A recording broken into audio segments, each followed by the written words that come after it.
The Adventures of Sherlock Holmes, by Sir Arthur Conan Doyle. Adventure 1, A Scandal in Bohemia. To Sherlock Holmes she is always the woman. I have seldom heard him mention her under any other name. In his eyes she eclipses and predominates the whole of her sex. It was not that he felt any emotion akin to love for Irene Adler. All emotions, and that one particularly, were abhorrent to his cold, precise, but admirably balanced mind.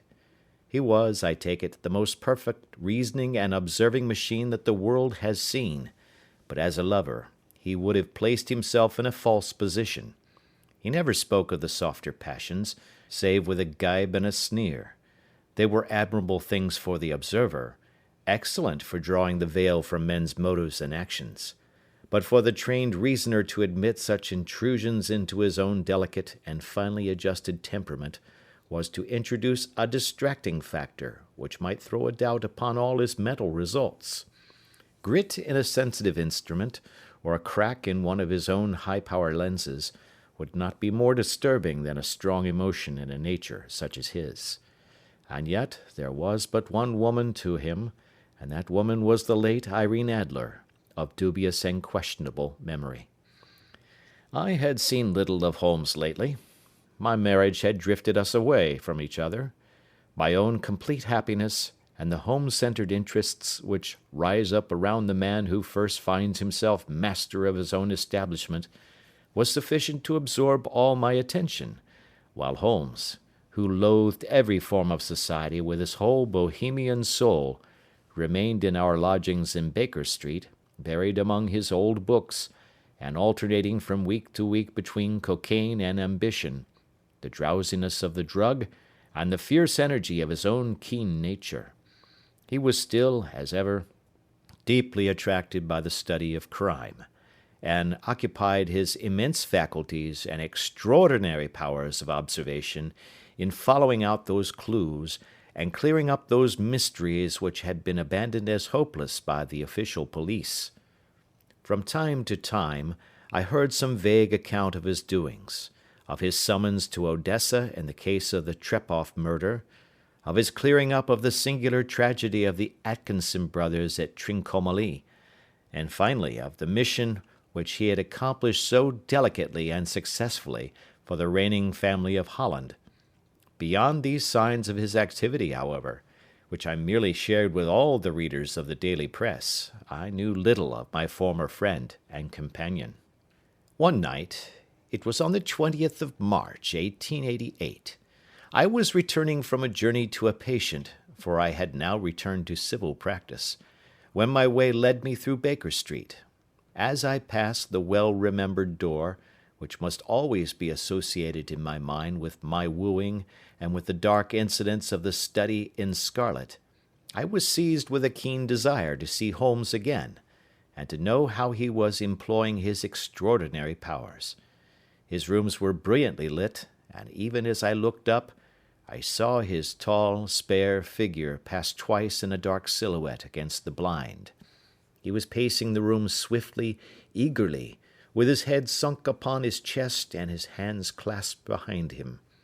To me, who knew his every mood and habit, his attitude and manner told their own story. He was at work again. He had risen out of his drug-created dreams and was hot upon the scent of some new problem. I rang the bell, and was shown up to the chamber which had formerly been in part my own. His manner was not effusive, it seldom was, but he was glad, I think, to see me. With hardly a word spoken, but with a kindly eye, he waved me to an armchair, threw across his case of cigars, and indicated a spirit case and a gasogene in the corner. Then he stood before the fire and looked me over in his singular introspective fashion. "Wedlock suits you," he remarked. "I think, Watson, that you have put on 7½ pounds since I saw you." "7," I answered. "Indeed, I should have thought a little more. Just a trifle more, I fancy, Watson. And in practice again, I observe. You did not tell me that you intended to go into harness." Then how do you know? I see it, I deduce it. How do I know that you have been getting yourself very wet lately, and that you have a most clumsy and careless servant girl? My dear Holmes, said I, this is too much. You would certainly have been burned had you lived a few centuries ago. It is true that I had a country walk on Thursday and came home in a dreadful mess, but as I have changed my clothes, I can't imagine how you deduce it. As to Mary Jane, she is incorrigible, and my wife has given her notice, but there again, I fail to see how you work it out. He chuckled to himself and rubbed his long, nervous hands together. It is simplicity itself, said he. My eyes tell me that on the inside of your left shoe, just where the firelight strikes it, the leather is scored by 6 almost parallel cuts. Obviously, they have been caused by someone who has very carelessly scraped round the edges of the sole in order to remove crusted mud from it.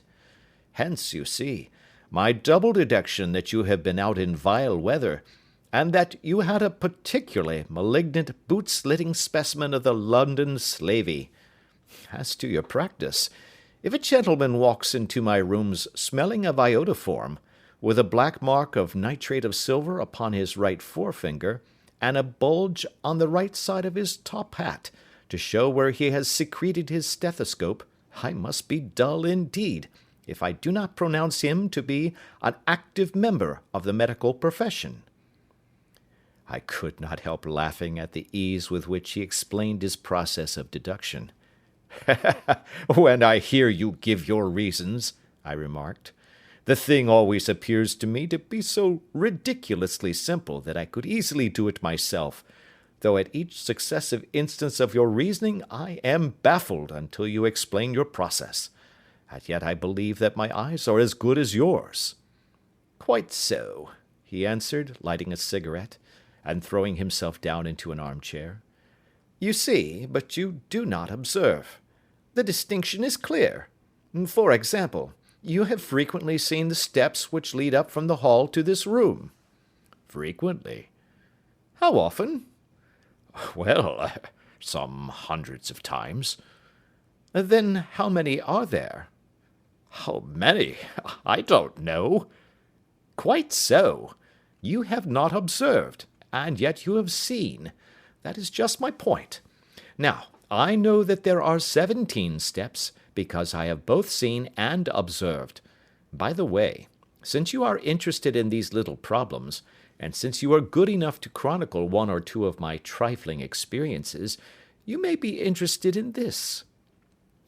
He threw over a sheet of thick, pink-tinted notepaper which had been lying open upon the table. It came by the last post, said he. Read it aloud. The note was undated, and without either signature or address. There will call upon you tonight at 7:45, it said, a gentleman who desires to consult you upon a matter of the very deepest moment.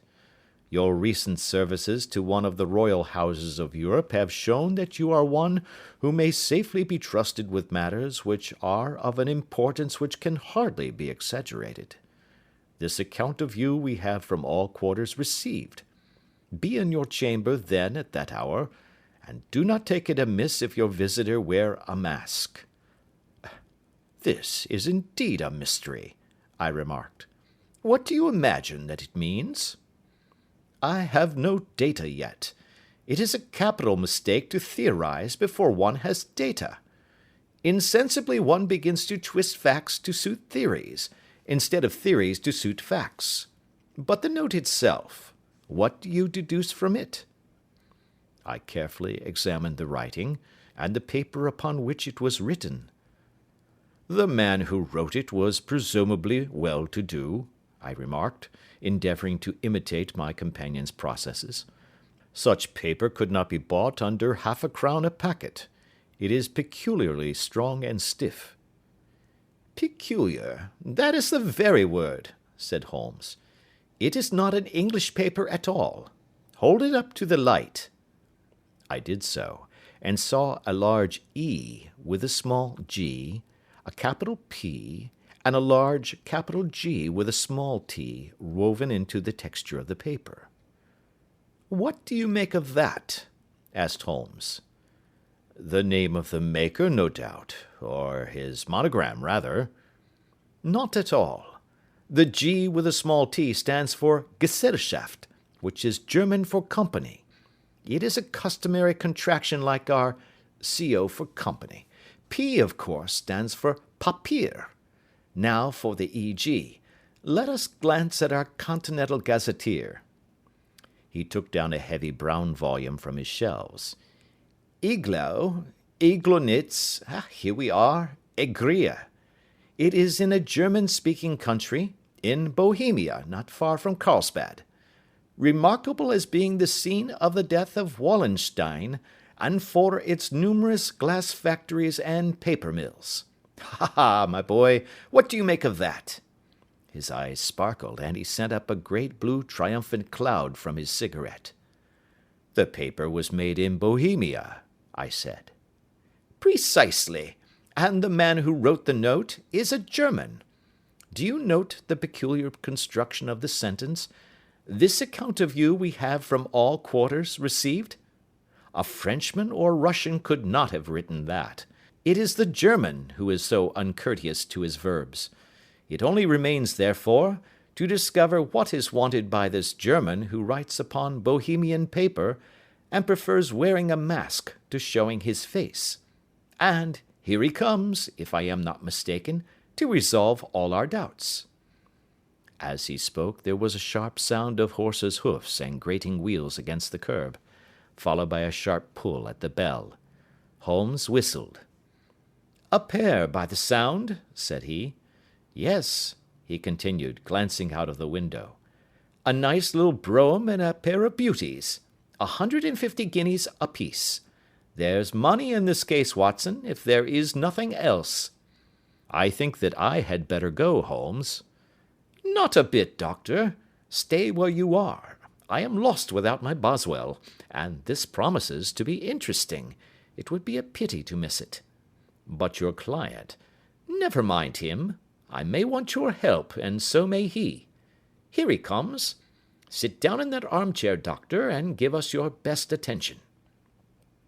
A slow and heavy step, which had been heard upon the stairs and in the passage, paused immediately outside the door. Then there was a loud and authoritative tap. "Come in," said Holmes. A man entered who could hardly have been less than 6 feet 6 inches in height, with a chest and limbs of a Hercules. His dress was rich, with a richness which would, in England, be looked upon as akin to bad taste. Heavy bands of astrakhan were slashed across the sleeves and fronts of his double-breasted coat, while the deep blue cloak which was thrown over his shoulders was lined with flame-coloured silk, and secured at the neck with a brooch, which consisted of a single flaming beryl. Boots, which extended halfway up his calves, and which were trimmed at the tops with rich brown fur, completed the impression of barbaric opulence which was suggested by his whole appearance. He carried a broad-brimmed hat in his hand, while he wore across the upper part of his face, extending down past the cheekbones, a black vizard mask, which he had apparently adjusted that very moment, for his hand was still raised to it as he entered. From the lower part of the face he appeared to be a man of strong character, with a thick, hanging lip, and a long, straight chin suggestive of resolution pushed to the length of obstinacy. "You had my note?" he asked, with a deep, harsh voice and a strongly marked German accent. "I told you that I would call." He looked from one to the other of us, as if uncertain which to address. "Pray take a seat," said Holmes. "This is my friend and colleague, Dr. Watson, who is occasionally good enough to help me in my cases. Whom have I the honour to address?" "You may address me as the Count von Kram, a Bohemian nobleman. I understand that this gentleman, your friend, is a man of honour and discretion, whom I may trust with a matter of the most extreme importance. If not, I should much prefer to communicate with you alone." I rose to go, but Holmes caught me by the wrist and pushed me back into my chair. "It is both or none," said he. "You may say before this gentleman anything which you may say to me." The Count shrugged his broad shoulders. "Then I must begin," said he, "by binding you both to absolute secrecy for 2 years. At the end of that time, the matter will be of no importance. At present it is not too much to say that it is of such weight, it may have an influence upon European history."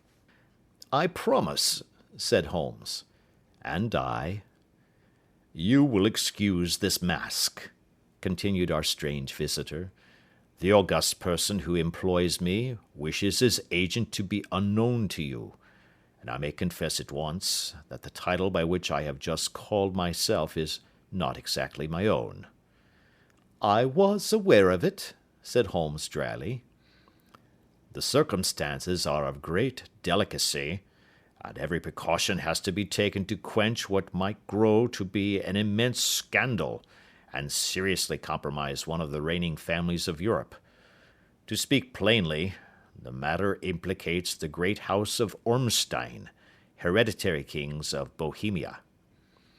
"I was also aware of that," murmured Holmes, settling himself down in his armchair and closing his eyes. Our visitor glanced with some apparent surprise at the languid, lounging figure of the man who had been no doubt depicted to him as the most incisive reasoner and most energetic agent in Europe. Holmes slowly reopened his eyes and looked impatiently at his gigantic client. "If your Majesty would condescend to state your case," he remarked, "I should be better able to advise you." The man sprang from his chair and paced up and down the room in uncontrollable agitation. Then, with a gesture of desperation, he tore the mask from his face and hurled it upon the ground. "You are right," he cried. "I am the king. Why should I attempt to conceal it?" "Why, indeed?" murmured Holmes. "Your Majesty had not spoken before I was aware that I was addressing Wilhelm Gottschalk Sigmunds von Ormstein, Grand Duke of Cassel-Felstein, and hereditary King of Bohemia." "But you can understand," said our strange visitor, sitting down once more and passing his hand over his high white forehead, "you can understand that I am not accustomed to doing such business in my own person. Yet the matter was so delicate that I could not confide it to an agent without putting myself in his power. I have come incognito from Prague for the purpose of consulting you." "Then pray consult," said Holmes, shutting his eyes once more. "The facts are briefly these. Some 5 years ago, during a lengthy visit to Warsaw, I made the acquaintance of the well-known adventuress Irene Adler. The name is no doubt familiar to you." "Kindly look her up in my index, Doctor," murmured Holmes without opening his eyes. For many years he had adopted a system of docketing all paragraphs concerning men and things, so that it was difficult to name a subject or a person on which he could not at once furnish information. In this case I found her biography sandwiched in between that of a Hebrew rabbi and that of a staff commander who had written a monograph upon the deep-sea fishes. "Let me see," said Holmes. Born in New Jersey in the year 1858. Contralto. La Scala. Prima donna Imperial Opera of Warsaw. Yes. Retired from operatic stage. Ha! Living in London. Quite so. Your Majesty, as I understand, became entangled with this young person, wrote her some compromising letters, and is now desirous of getting those letters back." "Precisely so. But how?" "Was there a secret marriage?" "None." "No legal papers or certificates?" "None." "Then I failed to follow your Majesty. If this young person should produce her letters for blackmailing or other purposes, How is she to prove their authenticity? There is the writing. Pooh, pooh, forgery. My private notepaper. Stolen. My own seal.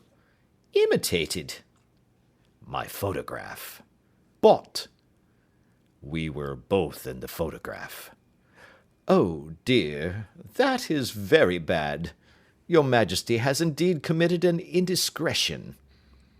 I was mad, insane. You have compromised yourself seriously. I was only crown prince then. I was young. I am but 30 now. It must be recovered. We have tried and failed. Your Majesty must pay. It must be bought. She will not sell.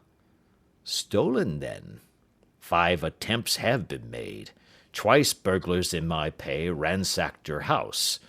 Once we diverted her luggage when she traveled. Twice she has been waylaid. There has been no result. No sign of it? Absolutely none. Holmes laughed. It is quite a pretty little problem, said he. But a very serious one to me, returned the king reproachfully. Very, indeed. And what does she propose to do with the photograph? To ruin me. But how? I am about to be married. So I have heard. To Clotilde Lothman von Saxe-Meiningen, second daughter of the King of Scandinavia. You may know the strict principles of her family. She is herself the very soul of delicacy. A shadow of a doubt as to my conduct would bring the matter to an end. And Irene Adler? Threatens to send them the photograph, and she will do it. I know that she will do it. You do not know her, but she has a soul of steel. She has the face of the most beautiful of women, and the mind of the most resolute of men. Rather than I should marry another woman, there are no lengths to which she would not go. None. You are sure that she has not sent it yet? I am sure. And why? Because she has said that she would send it on the day when the betrothal was publicly proclaimed. That will be next Monday. Oh, then we have 3 days yet, said Holmes with a yawn. That is very fortunate, as I have 1 or 2 matters of importance to look into just at present. Your Majesty will, of course, stay in London for the present? Certainly. You will find me at the Langham under the name of the Count von Kram. Then I shall drop you a line to let you know how we progress. Pray do so. I shall be all anxiety. Then, as to money? You have carte blanche. Absolutely. I tell you that I would give 1 of the provinces of my kingdom to have that photograph. And for present expenses? The king took a heavy chamois leather bag from under his cloak and laid it on the table. There are £300 in gold and 700 in notes, he said. Holmes scribbled a receipt upon a sheet of his notebook and handed it to him. And mademoiselle's address? He asked. Is Briony Lodge, Serpentine Avenue, St. John's Wood. Holmes took a note of it. 1 other question, said he. Was the photograph a cabinet? It was. Then good night, Your Majesty, and I trust that we shall soon have some good news for you. And good night, Watson, he added, as the wheels of the royal brougham rolled down the street. If you will be good enough to call tomorrow afternoon at 3 o'clock, I should like to chat this little matter over with you. Part 2. At 3 o'clock precisely, I was at Baker Street, but Holmes had not yet returned. The landlady informed me that he had left the house shortly after 8 o'clock in the morning.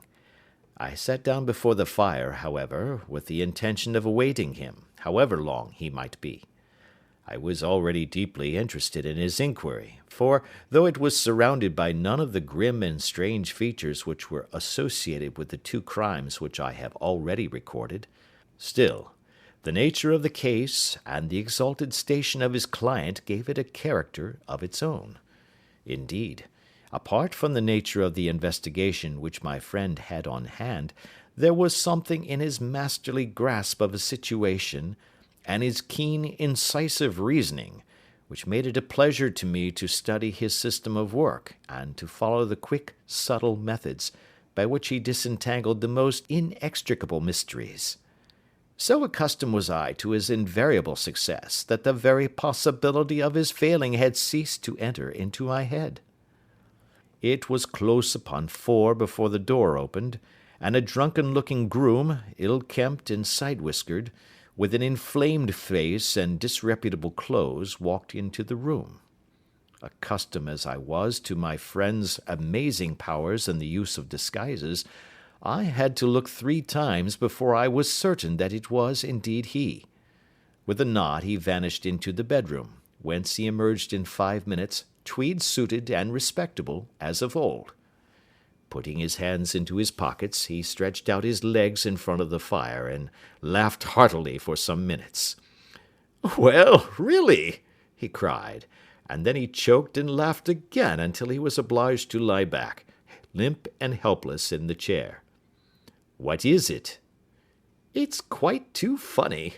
I am sure you could never guess how I employed my morning, or what I ended by doing." "I can't imagine. I suppose that you must have been watching the habits, and perhaps the house, of Miss Irene Adler?" "Quite so, but the sequel was rather unusual. I will tell you, however. I left the house a little after 8 o'clock this morning in the character of a groom out of work. There is a wonderful sympathy and freemasonry among horsey men. Be one of them, and you will know all that there is to know. I soon found Briony Lodge. It is a bijou villa, with a garden at the back, but built out in front right up to the road, 2 stories. Chubb lock to the door. Large sitting room on the right side, well furnished, with long windows almost to the floor, and those preposterous English window fasteners which a child could open. Behind there was nothing remarkable, save that the passage window could be reached from the top of the coach-house.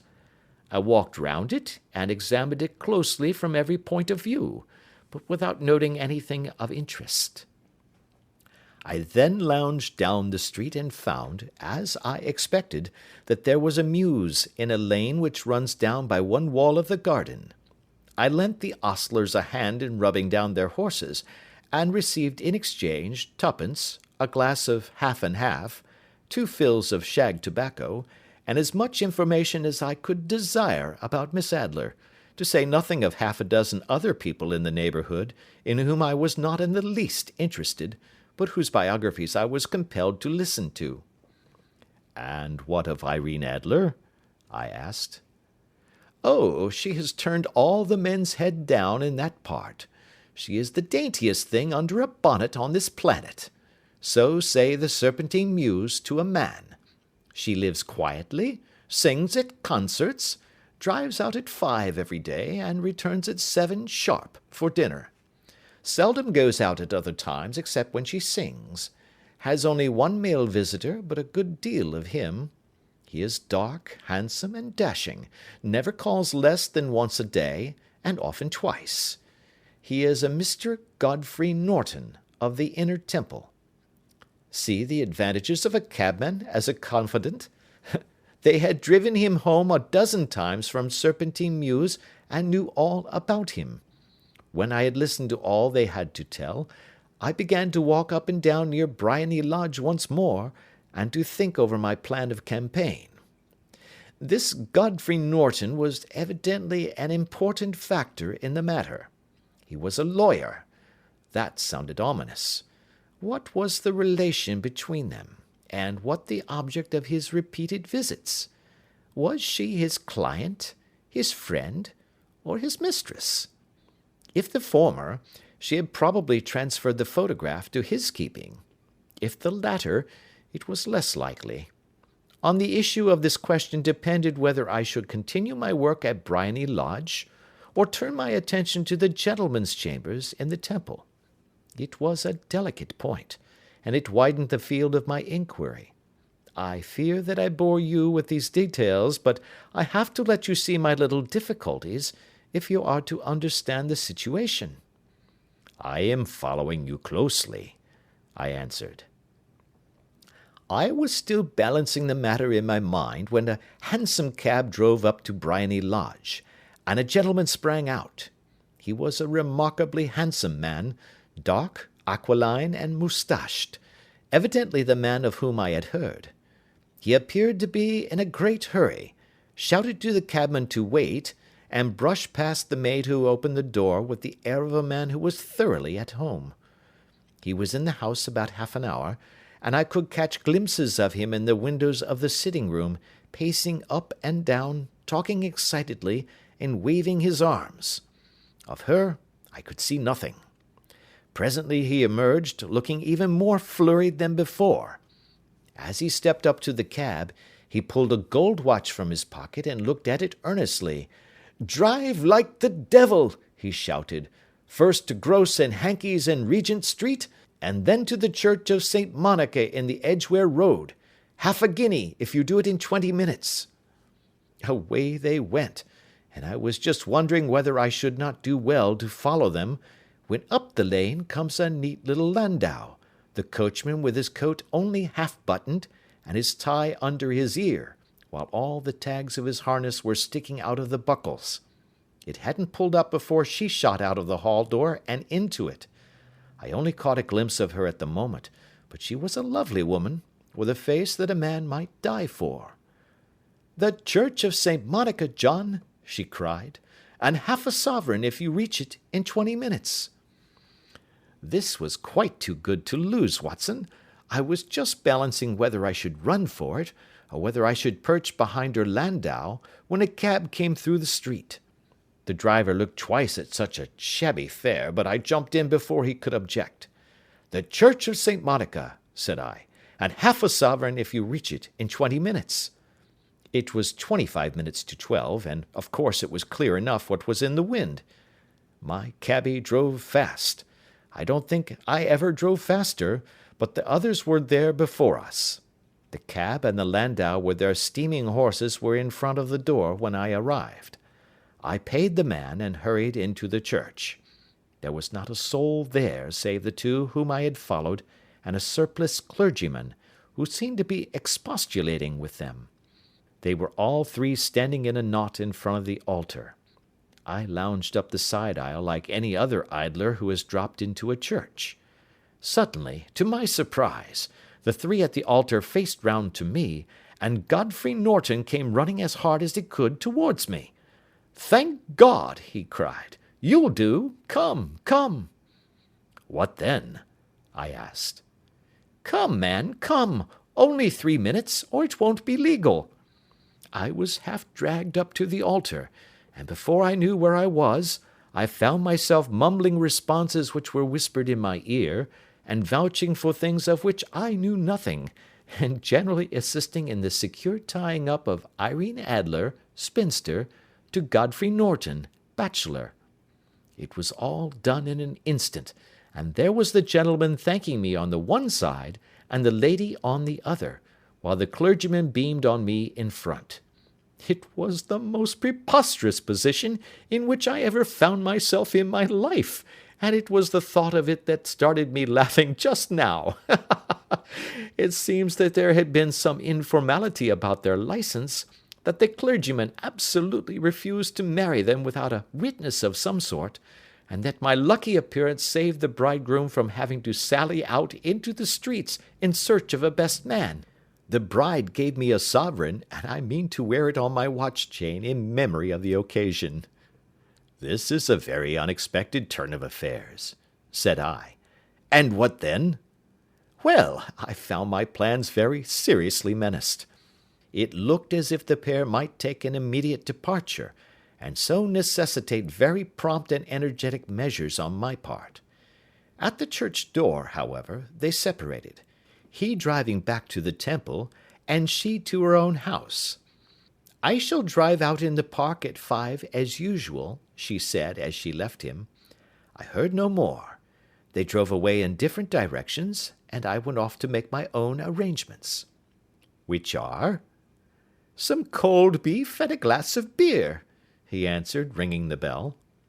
"I have been too busy to think of food, and I am likely to be busier still this evening.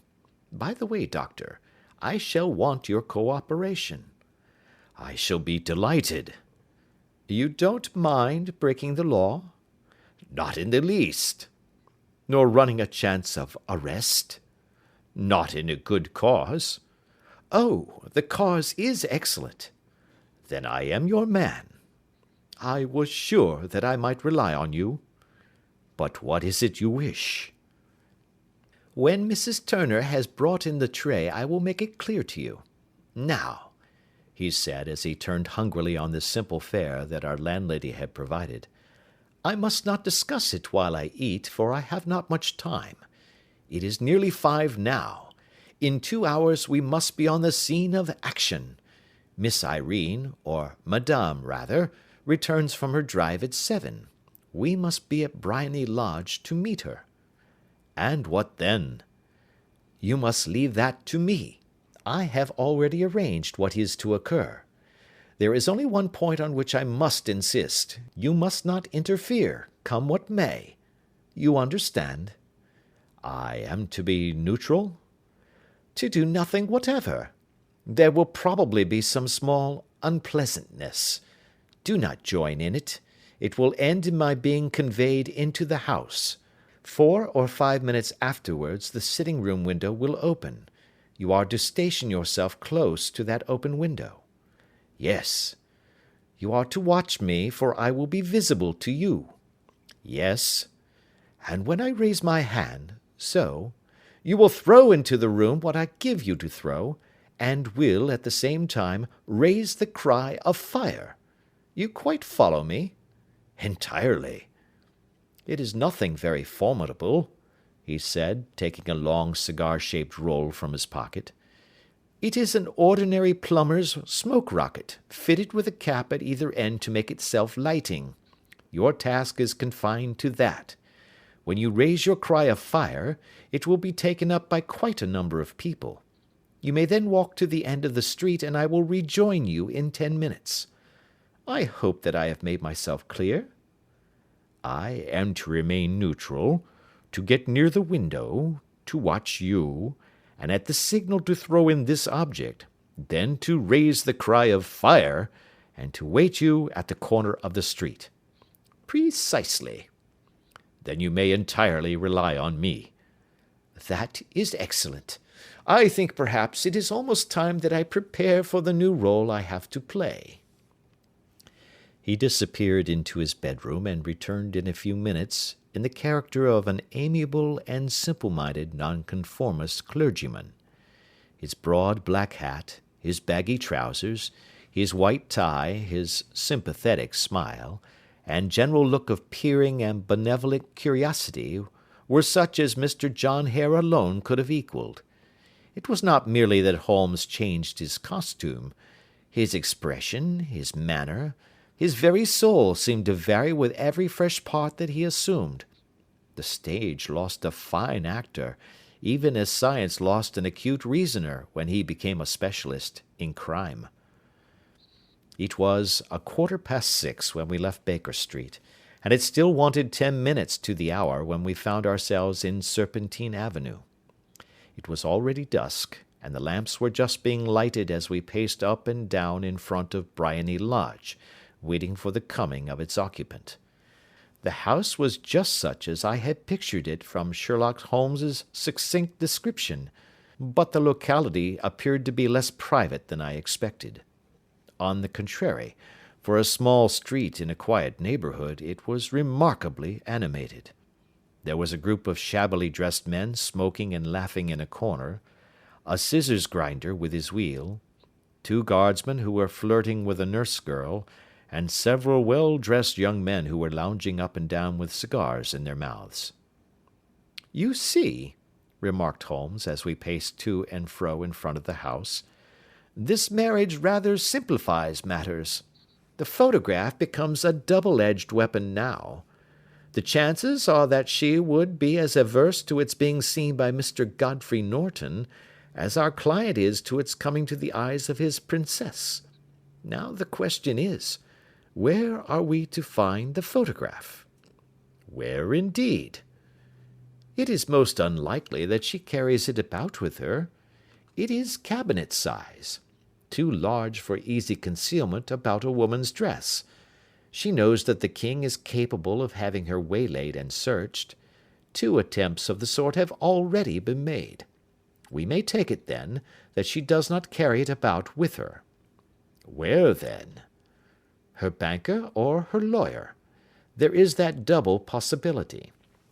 But I am inclined to think neither. Women are naturally secretive, and they like to do their own secreting. Why should she hand it over to anyone else? She could trust her own guardianship, but she could not tell what indirect or political influence might be brought to bear upon a business man. Besides, remember that she had resolved to use it within a few days. It must be where she can lay her hands upon it. It must be in her own house." "But it has twice been burgled." "Pshaw! They did not know how to look." "But how will you look?" "I will not look." "What then?" "I will get her to show me." "But she will refuse." "She will not be able to. But I hear the rumble of wheels. It is her carriage. Now, carry out my orders to the letter."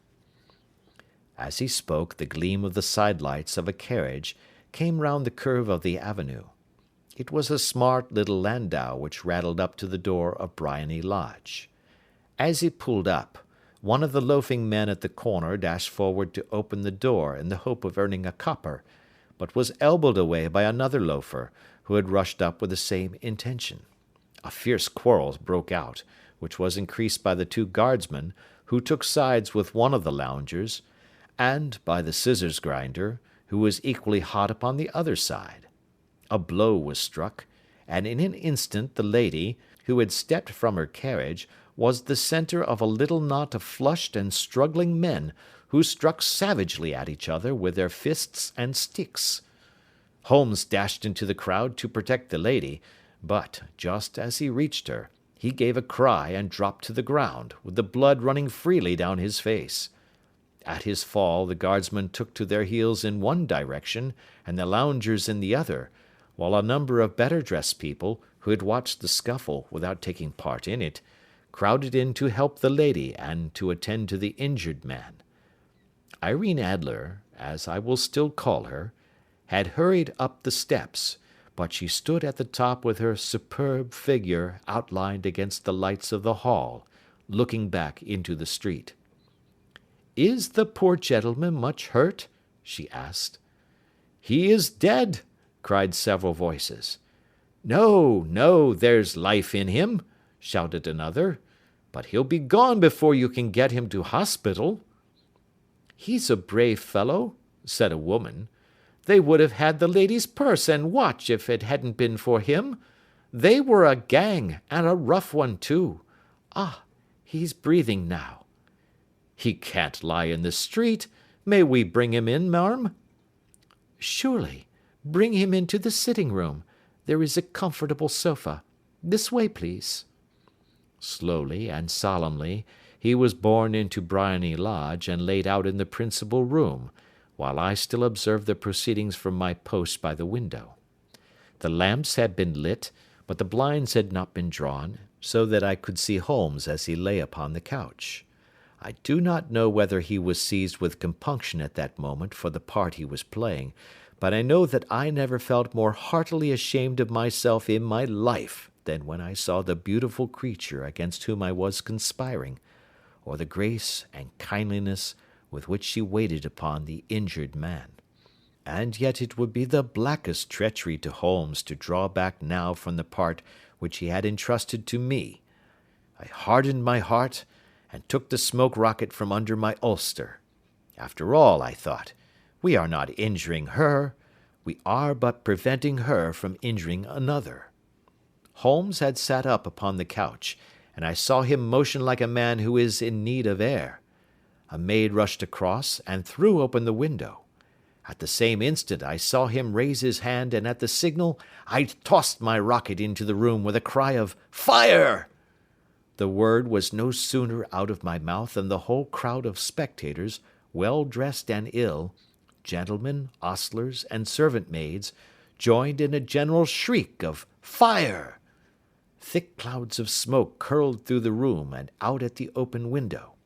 I caught a glimpse of rushing figures, and a moment later the voice of Holmes from within, assuring them that it was a false alarm.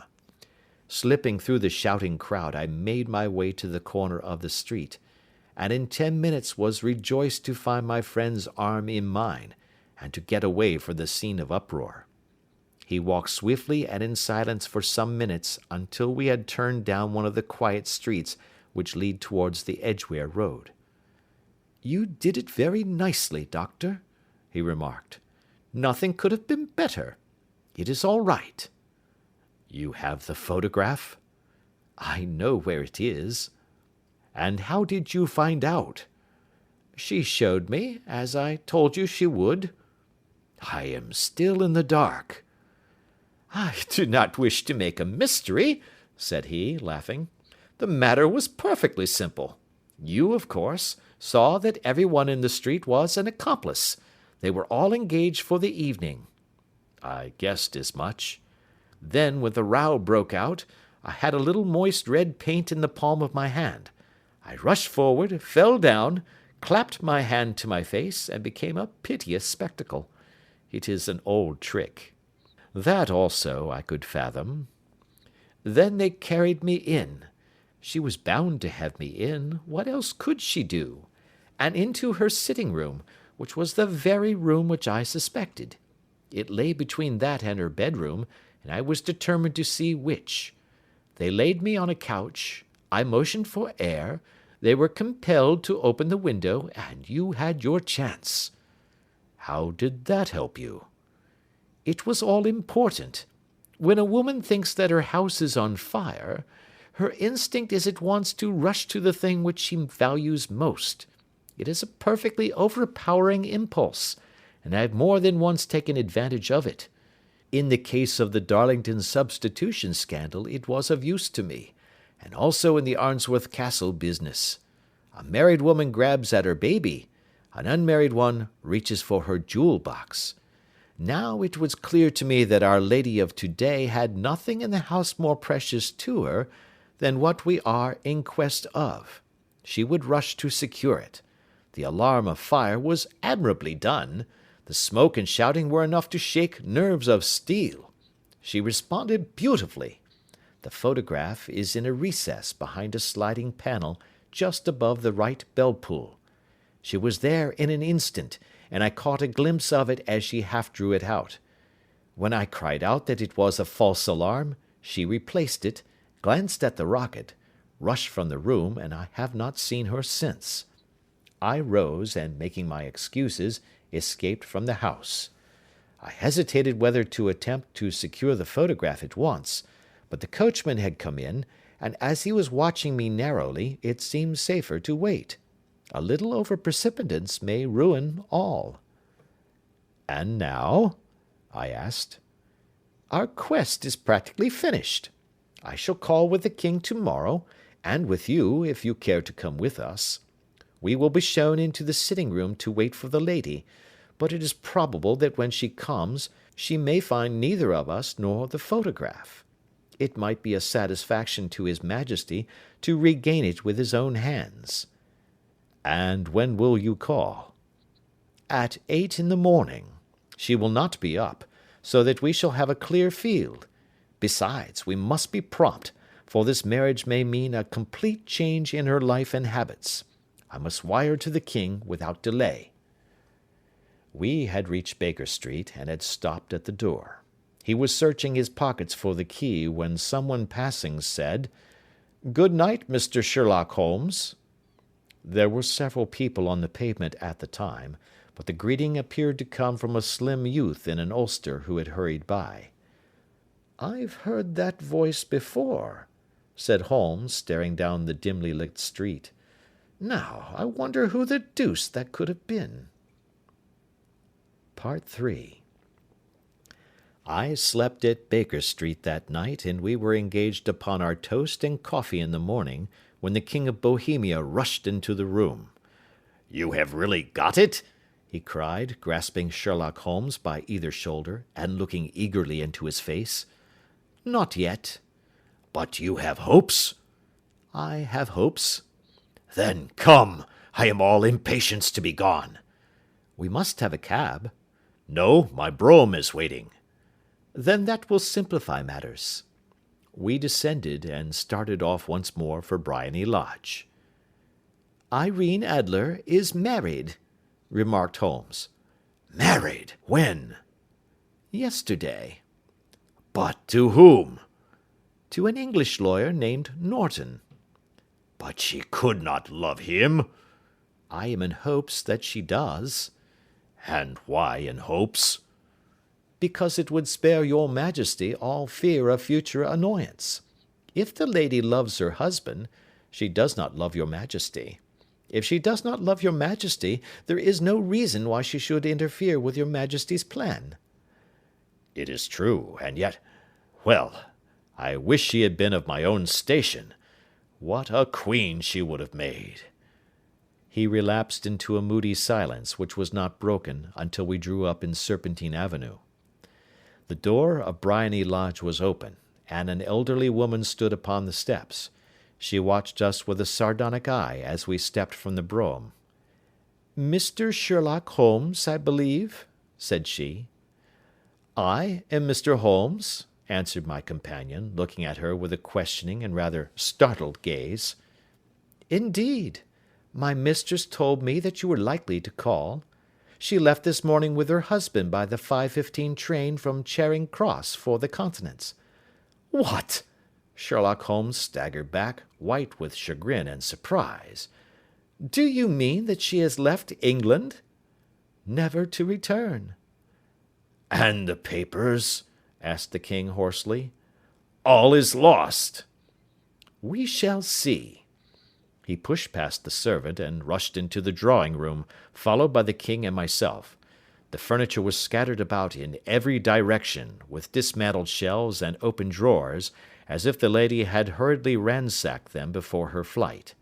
Holmes rushed at the bell-pull, tore back a small sliding shutter, and plunging in his hand, pulled out a photograph and a letter. The photograph was of Irene Adler herself in evening dress. The letter was superscribed to Sherlock Holmes, Esquire, to be left till called for. My friend tore it open, and we all three read it together. It was dated at midnight of the preceding night, and ran in this way: "My dear Mr. Sherlock Holmes, you really did it very well. You took me in completely. Until after the alarm of fire I had not a suspicion, but then when I found how I had betrayed myself, I began to think. I had been warned against you months ago. I had been told that, if the king employed an agent, it would certainly be you. And your address had been given me. Yet, with all this, you made me reveal what you wanted to know. Even after I became suspicious, I found it hard to think evil of such a dear, kind old clergyman. But, you know, I have been trained as an actress myself. Male costume is nothing new to me. I often take advantage of the freedom which it gives. I sent John, the coachman, to watch you, ran upstairs, got into my walking clothes, as I call them, and came down just as you departed. Well, I followed you to your door, and so made sure that I was really an object of interest to the celebrated Mr. Sherlock Holmes. Then I, rather imprudently, wished you good night, and started for the Temple to see my husband. We both thought the best resource was flight, when pursued by so formidable an antagonist. So you will find the nest empty when you call tomorrow. As to the photograph, your client may rest in peace. I love and am loved by a better man than he. The king may do what he will without hindrance from one whom he has cruelly wronged. I keep it only to safeguard myself, and to preserve a weapon which will always secure me from any steps which he might take in the future. I leave a photograph which he might care to possess, and I remain, dear Mr. Sherlock Holmes, very truly yours, Irene Norton, née Adler. "What a woman! Oh, what a woman!" cried the King of Bohemia, when we had all three read this epistle. "Did I not tell you how quick and resolute she was? Would she not have made an admirable queen? Is it not a pity that she was not on my level?" "From what I have seen of the lady, she seems indeed to be on a very different level to your majesty," said Holmes coldly. "I am sorry that I have not been able to bring your majesty's business to a more successful conclusion." "On the contrary, my dear sir," cried the king, "nothing could be more successful. I know that her word is inviolate. The photograph is now as safe as if it were in the fire." "I am glad to hear your majesty say so." "I am immensely indebted to you. Pray tell me in what way I can reward you. This ring—" He slipped an emerald snake ring from his finger, and held it out upon the palm of his hand. "Your majesty has something which I should value even more highly," said Holmes. "You have but to name it." "This photograph." The king stared in amazement. "Irene's photograph!" he cried. "Certainly, if you wish it." "I thank your majesty. Then there is no more to be done in the matter. I have the honour to wish you a very good morning." He bowed, and turning away without observing the hand which the king had stretched out to him, he set off in my company for his chambers. And that was how a great scandal threatened to affect the kingdom of Bohemia, and how the best plans of Mr. Sherlock Holmes were beaten by a woman's wit. He used to make merry over the cleverness of woman, but I have not heard him do it of late, and when he speaks of Irene Adler, or when he refers to her photograph, it is always under the honourable title of the woman. End of Chapter 1. The Adventures of Sherlock Holmes, by Sir Arthur Conan Doyle. Adventure 2, The Red-Headed League. I had called upon my friend, Mr. Sherlock Holmes, one day in the autumn of last year, and found him in deep conversation with a very stout, florid-faced, elderly gentleman with fiery red hair. With an apology for my intrusion, I was about to withdraw, when Holmes pulled me abruptly into the room and closed the door behind me. "You could not possibly have come at a better time, my dear Watson," he said cordially. "I was afraid that you were engaged." "So I am, very much so." "Then I can wait in the next room." "Not at all. This gentleman, Mr. Wilson, has been my partner and helper in many of my most successful cases, and I have no doubt that he will be of the utmost use to me and yours also." The stout gentleman half rose from his chair and gave a bob of greeting, with a quick little questioning glance from his small, fat encircled eyes. "Try the settee," said Holmes, relapsing into his armchair and putting his fingertips together, as was his custom when in judicial moods. "I know, my dear Watson, that you share my love of all that is bizarre and outside the conventions and humdrum routine of everyday life. You have shown your relish for it by the enthusiasm which has prompted you to chronicle, and, if you will excuse my saying so, somewhat to embellish so many of my own little adventures." "Your cases have indeed been of the greatest interest to me," I observed. "You will remember that I remarked the other day, just before we went into the very simple problem presented by Miss Mary Sutherland, that for strange effects and extraordinary combinations we must go to life itself, which is always far more daring than any effort of the imagination." "A proposition which I took the liberty of doubting." "You did, doctor. but none the less you must come round to my view, for otherwise I shall keep on piling fact upon fact on you until your reason breaks down under them and acknowledges me to be right.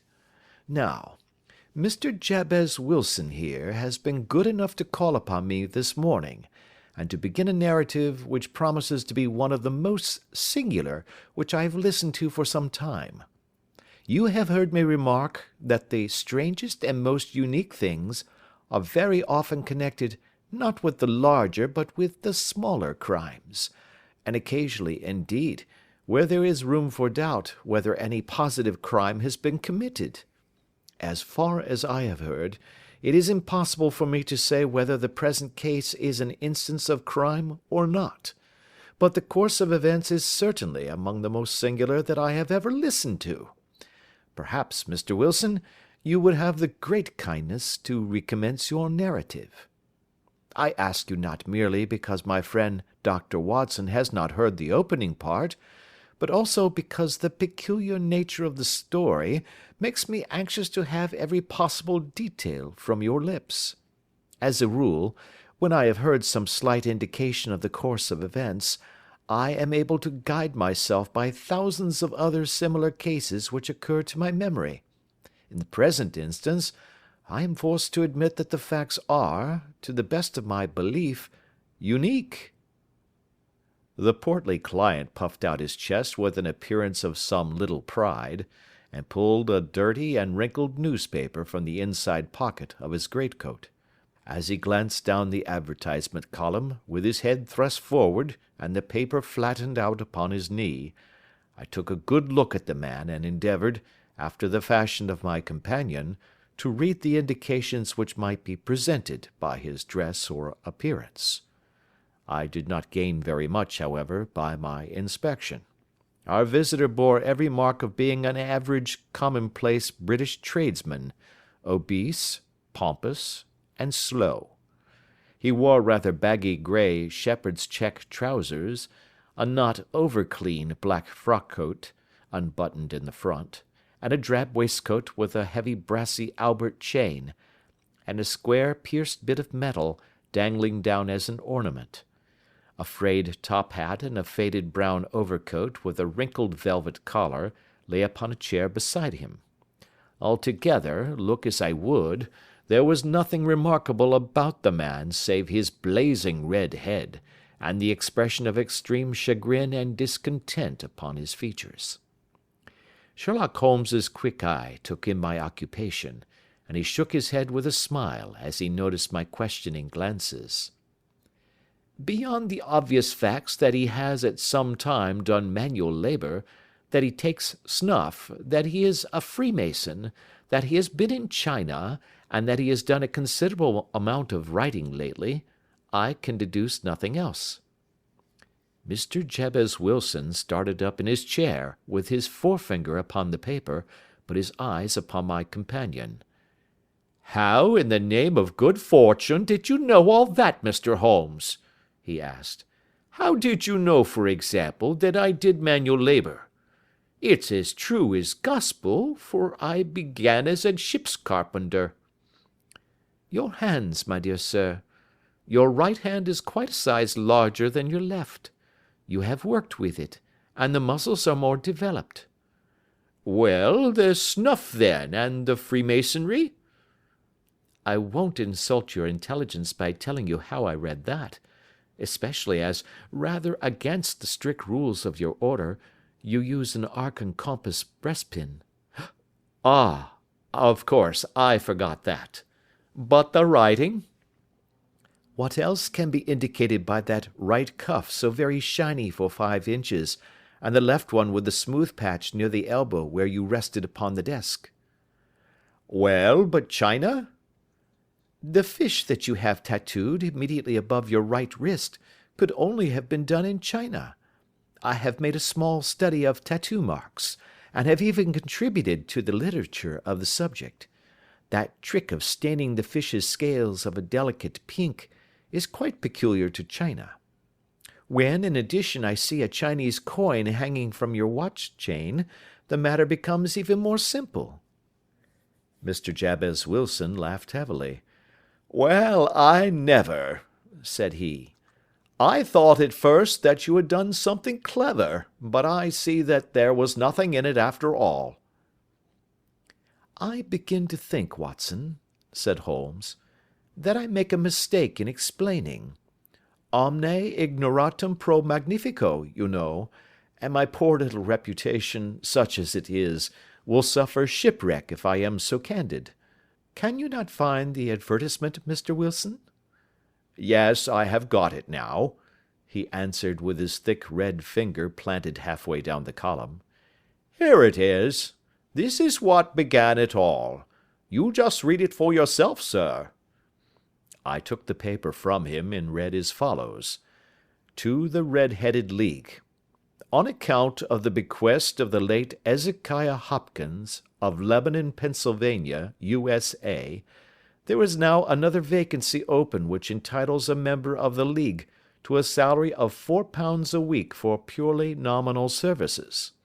All red-headed men who are sound in body and mind, and above the age of 21 years, are eligible. Apply in person on Monday at 11 o'clock to Duncan Ross, at the offices of the League, 7 Pope's Court, Fleet Street." "What on earth does this mean?" I ejaculated after I had twice read over the extraordinary announcement. Holmes chuckled and wriggled in his chair, as was his habit when in high spirits. "It is a little off the beaten track, isn't it?" said he. "And now, Mr. Wilson, off you go at scratch and tell us all about yourself, your household, and the effect which this advertisement had upon your fortunes. You will first make a note, Doctor, of the paper and the date." "It is the Morning Chronicle of April 27, 1890, just 2 months ago." "Very good. Now, Mr. Wilson?" "Well, it is just as I have been telling you, Mr. Sherlock Holmes," said Jabez Wilson, mopping his forehead. "I have a small pawnbroker's business at Coburg Square, near the city. It's not a very large affair, and of late years it has not done more than just give me a living. I used to be able to keep 2 assistants, but now I only keep 1, and I would have a job to pay him but that he is willing to come for half wages so as to learn the business."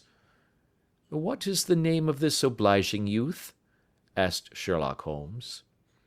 "His name is Vincent Spaulding, and he's not such a youth either. It's hard to say his age. I should not wish a smarter assistant, Mr. Holmes, and I know very well that he could better himself and earn twice what I am able to give him. But, after all, if he is satisfied, why should I put ideas in his head?" "Why, indeed? You seem most fortunate in having an employee who comes under the full market price. It is not a common experience among employers in this age. I don't know that your assistant is not as remarkable as your advertisement." "Oh, he has his faults, too," said Mr. Wilson. "Never was such a fellow for photography. Snapping away with a camera when he ought to be improving his mind, and then diving down into the cellar like a rabbit into its hole to develop his pictures. That is his main fault, but on the whole, he's a good worker. There's no vice in him." "He is still with you, I presume?" "Yes, sir. He and a girl of 14, who does a bit of simple cooking and keeps the place clean. That's all I have in the house, for I am a widower and never had any family. We live very quietly, sir, the 3 of us, and we keep a roof over our heads and pay our debts, if we do nothing more. The first thing that put us out was that advertisement.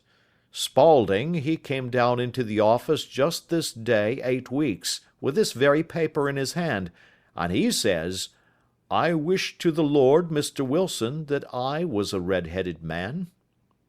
'Why that?' I asks. 'Why,' says he, 'here's another vacancy on the League of the Red-Headed Men. It's worth quite a little fortune to any man that gets it, and I understand that there are more vacancies than there are men, so that the trustees are at their wits' end what to do with the money. If my hair would only change color, here's a nice little crib all ready for me to step into." "Why, what is it, then?" I asked. "You see, Mr. Holmes, I am a very stay-at-home man, and as my business come to me instead of my having to go to it, I was often weeks on end without putting my foot over the doormat. In that way, I didn't know much of what was going on outside, and I was always glad of a bit of news." "Have you never heard of the League of the Red-Headed Men?" he asked with his eyes open. "Never." "Why, I wonder at that, for you are eligible yourself for one of the vacancies." "And what are they worth?" I asked. "Oh, merely a couple of hundred a year, but the work is slight, and it need not interfere very much with one's other occupations." Well, you can easily think that made me prick up my ears, for the business has not been over good for some years, and an extra couple of hundred would have been very handy. "Tell me all about it," said I. "Well," said he, showing me the advertisement, "you can see for yourself that the League has a vacancy, and there is the address where you should apply for particulars. As far as I can make out, the League was founded by an American millionaire, Ezekiah Hopkins, who was very peculiar in his ways. He was himself red-headed, and he had a great sympathy for all red-headed men. So, when he died, it was found that he had left his enormous fortune in the hands of trustees, with instructions to apply the interest to the providing of easy berths to men whose hair is of that color. From all I hear, it is splendid pay and very little to do." "But," said I, "there would be millions of red-headed men who would apply." "Not so many as you might think," he answered. "You see, it is really confined to Londoners and to grown men. This American had started from London when he was young, and he wanted to do the old town a good turn. Then again, I have heard it is no use your applying if your hair is light red, or dark red, or anything but real bright, blazing, fiery red. Now, if you cared to apply, Mr. Wilson, you would just walk in, but perhaps it would hardly be worth your while to put yourself out of the way for the sake of a few £100. Now, it is a fact, gentlemen, as you may see for yourselves, that my hair is of a very full and rich tint, so that it seemed to me that if there was to be any competition in the matter, I stood as good a chance as any man that I had ever met. Vincent Spaulding seemed to know so much about it that I thought he might prove useful, so I just ordered him to put up the shutters for the day, and to come right away with me. He was very willing to have a holiday, so we shut the business up and started off for the address that was given us in the advertisement. I never hope to see such a sight as that again, Mr. Holmes. From north, south, east, and west, every man who had a shade of red in his hair had tramped into the city to answer the advertisement. Fleet Street was choked with red-headed folk, and Pope's Court looked like a coster's orange barrow. I should not have thought there were so many in the whole country as were brought together by that single advertisement. Every shade of color they were, straw, lemon, orange, brick, Irish setter, liver, clay. But, as Spaulding said, there were not many who had the real vivid flame-colored tint. When I saw how many were waiting, I would have given it up in despair, but Spaulding would not hear of it. How he did it, I could not imagine, but he pushed and pulled and butted until he got me through the crowd, and right up to the steps which led to the office. There was a double stream upon the stair, some going up in hope, and some coming back dejected, but we wedged in as well as we could, and soon found ourselves in the office. "Your experience has been a most entertaining one," remarked Holmes as his client paused and refreshed his memory with a huge pinch of snuff. "Pray continue your very interesting statement." "There was nothing in the office but a couple of wooden chairs and a deal table, behind which sat a small man with a head that was even redder than mine. He said a few words to each candidate as he came up, and then he always managed to find some fault in them which would disqualify them. Getting a vacancy did not seem to be such a very easy matter, after all. However, when our turn came, the little man was much more favorable to me than to any of the others, and he closed the door as we entered, so that he might have a private word with us. "This is Mr. Jabez Wilson," said my assistant, "and he is willing to fill a vacancy in the league." "And he is admirably suited for it," the other answered. "He has every requirement. I cannot recall when I have seen anything so fine." He took a step backward, cocked his head on one side, and gazed at my hair until I felt quite bashful. Then suddenly he plunged forward, wrung my hand, and congratulated me warmly on my success. "It would be injustice to hesitate," said he. "You will, however, I am sure, excuse me for taking an obvious precaution." With that he seized my hair in both his hands and tugged until I yelled with the pain. "There is water in your eyes," said he as he released me. "I perceive that all is as it should be.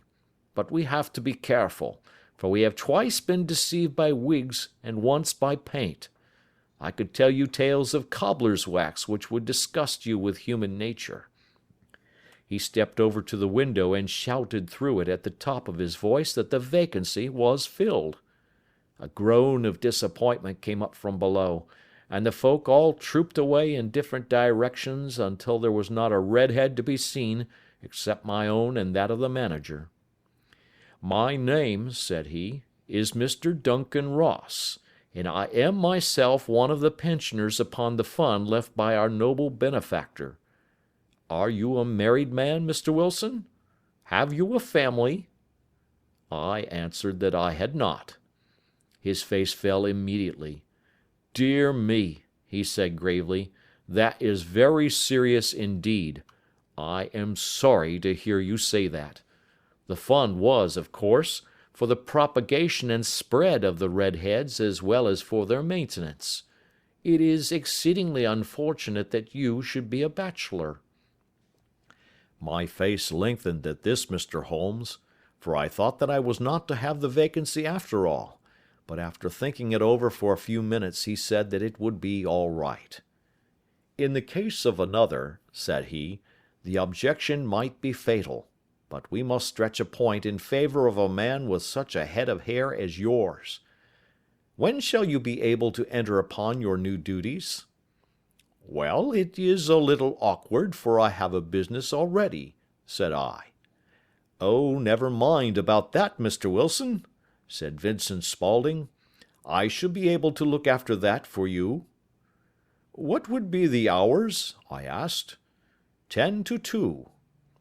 Now, a pawnbroker's business is mostly done of an evening, Mr. Holmes, especially Thursday and Friday evening, which is just before payday, so it would suit me very well to earn a little in the mornings. Besides, I knew that my assistant was a good man, and that he would see to anything that turned up. "That would suit me very well," said I. "And the pay?" "Is £4 a week." "And the work?" "Is purely nominal." "What do you call purely nominal?" "Well, you have to be in the office, or at least in the building, the whole time. If you leave, you forfeit your whole position forever. The will is very clear upon that point. You don't comply with the conditions if you budge from the office during that time."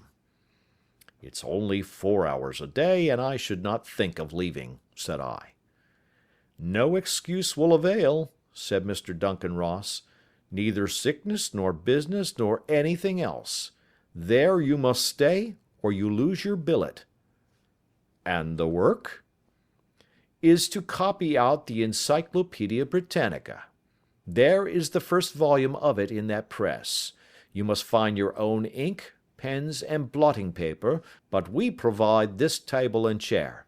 Will you be ready tomorrow?" "Certainly," I answered. "Then good-bye, Mr. Jabez Wilson, and let me congratulate you once more on the important position which you have been fortunate enough to gain." He bowed me out of the room, and I went home with my assistant, hardly knowing what to say or do, I was so pleased at my own good fortune. Well, I thought over the matter all day, and by evening I was in low spirits again, for I had quite persuaded myself that the whole affair must be some great hoax or fraud, though what its object might be I could not imagine. It seemed altogether past belief that anyone could make such a will, or that they would pay such a sum for doing anything so simple as copying out the Encyclopaedia Britannica. Vincent Spaulding did what he could to cheer me up, but by bedtime I had reasoned myself out of the whole thing. However, in the morning I determined to have a look at it anyhow, so I bought a penny bottle of ink, and with a quill pen and 7 sheets of foolscap paper, I started off for Pope's Court. Well, to my surprise and delight, everything was as right as possible. The table was set out ready for me, and Mr. Duncan Ross was there to see that I got fairly to work. He started me off upon the letter A, and then he left me, but would drop in from time to see that all was right with me. At 2 o'clock he bade me good day, complimented me upon the amount that I had written, and locked the door of the office after me. This went on for day after day, Mr. Holmes, and on Saturday the manager came in and planked down 4 golden sovereigns for my week's work. It was the same next week, and the same the week after. Every morning I was there at 10, and every afternoon I left at 2. By degrees Mr. Duncan Ross took to coming in only once of a morning, and then, after a time, he did not come in at all. Still, of course, I never dared to leave the room for an instant, for I was not sure when he might come, and the billet was such a good one, and suited me so well, that I would not risk the loss of it. 8 weeks passed away like this, and I had written about abbots, and archery, and armor, and architecture in Attica, and hoped with diligence that I might get on to the bees before very long. It cost me something in foolscap, and I had pretty nearly filled a shelf with my writings, and then suddenly the whole business came to an end. To an end? Yes, sir, and no later than this morning. I went to my work as usual at 10 o'clock, but the door was shut and locked, with a little square of cardboard hammered on to the middle of the panel with a tack. Here it is, and you can read for yourself. He held up a piece of white cardboard about the size of a sheet of notepaper. It read in this fashion: "The Red-Headed League is dissolved. October 9, 1890. Sherlock Holmes and I surveyed this curt announcement and the rueful face behind it, until the comical side of the affair so completely overtopped every other consideration that we both burst out into a roar of laughter. "I cannot see that there is anything very funny," cried our client, flushing up to the roots of his flaming head. "If you can do nothing better than laugh at me, I can go elsewhere." "No, no," cried Holmes, shoving him back into the chair from which he had half risen. "I really wouldn't miss your case for the world. It is most refreshingly unusual. But there is, if you will excuse my saying so, something just a little funny about it. Pray, what steps did you take when you found the card upon the door?" "I was staggered, sir. I did not know what to do. Then I called at the offices round, but none of them seemed to know anything about it. Finally, I went to the landlord, who is an accountant living on the ground floor, and I asked him if he could tell me what had become of the Red-Headed League. He said that he had never heard of any such body. Then I asked him who Mr. Duncan Ross was. He answered that the name was new to him.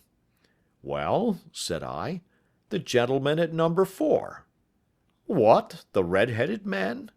"Yes." "Oh," said he, "his name was William Morris. He was a solicitor, and was using my room as a temporary convenience until his new premises were ready. He moved out yesterday." "Where could I find him?" "Oh, at his new offices? He did tell me the address. Yes, 17 King Edward Street, near St. Paul's." "I started off, Mr. Holmes, but when I got to that address it was a manufactory of artificial knee-caps, and no one in it had ever heard of either Mr. William Morris or Mr. Duncan Ross." "And what did you do then?" asked Holmes. "I went home to Saxe Coburg Square, and I took the advice of my assistant. But he could not help me in any way. He could only say that if I waited I should hear by post. But that was not quite good enough, Mr. Holmes. I did not wish to lose such a place without a struggle. So, as I have heard that you were good enough to give advice to poor folk who were in need of it, I came right away to you." "And you did very wisely," said Holmes. "Your case is an exceedingly remarkable one, and I shall be happy to look into it. From what you have told me, I think it is possible that graver issues hang from it than might at first sight appear." "Grave enough," said Mr. Jabez Wilson. "Why, I have lost £4 a week." "As far as you are personally concerned," remarked Holmes, "I do not see that you have any grievance against this extraordinary league. On the contrary, you are, as I understand, richer by some £30, to say nothing of the minute knowledge which you have gained on every subject which comes under the letter A. You have lost nothing by them." "No, sir, but I want to find out about them, and who they are, and what their object was in playing this prank, if it was a prank, upon me. It was a pretty expensive joke for them, for it cost them £32. "We shall endeavour to clear up these points for you. And first, one or two questions, Mr. Wilson. This assistant of yours, who first called your attention to the advertisement, how long has he been with you?" "About a month, then." "How did he come?" "In answer to an advertisement." "Was he the only applicant?" "No, I had a dozen." "Why did you pick him?" "Because he was handy and would come cheap." "At half wages, in fact?" "Yes." "What is he like, this Vincent Spaulding?" "Small, stout built, very quick in his ways, no hair on his face, though he's not short of 30. Has a white splash of acid upon his forehead." Holmes sat up in his chair in considerable excitement. "I thought as much," said he. "Have you ever observed that his ears are pierced for earrings?" "Yes, sir. He told me that a gipsy had done it for him when he was a lad." Said Holmes, sinking back in deep thought. "He is still with you?" "Oh, yes, sir. I have only just left him." "And has your business been attended to in your absence?" "Nothing to complain of, sir.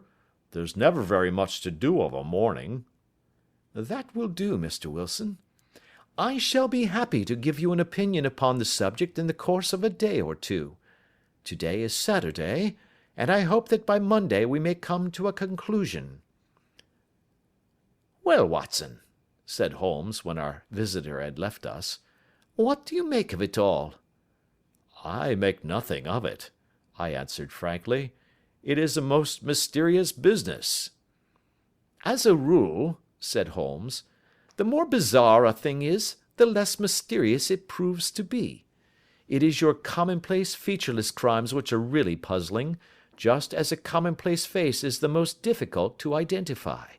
But I must be prompt over this matter." "What are you going to do, then?" I asked. "To smoke," he answered. "It is quite a three-pipe problem, and I beg that you won't speak to me for 50 minutes."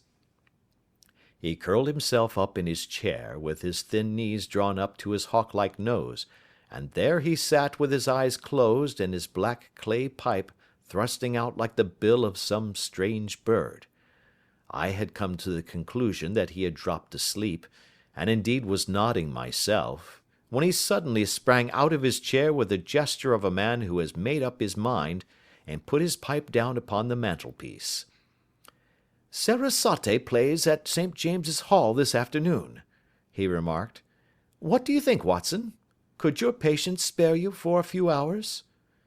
"I have nothing to do today. My practice is never very absorbing." "Then put on your hat and come. I am going through the city first, and we can have some lunch on the way. I observe that there is a good deal of German music on the programme, which is rather more to my taste than Italian or French. It is introspective, and I want to introspect. Come along." We travelled by the Underground as far as Aldersgate, and a short walk took us to Saxe Coburg Square, the scene of the singular story which we had listened to in the morning. It was a poky, little, shabby, genteel place, where 4 lines of dingy 2-storied brick houses looked out into a small railed-in enclosure, where a lawn of weedy grass and a few clumps of faded laurel bushes made a hard fight against a smoke-laden and uncongenial atmosphere. 3 gilt balls and a brown board with Jabez Wilson in white letters upon a corner house announced the place where our red-headed client carried on his business. Sherlock Holmes stopped in front of it with his head on one side and looked it all over, with his eyes shining brightly between puckered lids. Then he walked slowly up the street, and then down again to the corner, still looking keenly at the houses. Finally he returned to the pawnbroker's, and, having thumped vigorously upon the pavement with his stick 2 or 3 times, he went up to the door and knocked. It was instantly opened by a bright-looking, clean-shaven young fellow, who asked him to step in. "Thank you," said Holmes. "I only wished to ask you how you would go from here to the Strand." "Third right, fourth left," answered the assistant promptly, closing the door. "Smart fellow, that," observed Holmes as we walked away. "He is, in my judgment, the 4th smartest man in London, and for daring I am not sure that he has not a claim to be 3rd. I have known something of him before." "Evidently," said I, "Mr. Wilson's assistant counts for a good deal in this mystery of the Red-Headed League. I am sure that you inquired your way merely in order that you might see him." "Not him." "What then?" "The knees of his trousers." "And what did you see?" "What I expected to see." "Why did you beat the pavement?" "My dear doctor, this is a time for observation, not for talk. We are spies in an enemy's country. We know something of Saxe Coburg Square. Let us now explore the parts which lie behind it." The road in which we found ourselves as we turned round the corner from the retired Saxe Coburg Square presented as great a contrast to it as the front of a picture does to the back. It was one of the main arteries which conveyed the traffic of the city to the north and west. The roadway was blocked with the immense stream of commerce flowing in a double tide inward and outward, while the footpaths were black with the hurrying swarm of pedestrians. It was difficult to realize, as we looked at the line of fine shops and stately business premises, that they really abutted on the other side upon the faded and stagnant square which we had just quitted. "Let me see," said Holmes, standing at the corner and glancing along the line. "I should like just to remember the order of the houses here. It is a hobby of mine to have an exact knowledge of London. There is Mortimer's, the tobacconist, the Coburg branch of the City and Suburban Bank, the Vegetarian Restaurant, and McFarlane's Carriage Building Depot. That carries us right on to the other block. And now, doctor, we've done our work, so it's time we had some play. A sandwich and a cup of coffee, and then off to Violin Land, where all is sweetness and delicacy and harmony, and there are no red-headed clients to vex us with their conundrums." My friend was an enthusiastic musician, being himself not only a very capable performer, but a composer of no ordinary merit. All the afternoon he sat in the stalls, wrapped in the most perfect happiness, gently waving his long, thin fingers in time to the music, while his gently smiling face and his languid, dreamy eyes were as unlike those of Holmes the sleuth hound, Holmes the relentless, keen-witted, ready-handed criminal agent, as it was possible to conceive. In his singular character, the dual nature alternately asserted itself, and his extreme exactness and astuteness represented, as I have often thought, the reaction against the poetic and contemplative mood which occasionally predominated in him. The swing of his nature took him from extreme languor to devouring energy, and as I knew well, he was never so truly formidable as when, for days on end, he had been lounging in his armchair amid his improvisations and his black-letter editions. Then it was that the lust of the chase would suddenly come upon him, and that his brilliant reasoning power would rise to the level of intuition, until those who were unacquainted with his methods would look askance at him as on a man whose knowledge was not that of other mortals. When I saw him that afternoon so enwrapped in the music at St. James's Hall, I felt that an evil time might be coming upon those whom he had set himself to hunt down. "You want to go home, no doubt, Doctor?" he remarked as we emerged. "Yes, it could be as well." "And I have some business to do which will take some hours. This business at Coburg Square is serious." "Why serious?" "A considerable crime is in contemplation. I have every reason to believe that we shall be in time to stop it. But today being Saturday rather complicates matters. I shall want your help tonight." "At what time?" 10 will be early enough. I shall be at Baker Street at 10. "Very well. And, I say, Doctor, there may be some little danger, so kindly put your army revolver in your pocket." He waved his hand, turned on his heel, and disappeared in an instant among the crowd. I trust that I am not more dense than my neighbours, but I was always oppressed with a sense of my own stupidity in my dealings with Sherlock Holmes. Here I had heard what he had heard, I had seen what he had seen, and yet from his words it was evident that he saw clearly not only what had happened but what was about to happen, while to me the whole business was still confused and grotesque. As I drove home to my house in Kensington, I thought over it all, with the extraordinary story of the red-headed copier of the Encyclopedia, down to the visit to Saxe Coburg Square, and the ominous words with which he had parted from me.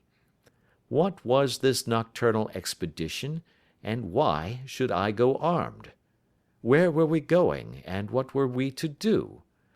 I had the hint from Holmes that this smooth-faced pawnbroker's assistant was a formidable man, a man who might play a deep game. I tried to puzzle it out, but only gave it up in despair and set the matter aside until night should bring an explanation. It was 9:15 when I started from home and made my way across the park, and so through Oxford Street to Baker Street. 2 hansoms were standing at the door, and as I entered the passage I heard the sound of voices from above. On entering his room, I found Holmes in animated conversation with 2 men, one of whom I recognized as Peter Jones, the official police agent, while the other was a long, thin, sad-faced man, with a very shiny hat and oppressively respectable frock coat. "Ha! Our party is complete," said Holmes, buttoning up his pea-jacket, and taking his heavy hunting crop from the rack.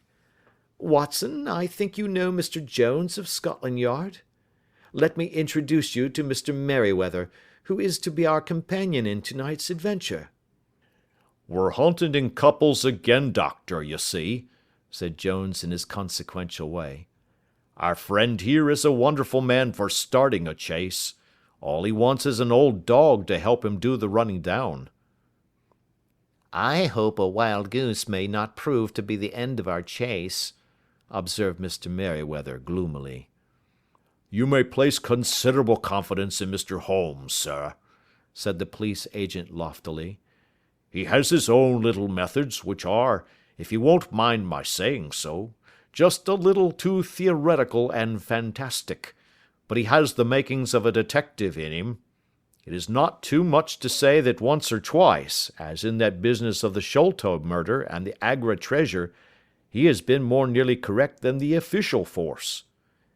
"Oh, if you say so, Mr. Jones, it is all right," said the stranger, with deference.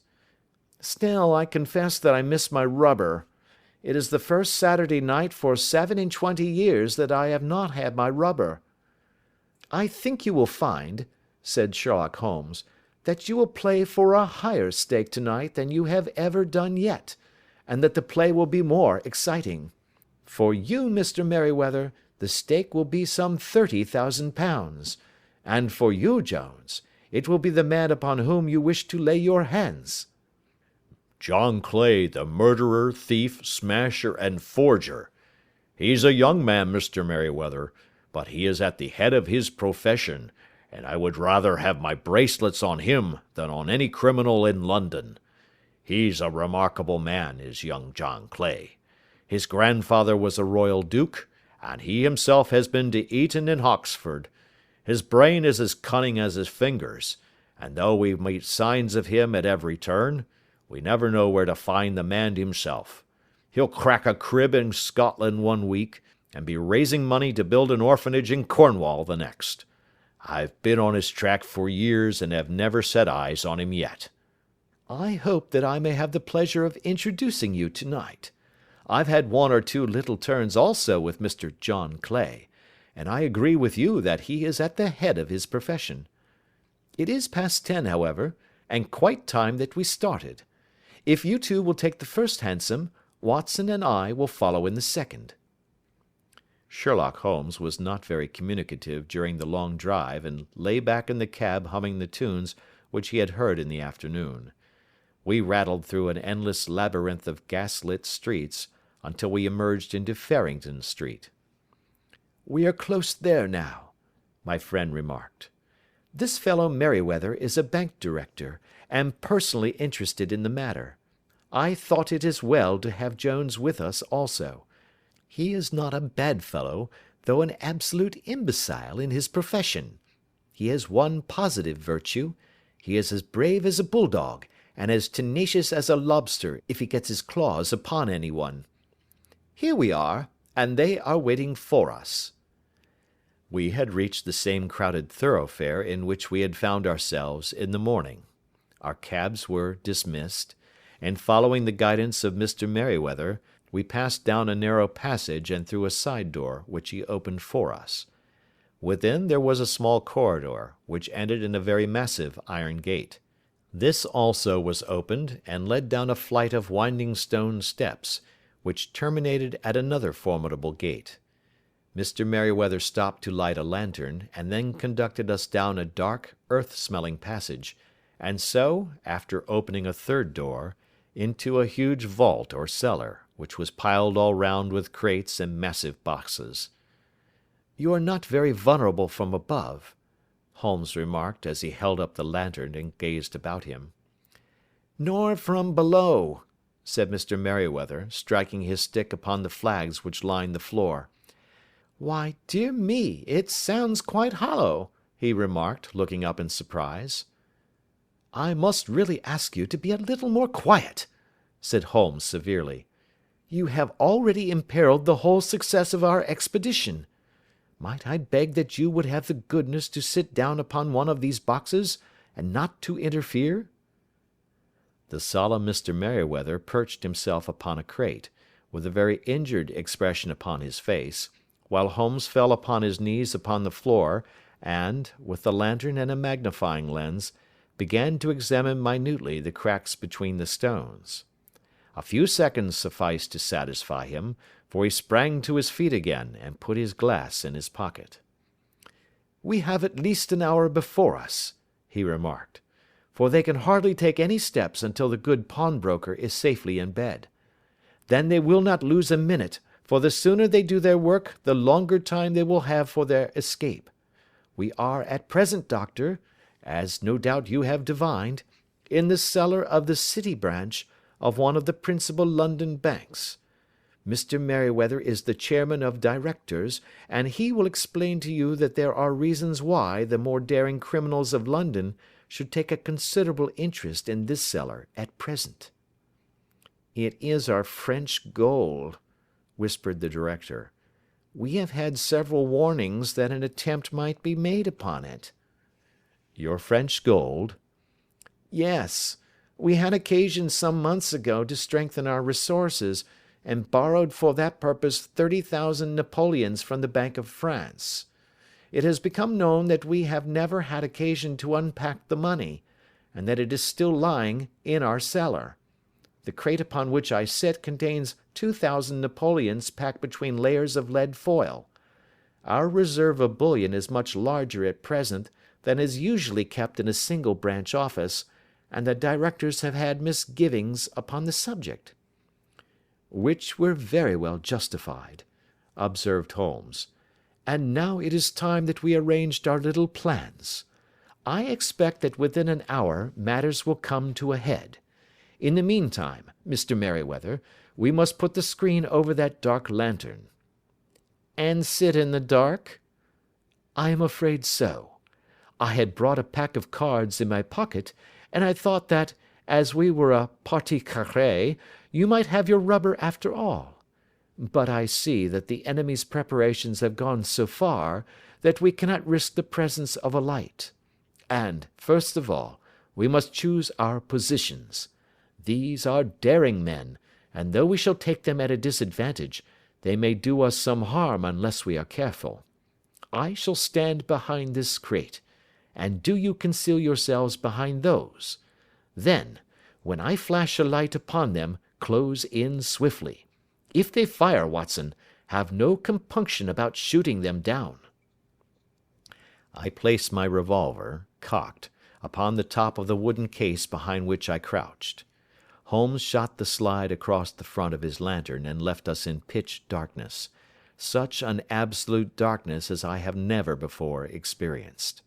The smell of hot metal remained to assure us that the light was still there, ready to flash out at a moment's notice.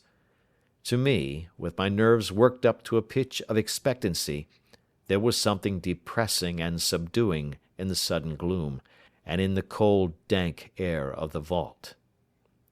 "They have but one retreat," whispered Holmes. "That is back through the house into Saxe Coburg Square. I hope that you have done what I asked you, Jones." "I have an inspector and 2 officers waiting at the front door." "Then we have stopped all the holes, and now we must be silent and wait." What a time it seemed! From comparing notes afterwards it was but an hour and a quarter, yet it appeared to me that the night must have almost gone, and the dawn be breaking above us. My limbs were weary and stiff, for I feared to change my position, yet my nerves were worked up to the highest pitch of tension, and my hearing was so acute that I could not only hear the gentle breathing of my companions, but I could distinguish the deeper, heavier in-breath of the bulky Jones from the thin, sighing note of the bank director. From my position I could look over the case in the direction of the floor. Suddenly, my eyes caught the glint of a light. At first it was but a lurid spark upon the stone pavement. Then it lengthened out until it became a yellow line, and then, without any warning or sound, a gash seemed to open, and a hand appeared, a white, almost womanly hand, which felt about in the centre of the little area of light. For a minute or more the hand, with its writhing fingers, protruded out of the floor. Then it was withdrawn as suddenly as it appeared, and all was dark again save the single lurid spark which marked a chink between the stones. Its disappearance, however, was but momentary. With a rending, tearing sound, one of the broad white stones turned over upon its side and left a square, gaping hole, through which streamed the light of a lantern. Over the edge there peeped a clean-cut, boyish face, which looked keenly about it, and then, with a hand on either side of the aperture, drew itself shoulder-high and waist-high, until one knee rested upon the edge. In another instant he stood at the side of the hole and was hauling after him a companion, lithe and small like himself, with a pale face and a shock of very red hair. "It's all clear," he whispered. "Have you the chisel and the bags? Great Scott! Jump, Archie, jump, and I'll swing for it." Sherlock Holmes had sprung out and seized the intruder by the collar.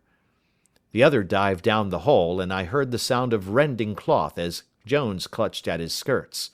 The light flashed upon the barrel of a revolver, but Holmes's hunting crop came down on the man's wrist, and the pistol clinked upon the stone floor. "It's no use, John Clay," said Holmes blandly. "You have no chance at all." "So I see," the other answered with the utmost coolness. "I fancy that my pal is all right, though I see you have got his coat-tails." "There are 3 men waiting for him at the door," said Holmes. "Oh, indeed. You seem to have done the thing very completely. I must compliment you." "And I you," Holmes answered. "Your red-headed idea was very new and effective." "You'll see your pal again presently," said Jones. "He's quicker at climbing down holes than I am. Just hold out while I fix the derbies." "I beg that you will not touch me with your filthy hands," remarked our prisoner as the handcuffs clattered upon his wrist. "You may not be aware that I have royal blood in my veins. Have the goodness also, when you address me, always to say sir and please." "All right," said Jones with a stare and a snigger. "Well, would you please, sir, march upstairs where we can get a cab to carry your highness to the police station?" "That is better," said John Clay serenely. He made a sweeping bow to the 3 of us and walked quietly off in the custody of the detective. "Really, Mr. Holmes," said Mr. Merryweather, as we followed them from the cellar, "I do not know how the bank can thank you or repay you. There is no doubt that you have detected and defeated in the most complete manner one of the most determined attempts at bank robbery that have ever come within my experience." "I have had 1 or 2 little scores of my own to settle with Mr. John Clay," said Holmes. "I have been at some small expense over this matter, which I shall expect the bank to refund, but beyond that I am amply repaid by having had an experience which is in many ways unique, and by hearing the very remarkable narrative of the Red-headed League." "You see, Watson," he explained in the early hours of the morning, as we sat over a glass of whiskey and soda in Baker Street, "it was perfectly obvious from the first that the only possible object of this rather fantastic business of the advertisement of the League, and the copying of the encyclopedia, must be to get this not over-bright pawnbroker out of the way for a number of hours every day. It was a curious way of managing it, but really it would be difficult to suggest a better. The method was no doubt suggested to Clay's ingenious mind by the colour of his accomplice's hair. The £4 a week was a lure which must draw him, and what was it to them, who were playing for thousands?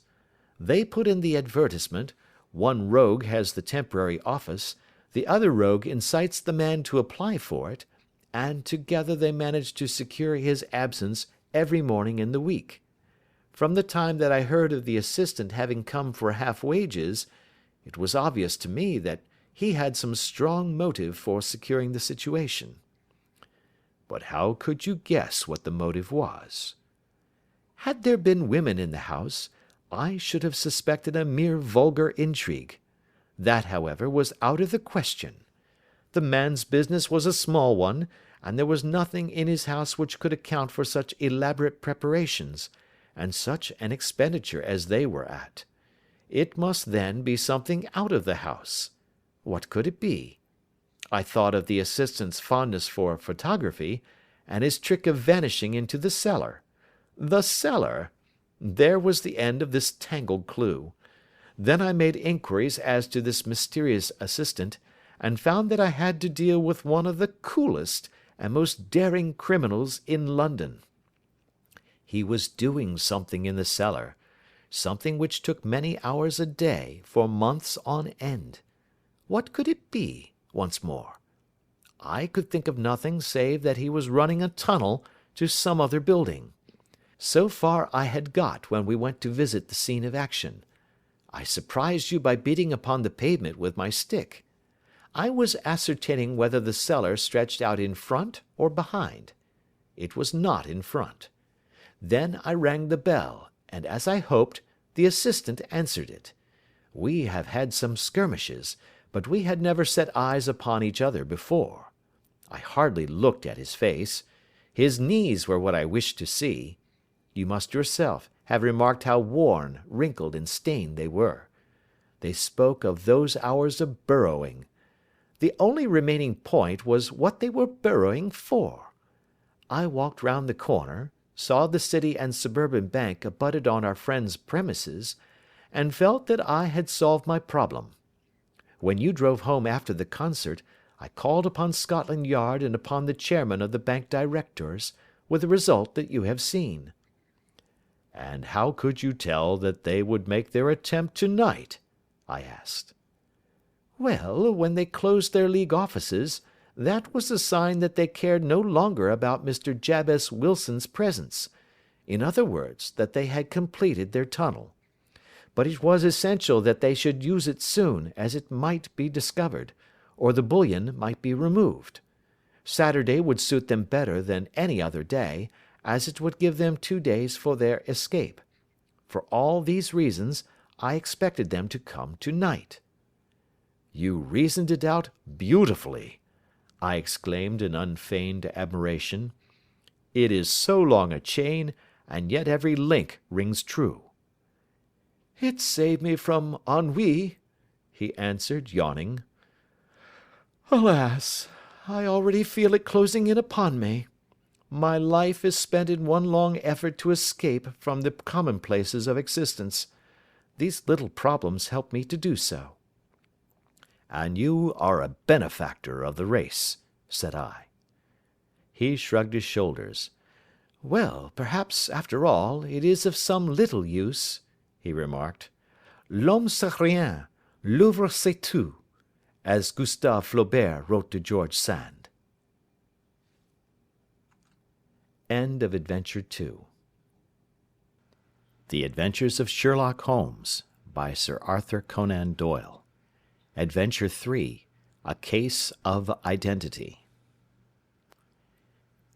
My dear fellow, said Sherlock Holmes as we sat on either side of the fire in his lodgings at Baker Street, life is infinitely stranger than anything which the mind of man could invent.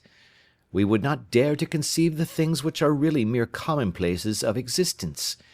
If we could fly out of that window hand in hand, hover over this great city, gently remove the roofs, and peep in at the queer things which are going on, the strange coincidences, the plannings, the cross purposes, the wonderful chains of events, working through generations, and leading to the most outré results, it would make all fiction with its conventionalities and foreseen conclusions most stale and unprofitable.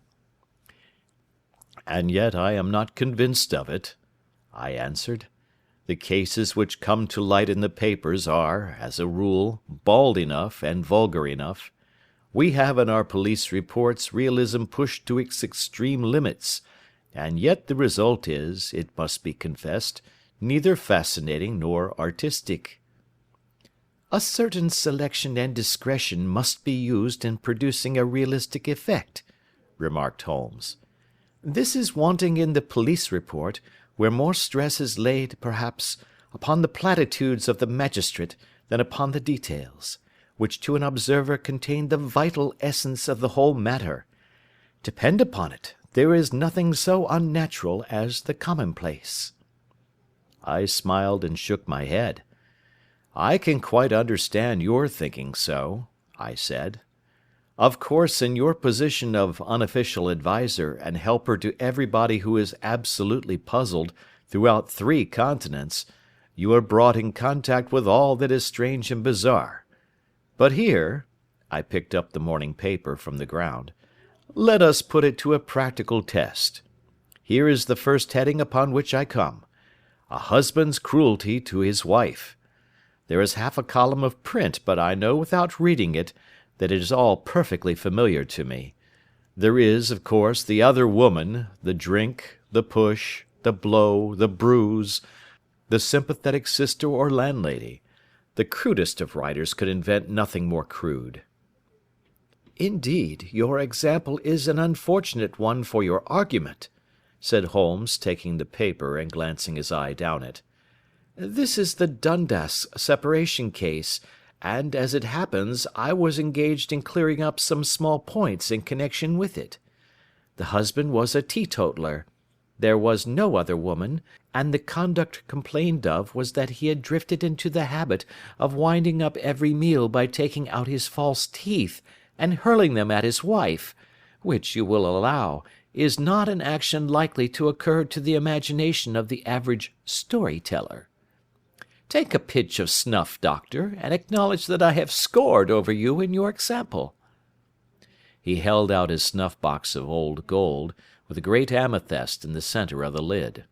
Its splendour was in such contrast to his homely ways and simple life that I could not help commenting upon it.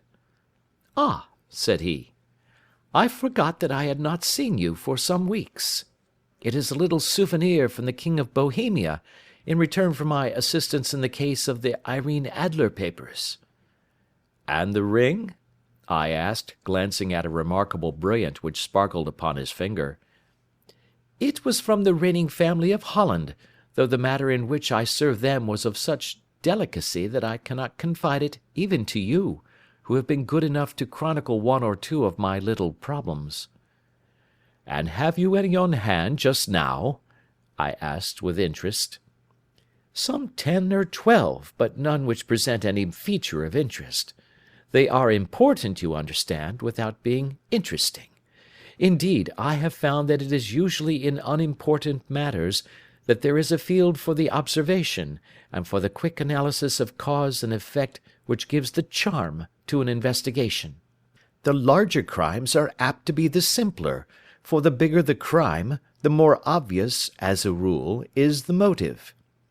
In these cases, save for one rather intricate matter which has been referred to me from Marseilles, there is nothing which presents any features of interest. It is possible, however, that I may have something better before very many minutes are over, for this is one of my clients, or I am much mistaken." He had risen from his chair and was standing between the parted blinds, gazing down into the dull, neutral-tinted London street.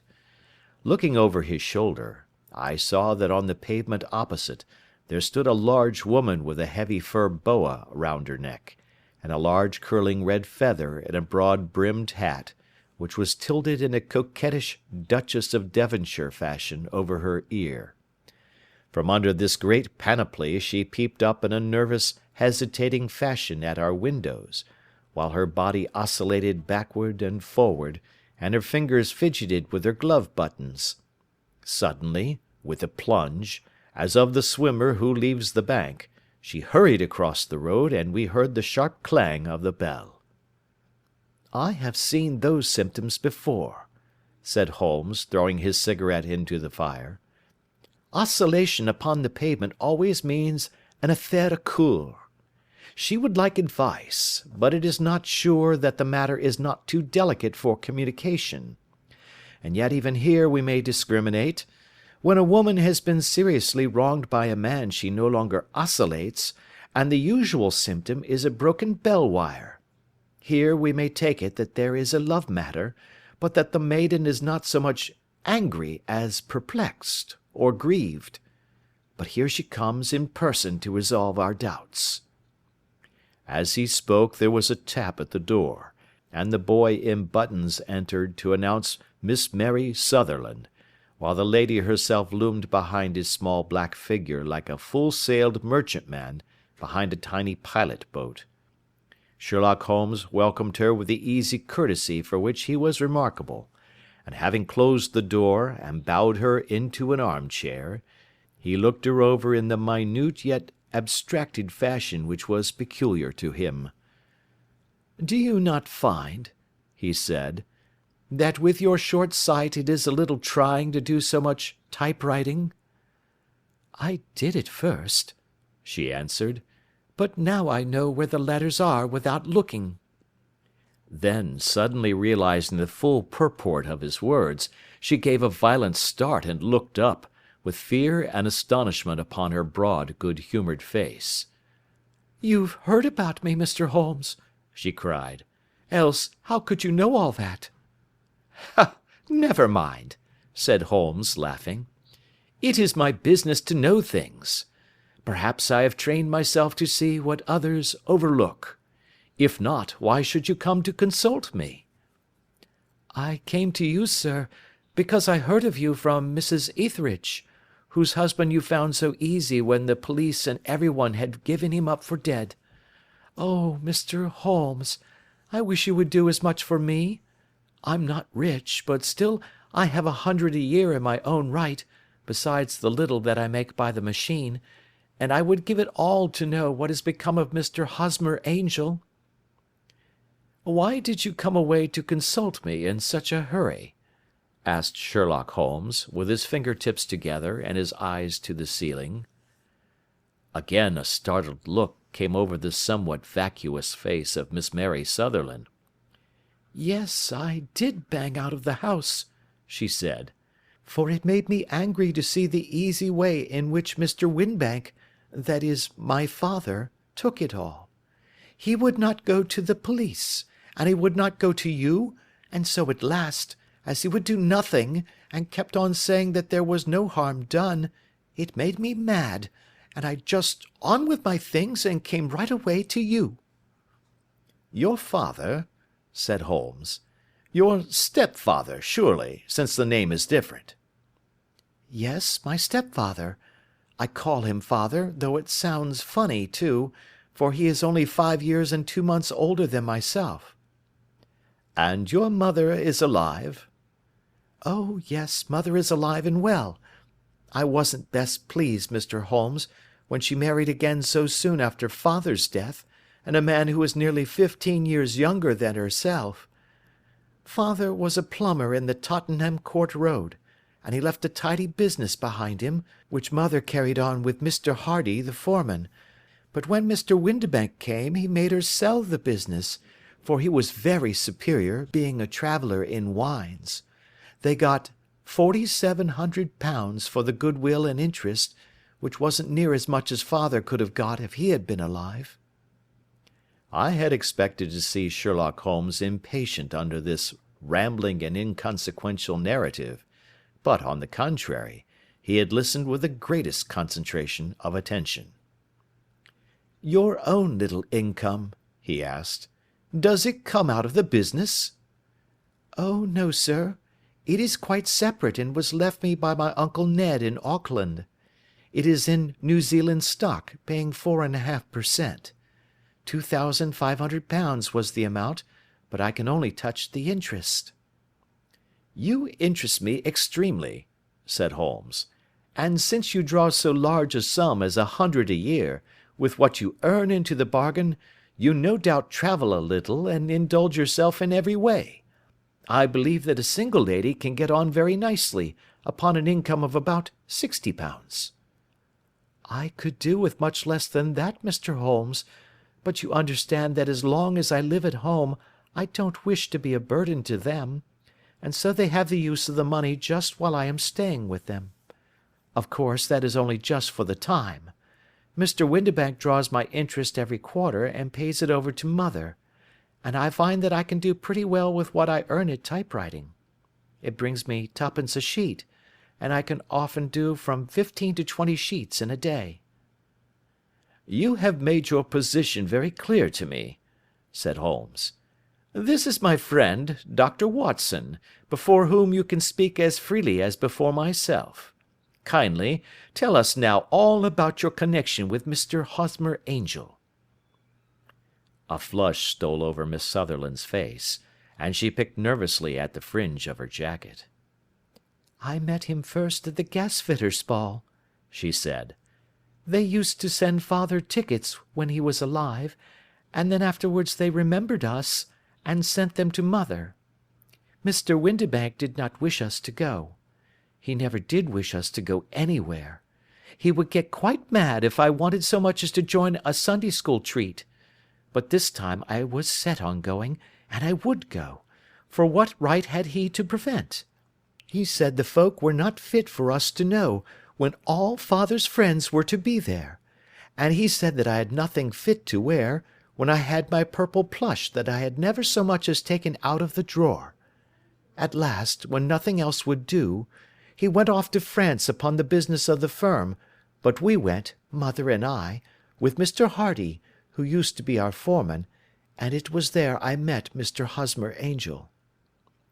I suppose, said Holmes, that when Mr. Windibank came back from France, he was very annoyed at your having gone to the ball. Oh, well, he was very good about it. He laughed, I remember, and shrugged his shoulders, and said there was no use denying anything to a woman, for she would have her way. I see. Then at the gasfitter's ball you met, as I understand, a gentleman called Mr. Hosmer Angel. Yes, sir. I met him that night, and he called next day to ask if we had got home all safe, and after that we met him. That is to say, Mr. Holmes, I met him twice for walks, but after that father came back again, and Mr. Hosmer Angel could not come to the house any more. No. Well, you know father didn't like anything of the sort.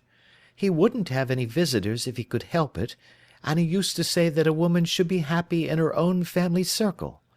But then, as I used to say to mother, a woman wants her own circle to begin with, and I had not got mine yet. But how about Mr. Hosmer Angel? Did he make no attempt to see you? Well, father was going off to France again in a week, and Hosmer wrote and said that it would be safer and better not to see each other until he had gone. We could write in the meantime, and he used to write every day. I took the letters in the morning, so there was no need for father to know. Were you engaged to the gentleman at this time? Oh, yes, Mr. Holmes. We were engaged after the first walk that we took. Hosmer, Mr. Angel, was a cashier in an office in Leadenhall Street, and— What office? That's the worst of it, Mr. Holmes. I don't know. Where did he live, then? He slept on the premises. And you don't know his address? No, except that it was Leadenhall Street. Where did you address your letters, then? To the Leadenhall Street post office, to be left till called for. He said that if they were sent to the office he would be chaffed by all the other clerks about having letters from a lady, so I offered to typewrite them, like he did his, but he wouldn't have that, for he said that when I wrote them they seemed to come from me, but when they were typewritten he always felt that the machine had come between us. That will just show you how fond he was of me, Mr. Holmes, and the little things that he would think of. It was most suggestive, said Holmes. It has long been an axiom of mine that the little things are infinitely the most important. Can you remember any other little things about Mr. Hosmer Angel? He was a very shy man, Mr. Holmes. He would rather walk with me in the evening than in the daylight, for he said that he hated to be conspicuous. Very retiring and gentlemanly he was. Even his voice was gentle. He'd had the quinsy and swollen glands when he was young, he told me, and it had left him with a weak throat and a hesitating, whispering fashion of speech. He was always well dressed, very neat and plain, but his eyes were weak just as mine are, and he wore tinted glasses against the glare. Well, and what happened when Mr. Windibank, your stepfather, returned to France? Mr. Hosmer Angel came to the house again, and proposed that we should marry before father came back. He was in dreadful earnest, and made me swear, with my hands on the testament, that whatever happened I would always be true to him. Mother said he was quite right to make me swear, and that it was a sign of his passion. Mother was all in his favour from the first, and was even fonder of him than I was. Then, when they talked of marrying within the week, I began to ask about father, but they both said never to mind about father, but just to tell him afterwards, and mother said she would make it all right with him. I didn't quite like that, Mr. Holmes. It seemed funny that I should ask his leave, as he was only a few years older than me, but I didn't want to do anything on the sly, so I wrote to father at Bordeaux, where the company has its French offices, but the letter came back to me on the very morning of the wedding." "It missed him, then?" "Yes, sir, for he had started to England just before it arrived." "Ha! That was unfortunate. Your wedding was arranged, then, for the Friday. Was it to be in church?"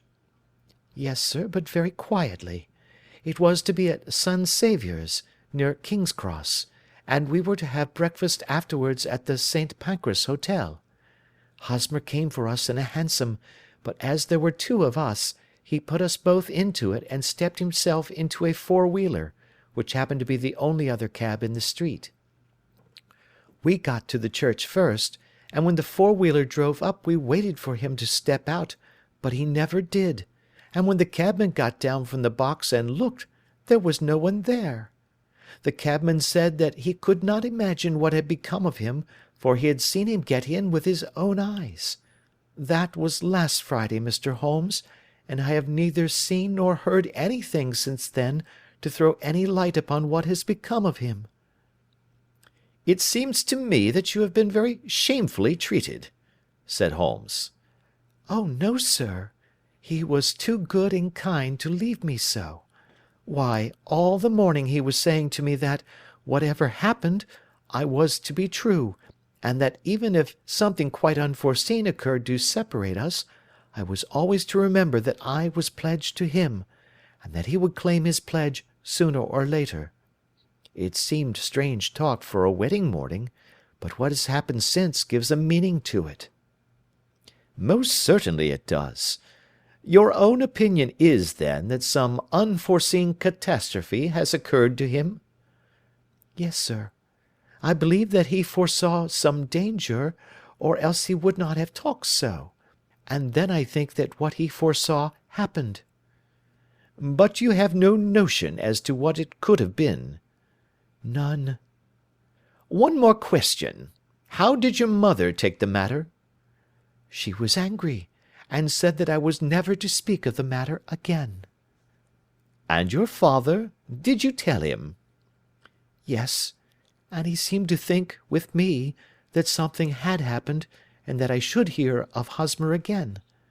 As he said, what interest could anyone have in bringing me to the doors of the church, and then leaving me? Now, if he had borrowed my money, or if he had married me and got my money settled on him, there might be some reason, but Hosmer was very independent about money, and never would look at a shilling of mine. And yet, what could have happened? And why could he not write? Oh, it drives me half mad to think of it, and I can't sleep a wink at night." She pulled a little handkerchief out of her muff, and began to sob heavily into it. "I shall glance into the case for you," said Holmes, rising, "and I have no doubt that we shall reach some definite result. Let the weight of the matter rest upon me now, and do not let your mind dwell upon it further. Above all, try to let Mr. Hosmer Angel vanish from your memory, as he has done from your life." "Then you don't think I'll see him again?" "I fear not." "Then what has happened to him?" "You will leave that question in my hands. I should like an accurate description of him, and any letters of his which you can spare." "I advertised for him in last Saturday's Chronicle," said she. "Here is the slip, and here are 4 letters from him." "Thank you. And your address?" "Number 31 Lion Place, Camberwell." "Mr. Angel's address you never had, I understand. Where is your father's place of business?" "He travels for Westhouse and Marbank, the great claret importers of Fenchurch Street." "Thank you. You have made your statement very clearly. You will leave the papers here, and remember the advice which I have given you. Let the whole incident be a sealed book, and do not allow it to affect your life." You are very kind, Mr. Holmes, but I cannot do that. I shall be true to Hosmer. He shall find me ready when he comes back." For all the preposterous hat and the vacuous face, there was something noble in the simple faith of our visitor which compelled our respect. She laid her little bundle of papers upon the table and went her way, with a promise to come again whenever she might be summoned. Sherlock Holmes sat silent for a few minutes with his finger-tips still pressed together, his legs stretched out in front of him, and his gaze directed upward to the ceiling. Then he took down from the rack the old and oily clay pipe, which was to him as a counsellor, and, having lit it, he leaned back in his chair, with the thick blue cloud-wreaths spinning up from him, and a look of infinite languor in his face. "Quite an interesting study, that maiden," he observed. "I found her more interesting than her little problem, which, by the way, is rather a trite one. You will find parallel cases, if you consult my index, in Andover in '77, and there was something of the sort at The Hague last year. Old as is the idea, however, there were one or two details which were new to me, but the maiden herself was most instructive." "You appeared to read a good deal upon her which was quite invisible to me," I remarked. "Not invisible, but unnoticed, Watson. You did not know where to look, and so you missed all that was important. I can never bring you to realize the importance of sleeves, the suggestiveness of thumbnails, or the great issues that may hang from a bootlace. Now, what did you gather from that woman's appearance? Describe it." "Well, she had a slate-coloured, broad-brimmed straw hat, with a feather of a brickish red. Her jacket was black, with black beads sewn upon it, and a fringe of little black jet ornaments. Her dress was brown, rather darker than coffee colour, with a little purple plush at the neck and sleeves. Her gloves were greyish and were worn through at the right forefinger.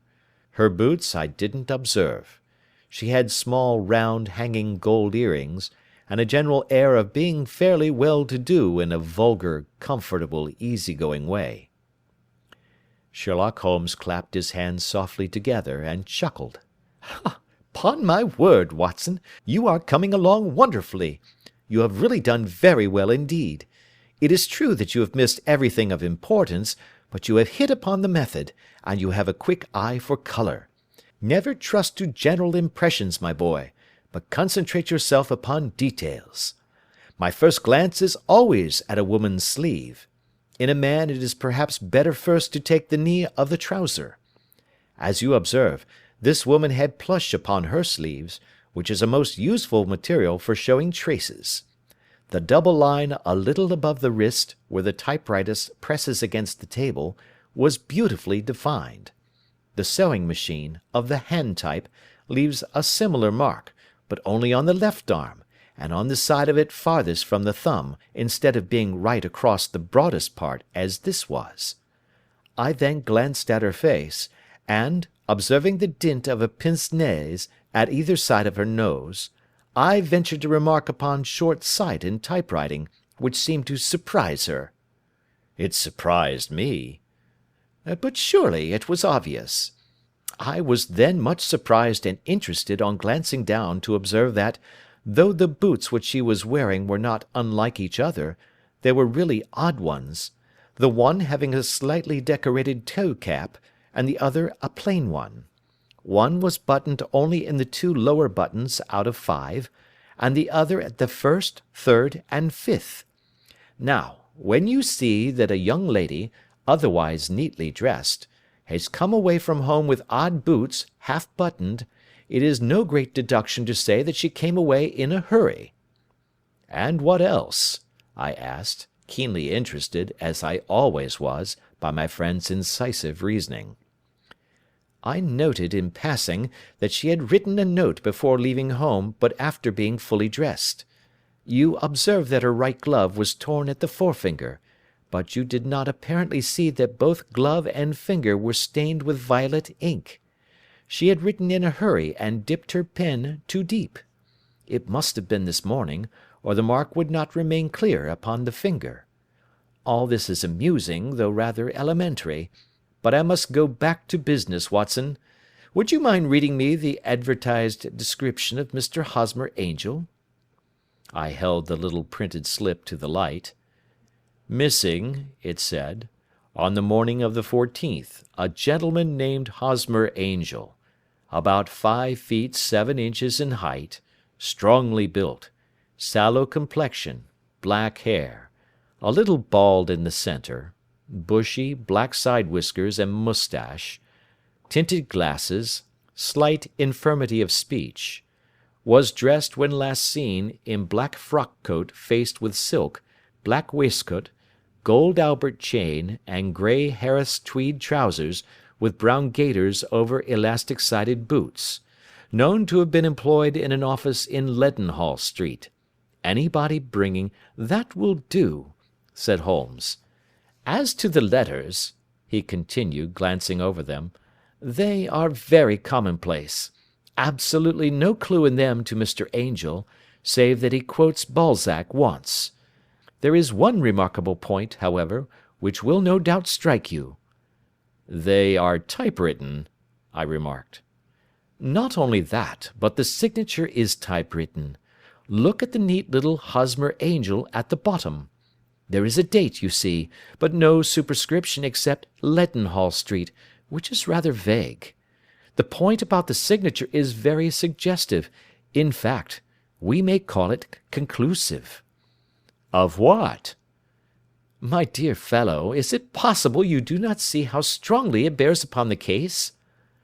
"I cannot say that I do, unless it were that he wished to be able to deny his signature if an action for breach of promise were instituted." "No, that was not the point. However, I shall write 2 letters, which should settle the matter. One is to a firm in the city, the other is to the young lady's stepfather, Mr. Windibank, asking him whether he could meet us here at 6 o'clock to-morrow evening. It is just as well that we should do business with the male relatives. And now, Doctor, we can do nothing until the answers to those letters come, so we may put our little problem upon the shelf for the interim." I had had so many reasons to believe in my friend's subtle powers of reasoning and extraordinary energy in action, that I felt that he must have some solid grounds for the assured and easy demeanour with which he treated the singular mystery which he had been called upon to fathom. Once only had I known him to fail, in the case of the King of Bohemia and the Irene Adler photograph; but when I looked back to the weird business of the sign of 4, and the extraordinary circumstances connected with the study in scarlet, I felt that it would be a strange tangle indeed which he could not unravel. I left him then, still puffing at his black clay pipe, with the conviction that when I came again on the next evening, I would find that he held in his hands all the clues which would lead up to the identity of the disappearing bridegroom of Miss Mary Sutherland. A professional case of great gravity was engaging my own attention at the time, and the whole of next day I was busy at the bedside of the sufferer. It was not until close upon 6 o'clock that I found myself free, and was able to spring into a hansom and drive to Baker Street, half afraid that I might be too late to assist at the dénouement of the little mystery. I found Sherlock Holmes alone, however, half asleep, with his long, thin form curled up in the recesses of his armchair. A formidable array of bottles and test tubes, with the pungent, cleanly smell of hydrochloric acid, told me that he had spent his day in the chemical work which was so dear to him. "Well, have you solved it?" I asked as I entered. "Yes, it was the bisulfate of baryta." "No, no, the mystery!" I cried. "Oh, that! I thought of the salt that I had been working upon. There was never any mystery in the matter, though, as I said yesterday, some of the details are of interest. The only drawback is that there is no law, I fear, that can touch the scoundrel." "Who was he, then, and what was his object in deserting Miss Sutherland?" The question was hardly out of my mouth, and Holmes had not yet opened his lips to reply, when we heard a heavy footfall in the passage, and a tap at the door. "This is the girl's stepfather, Mr. James Windibank," said Holmes. He has written to me to say that he would be here at 6. Come in." The man who entered was a sturdy, middle-sized fellow, some 30 years of age, clean-shaven, and sallow-skinned, with a bland, insinuating manner, and a pair of wonderfully sharp and penetrating grey eyes. He shot a questioning glance at each of us, placed his shiny top-hat upon the sideboard, and with a slight bow sidled down into the nearest chair. "Good evening, Mr. James Windibank," said Holmes.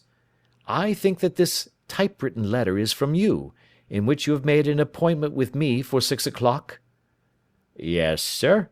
I am afraid that I am a little late, but I am not quite my own master, you know. I am sorry that Miss Sutherland has troubled you about this little matter, for I think it is far better not to wash linen of the sort in public. It was quite against my wishes that she came, but she is a very excitable, impulsive girl, as you may have noticed, and she is not easily controlled when she has made up her mind on a point. Of course, I did not mind you so much, as you are not connected with the official police, but it is not pleasant to have a family misfortune like this noised abroad. Besides, it is a useless expense, for how could you possibly find this Hosmer Angel?" "On the contrary," said Holmes quietly, "I have every reason to believe that I will succeed in discovering Mr. Hosmer Angel." Mr. Windibank gave a violent start and dropped his gloves. "I am delighted to hear it," he said. "It is a curious thing," remarked Holmes, "that a typewriter has really quite as much individuality as a man's handwriting. Unless they are quite new, no two of them write exactly alike. Some letters get more worn than others, and some wear only on one side. Now, you remark in this note of yours, Mr. Windibank, that in every case there is some little slurring over of the E, and a slight defect in the tail of the R. There are 14 other characteristics, but those are the more obvious." "We do all our correspondence with this machine at the office, and no doubt it is a little worn," our visitor answered, glancing keenly at Holmes with his bright little eyes. "And now I will show you what is really a very interesting study, Mr. Windibank," Holmes continued. "I think of writing another little monograph some of these days on the typewriter and its relation to crime. It is a subject to which I have devoted some little attention. I have here 4 letters which purport to come from the missing man. They are all typewritten. In each case, not only are the E's slurred and the R's tailless, but you will observe, if you care to use my magnifying lens, that the 14 other characteristics to which I have alluded are there as well." Mr. Windibank sprang out of his chair and picked up his hat. "I cannot waste time over this sort of fantastic talk, Mr. Holmes," he said. "If you can catch the man, catch him, and let me know when you have done it." "Certainly," said Holmes, stepping over and turning the key in the door. "I let you know then that I have caught him." "What? Where?" shouted Mr. Windibank, turning white to his lips and glancing about him like a rat in a trap. "Oh, it won't do. Really it won't," said Holmes suavely. "There is no possible getting out of it, Mr. Windibank. It is quite too transparent, and it was a very bad compliment when you said that it was impossible for me to solve so simple a question. That's right. Sit down and let us talk it over." Our visitor collapsed into a chair, with a ghastly face and a glitter of moisture on his brow. It's not actionable," he stammered. "I am very much afraid that it is not. But between ourselves, Windibank, it was as cruel and selfish and heartless a trick in a petty way as ever came before me. Now, let me just run over the course of events, and you will contradict me if I go wrong." The man sat huddled up in his chair, with his head sunk upon his breast, like one who is utterly crushed. Holmes stuck his feet up on the corner of the mantelpiece, and leaning back with his hands in his pockets, began talking rather to himself, as it seemed, than to us. "The man married a woman very much older than himself for her money," said he, "and he enjoyed the use of the money of the daughter as long as she lived with them. It was a considerable sum, for people in their position, and the loss of it would have made a serious difference. It was worth an effort to preserve it. The daughter was of a good, amiable disposition, but affectionate and warm-hearted in her ways, so that it was evident that with her fair personal advantages, and her little income, she would not be allowed to remain single long. Now her marriage would mean, of course, the loss of 100 a year, so what does her stepfather do to prevent it? He takes the obvious course of keeping her at home, and forbidding her to seek the company of people of her own age. But soon he found that that would not answer for ever. She became restive, insisted upon her rights, and finally announced her positive intention of going to a certain ball. What does her clever stepfather do then? He conceives an idea more creditable to his head than to his heart. With the connivance and assistance of his wife, he disguised himself, covered those keen eyes with tinted glasses, masked the face with a moustache and a pair of bushy whiskers, sunk that clear voice into an insinuating whisper, and doubly secure on account of the girl's short sight, he appears as Mr. Hosmer Angel, and keeps off other lovers by making love himself." "It was only a joke at first," groaned our visitor. "We never thought that she would have been so carried away." "Very likely not. However that may be, the young lady was very decidedly carried away, and having quite made up her mind that her stepfather was in France, the suspicion of treachery never for an instant entered her mind. She was flattered by the gentleman's attentions, and the effect was increased by the loudly expressed admiration of her mother. Then Mr. Angel began to call, for it was obvious that the matter should be pushed as far as it would go if a real effect were to be produced. There were meetings, and an engagement, which would finally secure the girl's affections from turning towards any one else. But the deception could not be kept up for ever. These pretended journeys to France were rather cumbrous. The thing to do was clearly to bring the business to an end in such a dramatic manner that it would leave a permanent impression upon the young lady's mind, and prevent her from looking upon any other suitor for some time to come. Hence those vows of fidelity exacted upon a testament, and hence also the allusions to a possibility of something happening on the very morning of the wedding.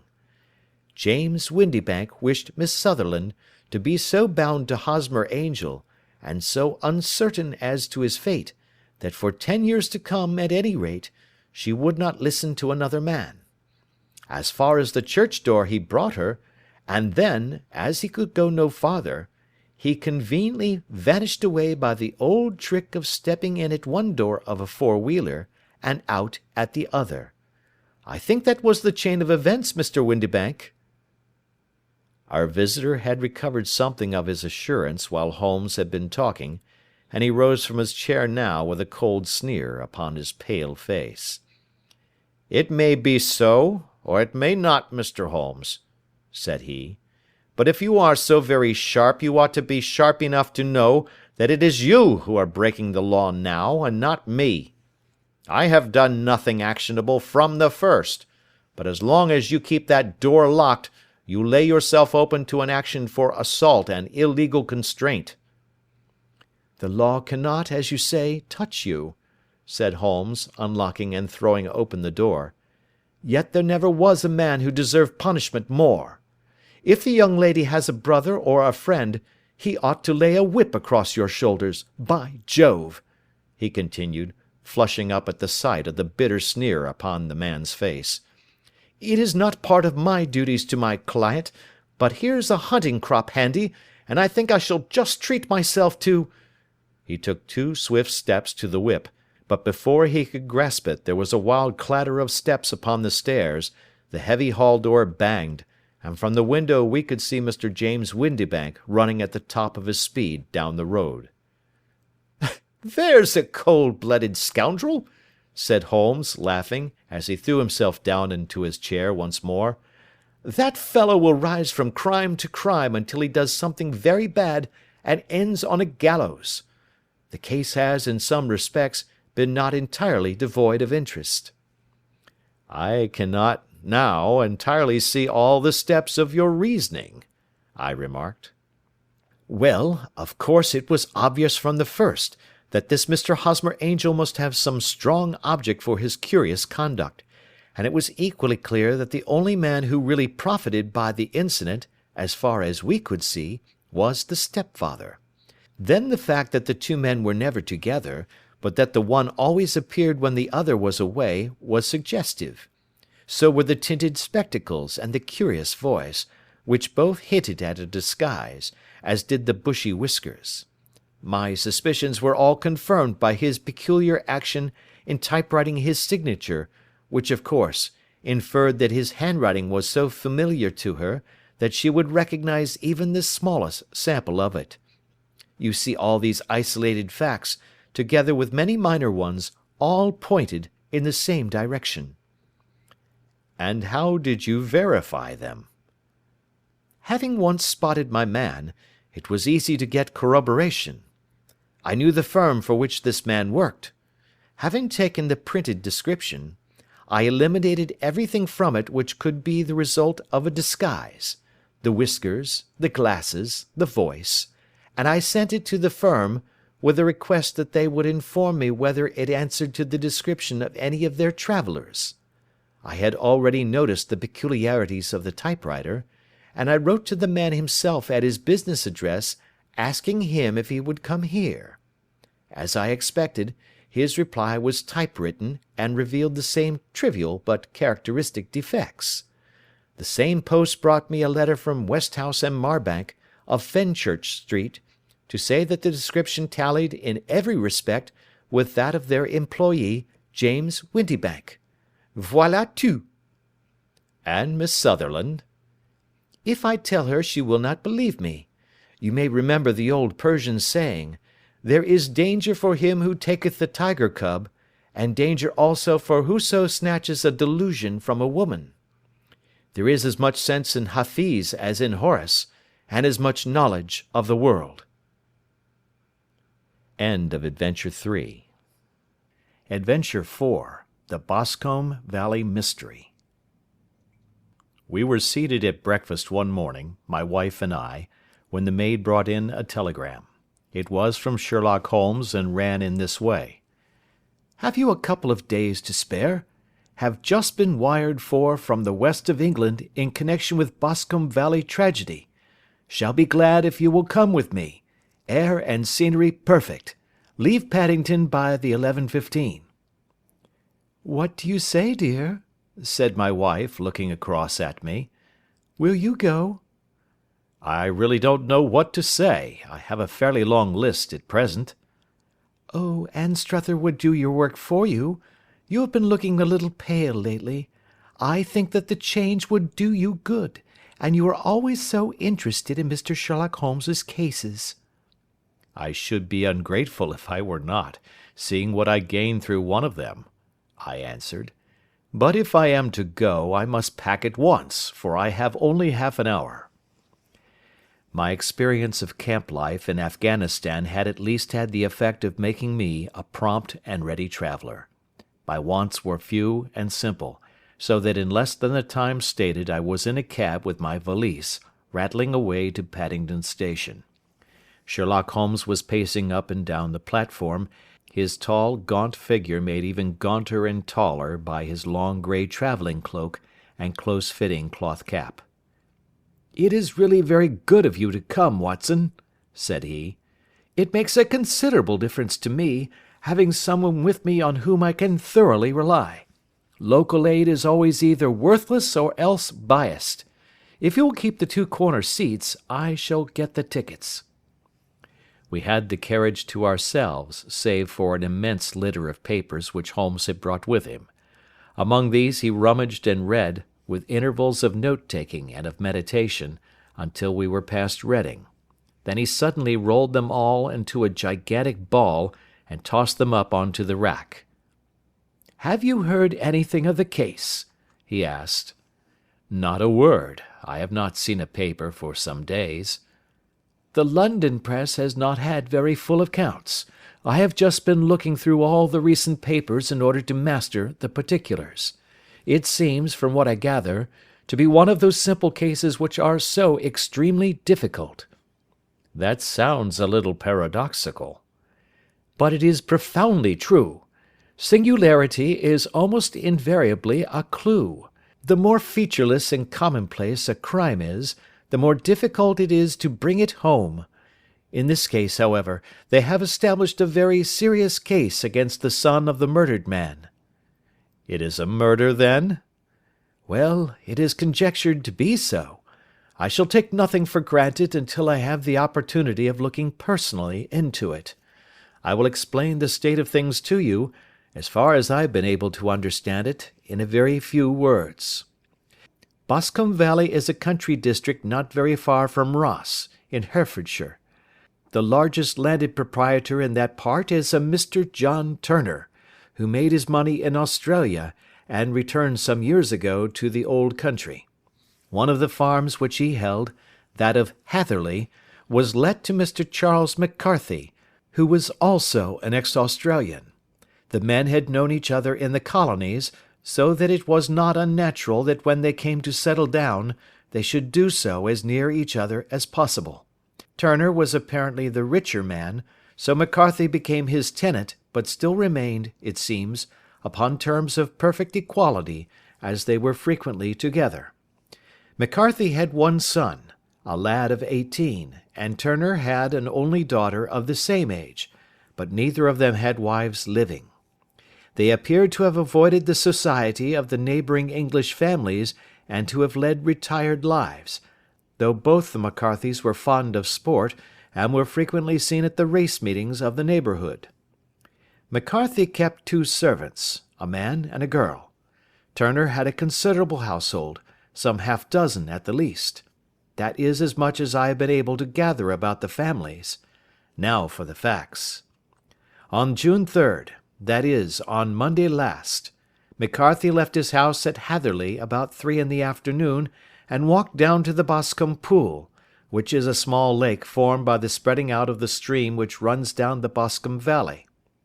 He had been out with his serving man in the morning at Ross, and he had told the man that he must hurry, as he had an appointment of importance to keep at 3. From that appointment he never came back alive. From Hatherley farmhouse to the Boscombe Pool is 1/4 of a mile, and 2 people saw him as he passed over this ground. One was an old woman, whose name is not mentioned, and the other was William Crowder, a gamekeeper in the employ of Mr. Turner. Both these witnesses depose that Mr. McCarthy was walking alone. The gamekeeper adds that within a few minutes of his seeing McCarthy pass, he had seen his son, Mr. James McCarthy, going the same way with a gun under his arm. To the best of his belief, the father was actually in sight at the time, and the son was following him. He thought no more of the matter until he heard in the evening of the tragedy that had occurred. The 2 McCarthys were seen after the time when William Crowder, the gamekeeper, lost sight of them. The Boscombe Pool is thickly wooded round, with just a fringe of grass and of reeds around the edge. A girl of 14, Patience Moran, who is the daughter of the lodge-keeper of the Boscombe Valley estate, was in one of the woods, picking flowers. She states that while she was there she saw, at the border of the wood and close by the lake, Mr. McCarthy and his son, and that they appeared to be having a violent quarrel. She heard Mr. McCarthy the elder using very strong language to his son, and she saw the latter raise up his hand as if to strike his father. She was so frightened by their violence that she ran away and told her mother, when she reached home, that she had left the 2 McCarthys quarrelling near Boscombe Pool, and that she was afraid that they were going to fight. She had hardly said the words when young Mr. McCarthy came running up to the lodge to say that he had found his father dead in the wood, and to ask for the help of the lodge-keeper. He was much excited, without either his gun or his hat, and his right hand and sleeve were observed to be stained with fresh blood. On following him, they found the dead body stretched out upon the grass beside the pool. The head had been beaten in by repeated blows of some heavy and blunt weapon. The injuries were such as might very well have been inflicted by the butt end of his son's gun, which was found lying on the grass within a few paces of the body. Under these circumstances the young man was instantly arrested, and a verdict of wilful murder having been returned at the inquest on Tuesday, he was on Wednesday brought before the magistrates at Ross, who have referred the case to the next assizes. Those are the main facts of the case, as they came out before the coroner and the police court." "I could hardly imagine a more damning case," I remarked. "If ever circumstantial evidence pointed to a criminal, it does so here." "Circumstantial evidence is a very tricky thing," answered Holmes thoughtfully. "It may seem to point very straight to one thing, but if you shift your own point of view a little, you will find it pointing in an equally uncompromising manner to something entirely different. It must be confessed, however, that the case looks exceedingly grave against the young man, and it is very possible that he is indeed the culprit. There are several people in the neighbourhood, however, and among them Miss Turner, the daughter of the neighbouring landowner, who believe in his innocence, and who have retained Lestrade, whom you may recollect in connection with the study in scarlet, to work out the case in his interest. Lestrade, being rather puzzled, has referred the case to me, and hence it is that two middle-aged gentlemen are flying westward at 50 miles an hour, instead of quietly digesting their breakfasts at home." "I am afraid," said I, "that the facts are so obvious that you will find little credit to be gained out of this case." "There is nothing more deceptive than an obvious fact," he answered, laughing. "Besides, we may chance to hit upon some other obvious facts, which may have been by no means obvious to Mr. Lestrade. You know me too well to think that I am boasting when I say that I shall either confirm or destroy his theory by means which he is quite incapable of employing, or even of understanding. To take the first example to hand, I very clearly perceive that in your bedroom the window is upon the right-hand side, and yet I question whether Mr. Lestrade would have noted even so self-evident a thing as that. How on earth, my dear fellow, I know you well. I know the military neatness which characterizes you. You shave every morning, and in this season you shave by the sunlight. But since your shaving is less and less complete as we get farther back on the left side, until it becomes positively slovenly as we get round the angle of the jaw, it is surely very clear that that side is less illuminated than the other. I could not imagine a man of your habits looking at himself in an equal light and being satisfied with such a result. I only quote this as a trivial example of observation and inference. Therein lies my métier, and it is just possible that it may be of some service in the investigation which lies before us. There are one or two minor points which were brought out in the inquest and which are worth considering. What are they? It appears that his arrest did not take place at once, but after the return to Hatherley Farm. On the inspector of constabulary informing him that he was a prisoner, he remarked that he was not surprised to hear it, and that it was no more than his deserts. This observation of his had the natural effect of removing any traces of doubt which might have remained in the minds of the coroner's jury.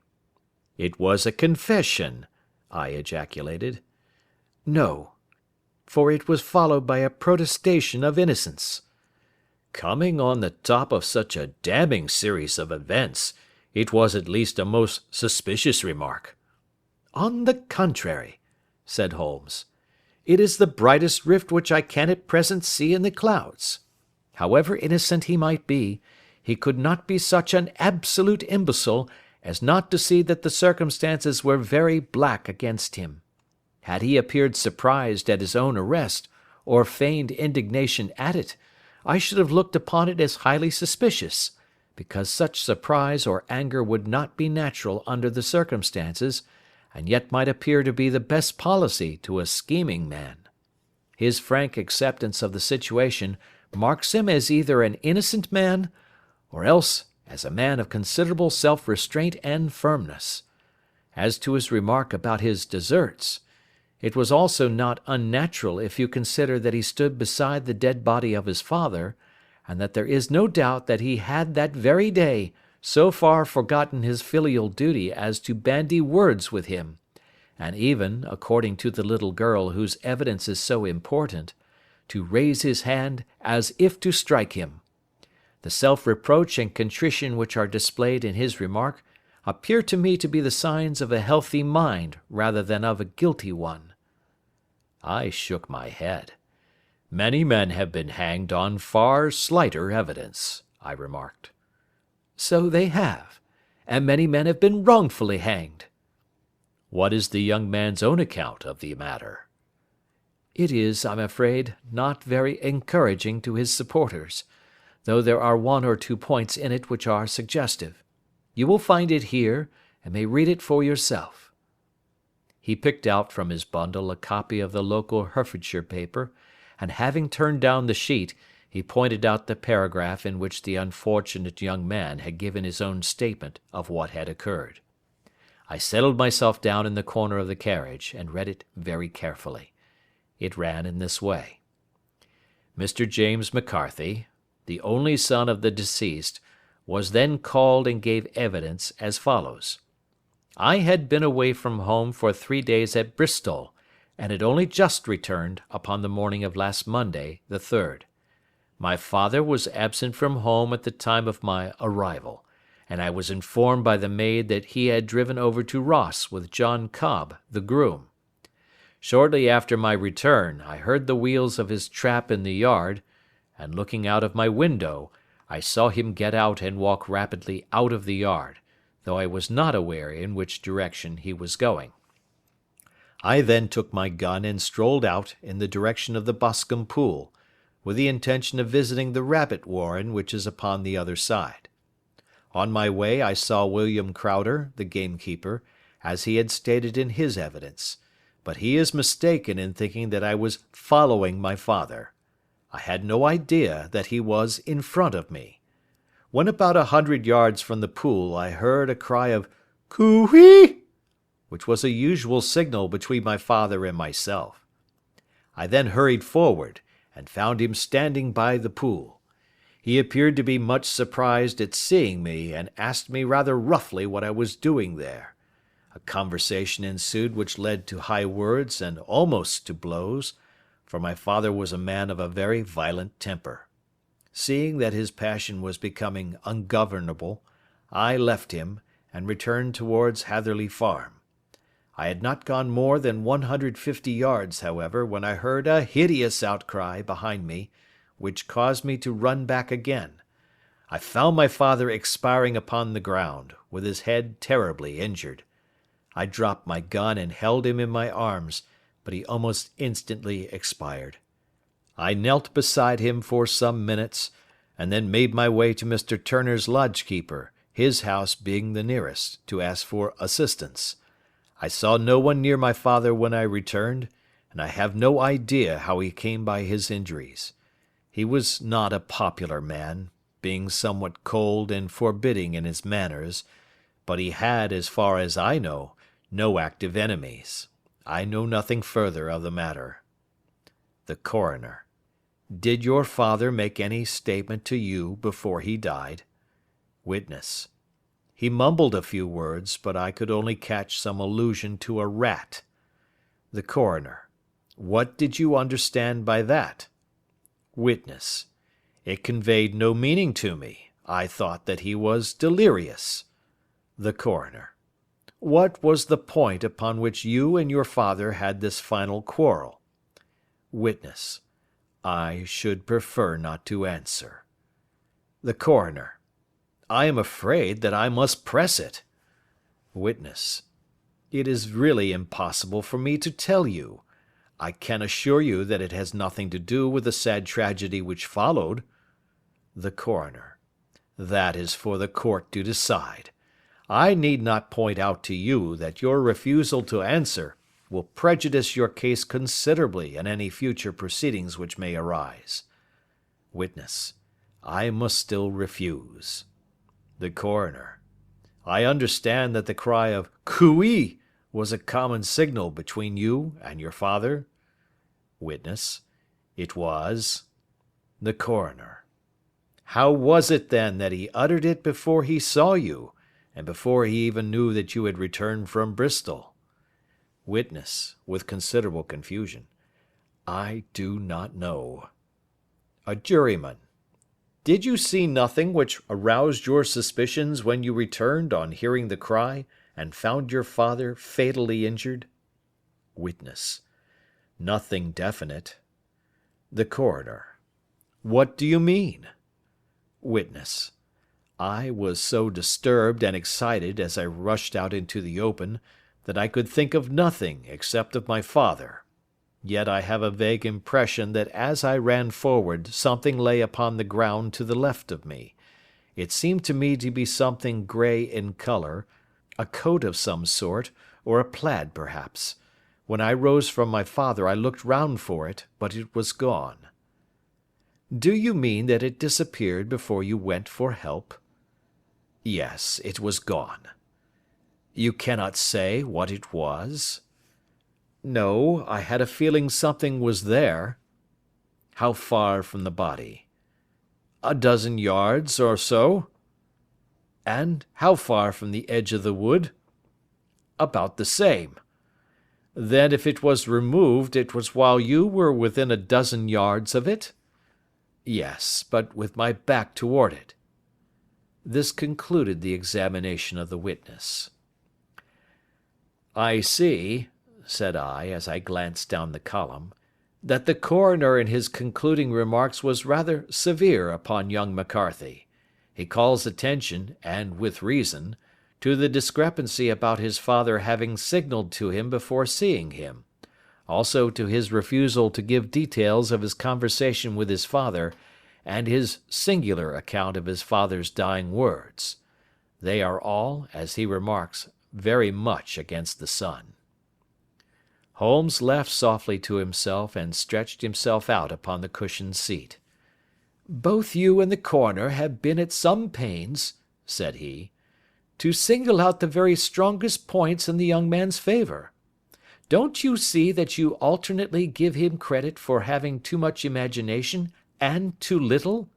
Too little, if he could not invent a cause of quarrel which would give him the sympathy of the jury. Too much, if he evolved from his own inner consciousness anything so outré as a dying reference to a rat, and the incident of the vanishing cloth.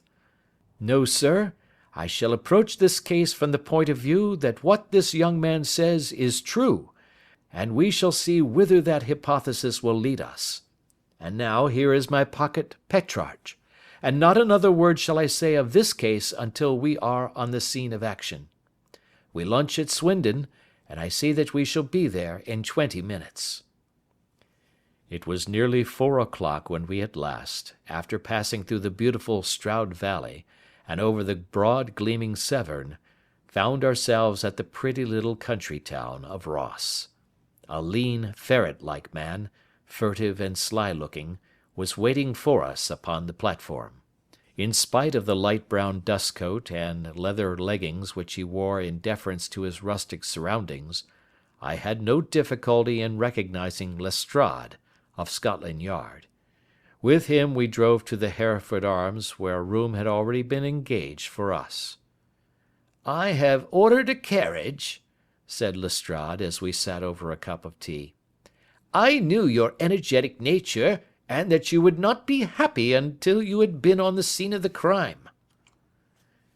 "It was very nice and complimentary of you," Holmes answered. "It is entirely a question of barometric pressure." Lestrade looked startled. "I do not quite follow," he said. "How is the glass? 29, I see. No wind, and not a cloud in the sky. I have a caseful of cigarettes here which need smoking, and the sofa is very much superior to the usual country hotel abomination. I do not think that it is probable that I shall use the carriage to-night." Lestrade laughed indulgently. "You have, no doubt, already formed your conclusions from the newspapers," he said. "The case is as plain as a pikestaff, and the more one goes into it, the plainer it becomes. Still, of course, one can't refuse a lady, and such a very positive one too. She has heard of you, and would have your opinion, though I repeatedly told her that there was nothing which you could do which I have not already done. Why, bless my soul, here is her carriage at the door." He had hardly spoken before there rushed into the room one of the most lovely young women that I have ever seen in my life. Her violet eyes shining, her lips parted, a pink flush upon her cheeks, all thought of her natural reserve lost in her overpowering excitement and concern. "Oh, Mr. Sherlock Holmes!" she cried, glancing from one to the other of us, and finally, with a woman's quick intuition, fastening upon my companion. "I am so glad that you have come. I have driven down to tell you so. I know that James didn't do it. I know it, and I want you to start upon your work knowing it, too. Never let yourself doubt upon that point. We have known each other since we were little children, and I know his faults as no one else does, but he is too tender-hearted to hurt a fly. Such a charge is absurd to anyone who really knows him." "I hope we may clear him, Miss Turner," said Sherlock Holmes. "You may rely upon my doing all that I can." "But you have read the evidence? You have formed some conclusion? Do you not see some loophole, some flaw? Do you not yourself think that he is innocent?" "I think that it is very probable." "There now!" she cried, throwing back her head and looking defiantly at Lestrade. "You hear? He gives me hopes." Lestrade shrugged his shoulders. "I am afraid that my colleague has been a little quick in forming his conclusions," he said. "But he is right. Oh, I know that he is right. James never did it, and about his quarrel with his father, I am sure that the reason why he would not speak about it to the coroner was because I was concerned in it." "In what way?" asked Holmes. "It is no time for me to hide anything. James and his father had many disagreements about me. Mr. McCarthy was very anxious that there should be a marriage between us. James and I have always loved each other as brother and sister, but of course he is young and has seen very little of life yet, well, he naturally did not wish to do anything like that yet. And there were quarrels, and this I am sure was one of them." "And your father," asked Holmes, "was he in favour of such a union?" "No, he was quite averse to it also. No one but Mr. McCarthy was in favour of it." A quick blush passed over her fresh young face as Holmes shot one of his keen questioning glances at her. "Thank you for this information," said he. "May I see your father if I call to-morrow?" "I am afraid the doctor won't allow it." "The doctor?" "Yes. Have you not heard? Poor father has never been strong for years back, but this has broken him down completely. He is taken to his bed, and Dr. Willows says that he is a wreck, and that his nervous system is shattered.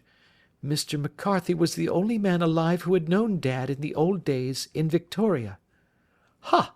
In Victoria! That is important." "Yes, at the mines." "Quite so, at the gold mines, where, as I understand, Mr. Turner made his money." "Yes, certainly." "Thank you, Miss Turner. You have been of material assistance to me." "You will tell me if you have any news to-morrow. No doubt you will go to the prison to see James. Oh, if you do, Mr. Holmes, do tell him that I know him to be innocent." "I will, Miss Turner." "I must go home now, for Dad is very ill, and he misses me so if I leave him. Good-bye, and God help you in your undertaking."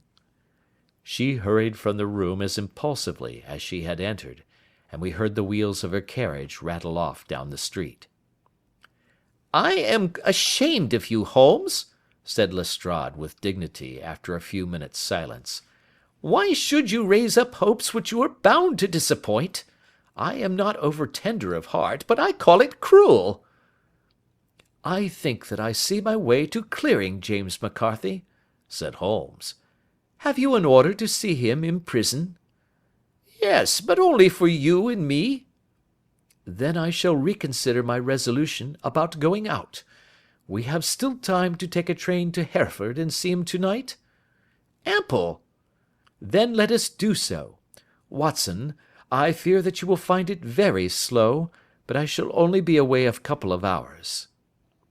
I walked down to the station with them, and then wandered through the streets of the little town, finally returning to the hotel, where I lay upon the sofa and tried to interest myself in a yellow-backed novel. The puny plot of the story was so thin, however, when compared to the deep mystery through which we were groping, and I found my attention wander so continually from the action to the fact, that I at last flung it across the room and gave myself up entirely to a consideration of the events of the day. Supposing that this unhappy young man's story were absolutely true, then what hellish thing, what absolutely unforeseen and extraordinary calamity could have occurred between the time when he parted from his father and the moment when, drawn back by his screams, he rushed into the glade? It was something terrible and deadly. What could it be? Might not the nature of the injuries reveal something to my medical instincts? I rang the bell, and called for the weekly county paper, which contained a verbatim account of the inquest. In the surgeon's deposition it was stated that the posterior third of the left parietal bone and the left half of the occipital bone had been shattered by a heavy blow from a blunt weapon. I marked the spot upon my own head. Clearly, such a blow must have been struck from behind. That was to some extent in favour of the accused, as when seen quarrelling he was face to face with his father. Still, it did not go for very much, for the older man might have turned his back before the blow fell. Still, it might be worth while to call Holmes's attention to it. Then there was the peculiar dying reference to a rat. What could that mean? It could not be delirium. A man dying from a sudden blow does not commonly become delirious. No, it was more likely to be an attempt to explain how he met his fate. But what could it indicate? I cudgelled my brains to find some possible explanation, and then the incident of the grey cloth seen by young McCarthy. If that were true, the murderer must have dropped some part of his dress, presumably his overcoat, in his flight, and must have had the hardihood to return and to carry it away at the instant when the son was kneeling with his back turned not a dozen paces off. What a tissue of mysteries and improbabilities the whole thing was! I did not wonder at Lestrade's opinion, and yet I had so much faith in Sherlock Holmes's insight that I could not lose hope as long as every fresh fact seemed to strengthen his conviction of young McCarthy's innocence. It was late before Sherlock Holmes returned. He came back alone, for Lestrade was staying in lodgings in the town. "The glass still keeps very high," he remarked as he sat down. "It is of importance that it should not rain before we are able to go over the ground.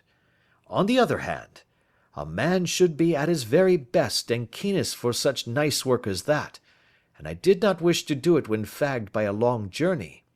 I have seen young McCarthy." "And what did you learn from him?" "Nothing."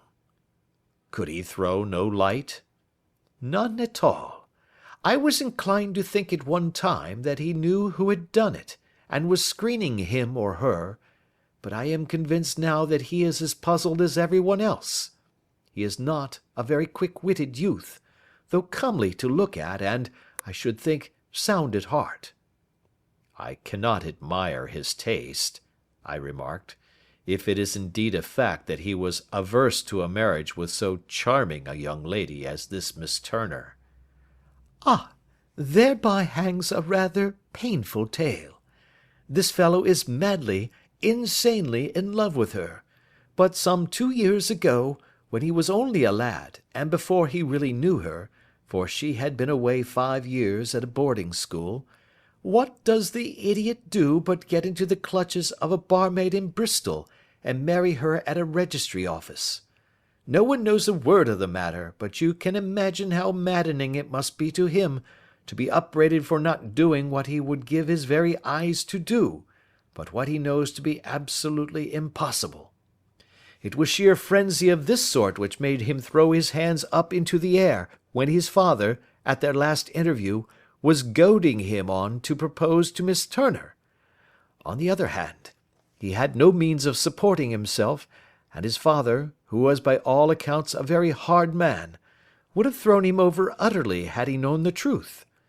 It was with his barmaid wife that he had spent the last 3 days in Bristol, and his father did not know where he was.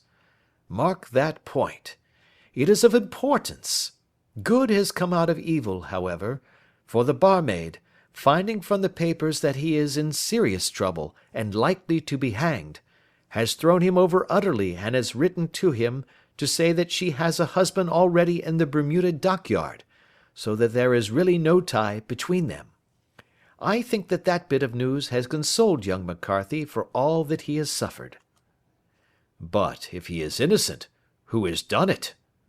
Ah, who? I would call your attention very particularly to 2 points. One is that the murdered man had an appointment with someone at the pool, and that the someone could not have been his son, for his son was away, and he did not know when he would return. The second is that the murdered man was heard to cry "Cooey" before he knew that his son had returned. Those are the crucial points upon which the case depends. And now let us talk about George Meredith, if you please, and we shall leave all minor matters until tomorrow. There was no rain, as Holmes had foretold, and the morning broke bright and cloudless. At 9 o'clock Lestrade called for us with the carriage, and we set off for Hatherley Farm and the Boscombe Pool. "There is serious news this morning," Lestrade observed. "It is said that Mr. Turner, of the Hall, is so ill that his life is despaired of." "An elderly man, I presume?" said Holmes. "About 60. But his constitution has been shattered by his life abroad, and he has been in failing health for some time. This business has had a very bad effect upon him. He was an old friend of McCarthy's, and, I may add, a great benefactor to him, for I have learned that he gave him Hatherley Farm rent-free." "Indeed, that is interesting," said Holmes. "Oh yes, in 100 other ways he has helped him. Everybody about here speaks of his kindness to him." "Really? Does it not strike you as a little singular that this McCarthy, who appears to have had little of his own, and to have been under such obligations to Turner, should still talk of marrying his son to Turner's daughter, who is presumably heiress to the estate, and that in such a very cocksure manner, as if it were merely a case of a proposal and all else would follow? It is the more strange, since we know that Turner himself was averse to the idea. The daughter told us as much. Do you not deduce something from that?" "We have got to the deductions and the inferences," said Lestrade, winking at me. "I find it hard enough to tackle facts, Holmes, without flying away after theories and fancies." "You are right," said Holmes demurely. "You do find it very hard to tackle the facts." "Anyhow, I have grasped one fact which you seem to find it difficult to get hold of," replied Lestrade with some warmth. "And that is?" "That McCarthy Senior met his death from McCarthy Junior, and that all theories to the contrary are the merest moonshine." "Well, moonshine is a brighter thing than fog," said Holmes, laughing. "But I am very much mistaken if this is not Hatherley Farm upon the left." "Yes, that is it."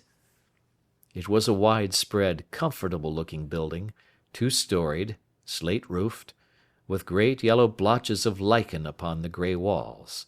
The drawn blinds and the smokeless chimneys, however, gave it a stricken look, as though the weight of this horror still lay heavy upon it. We called at the door, when the maid, at Holmes's request, showed us the boots which her master wore at the time of his death, and also a pair of the son's, though not the pair which he had then had. Having measured these very carefully from 7 or 8 different points, Holmes desired to be led to the courtyard, from which we all followed the winding track which led to Boscombe Pool. Sherlock Holmes was transformed when he was hot upon such a scent as this. Men who had only known the quiet thinker and logician of Baker Street would have failed to recognize him. His face flushed and darkened. His brows were drawn into 2 hard black lines, while his eyes shone out from beneath them with a steely glitter.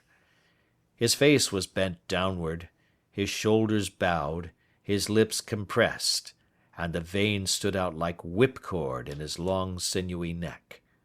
His nostrils seemed to dilate with a purely animal lust for the chase, and his mind was so absolutely concentrated upon the matter before him, that a question or remark fell unheeded upon his ears, or at the most only provoked a quick, impatient snarl in reply.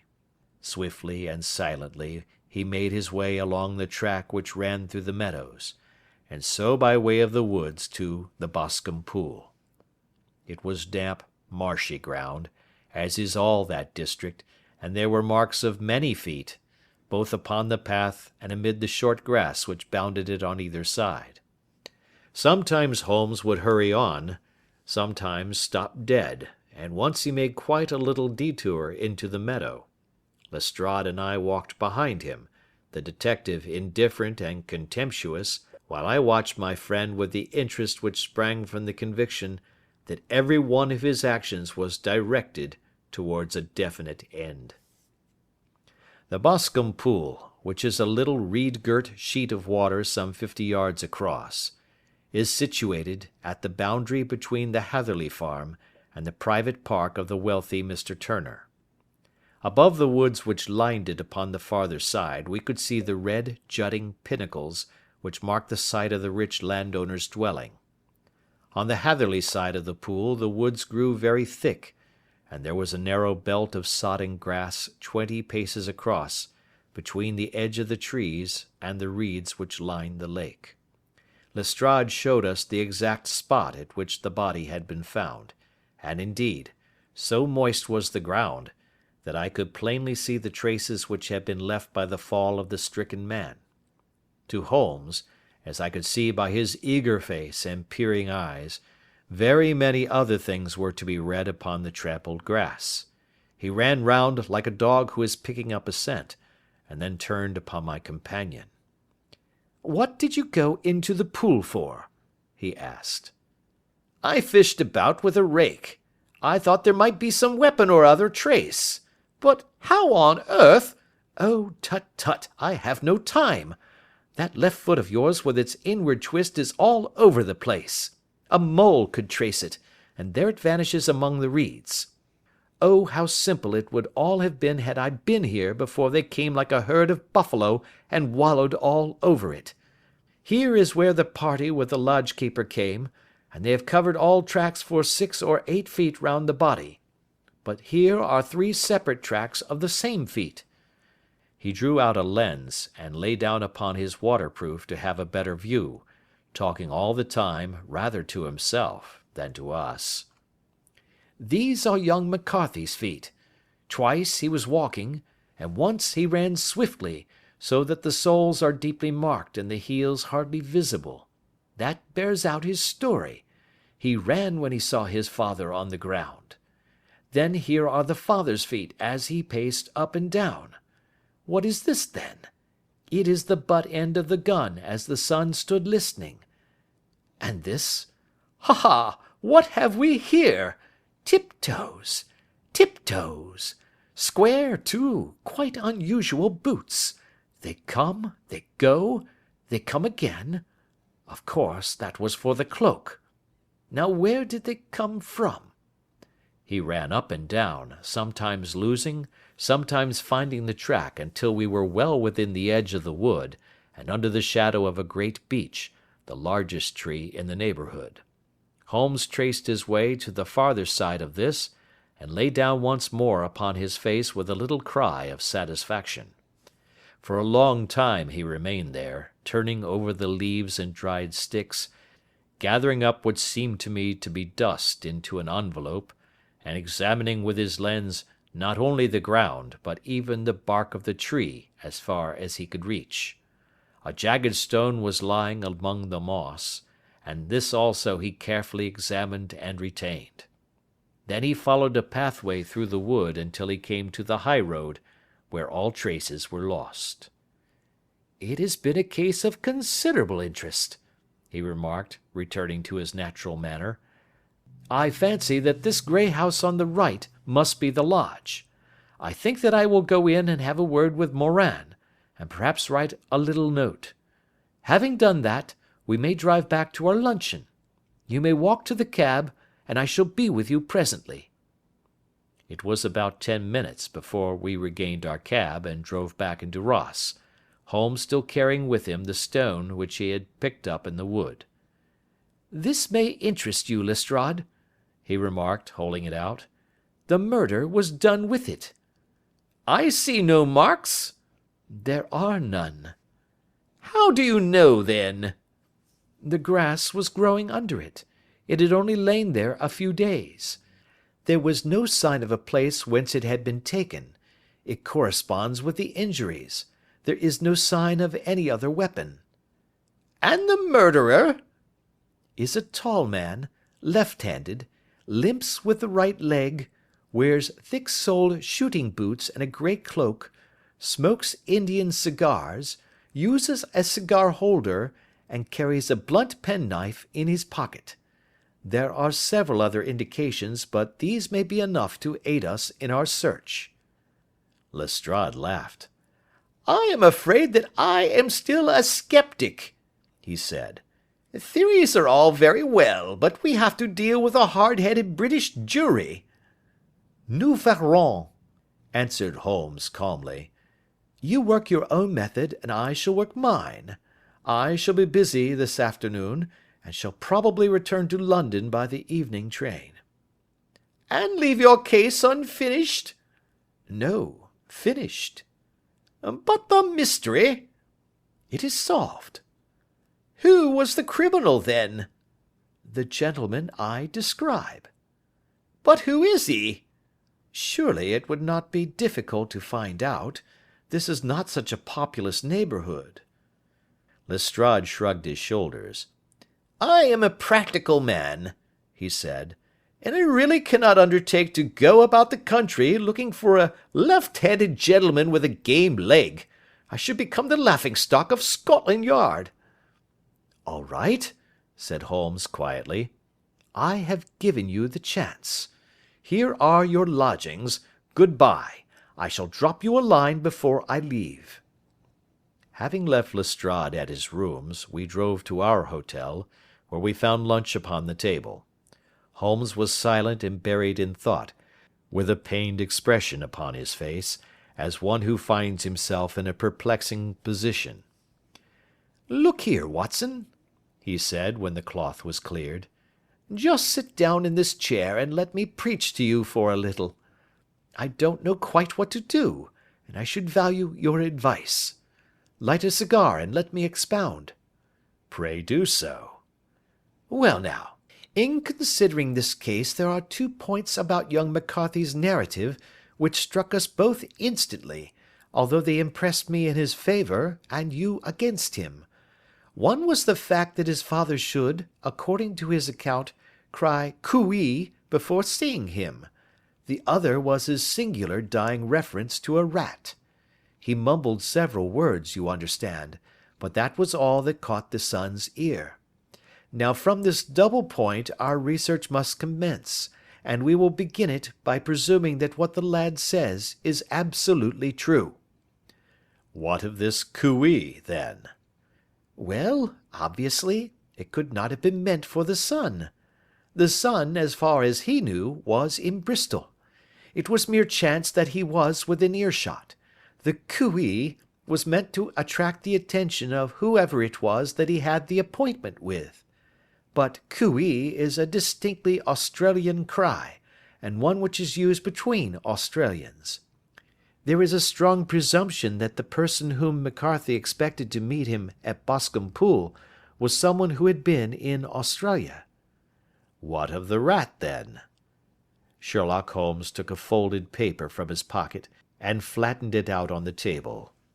This is a map of the colony of Victoria, he said. I wired to Bristol for it last night. He put his hand over part of the map. What do you read? A rat, I read. And now? He raised his hand. Ballarat. Quite so. That was the word the man uttered, and of which his son only caught the last 2 syllables. He was trying to utter the name of his murderer, so-and-so of Ballarat. It is wonderful, I exclaimed. It is obvious. And now you see I had narrowed the field down considerably. The possession of a grey garment was a third point which, granting the son's statement to be correct, was a certainty. We have come now out of mere vagueness to the definite conception of an Australian from Ballarat with a grey cloak. Certainly. And one who was at home in the district, for the pool can only be approached by the farm or by the estate, where strangers could hardly wander. Quite so. Then comes our expedition of today. By an examination of the ground, I gained the trifling details which I gave to that imbecile Lestrade, as to the personality of the criminal.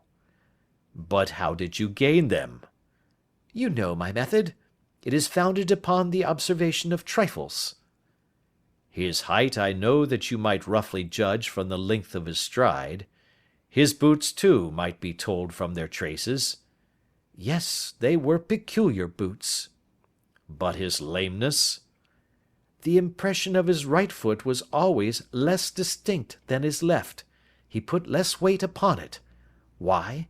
Because he limped. He was lame. But his left-handedness? You were yourself struck by the nature of the injury as recorded by the surgeon at the inquest. The blow was struck from immediately behind, and yet was upon the left side. Now, how can that be unless it were by a left-handed man? He had stood behind that tree during the interview between the father and the son. He had even smoked there. I found the ash of a cigar, which my special knowledge of tobacco ashes enables me to pronounce as an Indian cigar. I have, as you know, devoted some attention to this, and written a little monograph on the ashes of 140 different varieties of pipe, cigar, and cigarette tobacco. Having found the ash, I then looked round and discovered the stump among the moss where he had tossed it. It was an Indian cigar, of the variety which are rolled in Rotterdam. And the cigar holder? I could see that the end had not been in his mouth. Therefore he used a holder. The tip had been cut off, not bitten off, but the cut was not a clean one, so I deduced a blunt penknife. Holmes, I said, you have drawn a net round this man from which he cannot escape, and you have saved an innocent human life as truly as if you had cut the cord which was hanging him. I see the direction in which all this points. The culprit is Mr. John Turner, cried the hotel waiter, opening the door of our sitting room, and ushering in a visitor. The man who entered was a strange and impressive figure. His slow, limping step and bowed shoulders gave the appearance of decrepitude, and yet his hard, deep-lined, craggy features, and his enormous limbs showed that he was possessed of unusual strength of body and of character. His tangled beard, grizzled hair, and outstanding drooping eyebrows combined to give an air of dignity and power to his appearance, but his face was of an ashen white, while his lips and the corners of his nostrils were tinged with a shade of blue. It was clear to me at a glance that he was in the grip of some deadly and chronic disease. "Pray sit down on the sofa," said Holmes gently. "You had my note." Yes, the lodge-keeper brought it up. You said that you wished to see me here to avoid scandal. "I thought people would talk if I went to the hall." And why did you wish to see me? He looked across at my companion with despair in his weary eyes, as though his question was already answered. "Yes," said Holmes, answering the look rather than the words. "It is so. I know all about McCarthy." The old man sank his face in his hands. God help me, he cried. But I would not have let the young man come to harm. I give you my word that I would have spoken out if it went against him at the assizes. "I am glad to hear you say so," said Holmes gravely. I would have spoken now had it not been for my dear girl. It would break her heart. It will break her heart when she hears that I am arrested. "It may not come to that," said Holmes. What? "I am no official agent. I understand that it was your daughter who required my presence here, and I am acting in her interests. Young McCarthy must be got off, however." I am a dying man, said old Turner. I have had diabetes for years. My doctor says it is a question whether I shall live a month. Yet I would rather die under my own roof than in a jail. Holmes rose and sat down at the table with his pen in his hand and a bundle of paper before him. "Just tell us the truth," he said. "I shall jot down the facts. You will sign it, and Watson here can witness it. Then I could produce your confession at the last extremity to save young McCarthy. I promise you that I shall not use it unless it is absolutely needed." It's as well, said the old man. It's a question whether I shall live to the assizes, so it matters little to me, but I should wish to spare Alice the shock. And now I will make the thing clear to you. It has been a long time in the acting, but will not take me long to tell. You didn't know this dead man, McCarthy. He was a devil incarnate. I tell you that. God keep you out of the clutches of such a man as he. His grip has been upon me these 20 years, and he has blasted my life. I'll tell you first how I came to be in his power. It was in the early 60s at the diggings. I was a young chap then, hot-blooded and reckless, ready to turn my hand at anything. I got among bad companions, took to drink, had no luck with my claim, took to the bush, and in a word became what you would call over here a highway robber. There were 6 of us, and we had a wild, free life of it, sticking up a station from time to time, or stopping the wagons on the road to the diggings. Black Jack of Ballarat was the name I went under, and our party is still remembered in the colony as the Ballarat Gang. One day, a gold convoy came down from Ballarat to Melbourne, and we lay in wait for it and attacked it. There were 6 troopers and 6 of us, so it was a close thing, but we emptied 4 of their saddles at the first volley. 3 of our boys were killed, however, before we got the swag. I put my pistol to the head of the wagon driver, who was this very man McCarthy. I wished to the Lord that I had shot him then, but I spared him, though I saw his wicked little eyes fixed on my face, as though to remember every feature. We got away with the gold, became wealthy men, and made our way over to England without being suspected. There I parted from my old pals and determined to settle down to a quiet and respectable life. I bought this estate, which chanced to be in the market, and I set myself to do a little good with my money to make up for the way in which I had earned it. I married too, and though my wife died young, she left me my dear little Alice. Even when she was just a baby, her wee hand seemed to lead me down the right path as nothing else had ever done. In a word, I turned over a new leaf and did my best to make up for the past. All was going well when McCarthy laid his grip upon me. I had gone up to town about an investment, and I met him in Regent Street with hardly a coat to his back or a boot to his foot. "Here we are, Jack," says he, touching me on the arm. "We'll be as good as a family to you. There's two of us, me and my son, and you can have the keeping of us.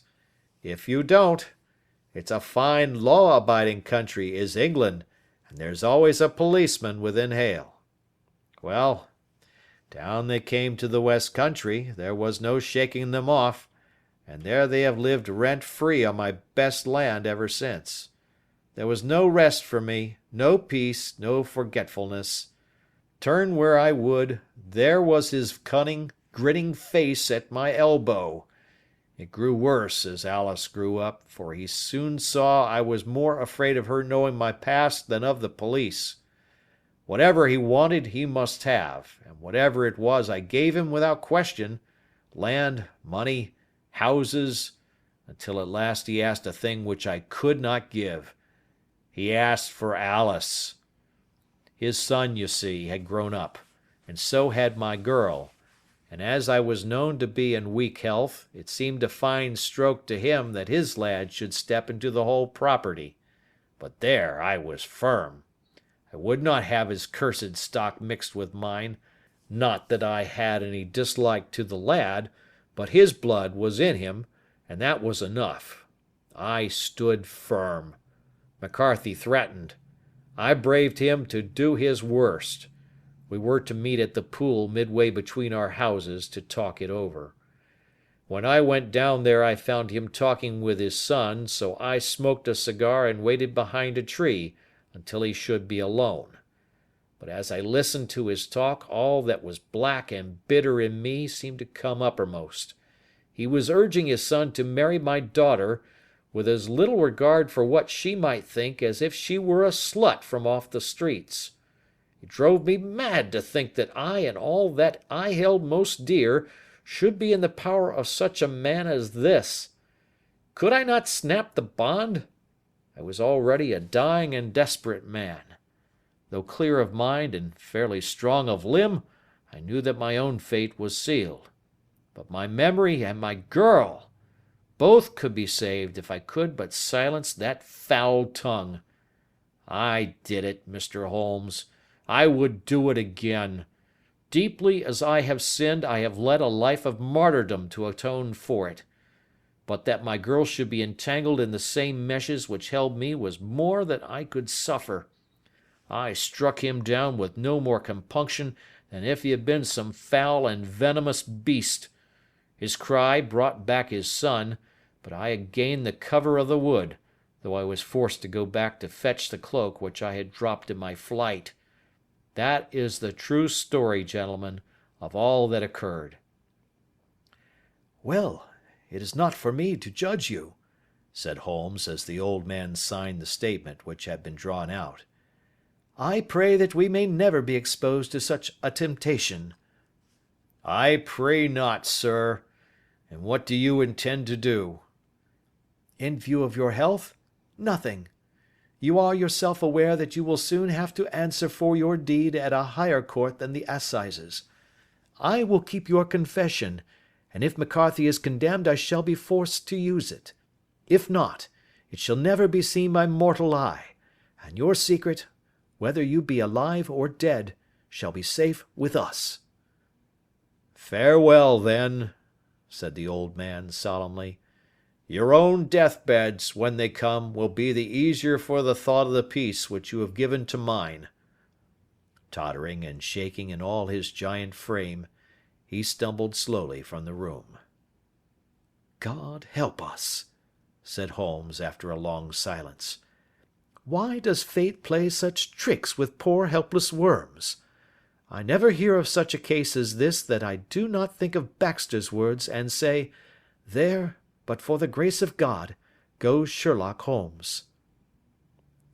James McCarthy was acquitted at the assizes on the strength of a number of objections which had been drawn out by Holmes and submitted to the defending counsel. Old Turner lived for 7 months after our interview, but he is now dead, and there is every prospect that the son and daughter may come to live happily together in ignorance of the black cloud which rests upon their past. End of Adventure 4. The Adventures of Sherlock Holmes, by Sir Arthur Conan Doyle. Adventure 5. The 5 Orange Pips. When I glance over my notes and records of the Sherlock Holmes cases between the years '82 and '90, I am faced by so many which present strange and interesting features that it is no easy matter to know which to choose and which to leave. Some, however, have already gained publicity through the papers, and others have not offered a field for those peculiar qualities which my friend possessed in so high a degree, and which it is the object of these papers to illustrate. Some, too, have baffled his analytical skill, and would be, as narratives, beginnings without an ending, while others have been but partially cleared up, and have their explanations founded rather upon conjecture and surmise than on the absolute logical proof which was so dear to him. There is, however, one of these last which was so remarkable in its details, and so startling in its results, that I am tempted to give some account of it, in spite of the fact that there are points in connection with it which never have been, and probably never will be, entirely cleared up. The year '87 furnished us with a long series of cases of greater or less interest, of which I retain the records. Among my headings under this one 12 months, I find an account of the adventure of the Paradol Chamber, of the Amateur Mendicant Society, who held a luxurious club in the lower vault of a furniture warehouse, of the facts connected with the loss of the British bark Sophie Anderson, of the singular adventures of the Grice Pattersons in the island of Uffa, and finally of the Camberwell poisoning case. In the latter, as may be remembered, Sherlock Holmes was able, by winding up the dead man's watch, to prove that it had been wound up 2 hours before, and that therefore the deceased had gone to bed within that time, a deduction which was of the greatest importance in clearing up the case. All these I may sketch out at some future date, but none of them present such singular features as the strange train of circumstances which I have now taken up my pen to describe. It was in the latter days of September, and the equinoctial gales had set in with exceptional violence. All day the wind had screamed and the rain had beaten against the windows, so that even here, in the heart of great, hand-made London, we were forced to raise our minds for the instant from the routine of life and to recognize the presence of those great elemental forces which shriek at mankind through the bars of his civilization, like untamed beasts in a cage. As evening drew in, the storm grew higher and louder, and the wind cried and sobbed like a child in the chimney. Sherlock Holmes sat moodily at one side of the fireplace, cross-indexing his records of crime, while I at the other was deep in one of Clark Russell's fine sea stories, until the howl of the gale from without seemed to blend with the text, and the splash of the rain to lengthen out into the long swash of the sea waves. My wife was on a visit to her mother's, and for a few days I was a dweller once more in my old quarters at Baker Street. "Why," said I, glancing up at my companion, "that was surely the bell. Who could come to-night? Some friend of yours, perhaps?" "Except yourself, I have none," he answered. "I do not encourage visitors." "A client, then?" "If so, it is a serious case. Nothing less would bring a man out on such a day and at such an hour. But I take it that it is more likely to be some crony of the landlady's." Sherlock Holmes was wrong in his conjecture, however, for there came a step in the passage and a tapping at the door. He stretched out his long arm to turn the lamp away from himself, and towards the vacant chair upon which a newcomer must sit. "Come in," said he. The man who entered was young, some 22 at the outside, well groomed and trimly clad, with something of refinement and delicacy in his bearing. The streaming umbrella which he held in his hand, and his long shining waterproof told of the fierce weather through which he had come. He looked about him anxiously in the glare of the lamp, and I could see that his face was pale, and his eyes heavy, like those of a man who is weighed down with some great anxiety.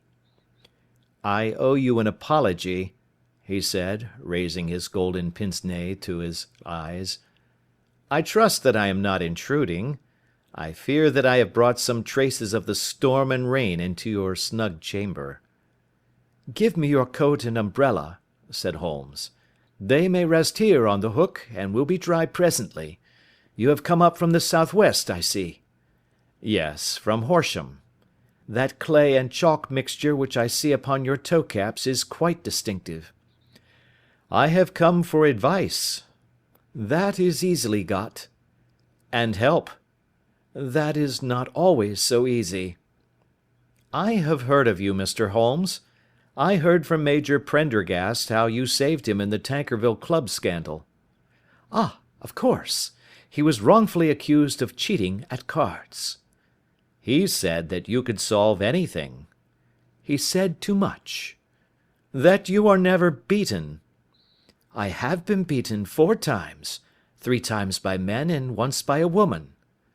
"But what is that compared with the number of your successes?" "It is true that I have been generally successful."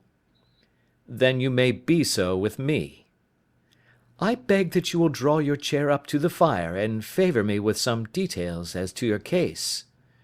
"It is no ordinary one." "None of those which come to me are. I am the last court of appeal." "And yet I question, sir, whether, in all your experience, you have ever listened to a more mysterious and inexplicable chain of events than those which have happened to my own family." "You fill me with interest," said Holmes. "Pray give us the essential facts from the commencement, and I can afterwards question you as to those details which seem to me to be most important." The young man pulled his chair up and pushed his wet feet out towards the blaze. "My name," said he, "is John Openshaw, but my own affairs have, as far as I can understand, little to do with this awful business. It is a hereditary matter, so in order to give you an idea of the facts I must go back to the commencement of the affair. You must know that my grandfather had 2 sons, my uncle Elias and my father Joseph. My father had a small factory at Coventry, which he enlarged at the time of the invention of bicycling. He was a patentee of the Openshaw unbreakable tire, and his business met with such success that he was able to sell it and to retire upon a handsome competence. My uncle Elias emigrated to America when he was a young man, and became a planter in Florida, where he was reported to have done very well. At the time of the war he fought in Jackson's army, and afterwards under Hood, where he rose to be a colonel. When Lee laid down his arms, my uncle returned to his plantation, where he remained for 3 or 4 years. About 1869 or 1870, he came back to Europe and took a small estate in Sussex, near Horsham. He had made a very considerable fortune in the States, and his reason for leaving them was his aversion to the negroes, and his dislike of the Republican policy in extending the franchise to them. He was a singular man, fierce and quick-tempered, very foul-mouthed when he was angry, and of a most retiring disposition. During all the years that he lived at Horsham, I doubt if ever he set foot in the town. He had a garden and 2 or 3 fields round his house, and there he would take his exercise, though very often for weeks on end he would never leave his room. He drank a great deal of brandy and smoked very heavily, but he would see no society and did not want any friends, not even his own brother. He didn't mind me. In fact, he took a fancy to me, for at the time when he saw me first I was a youngster of 12 or so. This would be in the year 1878, after he had been 8 or 9 years in England. He begged my father to let me live with him, and he was very kind to me in his way. When he was sober, he used to be fond of playing backgammon and draughts with me, and he would make me his representative both with the servants and with the tradespeople, so that by the time that I was 16 I was quite master of the house. I kept all the keys and could go where I liked and do what I liked, so long that I did not disturb him in his privacy. There was one singular exception, however, for he had a single room, a lumber room up among the attics, which was invariably locked, and which he would never permit either me or anyone else to enter. With a boy's curiosity, I have peeped through the keyhole, but I was never able to see more than such a collection of old trunks and bundles as would be expected in such a room. One day, it was in March, 1883, a letter with a foreign stamp lay upon the table in front of the Colonel's plate. It was not a common thing for him to receive letters, for his bills were all paid in ready money, and he had no friends of any sort. "From India," said he, as he took it up. "Pondicherry postmark. What can this be?" Opening it hurriedly, out there jumped 5 little dried orange pips, which pattered down upon his plate. I began to laugh at this, but the laugh was struck from my lips at the sight of his face. His lip had fallen, his eyes were protruding, his skin the colour of putty, and he glared at the envelope which he still held in his trembling hand. "K, K, K!" he shrieked, and then, my God, my sins have overtaken me." "What is it, uncle?" I cried. "Death," said he, and rising from the table he retired to his room, leaving me palpitating with horror. I took up the envelope and saw scrawled in red ink upon the inner flap, just above the gum, the letter K 3 times repeated. There was nothing else save the 5 dried pips. What could be the reason of his overpowering terror? I left the breakfast table, and as I ascended the stair I met him coming down with an old rusty key, which must have belonged to the attic, in one hand, and a small brass box, like a cash box, in the other. "They may do what they like, but I'll checkmate them still," said he with an oath. "Tell Mary that I shall want a fire in my room to-day, and send down to Fordham the Horsham lawyer." I did as he ordered, and when the lawyer arrived I was asked to step up to the room. The fire was burning brightly, and in the grate there was a mass of black fluffy ashes as of burned paper, while the brass box stood open and empty beside it. As I glanced at the box I noticed, with a start, that upon the lid was printed the treble K which I had read in the morning upon the envelope. "I wish you, John," said my uncle, "to witness my will. I leave my estate, with all its advantages and all its disadvantages, to my brother, your father, whence it will, no doubt, descend to you. If you can enjoy it in peace, well and good. If you find you cannot, take my advice, my boy, and leave it to your deadliest enemy. I am sorry to give you such a 2-edged thing, but I can't say what turn things are going to take. Kindly sign the paper where Mr. Fordham shows you." I signed the paper as directed, and the lawyer took it away with him. The singular incident made, as you may think, the deepest impression upon me, and I pondered over it and turned it every way in my mind without being able to make anything of it. Yet I could not shake off the vague feeling of dread which it left behind, though the sensation grew less keen as the weeks passed and nothing happened to disturb the usual routine of our lives. I could see a change in my uncle, however. He drank more than ever, and he was less inclined for any sort of society. Most of his time he would spend in his room, with the door locked upon the inside, but sometimes he would emerge in a sort of drunken frenzy, and would burst out of the house, and tear about the garden with a revolver in his hand, screaming out that he was afraid of no man, and that he was not to be cooped up, like a sheep in a pen, by man or devil. When these hot fits were over, however, he would rush tumultuously in at the door and lock and bar it behind him, like a man who can brazen it out no longer against the terror which lies at the roots of his soul. At such times I have seen his face, even on a cold day, glisten with moisture, as though it were new raised from a basin. Well, to come to an end of the matter, Mr. Holmes, and not to abuse your patience, there came a night when he made one of those drunken sallies from which he never came back. We found him, when we went to search for him, face downward in a little green-scummed pool, which lay at the foot of the garden.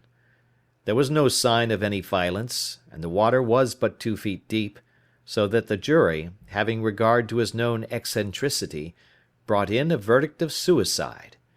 But I, who knew how he winced from the very thought of death, had much ado to persuade myself that he had gone out of his way to meet it. The matter passed, however, and my father entered into possession of the estate and of some £14,000 which lay to his credit at the bank. "One moment," Holmes interposed. "Your statement is, I foresee, one of the most remarkable to which I have ever listened. Let me have the date of the reception by your uncle of the letter, and the date of his supposed suicide." The letter arrived on March 10, 1883. His death was 7 weeks later, upon the night of May 2nd. "Thank you. Pray proceed." When my father took over the Horsham property, he, at my request, made a careful examination of the attic, which had been always locked up. We found the brass box there, although its contents had been destroyed. On the inside of the cover was a paper label with the initials of K.K.K. repeated upon it, and letters, memoranda, receipts, and a register written beneath. These, we presume, indicated the nature of the papers which had been destroyed by Colonel Openshaw.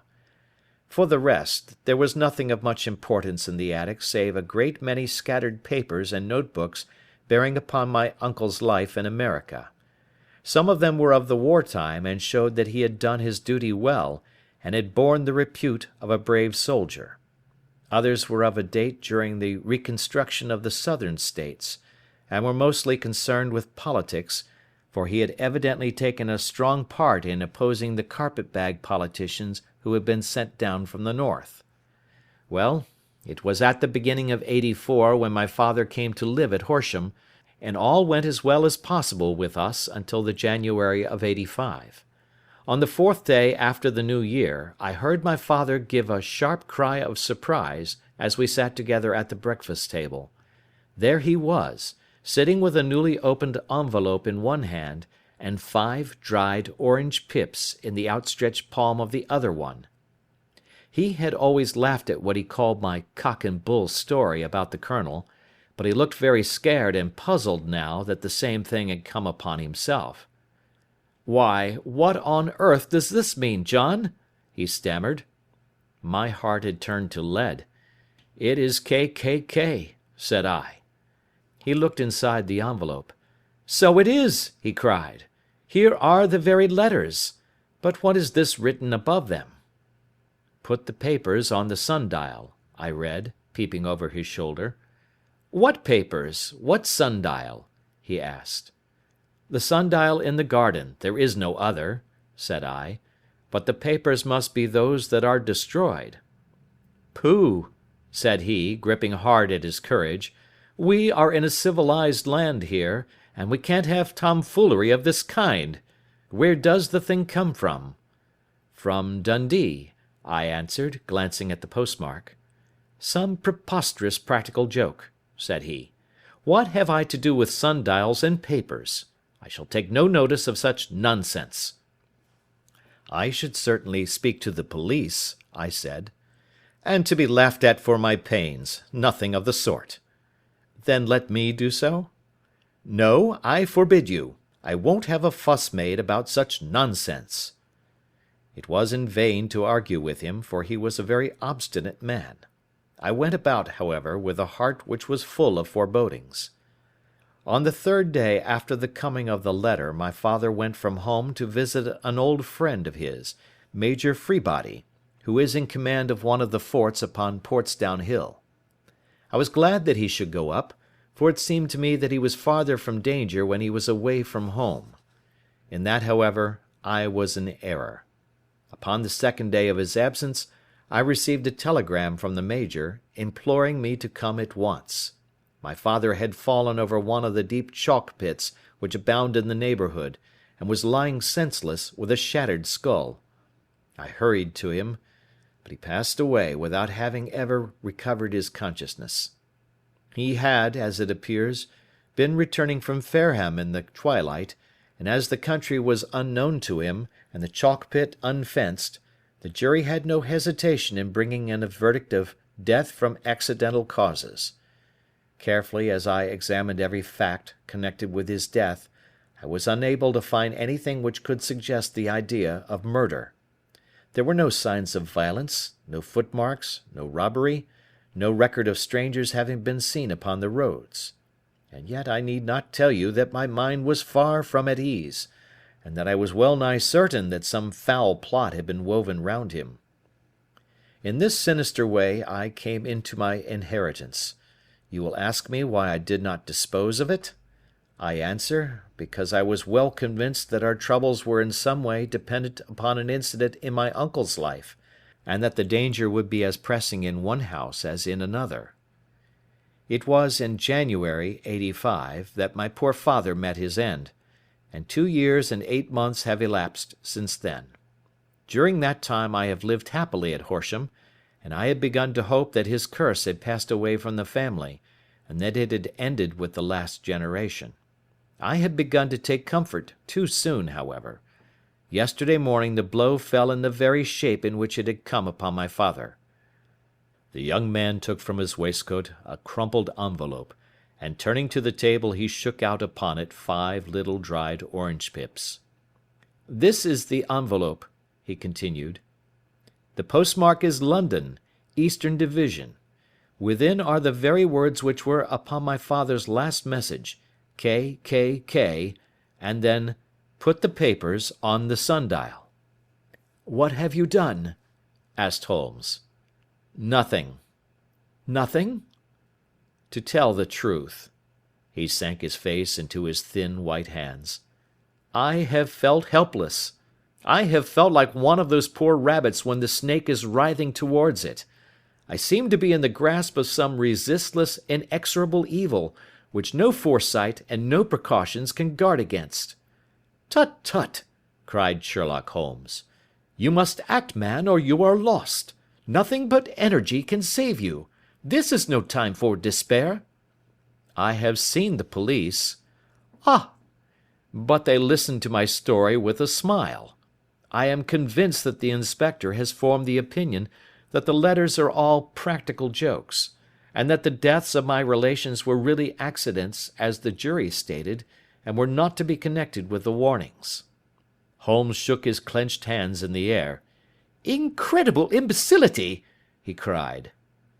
"They have, however, allowed me a policeman, who may remain in the house with me." "Has he come with you to-night?" "No, his orders were to stay in the house." Again Holmes raved in the air. "Why did you come to me?" he cried. "And, above all, why did you not come at once?" "I did not know. It was only today that I spoke to Major Prendergast about my troubles, and was advised by him to come to you." "It is really 2 days since you had the letter. We should have acted before this. You have no further evidence, I suppose, than that which you have placed before us? No suggestive detail which might help us?" "There is one thing," said John Openshaw. He rummaged in his coat pocket, and drawing out a piece of discoloured blue-tinted paper, he laid it out upon the table. "I have some remembrance," said he, "that on the day when my uncle burned the papers I observed that the small unburned margins which lay amid the ashes were of this particular colour. I found this single sheet upon the floor of his room, and I am inclined to think that it may be one of the papers which has, perhaps, fluttered out from among the others, and in that way has escaped destruction. Beyond the mention of pips, I do not see that it helps us much. I think myself that it is a page from some private diary. The writing is undoubtedly my uncle's." Holmes moved the lamp, and we both bent over the sheet of paper, which showed by its ragged edge that it had indeed been torn from a book. It was headed March 1869, and beneath were the following enigmatical notices. 4th. Hudson came. Same old platform. 7th. Set the pips on Macaulay, Paramore, and John Swain of St. Augustine. 9th. Macaulay cleared. 10th. John Swain cleared. 12th. Visited Paramore. All well. Thank you, said Holmes, folding up the paper and returning it to our visitor. And now you must on no account lose another instant. We cannot spare time even to discuss what you have told me. You must get home instantly and act. What shall I do? There is but one thing to do. It must be done at once. You must put this piece of paper which you have shown us into the brass box which you have described. You must also put in a note to say that all the other papers were burned by your uncle, and that this is the only one which remains. You must assert that in such words as will carry conviction with them. Having done this, you must at once put the box out upon the sundial as directed. Do you understand? Entirely. Do not think of revenge or anything of the sort at present. I think that we may gain that by means of the law, but we have our web to weave, while theirs is already woven. The first consideration is to remove the pressing danger which threatens you. The second is to clear up the mystery and to punish the guilty parties. I thank you, said the young man, rising and pulling on his overcoat. You have given me fresh life and hope. I shall certainly do as you advise. Do not lose an instant, and, above all, take care of yourself in the meanwhile, for I do not think that there can be a doubt that you are threatened by a very real and imminent danger. How do you go back? By train from Waterloo. It is not yet 9. The streets will be crowded, so I trust that you may be in safety, and yet you cannot guard yourself too closely. I am armed. That is well.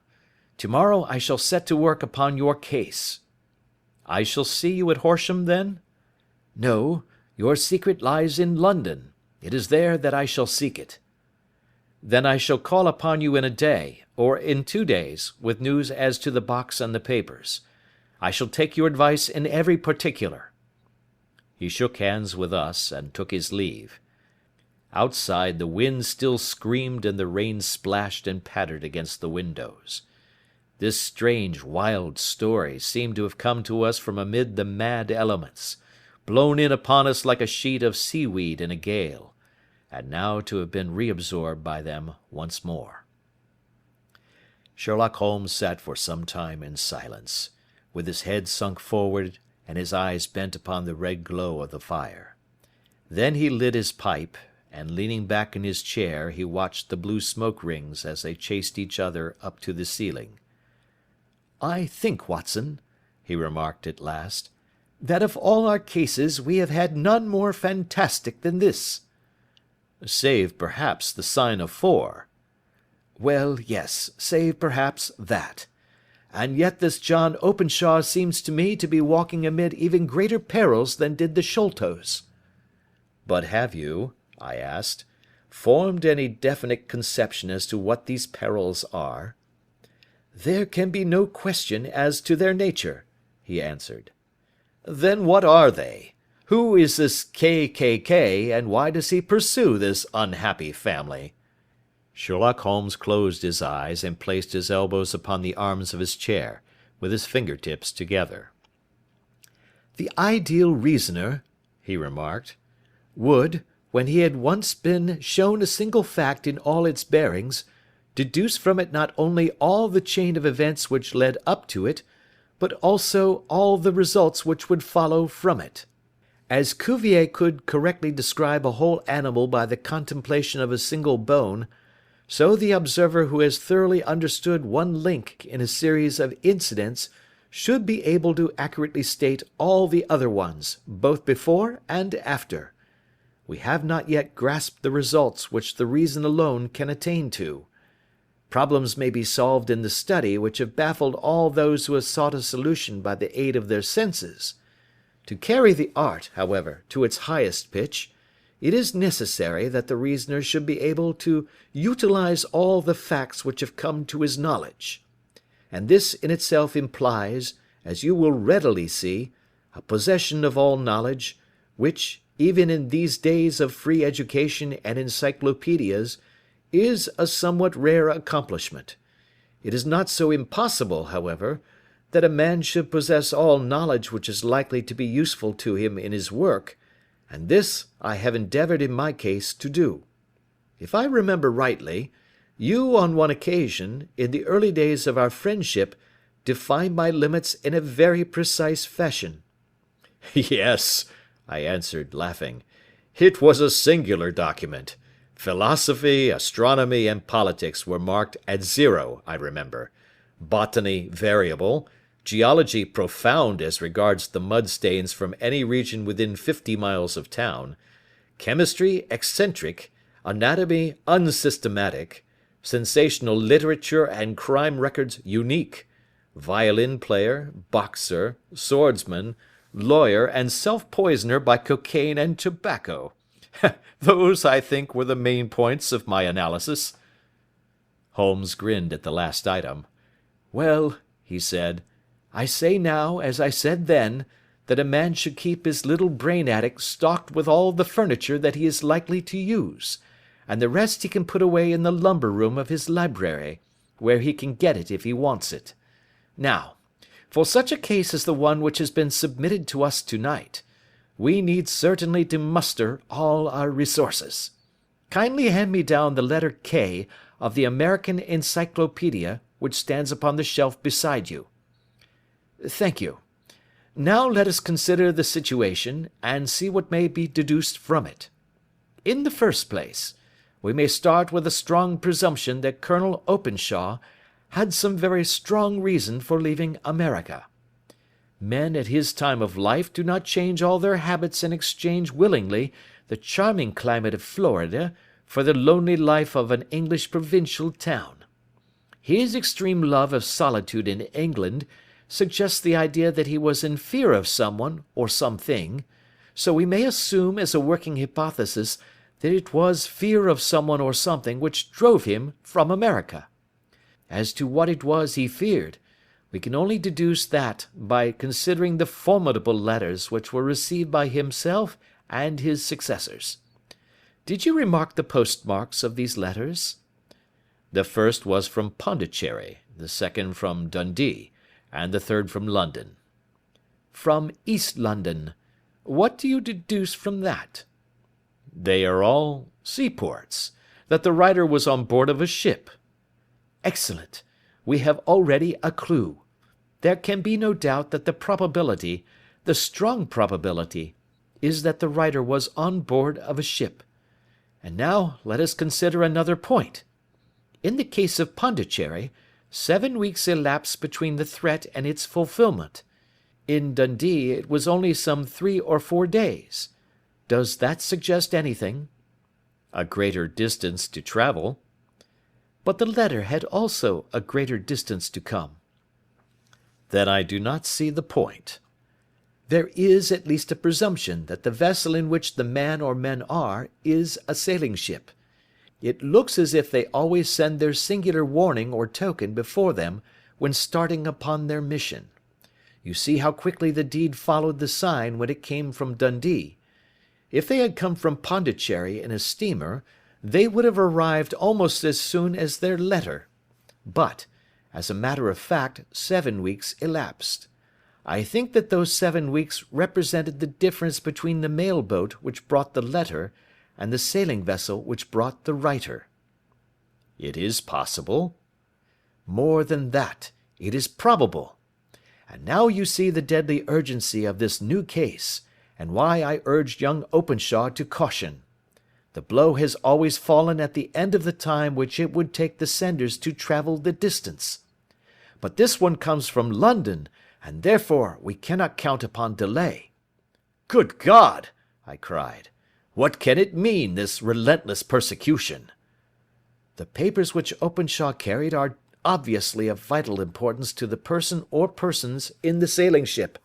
I think that it is quite clear that there must be more than one of them. A single man could not have carried out 2 deaths in such a way as to deceive a coroner's jury. There must have been several in it, and they must have been men of resource and determination. Their papers they mean to have, be the holder of them who it may.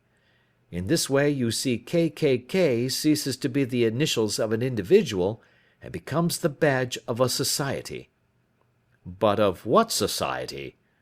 "Have you never," said Sherlock Holmes, bending forward and sinking his voice, "have you never heard of the Ku Klux Klan?"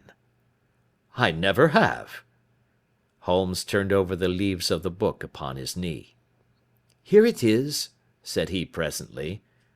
"Ku Klux Klan, a name derived from the fanciful resemblance to the sound produced by cocking a rifle. This terrible secret society was formed by some ex-Confederate soldiers in the Southern States after the Civil War, and it rapidly formed local branches in different parts of the country, notably in Tennessee, Louisiana, the Carolinas, Georgia, and Florida. Its power was used for political purposes, principally for the terrorizing of the negro voters and the murdering and driving from the country of those who were opposed to its views. Its outrages were usually preceded by a warning sent to the marked man in some fantastic but generally recognized shape, a sprig of oak leaves in some parts, melon seeds or orange pips in others. On receiving this, the victim might either openly abjure his former ways, or might fly from the country. If he braved the matter out, death would unfailingly come upon him, and usually in some strange and unforeseen manner. So perfect was the organization of the society, and so systematic its methods, that there is hardly a case upon record where any man succeeded in braving it with impunity, or in which any of its outrages were traced home to the perpetrators. For some years the organization flourished in spite of the efforts of the United States government and of the better classes of the community in the South. Eventually, in the year 1869, the movement rather suddenly collapsed, although there have been sporadic outbreaks of the same sort since that date.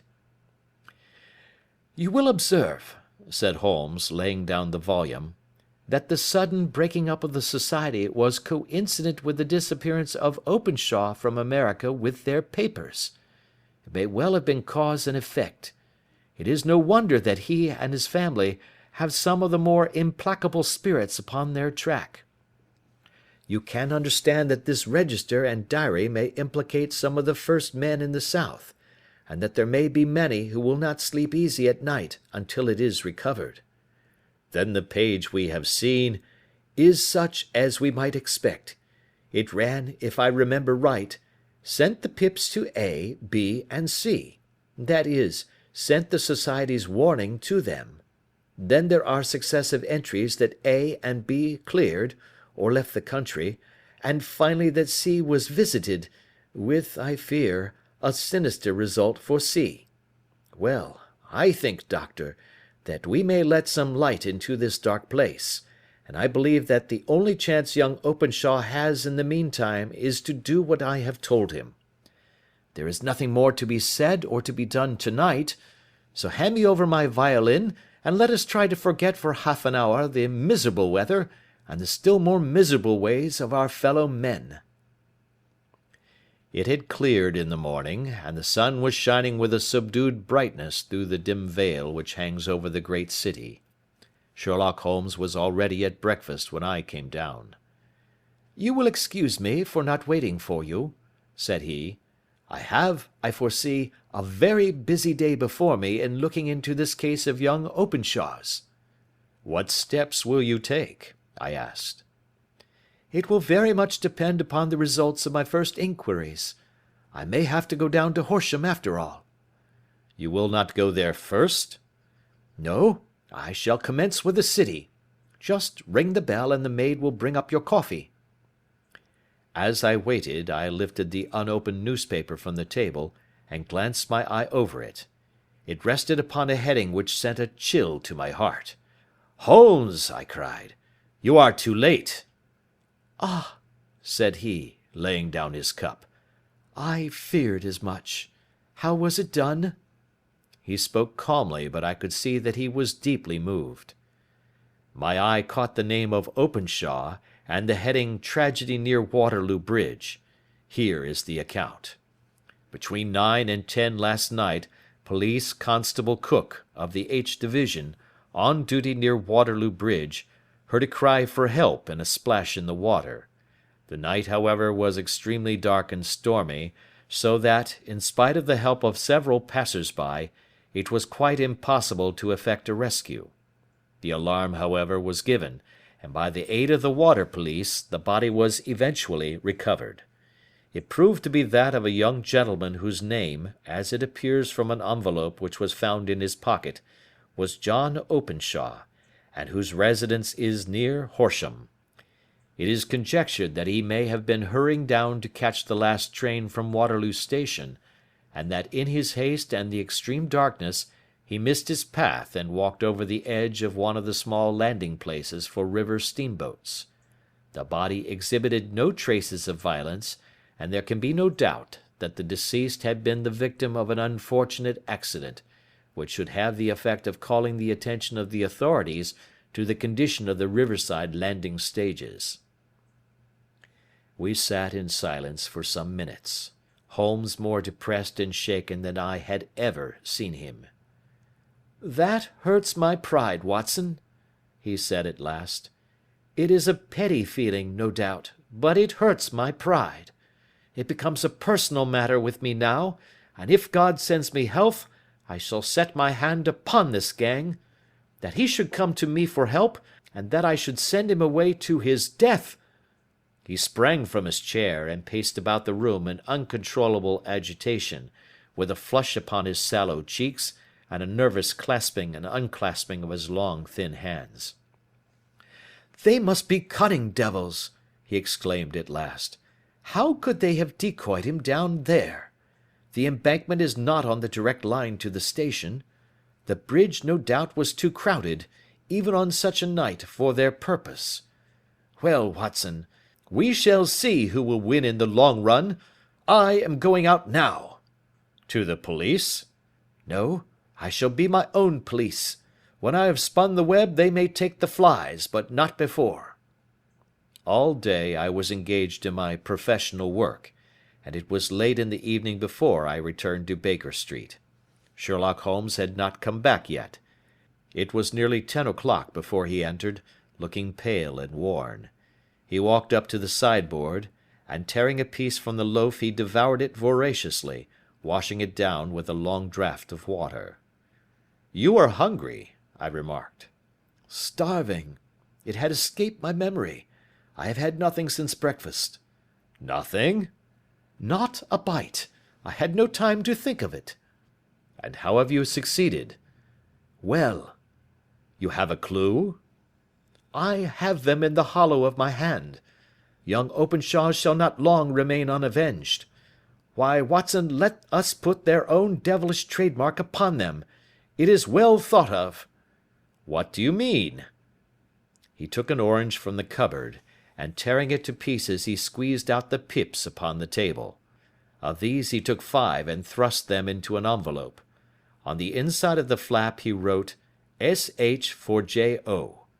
Then he sealed it and addressed it to Captain James Calhoun, bark Lone Star, Savannah, Georgia.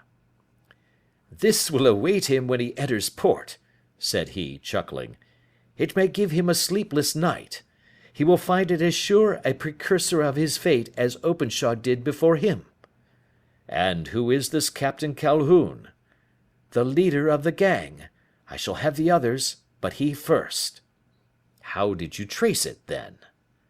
He took a large sheet of paper from his pocket, all covered with dates and names. "I have spent the whole day," said he, "over Lloyd's registers and files of the old papers, following the future career of every vessel which touched at Pondicherry in January and February in '83. There were 36 ships of fair tonnage which were reported there during those months. Of these, one, the Lone Star, instantly attracted my attention, since, although it was reported as having cleared from London, The name is that which is given to one of the states of the Union." "Texas, I think." "I was not and am not sure which, but I knew that the ship must have an American origin." "What then?" "I searched the Dundee records, and when I found that the bark Lone Star was there in January '85, my suspicion became a certainty. I then inquired as to the vessels which lay at present in the port of London." "Yes." "The Lone Star had arrived here last week. I went down to the Albert Dock, and found that she had been taken down the river by the early tide this morning, homeward bound to Savannah. I wired to Gravesend, and learned that she had passed some time ago, and as the wind is easterly, I have no doubt that she is now past the Goodwins and not very far from the Isle of Wight." "What will you do, then?" "Oh, I have my hand upon him. He and the 2 mates are, as I learn, the only native-born Americans in the ship. The others are Finns and Germans. I know also that they were all 3 away from the ship last night. I had it from the stevedore who has been loading their cargo.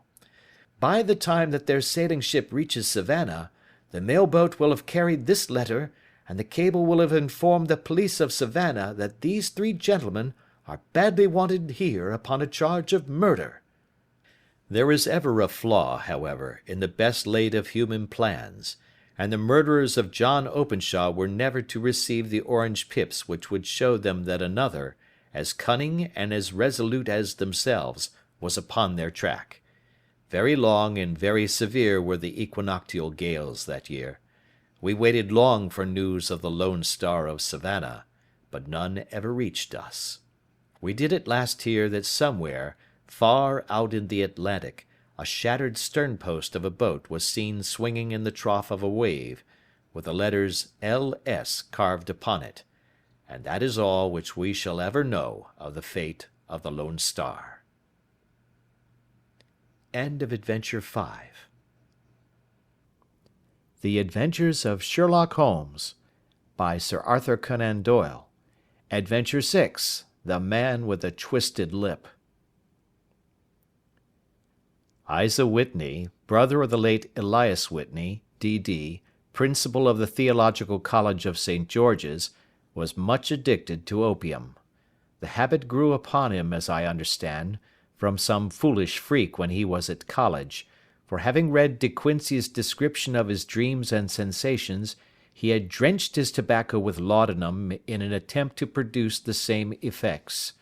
He found, as so many more have done, that the practice is easier to attain than to get rid of, and for many years he continued to be a slave to the drug, an object of mingled horror and pity to his friends and relatives.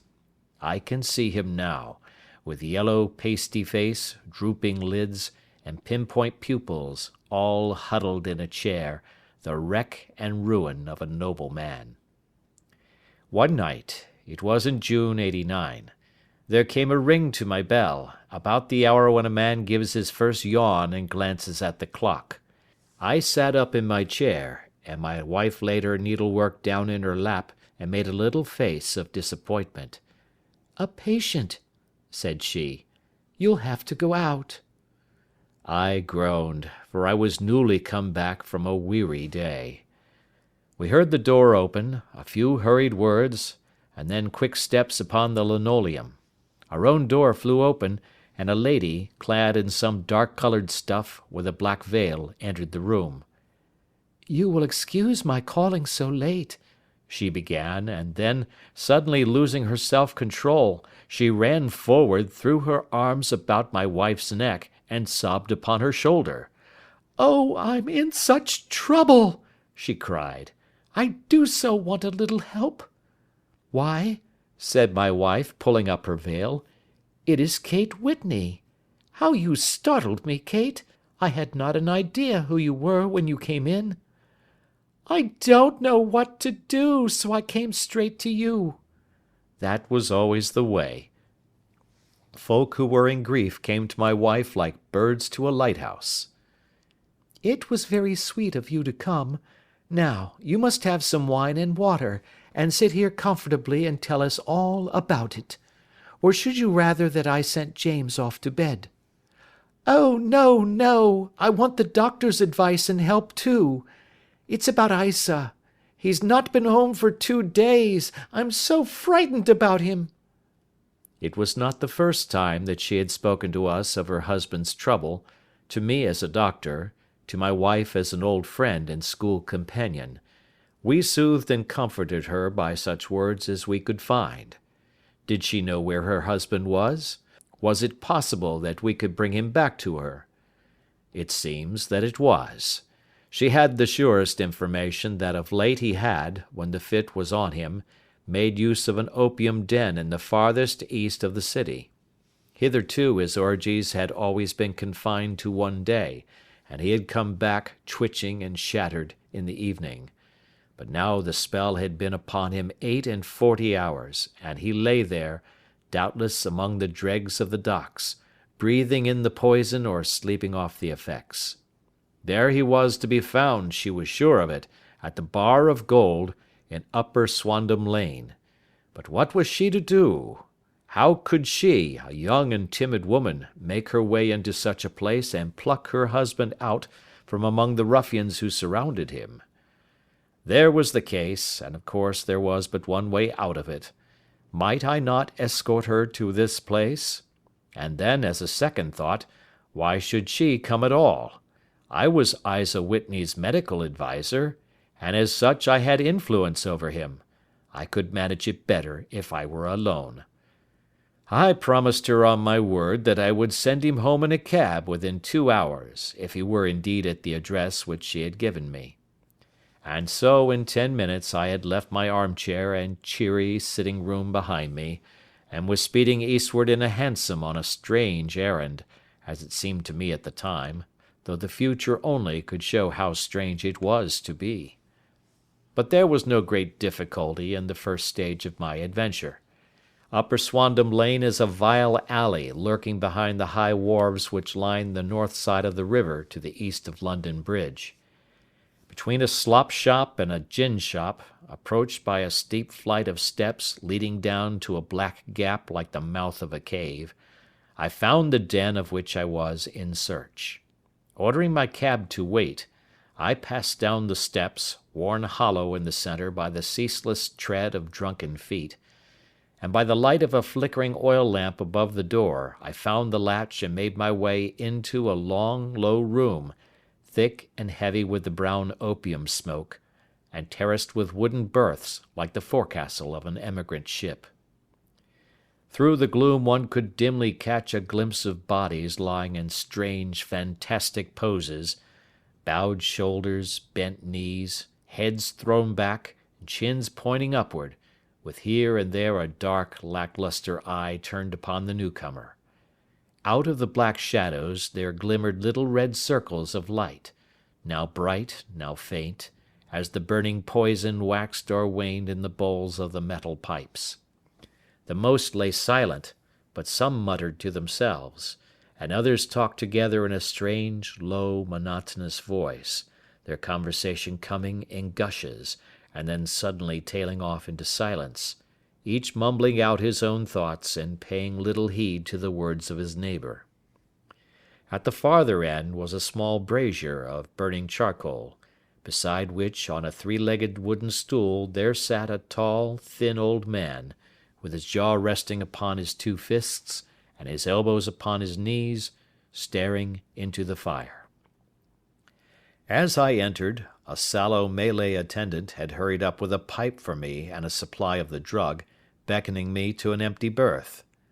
"Thank you, I have not come to stay," said I. "There is a friend of mine here, Mr. Isa Whitney, and I wish to speak with him." There was a movement and an exclamation from my right, and peering through the gloom, I saw Whitney, pale, haggard, and unkempt, staring out at me. "My God, it's Watson!" said he. He was in a pitiable state of reaction, with every nerve in a twitter. "I say, Watson, what o'clock is it?" "Nearly 11. "Of what day?" "Of Friday, June 19th. "Good heavens, I thought it was Wednesday." "It is Wednesday. What do you want to frighten a chap for?" He sank his face onto his arms and began to sob in a high treble key. "I tell you that it is Friday, man. Your wife has been waiting this 2 days for you. You should be ashamed of yourself." "So I am. But you've got mixed, Watson, for I have only been here a few hours. 3 pipes, 4 pipes, I forget how many. But I'll go home with you. I wouldn't frighten Kate, poor little Kate. Give me your hand. Have you a cab?" "Yes, I have one waiting." "Then I shall go in it. But I must owe something. Find what I owe, Watson. I am all off colour. I can do nothing for myself." I walked down the narrow passage between the double row of sleepers, holding my breath to keep out the vile, stupefying fumes of the drug, and looking about for the manager.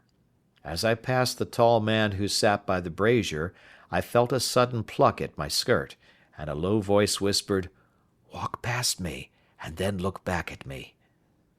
The words fell quite distinctly upon my ear. I glanced down.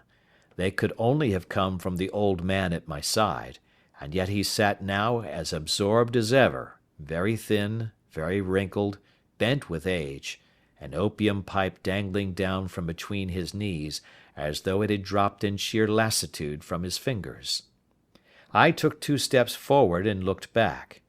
It took all my self-control to prevent me from breaking out into a cry of astonishment. He had turned his back so that none could see him but I. His form had filled out, his wrinkles were gone, the dull eyes had regained their fire, and there, sitting by the fire and grinning at my surprise, was none other than Sherlock Holmes. He made a slight motion to me to approach him, and instantly, as he turned his face half round to the company once more, subsided into a doddering, loose-lipped senility.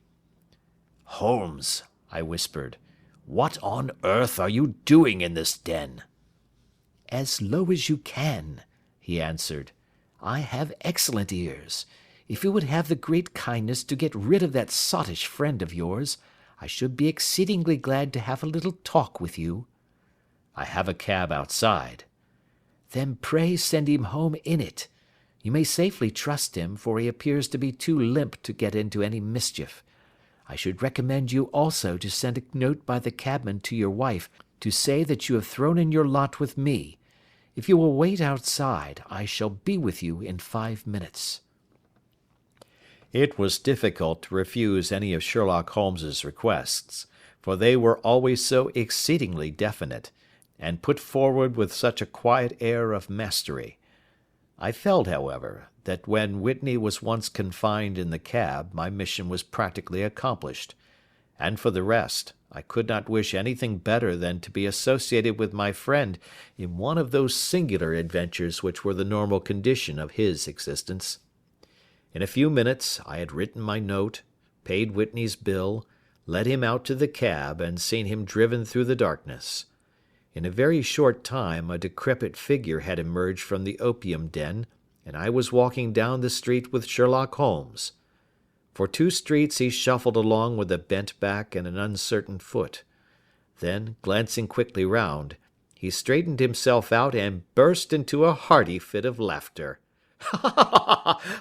"I suppose, Watson," said he, "that you imagine that I have added opium smoking to cocaine injections, and all the other little weaknesses on which you have favoured me with your medical views." "I was certainly surprised to find you there." "But not more so than I to find you." "I came to find a friend." "And I to find an enemy." "An enemy?" "Yes, one of my natural enemies, or, shall I say, my natural prey. Briefly, Watson, I am in the midst of a very remarkable inquiry, and I have hoped to find a clue in the incoherent ramblings of these sots, as I have done before now. Had I been recognized in that den, my life would not have been worth an hour's purchase, for I have used it before now for my own purposes, and the rascally Lascar who runs it has sworn to have vengeance upon me. There is a trap-door at the back of that building, near the corner of Paul's Wharf, which could tell some strange tales of what has passed through it upon the moonless nights. What? You do not mean bodies? Aye, bodies, Watson. We should be rich men if we had £1,000 for every poor devil who has been done to death in that den. It is the vilest murder trap on the whole riverside, and I fear that Neville St. Clair has entered it never to leave it more. But our trap should be here." He put his 2 forefingers between his teeth and whistled shrilly, a signal which was answered by a similar whistle from the distance, followed shortly by the rattle of wheels and the clink of horses' hoofs. "Now, Watson," said Holmes, as a tall dog-cart dashed up through the gloom, throwing out 2 golden tunnels of yellow light from its side lanterns, "you'll come with me, won't you?" "If I can be of use." "Oh, a trusty comrade is always of use, and a chronicler still more so. My room at the Cedars is a double-bedded one." "The Cedars?" "Yes, that is Mr. St. Clair's house. I am staying there while I conduct the inquiry." "Where is it, then?" "Near Lee, in Kent. We have a 7-mile drive before us." "But I am all in the dark." "Of course you are. You'll know all about it presently. Jump up here. All right, John, we shall not need you. Here's £half-a-crown. Look out for me tomorrow about 11. Give her head. So long, then." He flicked the horse with his whip, and we dashed away through the endless succession of sombre and deserted streets, which widened gradually, until we were flying across a broad balustraded bridge, with the murky river flowing sluggishly beneath us. Beyond lay another dull wilderness of bricks and mortar, its silence broken only by the heavy, regular footfall of the policemen, or the songs and shouts of some belated party of revellers. A dull wrack was drifting slowly across the sky, and a star or 2 twinkled dimly here and there through the rifts of the clouds. Holmes drove in silence, with his head sunk upon his breast, and the air of a man who is lost in thought, while I sat beside him, curious to learn what this new quest might be which seemed to tax his powers so sorely, and yet afraid to break in upon the current of his thoughts. We had driven several miles, and were beginning to get to the fringe of the belt of suburban villas, when he shook himself, shrugged his shoulders, and lit up his pipe with the air of a man who has satisfied himself that he is acting for the best. "You have a grand gift of silence, Watson," said he. "It makes you quite invaluable as a companion. 'Pon my word, it is a great thing for me to have someone to talk to, for my own thoughts are not over-pleasant. I was wondering what I should say to this dear little woman to-night when she meets me at the door." "You forget that I know nothing about it." "I shall just have time to tell you the facts of the case before we get to Lee. It seems absurdly simple, and yet, somehow I can get nothing to go upon. There's plenty of thread, no doubt, but I can't get the end of it into my hand. Now, I'll state the case clearly and concisely to you, Watson, and maybe you can see a spark where all is dark to me." "Proceed, then." "Some years ago, to be definite, in May 1884, there came to Lee a gentleman, Neville St. Clair by name, who appeared to have plenty of money. He took a large villa, laid out the grounds very nicely, and lived generally in good style. By degrees he made friends in the neighbourhood, and in 1887 he married the daughter of a local brewer, by whom he now has 2 children. He had no occupation, but was interested in several companies, and went into town, as a rule, in the morning, returning by the 5:14 from Cannon Street every night. Mr. St. Clair is now 37 years of age, is a man of temperate habits, a good husband, a very affectionate father, and a man who is popular with all who know him. I may add that his whole debts at the present moment, as far as we have been able to ascertain, amount to £88 10s, while he has £220 standing to his credit in the Capital and Counties Bank. There is no reason, therefore, to think that money troubles have been weighing upon his mind. Last Monday Mr. Neville St. Clair went into town rather earlier than usual, remarking before he started that he had 2 important commissions to perform, and that he would bring his little boy home a box of bricks. Now, by the merest chance, his wife received a telegram upon this same Monday, very shortly after his departure, to the effect that a small parcel of considerable value which she had been expecting was waiting for her at the offices of the Aberdeen Shipping Company. Now, if you are well up in your London, you will know that the office of the company is in Fresno Street, which branches out of Upper Swandam Lane, where you found me to-night. Mrs. St. Clair had her lunch, started for the city, did some shopping, proceeded to the company's office, got her packet, and found herself at exactly 4:35 walking through Swandam Lane on her way back to the station. Have you followed me so far? It is very clear. If you remember, Monday was an exceedingly hot day, and Mrs. St. Clair walked slowly, glancing about in the hope of seeing a cab, as she did not like the neighbourhood in which she found herself. While she was walking in this way down Swandam Lane, she suddenly heard an ejaculation or cry, and was struck cold to see her husband looking down at her and, as it seemed to her, beckoning to her from a second-floor window. The window was open, and she distinctly saw his face, which she describes as being terribly agitated. He waved his hands frantically to her, and then vanished from the window so suddenly that it seemed to her that he had been plucked back by some irresistible force from behind.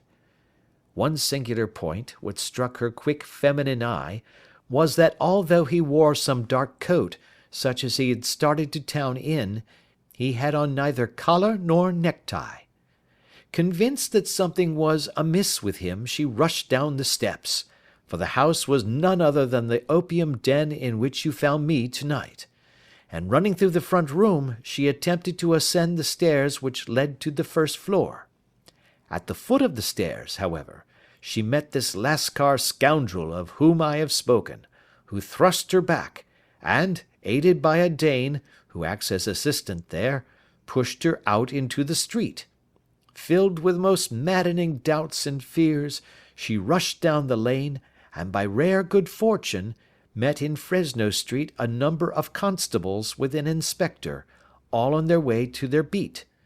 The inspector and 2 men accompanied her back, and in spite of the continued resistance of the proprietor, they made their way to the room in which Mr. St. Clair had last been seen.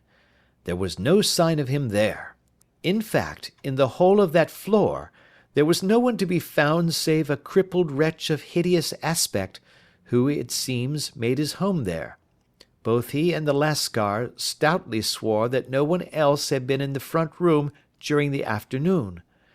So determined was their denial that the inspector was staggered, and had almost come to believe that Mrs. St. Clair had been deluded when, with a cry, she sprang at a small deal box which lay upon the table, and tore the lid from it. Out there fell a cascade of children's bricks. It was the toy which he had promised to bring home. This discovery, and the evident confusion which the cripple showed, made the inspector realize that the matter was serious. The rooms were carefully examined, and results all pointed to an abominable crime. The front room was plainly furnished as a sitting room, and led into a small bedroom, which looked out upon the back of one of the wharves. Between the wharf and the bedroom window is a narrow strip, which is dry at low tide, but is covered at high tide with at least 4½ feet of water. The bedroom window was a broad one and opened from below. On examination, traces of blood were to be seen upon the window-sill, and several scattered drops were visible upon the wooden floor of the bedroom. Thrust away behind a curtain in the front room were all the clothes of Mr. Neville St. Clair, with the exception of his coat. His boots, his socks, his hat, and his watch, all were there. There were no signs of violence upon any of these garments, and there were no other traces of Mr. Neville St. Clair. Out of the window he must apparently have gone, for no other exit could be discovered, and the ominous bloodstains upon the sill gave little promise that he could save himself by swimming, for the tide was at its very highest at the moment of the tragedy. And now, as to the villains who seemed to be immediately implicated in the matter. The Lascar was known to be a man of the vilest antecedents, but as, by Mrs. St. Clair's story, he was known to have been at the foot of the stair within a very few seconds of her husband's appearance at the window, he could hardly have been more than an accessory to the crime. His defence was one of absolute ignorance, and he protested that he had no knowledge as to the doings of Hugh Bone, his lodger, and that he could not account in any way for the presence of the missing gentleman's clothes. So much for the Lascar manager. Now for the sinister cripple who lives upon the second floor of the opium den, and who was certainly the last human being whose eyes rested upon Neville St. Clair. His name is Hugh Bone, and his hideous face is one which is familiar to every man who goes much to the city. He is a professional beggar, though, in order to avoid the police regulations, he pretends to a small trade in wax vestas. Some little distance down Threadneedle Street, upon the left-hand side, there is, as you may have remarked, a small angle in the wall. Here it is that this creature takes his daily seat, cross-legged with his tiny stock of matches on his lap, and as he is a piteous spectacle, a small rain of charity descends into the greasy leather cap which lies upon the pavement beside him. I have watched the fellow more than once before ever I thought of making his professional acquaintance, and I have been surprised at the harvest which he has reaped in a short time. His appearance, you see, is so remarkable that no one can pass him without observing him. A shock of orange hair, a pale face disfigured by a horrible scar, which, by its contraction, has turned up the outer edge of his upper lip, a bulldog chin, and a pair of very penetrating dark eyes, which present a singular contrast to the colour of his hair, all mark him out from amid the common crowd of mendicants, and so too does his wit, for he is ever ready with a reply to any piece of chaff which may be thrown at him by the passers-by. This is the man whom we now learn to have been the lodger at the opium den, and to have been the last man to see the gentleman of whom we are in quest. But a cripple, said I.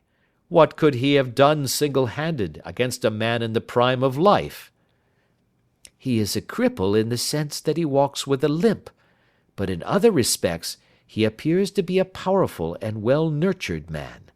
Surely your medical experience would tell you, Watson, that weakness in one limb is often compensated for by exceptional strength in the others. Pray continue your narrative. Mrs. St. Clair had fainted at the sight of the blood upon the window, and she was escorted home in a cab by the police, as her presence could be of no help to them in their investigations. Inspector Barton, who had charge of the case, made a very careful examination of the premises, but without finding anything which threw any light upon the matter. One mistake had been made in not arresting Boone instantly, as he was allowed some few minutes during which he might have communicated with his friend the Lascar, but this fault was soon remedied, and he was seized and searched, without anything being found which could incriminate him. There were, it is true, some bloodstains upon his right shirt-sleeve, but he pointed to his ring-finger, which had been cut near the nail, and explained that the bleeding came from there, adding that he had been to the window not long before, and that the stains which had been observed there came doubtless from the same source. He denied strenuously having ever seen Mr. Neville St. Clair, and swore that the presence of the clothes in his room was as much a mystery to him as to the police. As to Mrs. St. Clair's assertion that she had actually seen her husband at the window, he declared that she must have been either mad or dreaming. He was removed, loudly protesting, to the police station, while the inspector remained upon the premises in the hope that the ebbing tide might afford some fresh clue. And it did, though they hardly found upon the mud-bank what they had feared to find. It was Neville St. Clair's coat, and not Neville St. Clair, which lay uncovered as the tide receded. And what do you think they found in the pockets? I cannot imagine. No, I don't think you would guess. Every pocket stuffed with pennies and halfpennies, 421 pennies and 270 halfpennies. It was no wonder that it had not been swept away by the tide. But a human body is a different matter. There is a fierce eddy between the wharf and the house. It seemed likely enough that the weighted coat had remained when the stripped body had been sucked away into the river. But I understand that all the other clothes were found in the room. Would the body be dressed in a coat alone? No, sir, but the facts must be met speciously enough. Suppose that this man Boone had thrust Neville St. Clair through the window, there is no human eye which could have seen the deed. What would he do then? It would of course instantly strike him that he must get rid of the tell-tale garments. He would seize the coat then, and be in the act of throwing it out, when it would occur to him that it would swim and not sink. He has little time, for he has heard the scuffle downstairs when the wife tried to force her way up, and perhaps he has already heard from his Lascar confederate that the police are hurrying up the street. There is not an instant to be lost. He rushes to some secret hoard, where he has accumulated the fruits of his beggary, and he stuffs all the coins upon which he can lay his hands into the pockets to make sure of the coat's sinking. He throws it out, and would have done the same with the other garments had not he heard the rush of steps below, and only just had time to close the window when the police appeared. It certainly sounds feasible. Well, we will take it as a working hypothesis for want of a better. Boone, as I have told you, was arrested and taken to the station, but it could not be shown that there had ever before been anything against him. He had for years been known as a professional beggar, but his life appeared to have been a very quiet and innocent one. There the matter stands at present, and the questions which have to be solved. What Neville St. Clair was doing in the opium den, what happened to him when there, where he is now, and what Hugh Boone had to do with his disappearance, are all as far from a solution as ever. I confess that I cannot recall any case within my experience which looked at the first glance so simple, and yet which presented such difficulties. While Sherlock Holmes had been detailing this singular series of events, we had been whirling through the outskirts of the great town until the last straggling houses had been left behind, and we rattled along with a country hedge upon either side of us. Just as he finished, however, we drove through two scattered villages, where a few lights still glimmered in the windows. "We are on the outskirts of Lee," said my companion. "We have touched on 3 English counties in our short drive, starting in Middlesex, passing over an angle of Surrey, and ending in Kent. See that light among the trees? That is the Cedars, and beside that lamp sits a woman whose anxious ears have already, I have little doubt, caught the clink of our horses' feet." "But why are you not conducting the case from Baker Street?" I asked. "Because there are many inquiries which must be made out here.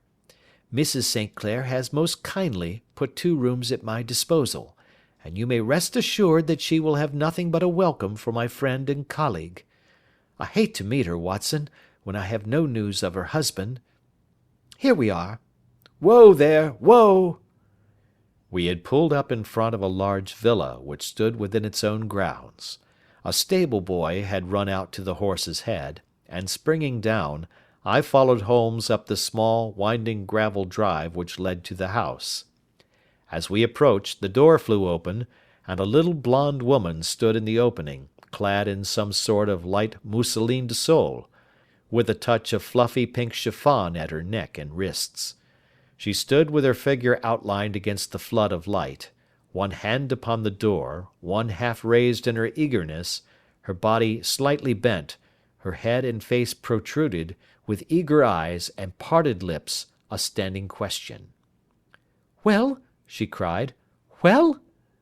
And then, seeing that there were two of us, she gave a cry of hope, which sank into a groan as she saw that my companion shook his head and shrugged his shoulders. "No good news?" "None." "No bad?" "No." "Thank God for that. But come in. You must be weary, for you have had a long day." "This is my friend Dr. Watson. He has been of most vital use to me in several of my cases, and a lucky chance has made it possible for me to bring him out and associate him with this investigation." "I am delighted to see you," said she, pressing my hand warmly. "You will, I am sure, forgive anything that may be wanting in our arrangements, when you consider the blow which has come so suddenly upon us." "My dear madam," said I am an old campaigner, and if I were not, I can very well see that no apology is needed. If I can be of any assistance, either to you or to my friend here, I shall be indeed happy." "Now, Mr. Sherlock Holmes," said the lady, as we entered a well-lit dining-room, upon the table of which a cold supper had been laid out, "I should very much like to ask you one or two plain questions, to which I beg that you will give a plain answer." "Certainly, madam." "Do not trouble about my feelings. I am not hysterical, nor given to fainting. I simply wish to hear your real opinion." "Upon what point?" "In your heart of hearts, do you think that Neville is alive?" Sherlock Holmes seemed to be embarrassed by the question. "Frankly now," she repeated, standing upon the rug and looking keenly down at him as he leaned back in a basket chair. "Frankly, then, madam, I do not." "You think that he is dead?" "I do." "Murdered?" "I don't say that. Perhaps." "And on what day did he meet his death?" "On Monday." "Then perhaps, Mr. Holmes, you will be good enough to explain how it is that I have received a letter from him to-day." Sherlock Holmes sprang out of his chair as if he had been galvanized. "What?" he roared. "Yes, to-day." She stood smiling, holding up a little slip of paper in the air.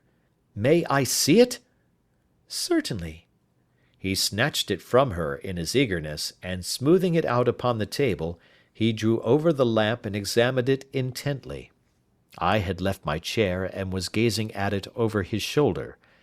The envelope was a very coarse one, and was stamped with the Gravesend postmark, and with the date of that very day, or rather of the day before, for it was considerably after midnight.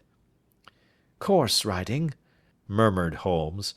"Surely this is not your husband's writing, madam?" "No, but the enclosure is."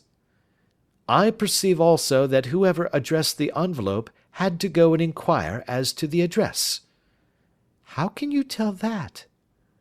"The name, you see, is in perfectly black ink, which has dried itself. The rest is of a greyish colour, which shows that blotting paper has been used. If it had been written straight off and then blotted, none would be of a deep black shade. This man has written the name, and there has then been a pause before he wrote the address, which can only mean that he was not familiar with it. It is, of course, a trifle, but there is nothing so important as trifles. Now, let us now see the letter. Ha! There has been an enclosure here." "Yes, there was a ring, his signet ring." "And you are sure that this is your husband's hand?" "One of his hands." "One?" "His hand when he wrote hurriedly. It is very unlike his usual writing, and yet I know it well." "Dearest, do not be frightened. All will come well. There is a huge error which it may take some time to rectify. Wait in patience. Neville. Written in pencil upon the flyleaf of a book, octavo size, no watermark. Posted today in Gravesend by a fellow with a dirty thumb. Ha! and the flap has been gummed, if I am not very much in error, by a person who has been chewing tobacco. And you have no doubt that it is your husband's hand, madam?" "None. Neville wrote these words." "And they were posted to-day at Gravesend. Well, Mrs. St. Clair, the clouds lighten, though I should not venture to say that the danger is over." "But he must be alive, Mr. Holmes." "Unless this is a clever forgery to put us on the wrong scent. The ring, after all, proves nothing. It may have been taken from him." "No, no, it is. It is his very own writing." "Very well. It may, however, have been written on Monday and only posted to-day." "That is possible." "If so, much may have happened between." "Oh, you must not discourage me, Mr. Holmes. I know that all is well with him. There is so keen a sympathy between us that I should know if evil came upon him. On the very day that I saw him last, he cut himself in the bedroom, and yet I in the dining room rushed upstairs instantly with the utmost certainty that something had happened. Do you think that I would respond to such a trifle, and yet be ignorant of his death?" "I have seen too much not to know that the impression of a woman may be more valuable than the conclusion of an analytical reasoner. And in this letter you certainly have a very strong piece of evidence to corroborate your view. But if your husband is alive and able to write letters, why should he remain away from you?" "I cannot imagine. It is unthinkable." "And on Monday he made no remarks before leaving you?" "No." "And you were surprised to see him in Swandam Lane?" "Very much so." "Was the window open?" "Yes." "Then he might have called to you?" "He might." "He only, as I understand, gave an inarticulate cry?" "Yes." "A call for help, you thought?" "Yes, he waved his hands." "But it might have been a cry of surprise. Astonishment at the unexpected sight of you might cause him to throw up his hands?" "It is possible." "And you thought he was pulled back?" "He disappeared so suddenly." "He might have leaped back. You did not see anyone else in the room?" "No, but this horrible man confessed to having been there, and the Lascar was at the foot of the stairs." "Quite so. Your husband, as far as you could see, had his ordinary clothes on?" "But without his collar or tie. I distinctly saw his bare throat." "Had he ever spoken of Swandam Lane?" "Never." "Had he ever showed any signs of having taken opium?" "Never." "Thank you, Mrs. St. Clair. Those are the principal points about which I wish to be absolutely clear. We shall now have a little supper and then retire, for we may have a very busy day to-morrow." A large and comfortable double-bedded room had been placed at our disposal, and I was quickly between the sheets, for I was weary after my night of adventure. Sherlock Holmes was a man, however, who, when he had an unsolved problem upon his mind, would go for days, and even for a week, without rest, turning it over, rearranging his facts, looking at it from every point of view until he had either fathomed it or convinced himself that his data were insufficient. It was soon evident to me that he was now preparing for an all-night sitting. He took off his coat and waistcoat, put on a large blue dressing-gown, and then wandered about the room collecting pillows from his bed and cushions from the sofa and armchairs. With these he constructed a sort of Eastern divan, upon which he perched himself cross-legged, with an ounce of shag tobacco and a box of matches laid out in front of him. In the dim light of the lamp I saw him sitting there, an old briar pipe between his lips, his eyes fixed vacantly upon the corner of the ceiling, the blue smoke curling up from him, silent, motionless, and the light shining upon his strong-set aquiline features. So he sat as I dropped off to sleep, and so he sat when a sudden ejaculation caused me to wake up, and I found the summer sun shining into the apartment. The pipe was still between his lips, the smoke still curled upward, and the room was full of a dense tobacco haze, but nothing remained of the heap of shag which I had seen upon the previous night. "Awake, Watson?" he asked. "Yes." "Game for a morning drive?" "Certainly." "Then dress. No one is stirring yet, but I know where the stable boy sleeps, and we shall soon have the trap out." He chuckled to himself as he spoke, his eyes twinkled, and he seemed a different man to the sombre thinker of the previous night. As I dressed, I glanced at my watch. It was no wonder that no one was stirring. It was 25 minutes past 4. I had hardly finished when Holmes returned with the news that the boy was putting in the horse.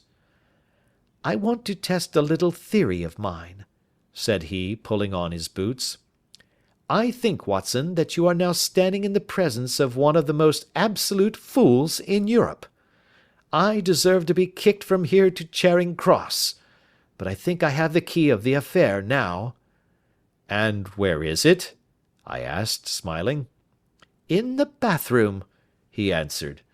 "Oh, yes, I am not joking," he continued, seeing my look of incredulity. "I have just been there, and I have taken it out, and I have got it in this Gladstone bag. Come on, my boy, and we shall see whether it will fit the lock." We made our way downstairs as quietly as possible, and out into the bright morning sunshine. In the road stood our horse and trap, with the half-clad stable-boy waiting at the head. We both sprang in, and away we dashed down the London road. A few country carts were stirring, bearing in vegetables to the metropolis, but the lines of villas on either side were as silent and lifeless as some city in a dream. "It has been in some points a singular case," said Holmes, flicking the horse on into a gallop. "I confess that I have been as blind as a mole, but it is better to learn wisdom late than never to learn it at all." In town, the earliest risers were just beginning to look sleepily from their windows as we drove through the streets of the Surrey side. Passing down the Waterloo Bridge Road, we crossed over the river, and dashing up Wellington Street, wheeled sharply to the right and found ourselves in Bow Street. Sherlock Holmes was well known to the force, and the two constables at the door saluted him. One of them held the horse's head, while the other led us in. "Who is on duty?" asked Holmes. "Inspector Bradstreet, sir." "Ah, Bradstreet, how are you?" A tall, stout official had come down the stone-flagged passage in a peaked cap and frogged jacket. "I wish to have a quiet word with you, Bradstreet." "Certainly, Mr. Holmes. Step into my room here." It was a small office-like room, with a huge ledger upon the table, and a telephone projecting from the wall. The inspector sat down at his desk. "What can I do for you, Mr. Holmes?" "I called about that beggarman, Boone, the one who was charged with being concerned in the disappearance of Mr. Neville St. Clair, of Lee." "Yes, he was brought up and remanded for further inquiries." "So I heard. You have him here?" "In the cells." "Is he quiet?" "Oh, he gives no trouble, but he is a dirty scoundrel." "Dirty?"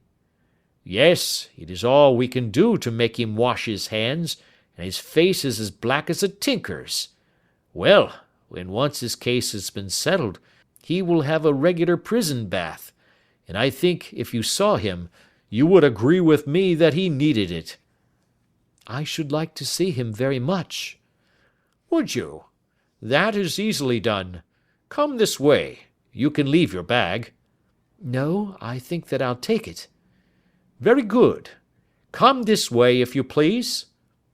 He led us down a passage, opened a barred door, passed down a winding stair, and brought us to a whitewashed corridor with a line of doors on each side.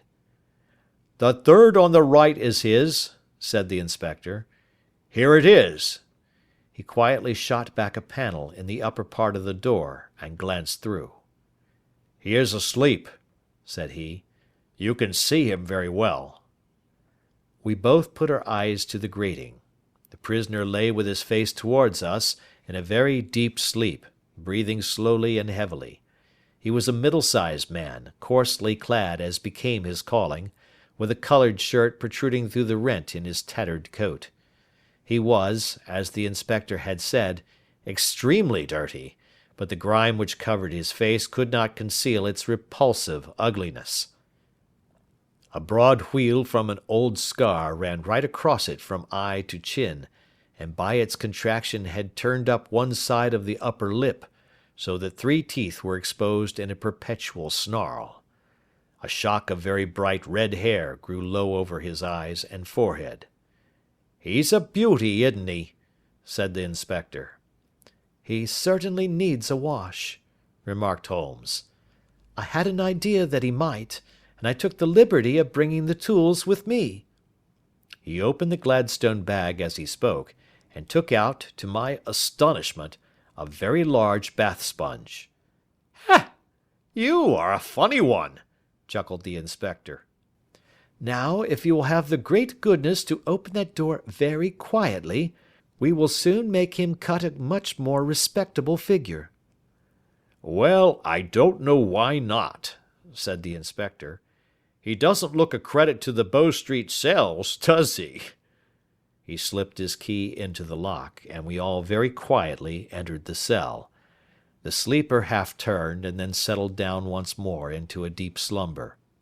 Holmes stooped to the water jug, moistened his sponge, and then rubbed it twice vigorously across and down the prisoner's face.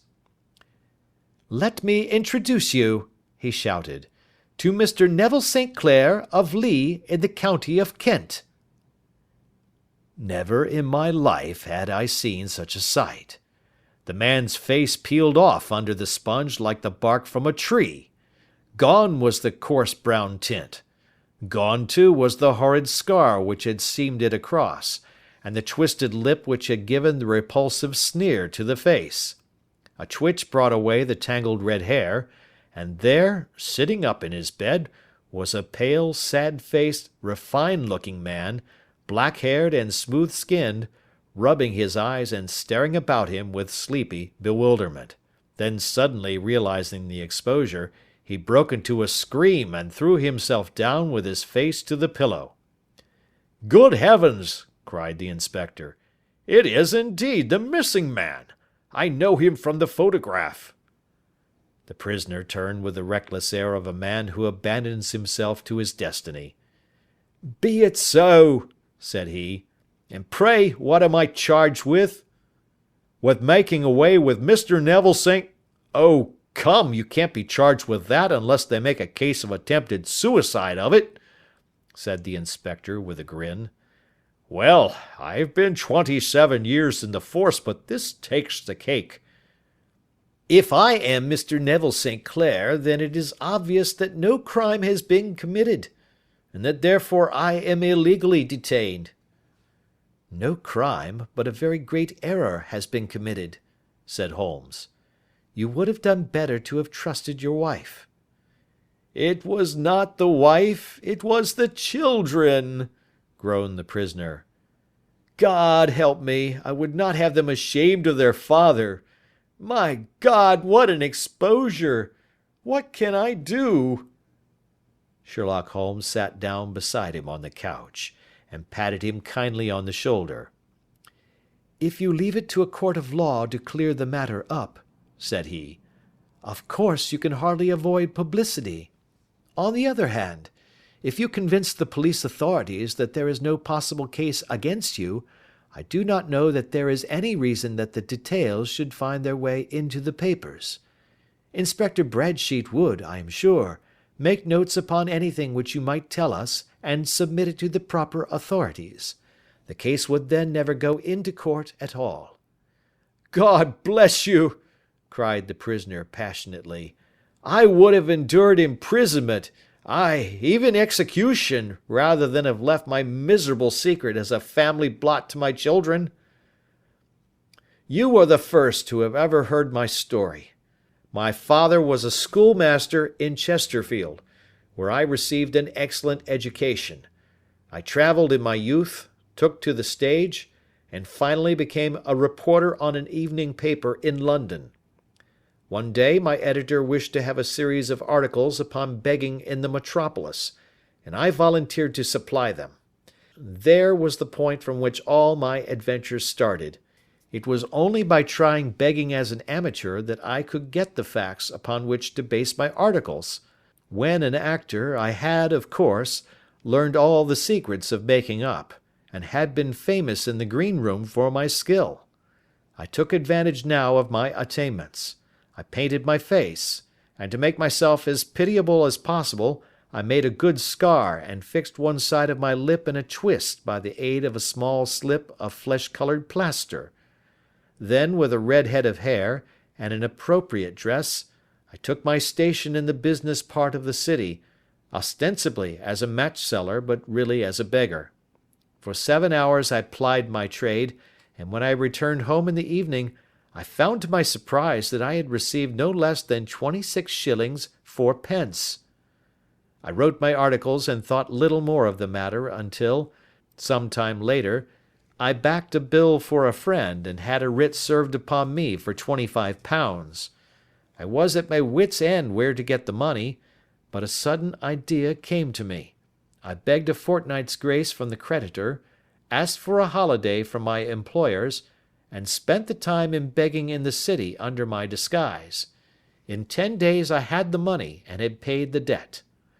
Well, you can imagine how hard it was to settle down to arduous work at £2 a week, when I knew that I could earn as much in a day by smearing my face with a little paint, laying my cap on the ground, and sitting still. It was a long fight between my pride and the money, but the dollars won at last, and I threw up reporting and sat day after day in the corner which I had first chosen, inspiring pity by my ghastly face, and filling my pockets with coppers. Only one man knew my secret. He was the keeper of a low den in which I used to lodge in Swandam Lane, where I could every morning emerge as a squalid beggar, and in the evenings transform myself into a well-dressed man about town. This fellow, a Lascar, was well paid by me for his rooms, so that I knew that my secret was safe in his possession. Well, very soon I found that I was saving considerable sums of money.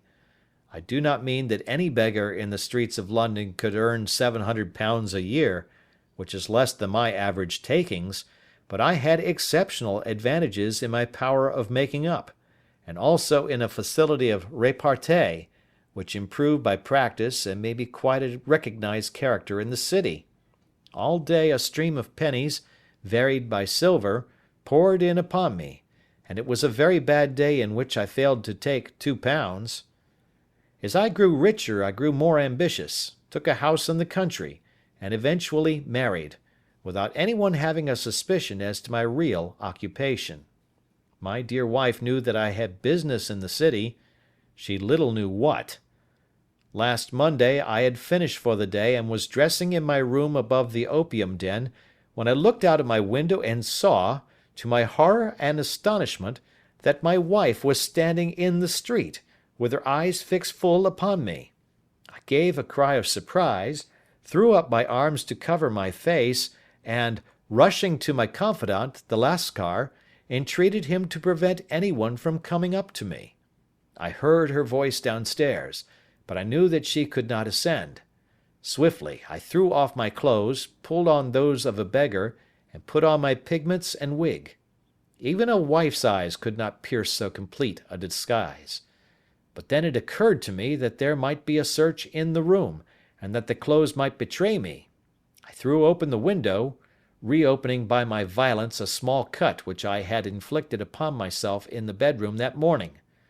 Then I seized my coat, which was weighted by the coppers which I had just transferred to it from the leather bag in which I carried my takings. I hurled it out of the window, and it disappeared into the Thames. The other clothes would have followed, but at that moment there was a rush of constables up the stair, and a few minutes after I found, rather, I confess, to my relief, that instead of being identified as Mr. Neville St. Clair, I was arrested as his murderer. I do not know that there is anything else for me to explain. I was determined to preserve my disguise as long as possible, and hence my preference for a dirty face. Knowing that my wife would be terribly anxious, I slipped off my ring and confided it to the Lascar at a moment when no constable was watching me, together with a hurried scrawl, telling her that she had no cause to fear. That note only reached her yesterday, said Holmes. Good God! What a week she must have spent! The police have watched this Lascar, said Inspector Bradstreet, and I can quite understand that he might find it difficult to post a letter unobserved. Probably he handed it to some sailor customer of his who forgot all about it for some days. That was it, said Holmes, nodding approvingly. I have no doubt of it. But have you never been prosecuted for begging? Many times, but what was a fine to me? It must stop here, however, said Bradstreet. If the police are to hush this thing up, there must be no more of Hugh Boone. I have sworn it by the most solemn oaths which a man can take. In that case, I think that it is probable that no further steps may be taken. But if you are found again, then all must come out. I am sure, Mr. Holmes, that we are very much indebted to you for having cleared the matter up. I wish I knew how you reach your results. I reached this one, said my friend, by sitting upon 5 pillows and consuming an ounce of shag. I think, Watson, that if we drive to Baker Street, we shall be just in time for breakfast. End of Adventure 6. The Adventures of Sherlock Holmes, by Sir Arthur Conan Doyle. Adventure 7, The Adventure of the Blue Carbuncle. I had called upon my friend Sherlock Holmes upon the second morning after Christmas, with the intention of wishing him the compliments of the season. He was lounging upon the sofa in a purple dressing-gown, a pipe-rack within his reach upon the right, and a pile of crumpled morning papers, evidently newly studied, near at hand. Beside the couch was a wooden chair, and on the angle of the back hung a very seedy and disreputable hard felt hat, much the worse for wear, and cracked in several places. A lens and a forceps lying upon the seat of the chair suggested that the hat had been suspended in this manner for the purpose of examination. "You are engaged," said I. "Perhaps I interrupt you." "Not at all. I am glad to have a friend with whom I can discuss my results. The matter is a perfectly trivial one." He jerked his thumb in the direction of the old hat. "But there are points in connection with it which are not entirely devoid of interest and even of instruction." I seated myself in his armchair and warmed my hands before his crackling fire, for a sharp frost had set in, and the windows were thick with the ice crystals. "I suppose," I remarked, "that, homely as it looks, this thing has some deadly story linked on to it, that it is the clue which will guide you in the solution of some mystery and the punishment of some crime." No crime," said Sherlock Holmes, laughing. "Only one of those whimsical little incidents which will happen when you have 4,000,000 human beings all jostling each other within the space of a few square miles. Amid the action and reaction of so dense a swarm of humanity, every possible combination of events may be expected to take place, and many a little problem will be presented which may be striking and bizarre without being criminal. We already had experience of such." "So much so," I remarked, "that of the last 6 cases which I have added to my notes, 3 have been entirely free of any legal crime." "Precisely.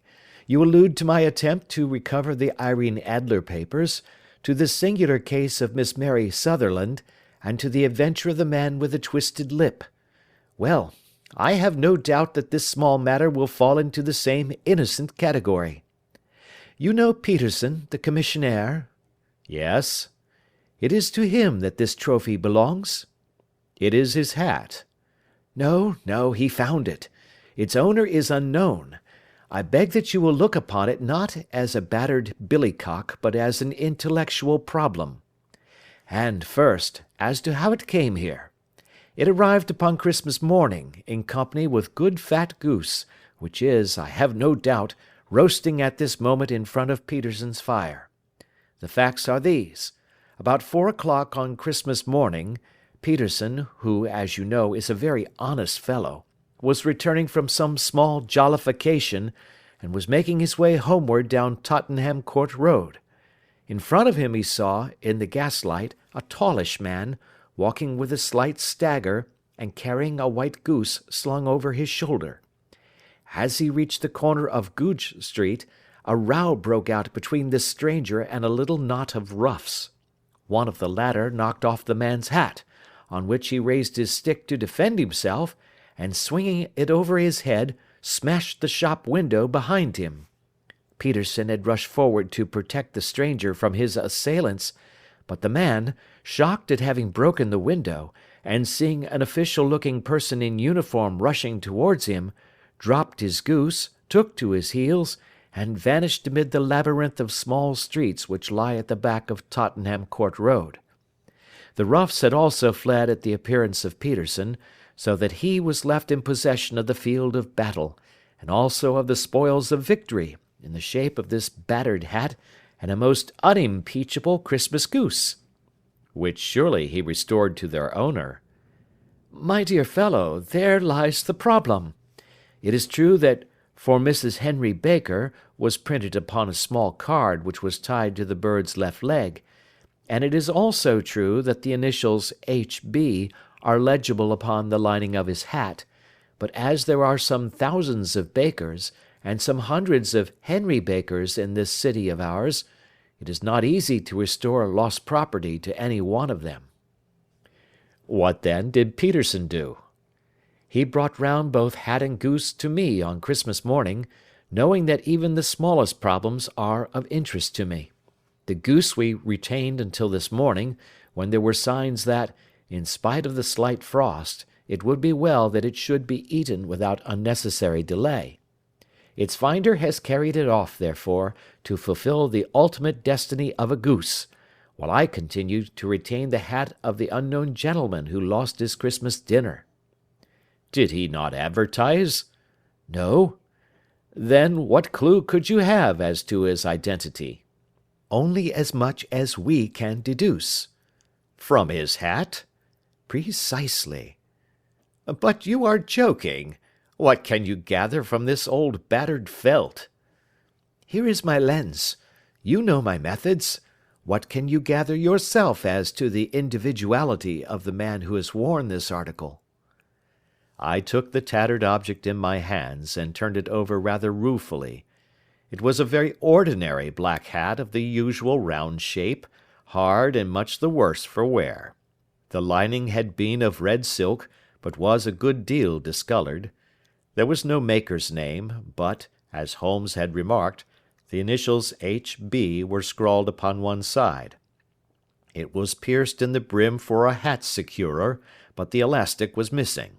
For the rest, it was cracked, exceedingly dusty, and spotted in several places, although there seemed to have been some attempt to hide the discoloured patches by smearing them with ink. "I can see nothing," said I, handing it back to my friend. On the contrary, Watson, you can see everything. You fail, however, to reason from what you see. You are too timid in drawing your inferences. Then pray tell me what it is that you can infer from this hat. He picked it up and gazed at it in the peculiar introspective fashion which was characteristic of him. It is perhaps less suggestive than it might have been, he remarked, and yet there are a few inferences which are very distinct, and a few others which represent at least a strong balance of probability. That the man was highly intellectual is of course obvious upon the face of it, and also that he was fairly well-to-do within the last 3 years, although he has now fallen upon evil days.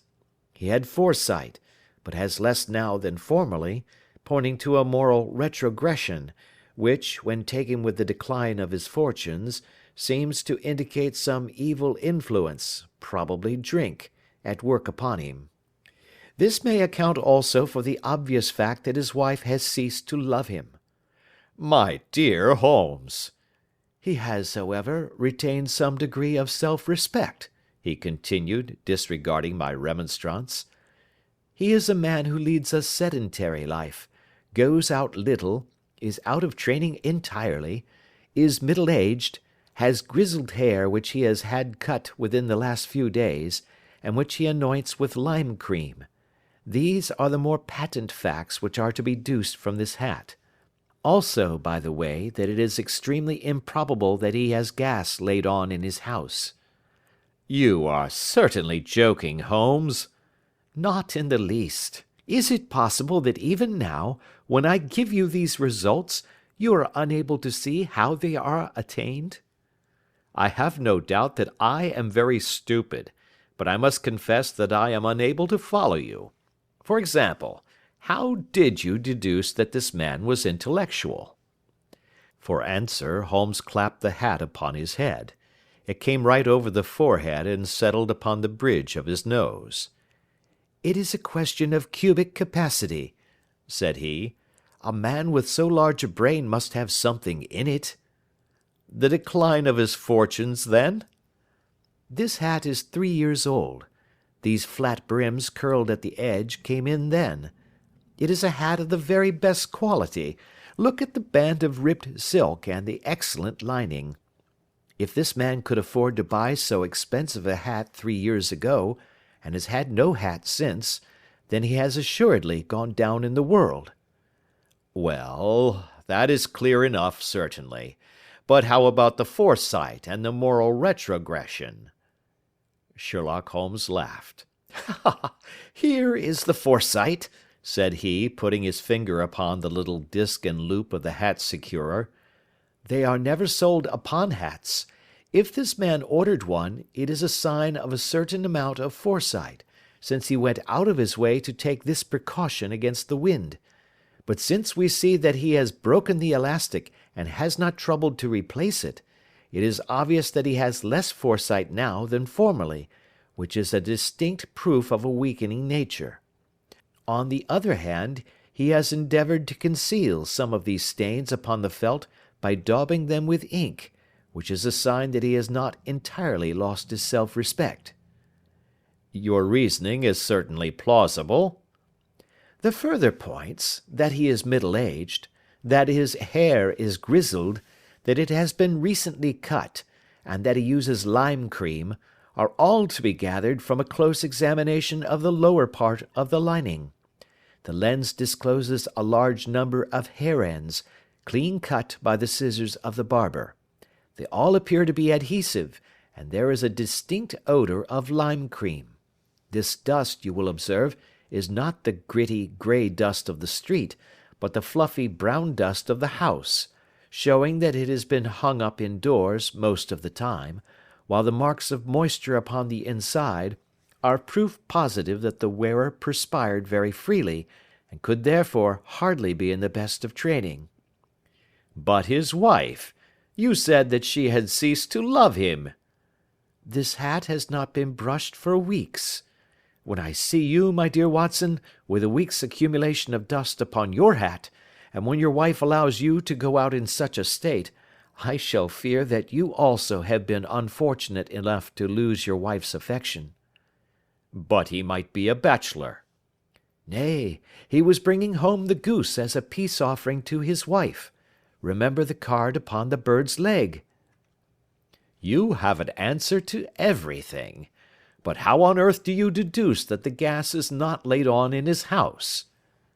One tallow stain, or even two, might come by chance, but when I see no less than 5, I think that there can be little doubt that the individual must be brought into frequent contact with burning tallow. Walks upstairs at night, probably, with his hat in one hand and a guttering candle in the other. Anyhow, he never got tallow stains from a gas jet. Are you satisfied? Well, it is very ingenious, said I, laughing. But since, as you said just now, there has been no crime committed, and no harm done save the loss of a goose, all this seems to be rather a waste of energy. Sherlock Holmes had opened his mouth to reply, when the door flew open, and Peterson, the commissionaire, rushed into the apartment with flushed cheeks and the face of a man who is dazed with astonishment. "The goose, Mr. Holmes! The goose, sir!" he gasped. "Eh? What of it, then? Has it returned to life and flapped off through the kitchen window?" Holmes twisted himself round upon the sofa to get a fairer view of the man's excited face. "See here, sir! See what my wife found in its crop!" He held out his hand, and displayed upon the centre of the palm a brilliantly scintillating blue stone, rather smaller than a bean in size, but of such purity and radiance that it twinkled like an electric point in the dark hollow of his hand. Sherlock Holmes sat up with a whistle. "By Jove, Peterson," said he, "this is a treasure trove indeed. I suppose you know what you have got?" "A diamond, sir! A precious stone! It cuts into glass as though it were putty." "It's more than a precious stone. It is the precious stone." "Not the Countess of Morcar's blue carbuncle!" I ejaculated. "Precisely so. I ought to know its size and shape, seeing that I have read the advertisement about it in the Times every day lately. It is absolutely unique, and its value can only be conjectured, but the reward offered of £1,000 is certainly not within a 20th part of the market price." £1,000! Great Lord of mercy! The commissionaire plumped down into a chair, and stared from one to the other of us. "That is the reward, and I have reason to know that there are sentimental considerations in the background which would induce the Countess to part with half her fortune if she could but recover the gem." "It was lost, if I remember aright, at the Hotel Cosmopolitan," I remarked. "Precisely so, on December 22nd, just 5 days ago. John Horner, a plumber, was accused of having abstracted it from the lady's jewel case. The evidence against him was so strong that the case has been referred to the assizes. I have some account of the matter here, I believe." He rummaged amid his newspapers, glancing over the dates, until at last he smoothed one out, doubled it over, and read the following paragraph. "Hotel Cosmopolitan jewel robbery. John Horner, 26, plumber, was brought up upon the charge of having upon the 22nd instant abstracted from the jewel case of the Countess of Morcar the valuable gem known as the blue carbuncle. James Ryder, upper attendant at the hotel, gave his evidence to the effect that he had shown Horner up to the dressing room of the Countess of Morcar upon the day of the robbery, in order that he might solder the second bar of the grate, which was loose. He had remained with Horner some little time, but had finally been called away. On returning, he found that Horner had disappeared, that the bureau had been forced open, and that the small morocco casket in which, as it afterwards transpired, the Countess was accustomed to keep her jewel, was lying empty upon the dressing-table. Ryder instantly gave the alarm, and Horner was arrested the same evening, but the stone could not be found either upon his person or in his rooms. Catherine Cusack, maid to the Countess, deposed to having heard Ryder's cry of dismay on discovering the robbery, and to having rushed into the room, where she found matters as described by the last witness. Inspector Bradstreet, B Division, gave evidence as to the arrest of Horner, who struggled frantically, and protested his innocence in the strongest terms. Evidence of a previous conviction for robbery having been given against the prisoner, the magistrate refused to deal summarily with the offence, but referred it to the assizes. Horner, who had shown signs of intense emotion during the proceedings, fainted away at the conclusion and was carried out of court. So much for the police court," said Holmes thoughtfully, tossing aside the paper. "The question for us now to solve is the sequence of events leading from a rifled jewel case at one end to the crop of a goose in Tottenham Court Road at the other. You see, Watson, our little deductions have suddenly assumed a much more important and less innocent aspect. Here is the stone. The stone came from the goose, and the goose came from Mr. Henry Baker, the gentleman with the bad hat, and all the other characteristics with which I have bored you. So now we must set ourselves very seriously to finding this gentleman and ascertaining what part he has played in this little mystery. To do this, we must try the simplest means first, and these lie undoubtedly in an advertisement in all the evening papers. If this fail, I shall have recourse to other methods. What will you say? Give me a pencil and that slip of paper. Now then, found at the corner of Goodge Street, a goose and a black felt hat. Mr. Henry Baker can have the same by applying at 6:30 this evening at 221B Baker Street. That is clear and concise. Very, but will he see it?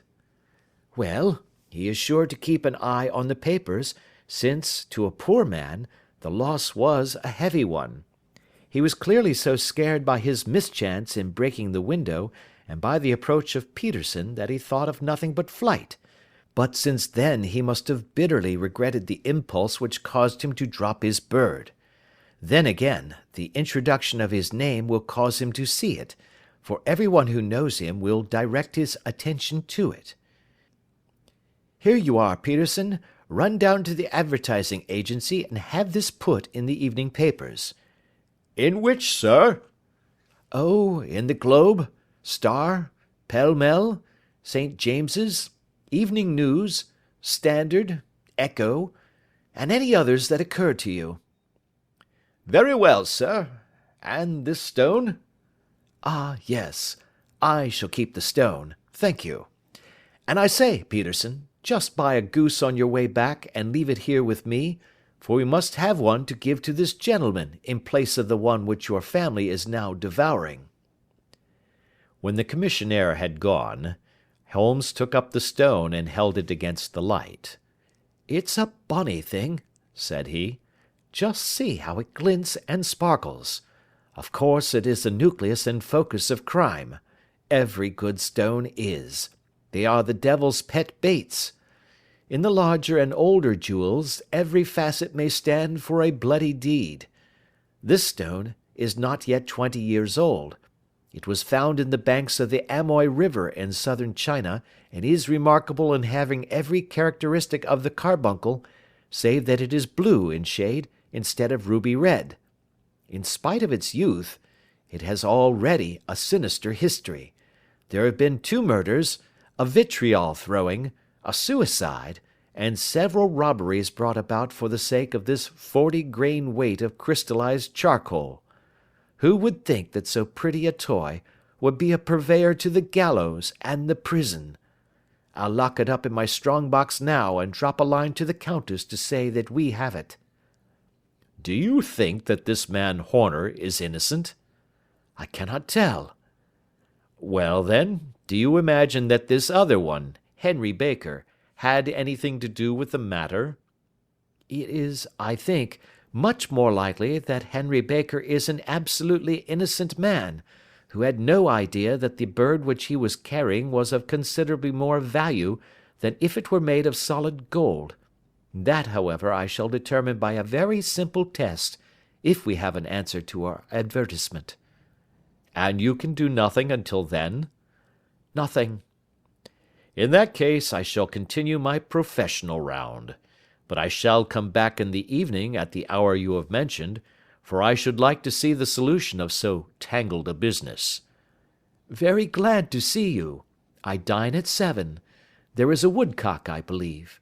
By the way, in view of recent occurrences, perhaps I ought to ask Mrs. Hudson to examine its crop. I had been delayed at a case, and it was a little after 6:30 when I found myself in Baker Street once more. As I approached the house I saw a tall man in a Scotch bonnet, with a coat which was buttoned up to its chin, waiting outside in the bright semicircle which was thrown from the fanlight. Just as I arrived the door was opened, and we were shown up together to Holmes's room. "Mr. Henry Baker, I believe," said he, rising from his armchair and greeting his visitor with the easy air of geniality which he could so readily assume. Pray take this chair by the fire, Mr. Baker. It is a cold night, and I observe that your circulation is more adapted for summer than for winter. Ah, Watson, you have just come at the right time. Is that your hat, Mr. Baker?" "Yes, sir, that is undoubtedly my hat."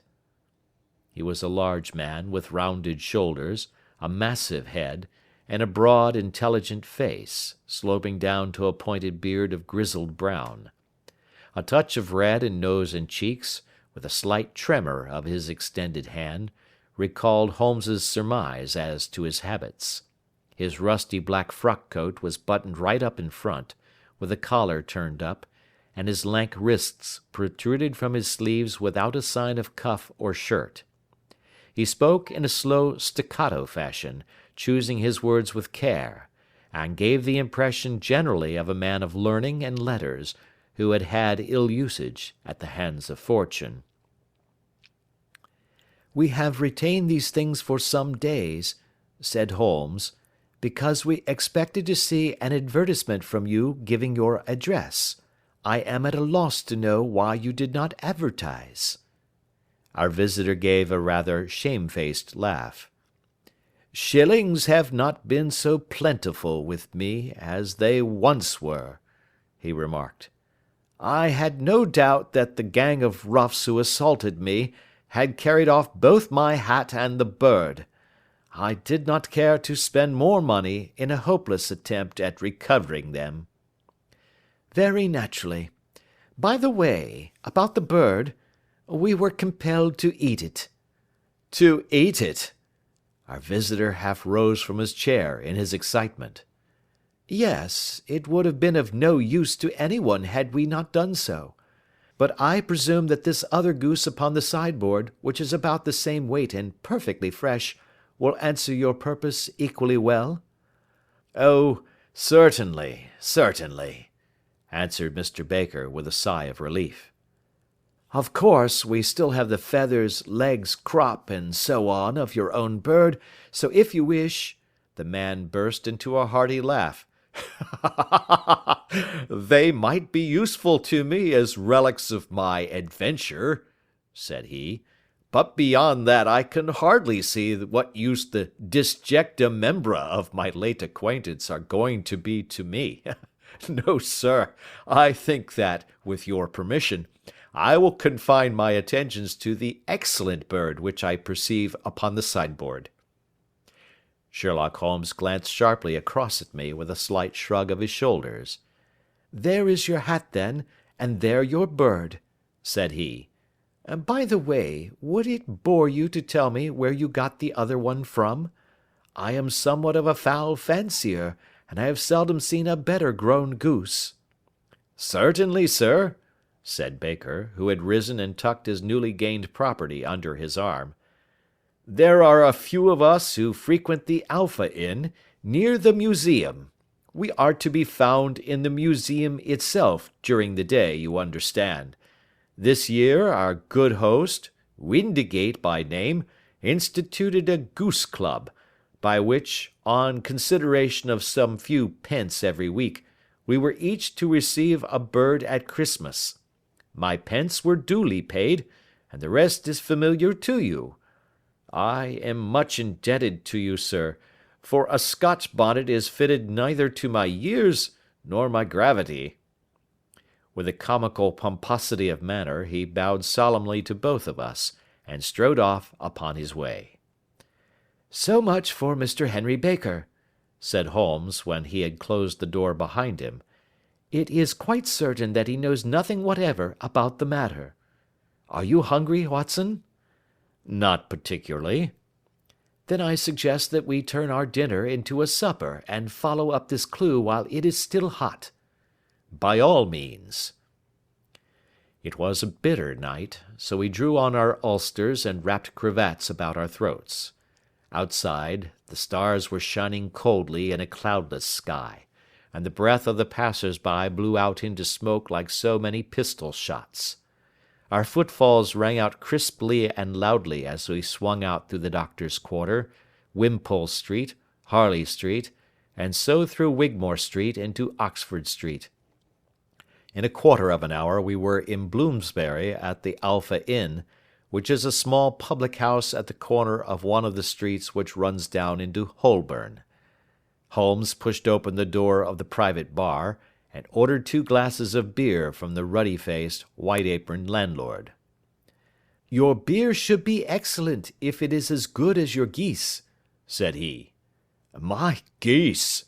The man seemed surprised. "Yes, I was speaking only half an hour ago to Mr. Henry Baker, who was a member of your goose club." "Ah, yes, I see. But you see, sir, them's not our geese." "Indeed. Whose then?" "Well, I got the 2 dozen from a salesman in Covent Garden." "Indeed. I know some of them. Which was it?" "Breckenridge is his name." "Ah, I don't know him. Well, here's your good health, landlord, and prosperity to your house. Good night. Now for Mr. Breckenridge," he continued, buttoning up his coat as we came out into the frosty air. "Remember, Watson, that though we have so homely a thing as a goose at one end of this chain, we have at the other a man who will certainly get 7 years' penal servitude unless we can establish his innocence. It is possible that our inquiry may but confirm his guilt, but in any case, we have a line of investigation which has been missed by the police, and which a singular chance has placed in our hands. Let us follow it out to the bitter end. Faces to the south, then, and quick march." We passed across Holborn, down Endell Street, and so through a zigzag of slums to Covent Garden Market. One of the largest stalls bore the name of Breckenridge upon it, and the proprietor, a horsey-looking man, with a sharp face and trim side whiskers, was helping a boy to put up the shutters. "Good evening. It's a cold night," said Holmes. The salesman nodded, and shot a questioning glance at my companion. "Sold out of geese, I see," continued Holmes, pointing at the bare slabs of marble. "Let you have 500 tomorrow morning." "That's no good." "Well, there are some on the stall with the gas flare." "Ah, but I was recommended to you." "Who by?" "The landlord of the Alpha." "Oh, yes, I sent him a couple of dozen." "Fine birds they were, too. Now where did you get them from?" To my surprise, the question provoked a burst of anger from the salesman. "Now then, mister," said he, with his head cocked and his arms akimbo, "what are you driving at? Let's have it straight now." "It is straight enough. I should like to know who sold you the geese which you supplied to the Alpha." "Well then, I shan't tell you. So now." "Oh, it is a matter of no importance, but I don't know why you should be so warm over such a trifle." "Warm? You'd be as warm, maybe, if you were as pestered as I am. When I pay good money for a good article, there should be an end of the business. But it's, where are the geese? And who did you sell the geese to? And what will you take for the geese? One would think they were the only geese in the world, to hear the fuss that is made over them." "Well, I have no connection with any other people who have been making inquiries," said Holmes carelessly. "If you won't tell us, the bet is off, that is all. But I'm always ready to back my opinion on a matter of fowls, and I have a fiver on it that the bird I ate is country bred." "Well, then, you've lost your fiver, for it's town bred," snapped the salesman. "It's nothing of the kind." "I say it is." "I don't believe it."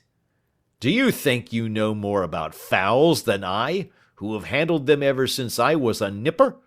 I tell you, all those birds that went to the Alpha were town bred." "You'll never persuade me to believe that." "Will you bet, then?" "It's merely taking your money, for I know that I am right. But I'll have a sovereign on with you just to teach you not to be obstinate." The salesman chuckled grimly. "Bring me the books, Bill," said he. The small boy brought round a small thin volume, and a great greasy-backed one, laying them out together beneath the hanging lamp. "Now then, Mr. Cocksure," said the salesman, "I thought that I was out of geese, but before I finish you'll find that there is still one left in my shop. You see this little book?" Well? "That's the list of the folk from whom I buy. Do you see? Well, then, here on this page are the country folk, and the numbers after their names are where their accounts are in the big ledger. Now then, you see this other page in red ink? Well, that is a list of my town suppliers. Now, look at that third name. Just read it out to me." Mrs. Oakshott, 117 Brixton Road, 249, read Holmes. "Quite so. Now turn that up in the ledger." Holmes turned to the page indicated. Here you are. Mrs. Oakshott, 117 Brixton Road, egg and poultry supplier. "Now then, what's the last entry?" December 22nd, 24 geese at 7 shillings 6 pence. "Quite so. There you are. And underneath?" Sold to Mr. Windicate of the Alpha at 12 shillings. "What have you to say now?" Sherlock Holmes looked deeply chagrined. He drew a sovereign from his pocket and threw it down upon the slab, turning away with the air of a man whose disgust is too deep for words. A few yards off he stopped under a lamp-post, and laughed in the hearty, noiseless fashion which was peculiar to him. When you see a man with whiskers of that cut, and the pink 'un protruding out of his pocket, you can always draw him by a bet, said he. I dare say that if I had put £100 down in front of him, that man would not have given me such complete information as was drawn from him by the idea that he was doing me on a wager. Well, Watson, we are, I fancy, nearing the end of our quest, and the only point which remains to be determined is whether we should go on to this Mrs. Oakshott tonight, or whether we should reserve it for tomorrow. It is clear from what that surly fellow said that there are others beside ourselves who are anxious about the matter, and I should—" His remarks were suddenly cut short by a loud hubbub which broke out from the stall which we had just left. Turning round we saw a little rat-faced fellow standing in the centre of the circle of yellow light which was thrown by the swinging lamp, while Breckenridge, the salesman, framed in the door of his stall, was shaking his fists fiercely at the cringing figure. "I've had enough of you and your geese," he shouted. "I wish you were all at the devil together. If you come pestering me any more with your silly talk, I'll set the dog at you. You bring Mrs. Oakshott here, and I'll answer her. But what have you to do with it? Did I buy the geese off you?"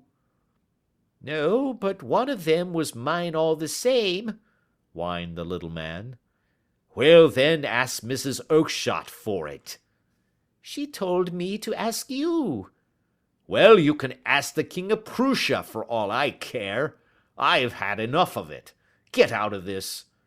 He rushed fiercely forward, and the inquirer flitted away into the darkness. Ha! This may save us a visit to Brixton Road, whispered Holmes. Come with me, and we will see what is to be made of this fellow. Striding through the scattered knots of people who lounged round the flaring stalls, my companion speedily overtook the little man, and touched him upon the shoulder. He sprang round, and I could see in the gaslight that every vestige of colour had been driven from his face. "Who are you, then? What do you want?" he asked in a quavering voice.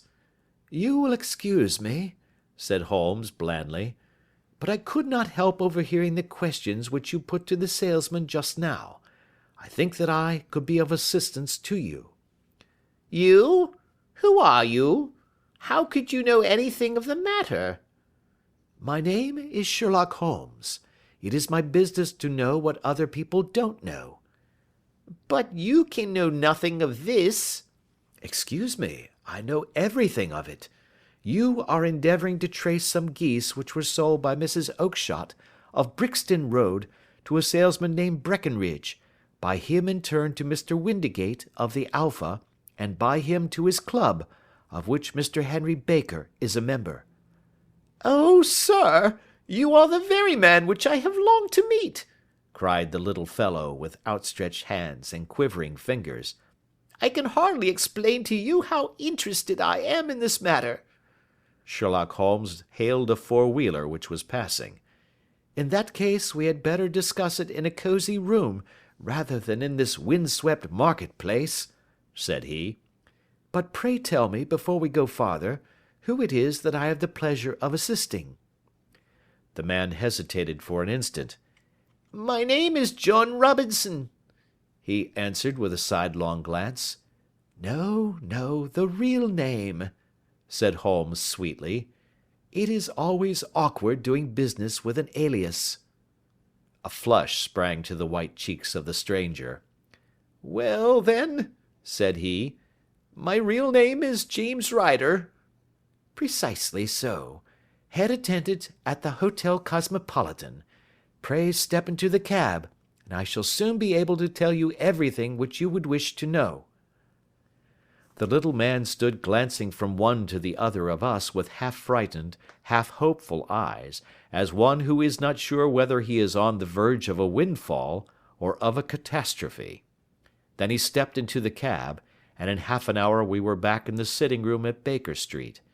Nothing had been said during our drive, but the high, thin breathing of our new companion, and the claspings and unclaspings of his hands, spoke of the nervous tension within him. "Here we are," said Holmes cheerily as we filed into the room. "The fire looks very seasonable in this weather. You look cold, Mr. Ryder. Pray take the basket chair. I will just put on my slippers before we settle this little matter of yours. Now then, you want to know what became of those geese?" "Yes, sir." "Or rather, I fancy, of that goose. It was one bird, I imagine, in which you were interested, white, with a black bar across the tail." Ryder quivered with emotion. "Oh, sir," he cried, "can you tell me where it went to?" "It came here." "Here?" "Yes, and a most remarkable bird it proved. I don't wonder that you should take an interest in it. It laid an egg after it was dead, the bonniest, brightest little blue egg that ever was seen. I have it here in my museum." Our visitor staggered to his feet and clutched the mantelpiece with his right hand. Holmes unlocked his strong box and held up the blue carbuncle, which shone out like a star with a cold, brilliant, many-pointed radiance. Ryder stood glaring with a drawn face, uncertain whether to claim or to disown it. "The game's up, Ryder," said Holmes quietly. "Hold up, man, or you'll be into the fire. Give him an arm back into his chair, Watson. He's not got blood enough to go in for felony with impunity. Give him a dash of brandy. So, now he looks a little more human. What a shrimp it is, to be sure." For a moment he had staggered and nearly fallen, but the brandy brought a tinge of colour into his cheeks, and he sat staring with frightened eyes at his accuser. "I have almost every link in my hands, and all the proofs which I could possibly need, so there is little which you need tell me. Still, that little may as well be cleared up to make the case complete. You had heard, Ryder, of this blue stone of the Countess of Morcar's?" "It was Catherine Cusack who told me of it," he said in a cracking voice. "I see. Her ladyship's waiting maid. Well, the temptation of sudden wealth so easily acquired was too much for you, as it has been for better men before you, but you were not very scrupulous in the means you used. It seems to me, Ryder, that there is the making of a very pretty villain in you. You knew that this man Horner, the plumber, had been concerned in some such matter before, and that suspicion would rest the more readily upon him. What did you do then? You made some small job in my lady's room, you and your confederate Cusack, and you managed that he should be the man sent for. Then, when he had left, you rifled the jewel case, raised the alarm, and had this unfortunate man arrested. You then—" Ryder threw himself down suddenly upon the rug and clutched at my companion's knees. "For God's sake, have mercy!" he shrieked. "Think of my father, of my mother. It would break their hearts. I never went wrong before. I never will again. I swear it. I'll swear it on a Bible. Oh, don't bring it into court. For Christ's sake, don't." "Get back into your chair," said Holmes sternly. "It is very well to cringe and crawl now, but you thought little enough of this poor Horner in the dock for a crime of which he knew nothing." "I will fly, Mr. Holmes. I will leave the country, sir. Then the charge against him will break down." We will talk about that. And now let us hear a true account of the next act. How came the stone into the goose, and how came the goose into the open market? Tell us the truth, for there lies your only hope of safety." Ryder passed his tongue over his parched lips. "I will tell you it just as it happened, sir," said he. "When Horner had been arrested, it seemed to me that it would be best for me to get away with the stone at once, for I did not know at what moment the police might not take it into their heads to search me and my room. There was no place about the hotel where it would be safe. I went out as if on some commission, and I made for my sister's house. She had married a man named Oakshott, and lived in Brixton Road, where she fattened fowls for the market. All the way there every man I met seemed to me to be a policeman or a detective, and for all that it was a cold night, the sweat was pouring down my face before I came to the Brixton Road. My sister asked me what was the matter, and why I was so pale, but I told her that I had been upset by the jewel robbery at the hotel.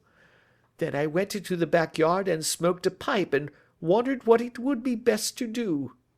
I had a friend once called Maudsley, who went to the bad, and has just been serving his time in Pentonville.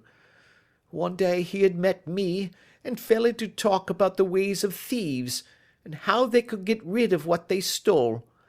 I knew that he would be true to me, for I knew one or two things about him, so I made up my mind to go right on to Kilburn, where he lived, and take him into my confidence.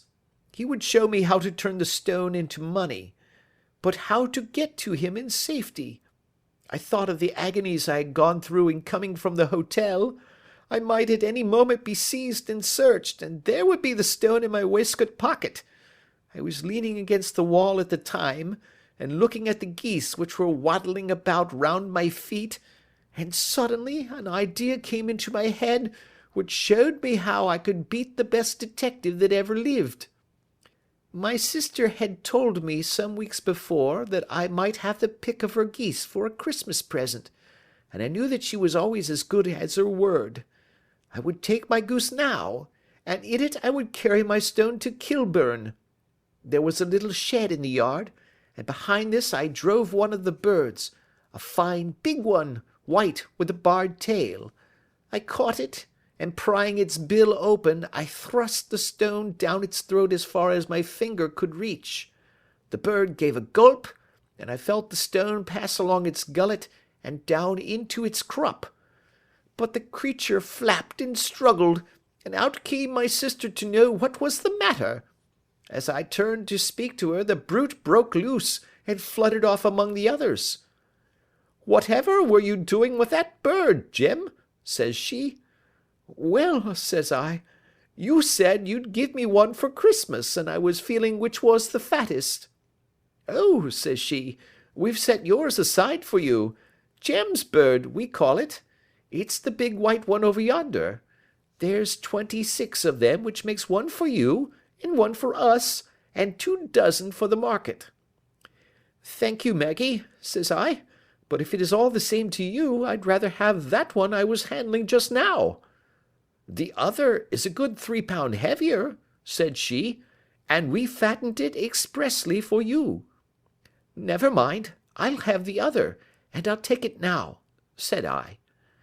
'Oh, just as you like,' said she, a little huffed. Which is it you want, then?" "That white one with the barred tail, right in the middle of the flock." "Oh, very well, kill it and take it with you." "Well, I did what she said, Mr. Holmes, and I carried the bird all the way to Kilburn. I told my pal what I had done, for he was a man that it was easy to tell a thing like that to. He laughed until he choked, and we got a knife and opened the goose. My heart turned to water, for there was no sign of the stone, and I knew that some terrible mistake had occurred. I left the bird, rushed back to my sister's, and hurried into the backyard. There was not a bird to be seen there. 'Where are they all, Maggie?' I cried. 'Gone to the dealers, Jem.' 'Which dealers?' 'Breckenridge, of Covent Garden.' 'But was there another with a barred tail?' I asked. 'The same as the one I chose?' 'Yes, Jem, there were two barred-tailed ones, and I never could tell them apart.' Well, then, of course, I saw it all, and I ran off as hard as my feet would carry me to this man Breckenridge, but he had sold the lot at once, and not one word would he tell me as to where they had gone. You heard him yourselves to-night. Well, he has always answered me like that. My sister thinks that I am going mad. Sometimes I think that I am myself, and now I am myself a branded thief, without ever having touched the wealth for which I sold my character. God help me! God help me!" He burst into convulsive sobbing, with his face buried in his hands. There was a long silence, broken only by his heavy breathing and by the measured tapping of Sherlock Holmes's finger-tips upon the edge of the table. Then my friend rose and threw open the door. "Get out," said he. "What, sir? Oh, heaven bless you!" "No more words. Get out." And no more words were needed. There was a rush, a clatter upon the stairs, the bang of a door, and the crisp rattle of running footfalls from the street. "After all, Watson," said Holmes, reaching up his hand for his clay pipe, "I am not retained by the police to supply their deficiencies.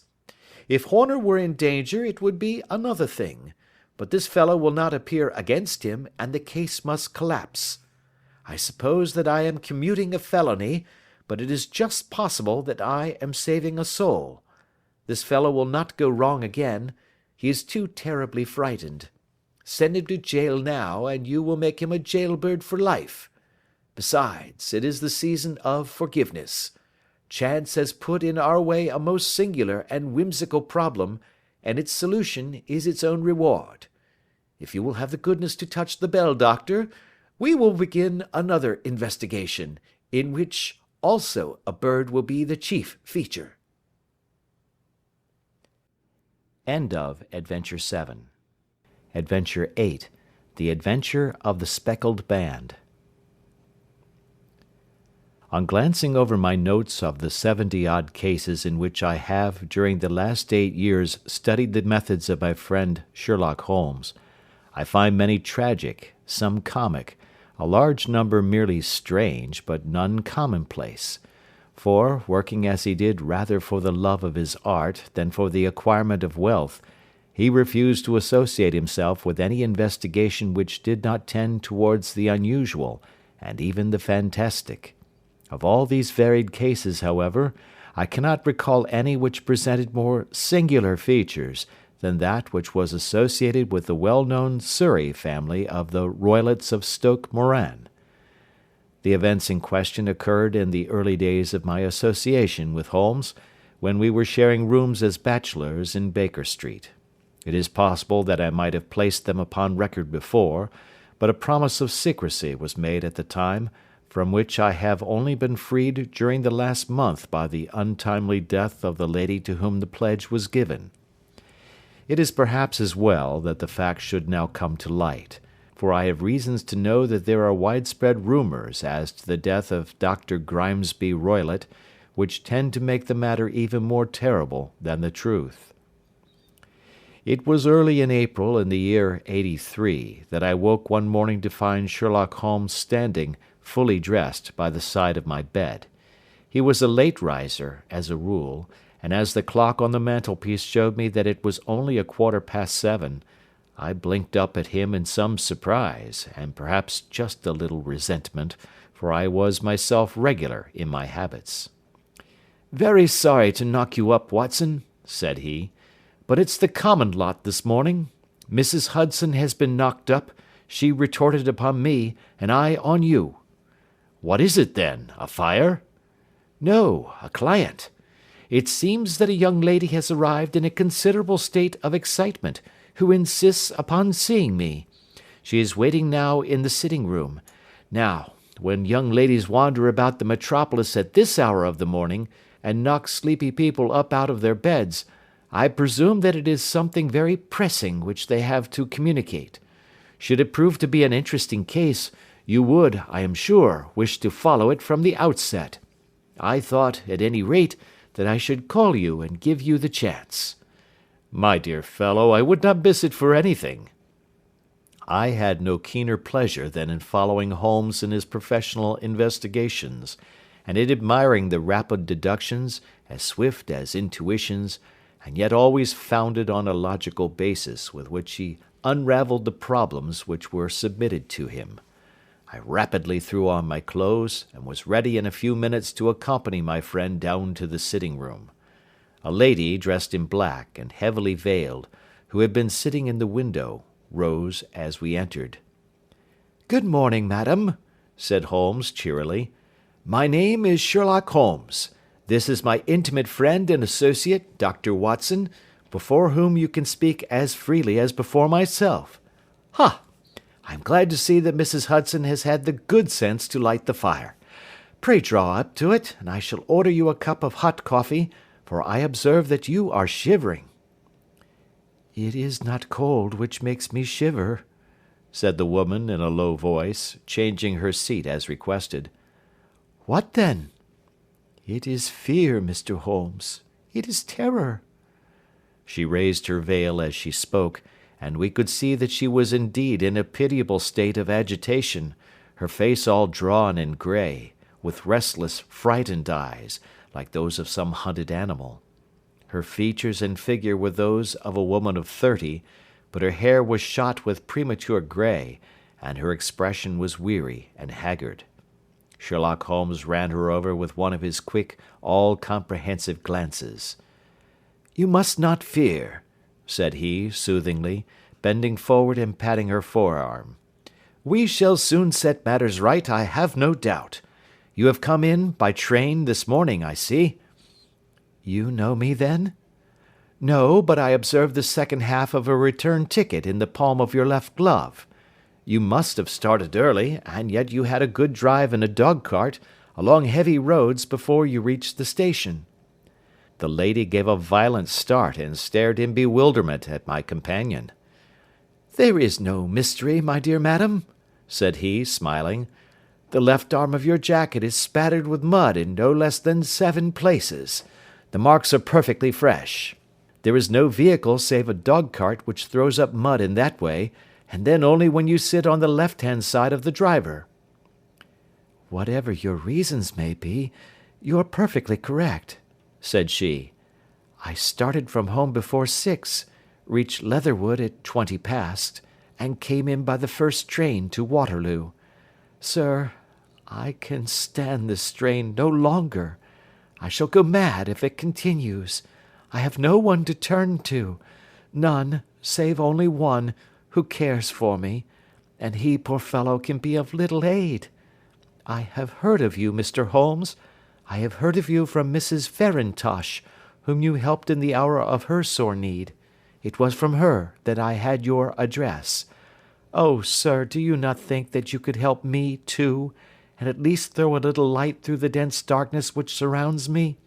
At present, it is out of my power to reward you for your services, but in a month or 6 weeks I shall be married, with the control of my own income, and then at least you shall not find me ungrateful." Holmes turned to his desk, and, unlocking it, drew out a small case-book, which he consulted. "Farintosh," said he. "Ah, yes, I recall the case. It was concerned with an opal tiara. I think it was before your time, Watson. I can only say, madam, that I shall be happy to devote the same care to your case as I did to that of your friend.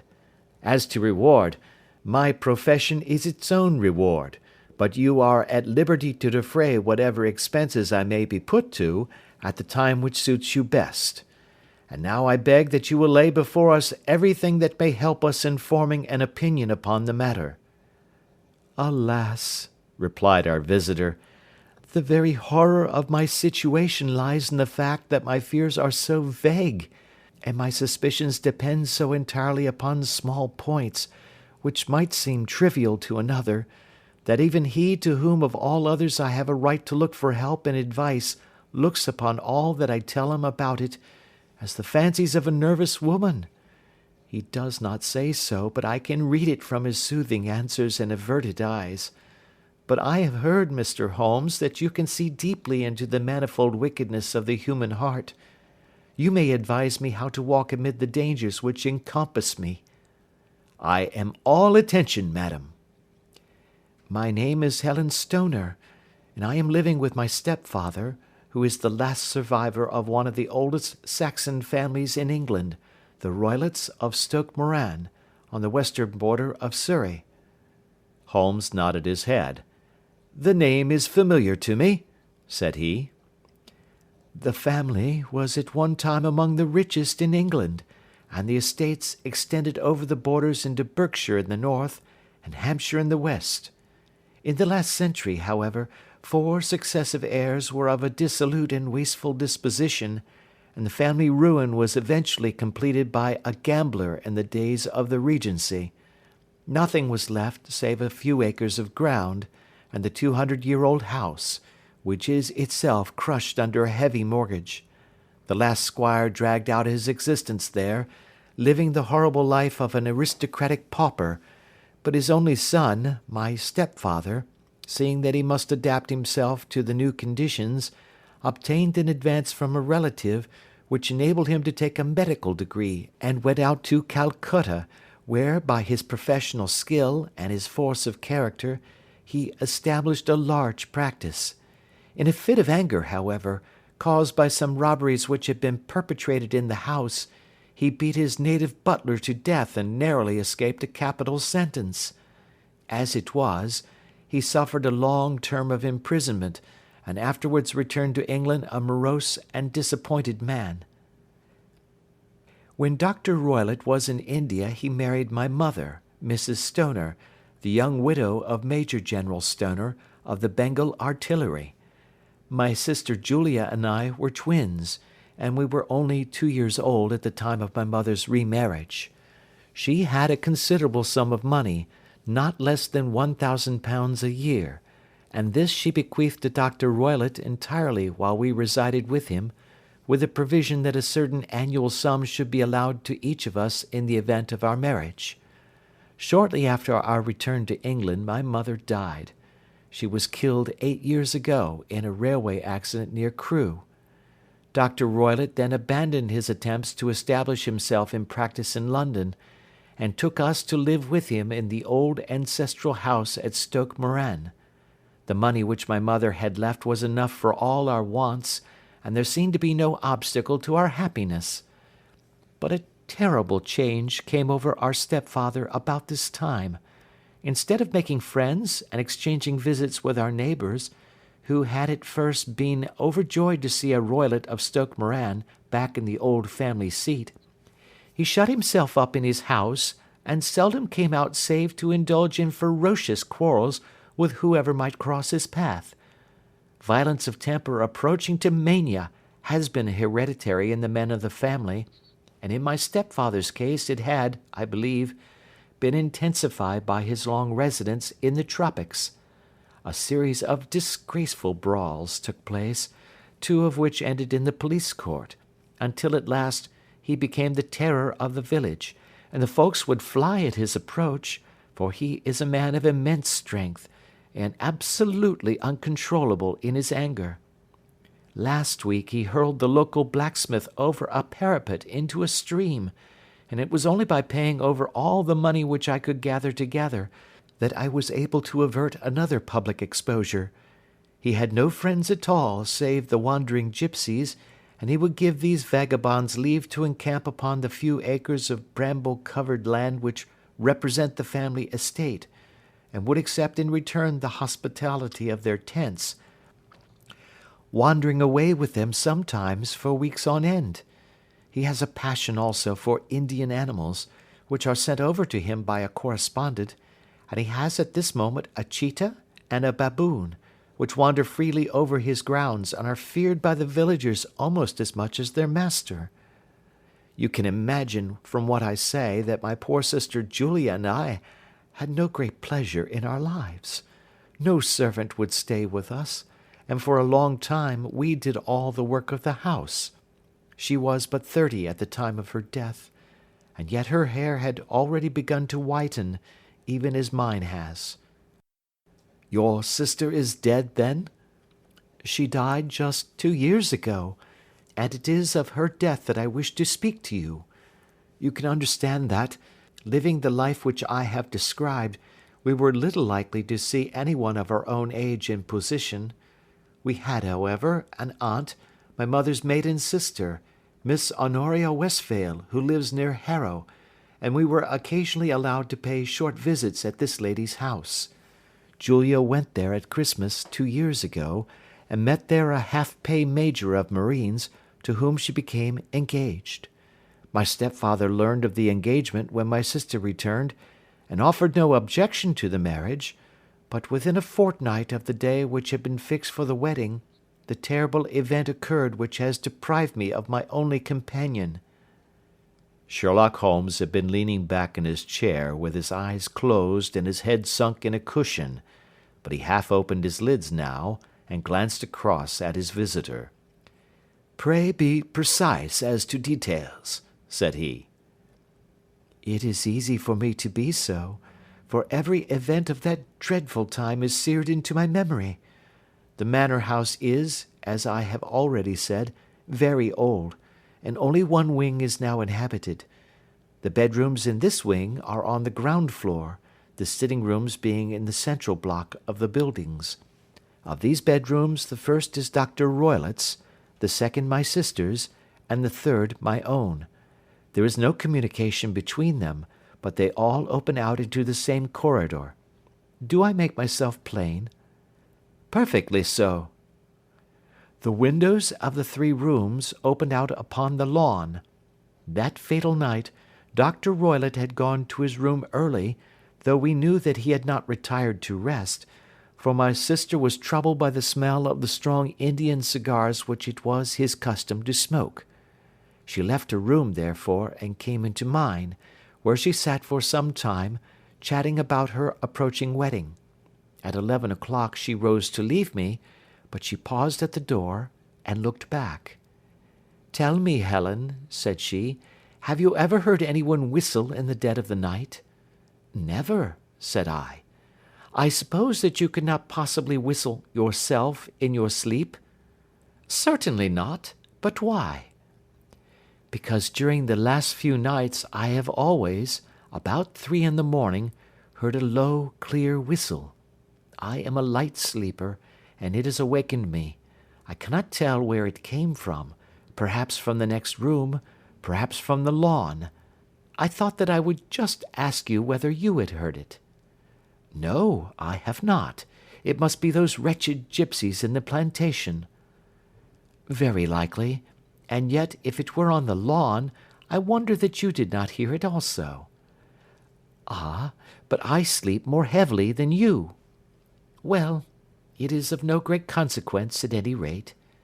She smiled back at me, closed my door, and a few moments later I heard her key turn in the lock. 'Indeed,' said Holmes. 'Was it your custom always to lock yourselves in at night?' 'Always.' 'And why?' 'I think that I mentioned to you that the doctor kept a cheetah and a baboon. We had no feeling of security unless our doors were locked.' 'Quite so. Pray proceed with your statement.' 'I could not sleep that night. A vague feeling of impending misfortune impressed me.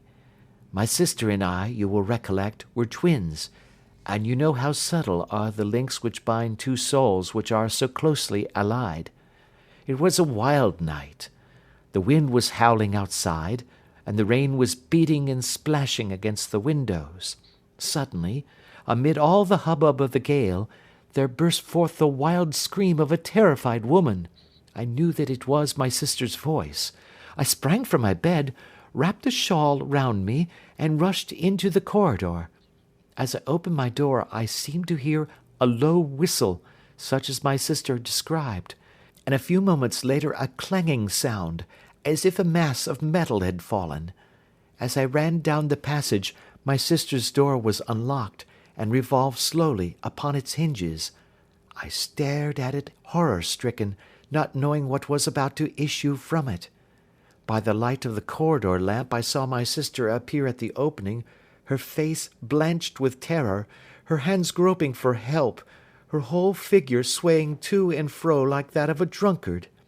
I ran to her, and threw my arms round her, but at that moment her knees seemed to give way, and she fell to the ground. She writhed as one who is in terrible pain, and her limbs were dreadfully convulsed. At first, I thought that she had not recognized me, but as I bent over her she suddenly shrieked out in a voice which I shall never forget, "Oh, my God, Helen! It was the band! The speckled band!" There was something else which she would fain have said, and she stabbed with her finger into the air in the direction of the doctor's room, but a fresh convulsion seized her and choked her words. I rushed out, calling loudly for my stepfather, and I met him hastening from his room in his dressing-gown. When he reached my sister's side, she was unconscious, and though he poured brandy down her throat and sent for medical aid from the village, all efforts were in vain, for she slowly sank and died without having recovered her consciousness. Such was the dreadful end of my beloved sister. "One moment," said Holmes. "Are you sure about this whistle and metallic sound? Could you swear to it?" "That was what the county coroner asked me at the inquiry. It is my strong impression that I heard it, and yet, among the crash of the gale and the creaking of an old house, I may possibly have been deceived." "Was your sister dressed?" "No, she was in her nightdress. In her right hand was found the charred stump of a match, and in her left a matchbox."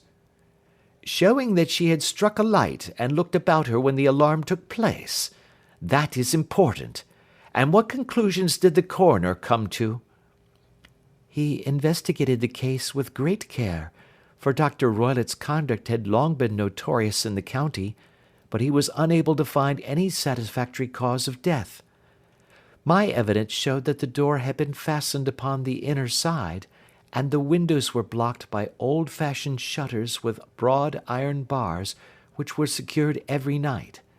The walls were carefully sounded, and were shown to be quite solid all round, and the flooring was also thoroughly examined, with the same result. The chimney is wide, but is barred up by 4 large staples. It is certain, therefore, that my sister was quite alone when she met her end. Besides, there were no marks of any violence upon her." "How about poison?" "The doctors examined her for it, but without success." "What do you think that this unfortunate lady died of, then?" "It is my belief that she died of pure fear and nervous shock, though what it was that frightened her, I cannot imagine." "Were there gipsies in the plantation at the time?" "Yes, there were nearly always some there." "Ah, and what did you gather from this allusion to a band, a speckled band?" "Sometimes I have thought that it was merely the wild talk of delirium. Sometimes that it may have referred to some band of people, perhaps to these very gipsies in the plantation. I do not know whether the spotted handkerchiefs which so many of them wear over their heads might have suggested the strange adjective which he used." Holmes shook his head like a man who is far from being satisfied. "These are very deep waters," said he. "Pray go on with your narrative." 2 years have passed since then, and my life has been until lately lonelier than ever. A month ago, however, a dear friend, whom I have known for many years, has done me the honour to ask my hand in marriage. His name is Armitage, Percy Armitage, the second son of Mr. Armitage of Crane Water, near Reading. My stepfather has offered no opposition to the match, and we are to be married in the course of the spring. 2 days ago, some repairs were started in the west wing of the building, and my bedroom wall has been pierced, so that I have had to move into the chamber in which my sister died, and to sleep in the very bed in which she slept. Imagine, then, my thrill of terror when last night, as I lay awake, thinking over her terrible fate, I suddenly heard in the silence of the night the low whistle which had been the herald of her own death. I sprang up and lit the lamp, but nothing was to be seen in the room. I was too shaken to go to bed again, however, so I dressed, and as soon as it was daylight I slipped down, got a dog-cart at the Crown Inn, which is opposite, and drove to Leatherhead, from whence I have come on this morning with the one object of seeing you and asking your advice." "You have done wisely," said my friend. "But have you told me all?" "Yes, all." "Miss Roylott, you have not. You are screening your stepfather." "Why, what do you mean?" For answer, Holmes pushed back the frill of black lace which fringed the hand that lay upon our visitor's knee. 5 little livid spots, the marks of 4 fingers and a thumb, were printed upon the white wrist. "You have been cruelly used," said Holmes. The lady coloured deeply and covered over her injured wrist. "He is a hard man," she said, "and perhaps he hardly knows his own strength." There was a long silence, during which Holmes leaned his chin upon his hands and stared into the crackling fire. "This is a very deep business," he said at last. "There are 1,000 details which I should desire to know before I decide upon our course of action. Yet we have not a moment to lose. If we were to come to Stoke Moran today, would it be possible for us to see over these rooms without the knowledge of your stepfather?" "As it happens, he spoke of coming into town today upon some most important business. It is probable that he will be away all day, and that there will be nothing to disturb you. We have a housekeeper now, but she is old and foolish, and I could easily get her out of the way." "Excellent. You are not averse to this trip, Watson?" "By no means." "Then we shall both come. What are you going to do yourself?" "I have 1 or 2 things which I would wish to do now that I am in town, but I shall return by the 12 o'clock train, so as to be there in time for your coming." "And you may expect us early in the afternoon. I have myself some small business matters to attend to. Will you not wait and breakfast?" "No, I must go.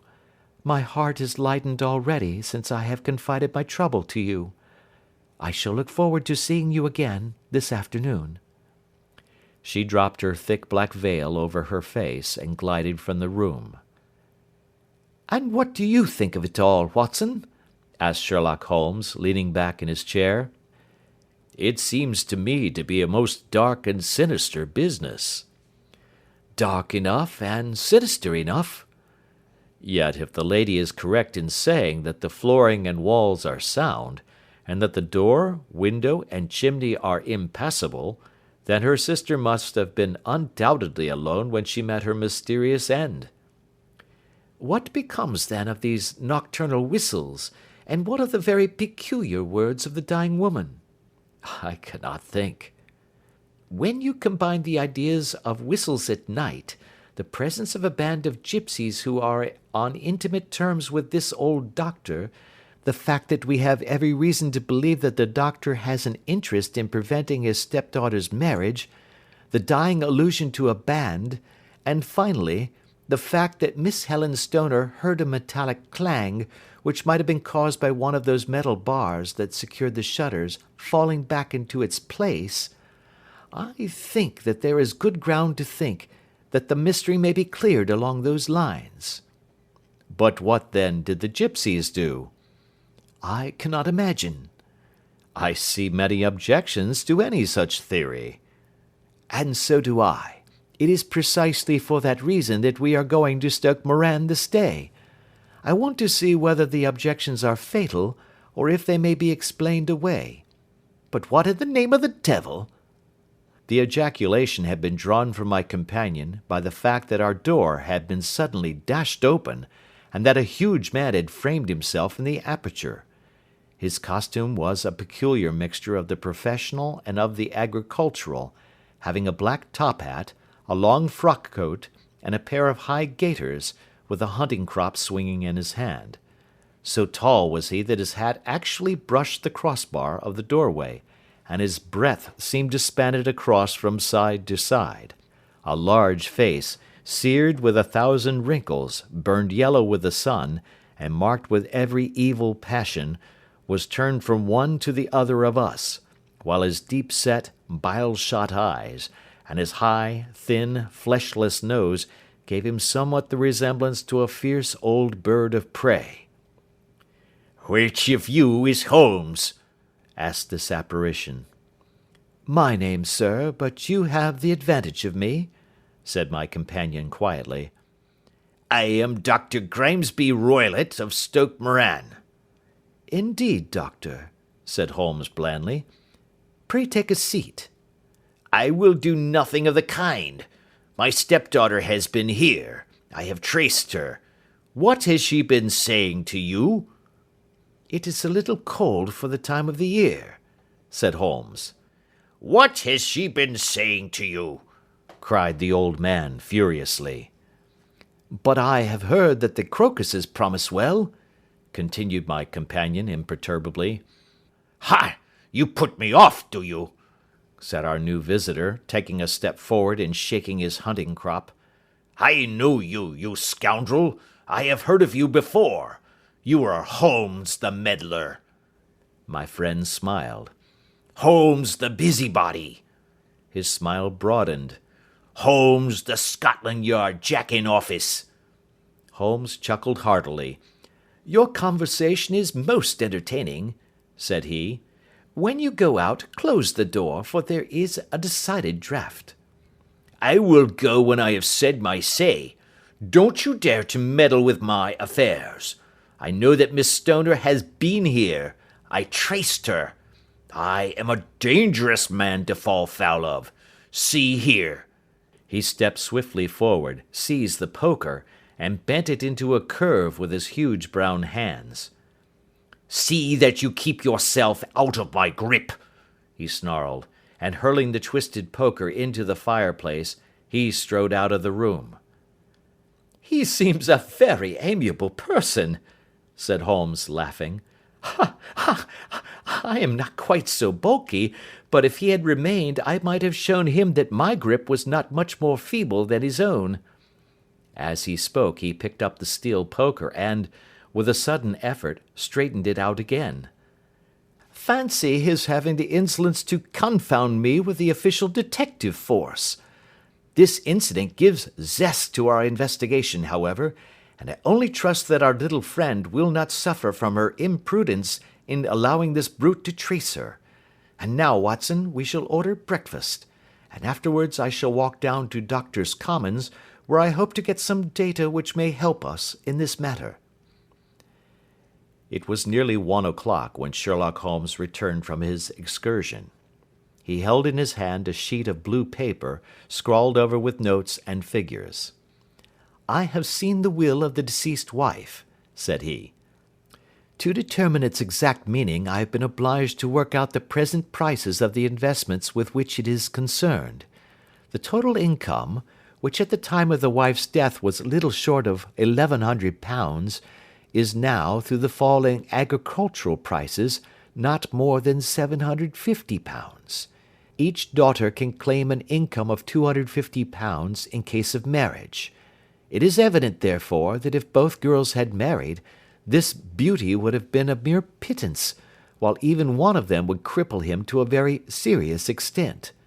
My morning's work has not been wasted, since it has proved that he has the very strongest motives for standing in the way of anything of the sort.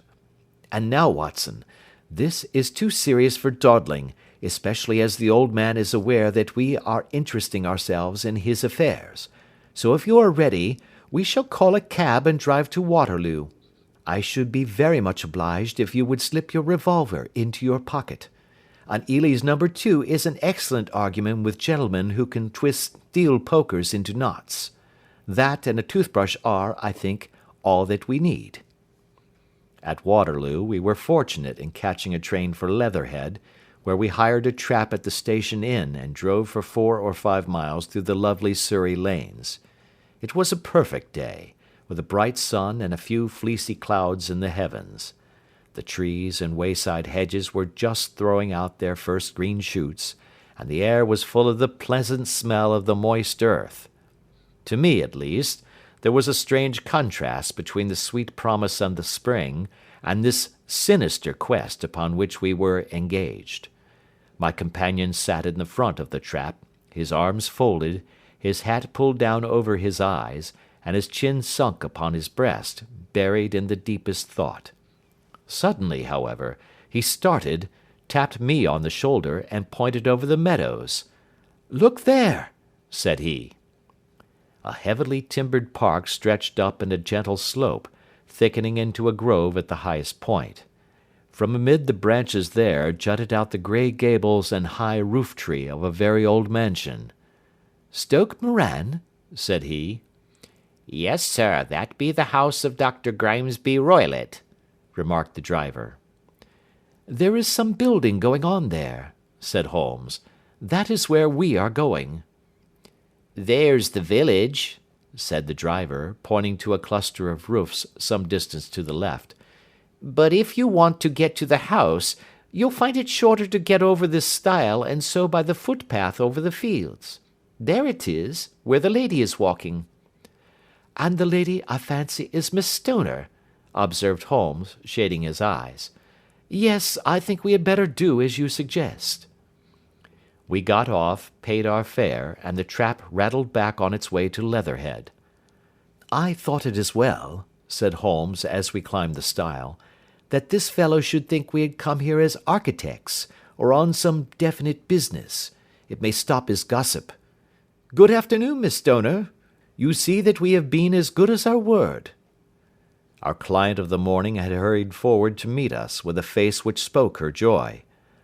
"I have been waiting so eagerly for you," she cried, shaking hands with us warmly. "All has turned out splendidly. Dr. Roylott has gone to town, and it is unlikely that he will be back before evening." "We have had the pleasure of making the doctor's acquaintance," said Holmes, and in a few words he sketched out what had occurred. Miss Stoner turned white to the lips as she listened. "Good heavens!" she cried. "He has followed me, then?" "So it appears." "He is so cunning that I never know when I am safe from him. What will he say when he returns?" "He must guard himself, for he may find that there is someone more cunning than himself upon his track. You must lock yourself up from him tonight. If he is violent, we shall take you away to your aunt's at Harrow.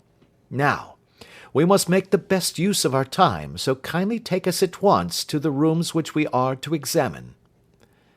The building was of grey, lichen-blotched stone, with a high central portion and 2 curving wings like the claws of a crab, thrown out on each side. In one of these wings the windows were broken and blocked with wooden boards, while the roof was partly caved in, a picture of ruin. The central portion was in little better repair, but the right-hand block was comparatively modern, and the blinds in the windows, with the blue smoke curling up from the chimneys, showed that this was where the family resided. Some scaffolding had been erected against the end wall, and the stonework had been broken into, but there were no signs of any workmen at the moment of our visit. Holmes walked slowly up and down the ill-trimmed lawn, and examined with deep attention the outsides of the windows. "This, I take it, belongs to the room in which you used to sleep, the centre one to your sister's, and the one next to the main building to Dr. Roylott's chamber?" Exactly so, but I am now sleeping in the middle one.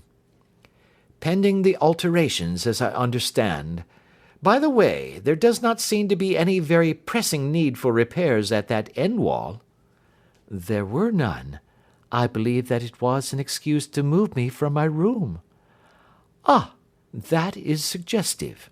Now, on the other side of this narrow wing runs the corridor from which these 3 rooms open.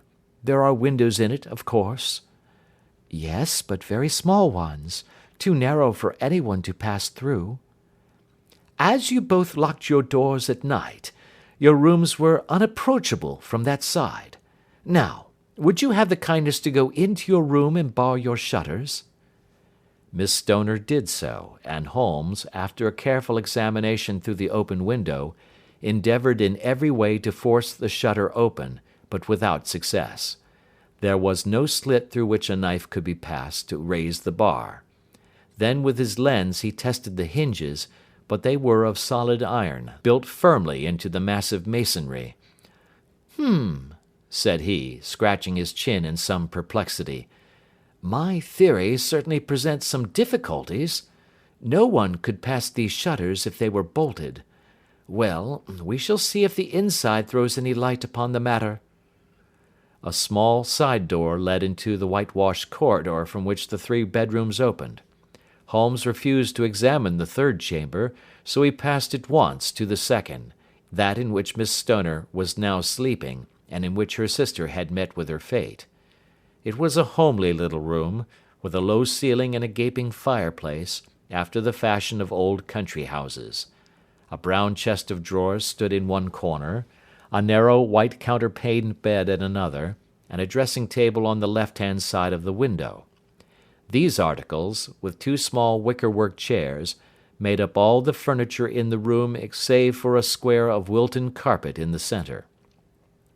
The boards round and the panelling of the walls were of brown, worm-eaten oak, so old and discoloured that it may have dated from the original building of the house. Holmes drew one of the chairs into a corner and sat silent, while his eyes travelled round and up and down, taking in every detail of the apartment. "Where does that bell communicate with?" he asked at last, pointing to a thick bell-rope which hung down beside the bed, the tassel actually lying upon the pillow. "It goes to the housekeeper's room." "It looks newer than the other things?" "Yes, it was only put there a couple of years ago." "Your sister asked for it, I suppose?" "No, I never heard of her using it. We used always to get what we wanted for ourselves." "Indeed? It seemed unnecessary to put so nice a bell-pull there. You will excuse me for a few minutes while I satisfy myself as to this floor." He threw himself down upon his face with his lens in his hand, and crawled swiftly backward and forward, examining minutely the cracks between the boards. Then he did the same with the woodwork with which the chamber was panelled. Finally he walked over to the bed, and spent some time in staring at it, and in running his eye up and down the wall. Finally he took the bell-rope in his hand and gave it a brisk tug. "Why, it's a dummy," said he. "Won't it ring?" "No, it is not even attached to a wire. This is very interesting.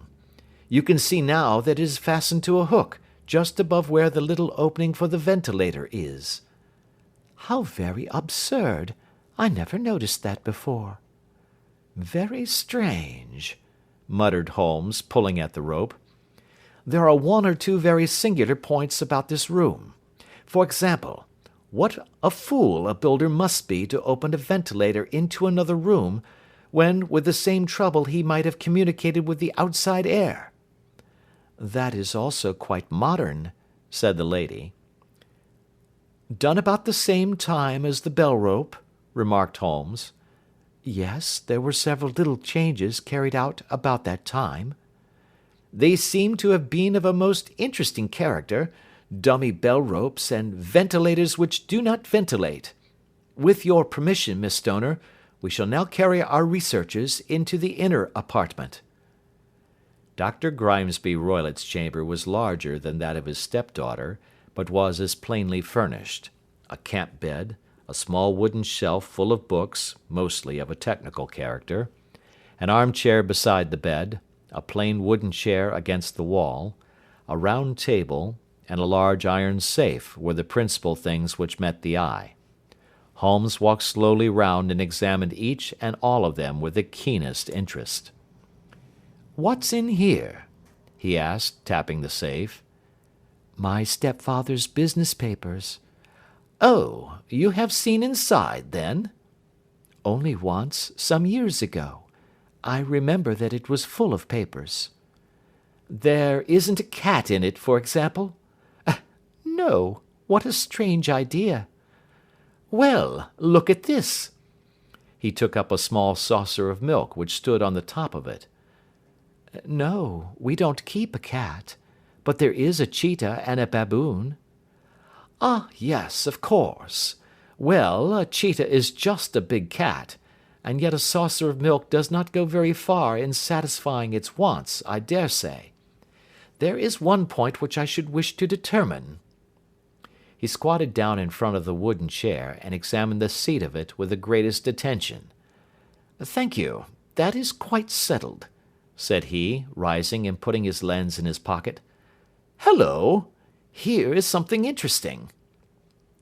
The object which had caught his eye was a small dog lash hung on one corner of the bed. The lash, however, was curled upon itself and tied so as to make a loop of whipcord. "What do you make of that, Watson?" "It's a common enough lash, but I don't know why it should be tied." "That is not quite so common, is it? Ah me! It's a wicked world, and when a clever man turns his brains to crime, it is the worst of all. I think that I have seen enough now, Miss Stoner, and with your permission we shall walk out upon the lawn."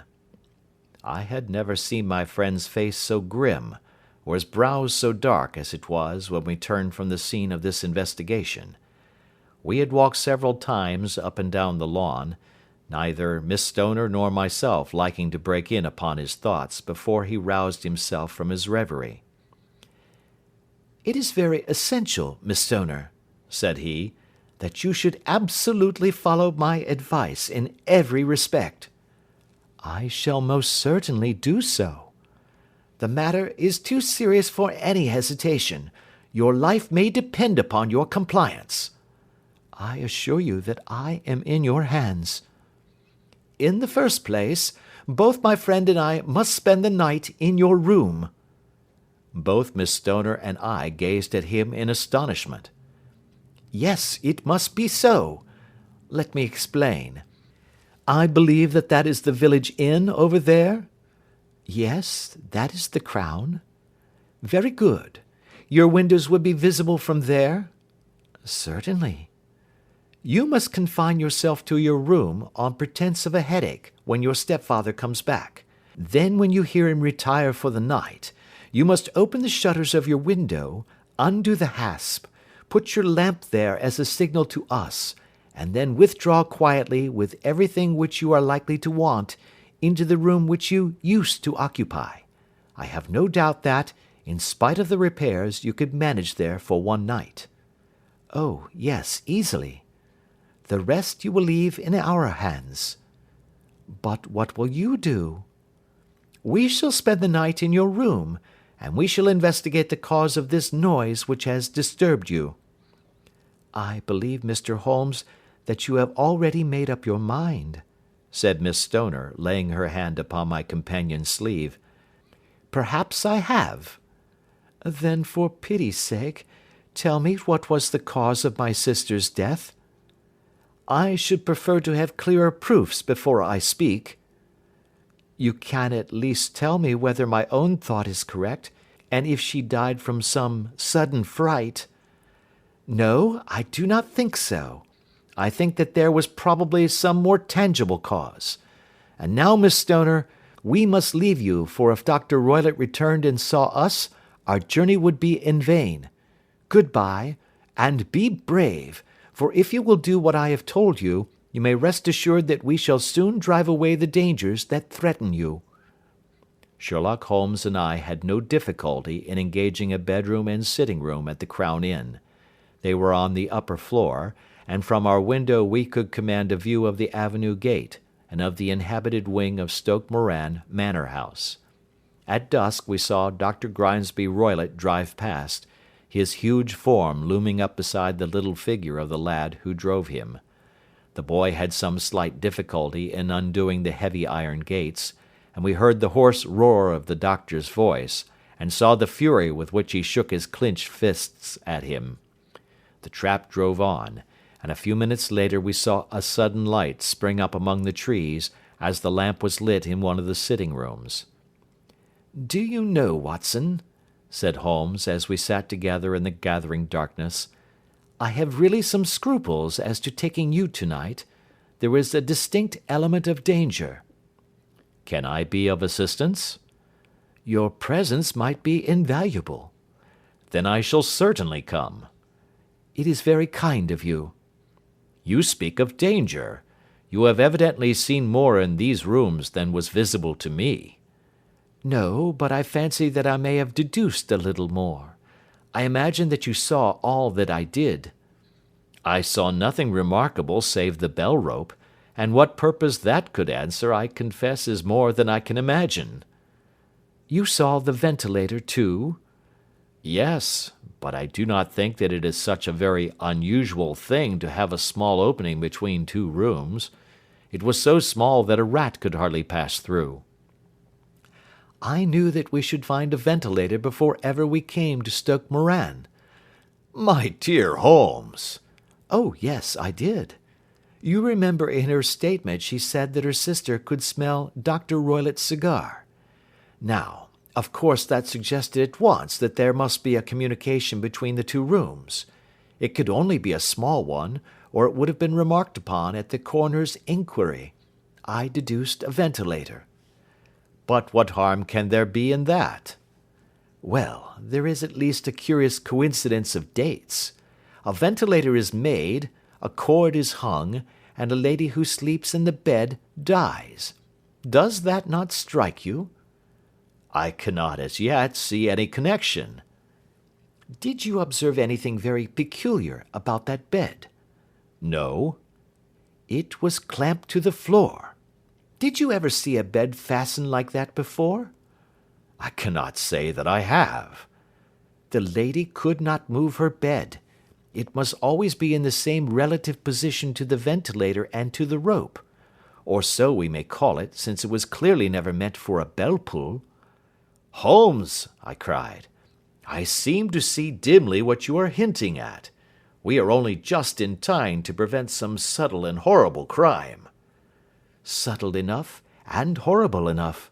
When a doctor does go wrong he is the first of criminals. He has nerve and he has knowledge. Palmer and Pritchard were among the heads of their profession. This man strikes even deeper, but I think, Watson, that we shall be able to strike deeper still. Yet, we shall have horrors enough before the night is over. For goodness' sake let us have a quiet pipe, and turn our minds for a few hours to something more cheerful." About 9 o'clock the light among the trees was extinguished, and all was dark in the direction of the manor house. 2 hours passed slowly away, and then suddenly, just at the stroke of 11, a single bright light shone out right in front of us. "That is our signal," said Holmes, springing to his feet. "It comes from the middle window." As we passed out he exchanged a few words with the landlord, explaining that we were going on a late visit to an acquaintance, and that it was possible that we might spend the night there. A moment later we were out on the dark road, a chill wind blowing in our faces, and one yellow light twinkling in front of us through the gloom, to guide us on our sombre errand. There was little difficulty in entering the grounds, for unrepaired breaches gaped in the old park wall. Making our way among the trees, we reached the lawn, crossed it, and were about to enter through the window when out from a clump of laurel bushes there darted what seemed to be a hideous and distorted child, who threw itself upon the grass with writhing limbs and then ran swiftly across the lawn into the darkness. "My God!" I whispered. "Did you see it?"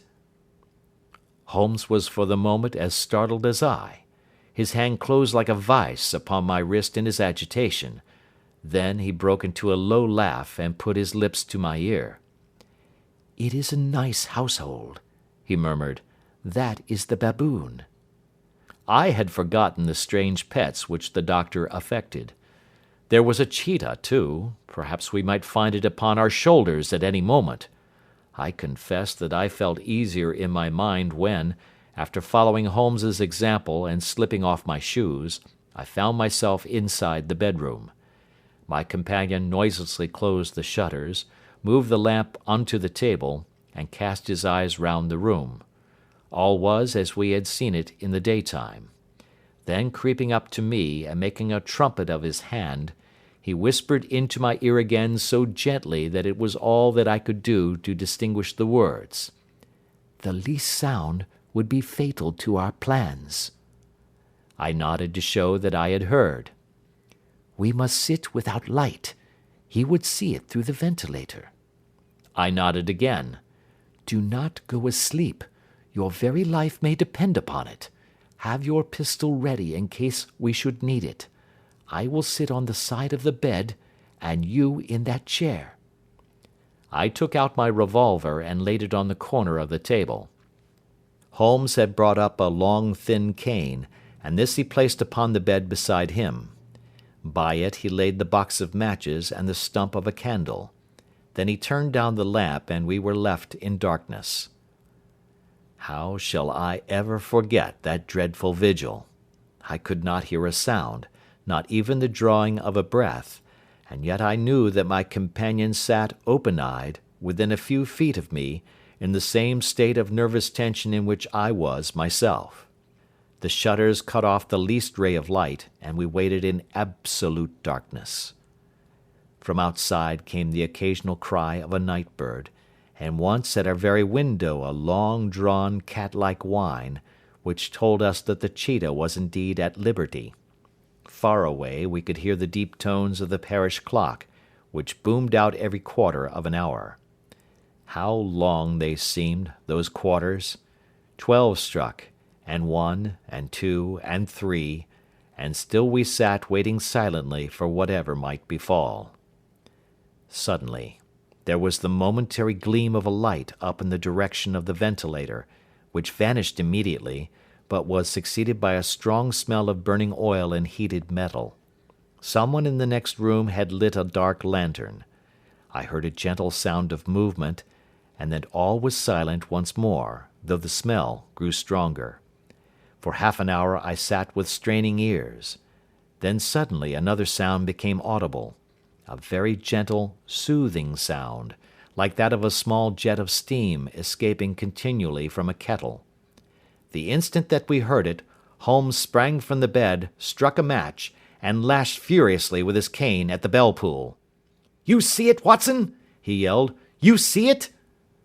But I saw nothing. At the moment when Holmes struck the light, I heard a low, clear whistle, but the sudden glare flashing into my weary eyes made it impossible for me to tell what it was at which my friend lashed so savagely. I could, however, see that his face was deadly pale and filled with horror and loathing. He had ceased to strike and was gazing up at the ventilator, when suddenly there broke from the silence of the night the most horrible cry to which I have ever listened. It swelled up louder and louder, a hoarse yell of pain and fear and anger all mingled in the one dreadful shriek. They say that away down in the village, and even in the distant parsonage, that cry raised the sleepers from their beds. It struck cold to our hearts, and I stood gazing at Holmes, and he at me, until the last echoes of it had died away into the silence from which it rose. "What can it mean?" I gasped. "It means that it is all over," Holmes answered. "And perhaps, after all, it is for the best. Take your pistol and we will enter Dr. Roylott's room." With a grave face he lit the lamp and led the way down the corridor. Twice he struck at the chamber door without any reply from within. Then he turned the handle and entered, I at his heels with the cocked pistol in my hand. It was a singular sight which met our eyes. On the table stood a dark lantern with a shutter half open, throwing a brilliant beam of light upon the iron safe, the door of which was ajar. Beside this table, on the wooden chair, sat Dr. Grimesby Roylott, clad in a long grey dressing-gown, his bare ankles protruding beneath, and his feet thrust into red heelless Turkish slippers. Across his lap lay the short stock with the long lash which we had noticed during the day. His chin was cocked upward, and his eyes were fixed in a dreadful, rigid stare at the corner of the ceiling. Round his brow he had a peculiar yellow band, with brownish speckles, which seemed to be bound tightly round his head. As we entered, he made neither sound nor motion. "The band! The speckled band!" whispered Holmes. I took a step forward. In an instant his strange headgear began to move, and there reared itself from among his hair the squat diamond-shaped head and puffed neck of a loathsome serpent. "It is a swamp adder!" cried Holmes, "the deadliest snake in India. He has died within 10 seconds of being bitten. Violence does in truth recoil upon the violent, and the schemer falls into the pit which he digs for another. Let us thrust this creature back into its den, and we can then remove Miss Stoner to some place of shelter, and let the county police know what has happened." As he spoke, he drew the dog-whip swiftly from the dead man's lap, and throwing the noose round the reptile's neck, he drew it from its horrid perch, and carrying it at arm's length, threw it into the iron safe, which he closed upon it. Such are the true facts of the death of Dr. Grimesby Roylott of Stoke Moran. It is not necessary that I should prolong a narrative which has already run to too great a length by telling how we broke the sad news to the terrified girl, how we conveyed her by the morning train to the care of her good aunt at Harrow, of how the slow process of official inquiry came to the conclusion that the doctor met his fate while indiscreetly playing with a dangerous pet. The little which I had yet to learn of the case was told me by Sherlock Holmes as we travelled back next day. "I had," said he, "come to an entirely erroneous conclusion which shows, my dear Watson, how dangerous it always is to reason from insufficient data. The presence of the gipsies, and the use of the word band, which was used by the poor girl, no doubt, to explain the appearance which she had caught a hurried glimpse of by the light of her match, were sufficient to put me upon an entirely wrong scent. I can only claim the merit that I instantly reconsidered my position when, however, it became clear to me that whatever danger threatened an occupant of the room could not come either from the window or the door. My attention was speedily drawn, as I have already remarked to you, to this ventilator, and to the bell rope which hung down to the bed. The discovery that this was a dummy, and that the bed was clamped to the floor, instantly gave rise to the suspicion that the rope was there as a bridge for something passing through the hole and coming to the bed. The idea of a snake instantly occurred to me, and when I coupled it with my knowledge that the doctor was furnished with a supply of creatures from India, I felt that I was probably on the right track. The idea of using a form of poison which could not possibly be discovered by any chemical test was just such a one as would occur to a clever and ruthless man who had had an Eastern training. The rapidity with which such a poison would take effect would also, from his point of view, be an advantage. It would be a sharp-eyed coroner, indeed, who could distinguish the two little dark punctures which would show where the poisoned fangs had done their work. Then I thought of the whistle. Of course, he must recall the snake before the morning light revealed it to the victim. He had trained it, probably by the use of the milk which we saw, to return to him when summoned. He would put it through this ventilator at the hour that he thought best, with the certainty that it would crawl down the rope and land on the bed. It might or might not bite the occupant, perhaps she might escape every night for a week, but sooner or later she must fall a victim. I had come to these conclusions before ever I had entered his room. An inspection of his chair showed me that he had been in the habit of standing on it, which of course would be necessary in order that he should reach the ventilator. The sight of the safe, the saucer of milk, and the loop of whipcord were enough to finally dispel any doubts which may have remained. The metallic clang heard by Miss Stoner was obviously caused by her stepfather hastily closing the door of his safe upon its terrible occupant. Having once made up my mind, you know the steps which I took in order to put the matter to the proof. I heard the creature hiss, as I have no doubt that you did also, and I instantly lit the light and attacked it. With the result of driving it through the ventilator. And also with the result of causing it to turn upon its master at the other side. Some of the blows of my cane came home and roused its snakish temper, so that it flew upon the first person it saw. In this way I am no doubt indirectly responsible for Dr. Grimesby Roylott's death, and I cannot say that it is likely to weigh very heavily upon my conscience. End of Adventure 8. The Adventures of Sherlock Holmes, by Sir Arthur Conan Doyle. Adventure 9. The Adventure of the Engineer's Thumb.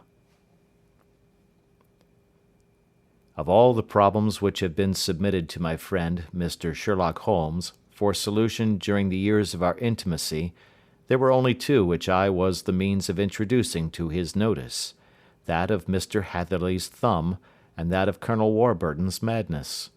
Of these the latter may have afforded a finer field for an acute and original observer, but the other was so strange in its inception, and so dramatic in its details, that it may be the more worthy of being placed upon record, even if it gave my friend fewer openings for those deductive methods of reasoning by which he achieved such remarkable results.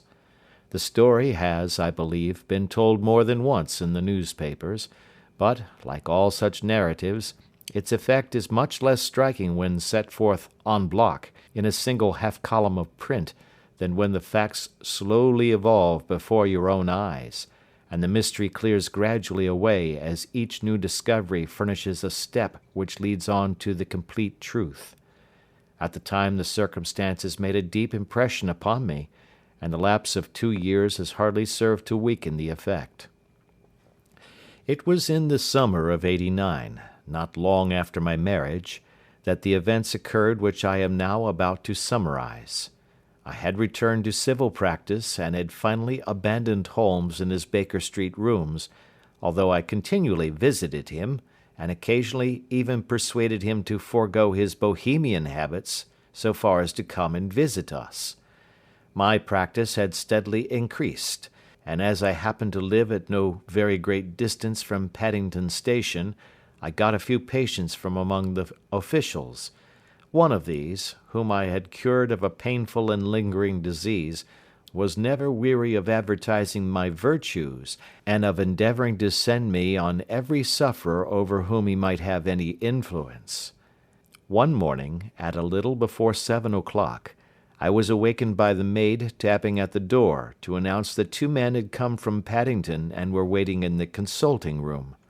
I dressed hurriedly, for I knew by experience that railway cases were seldom trivial, and hastened downstairs. As I descended, my old ally, the guard, came out of the room and closed the door tightly behind him. "I've got him here," he whispered, jerking his thumb over his shoulder. "He's all right." "What is it, then?" I asked, for his manner suggested that it was some strange creature which he had caged up in my room. "It's a new patient," he whispered. "I thought I'd bring him round myself. Then he couldn't slip away. There he is, all safe and sound. I must go now, doctor. I have my duties just the same as you." And off he went, this trusty toot, without even giving me time to thank him. I entered my consulting room and found a gentleman seated by the table. He was quietly dressed in a suit of heather tweed, with a soft cloth cap which he had laid down upon my books. Round one of his hands he had a handkerchief wrapped, which was mottled all over with blood stains. He was young, not more than 25, I should say, with a strong masculine face, but he was exceedingly pale, and gave me the impression of a man who was suffering from some strong agitation, which it took all his strength of mind to control. "I am sorry to knock you up so early, doctor," said he, "but I have had a very serious accident during the night. I came in by train this morning, and on inquiring at Paddington as to where I might find a doctor, a worthy fellow very kindly escorted me here. I gave the maid a card, but I see that she has left it upon the side table." I took it up and glanced at it. Mr. Victor Hatherley, Hydraulic Engineer, 16A, Victoria Street, 3rd floor. That was the name, style, and abode of my morning visitor. "I regret that I have kept you waiting," said I, sitting down in my library chair. "You are fresh from a night journey, I understand, which is in itself a monotonous occupation." "Oh, my night could not be called monotonous," said he, and laughed. He laughed very heartily, with a high, ringing note, leaning back in his chair and shaking his sides. All my medical instincts rose up against that laugh. "Stop it!" I cried. "Pull yourself together!" And I poured out some water from a carafe. It was useless, however. He was off in one of those hysterical outbursts which come upon a strong nature when some great crisis is over and gone. Presently he came to himself once more, very weary and pale-looking. "I have been making a fool of myself," he gasped. "Not at all. Drink this." I dashed some brandy into the water, and the colour began to come back to his bloodless cheeks. "That's better," said he. "And now, doctor, perhaps you would kindly attend to my thumb, or rather to the place where my thumb used to be?" He unwound the handkerchief and held out his hand. It gave even my hardened nerves a shudder to look at it. There were 4 protruding fingers and a horrid red, spongy surface where the thumb should have been. It had been hacked or torn right out from the roots. "Good heavens!" I cried. "This is a terrible injury. It must have bled considerably." "Yes, it did. I fainted when it was done, and I think that I must have been senseless for a long time. When I came to, I found that it was still bleeding, so I tied one end of my handkerchief very tightly round the wrist and braced it up with a twig." "Excellent. You should have been a surgeon." "It is a question of hydraulics, you see, and came within my own province." "This has been done," said I, examining the wound, "by a very heavy and sharp instrument." "A thing like a cleaver," said he. "An accident, I presume?" "By no means." "What? A murderous attack?" "Very murderous indeed." "You horrify me." I sponged the wound, cleaned it, dressed it, and finally covered it over with cotton wadding and carbolized bandages. He lay back without wincing, though he bit his lip from time to time. "How is that?" I asked when I had finished. "Capital. Between your brandy and your bandage, I feel a new man. I was very weak, but I have had a good deal to go through." "Perhaps you had better not speak of the matter. It is evidently trying to your nerves." "Oh, no, not now. I shall have to tell my tale to the police. But, between ourselves, if it were not for the convincing evidence of this wound of mine, I should be surprised if they believe my statement, for it is a very extraordinary one, and I have not much in the way of proof with which to back it up. And even if they believe me, the clues which I can give them are so vague that it is a question whether justice will be done." "Ha!" cried I. "If it is anything in the nature of a problem which you desire to see solved, I should strongly recommend you to come to my friend, Mr. Sherlock Holmes, before you go to the official police." "Oh, I have heard of that fellow," answered my visitor, "and I should be very glad if he would take the matter up, though of course I must use the official police as well.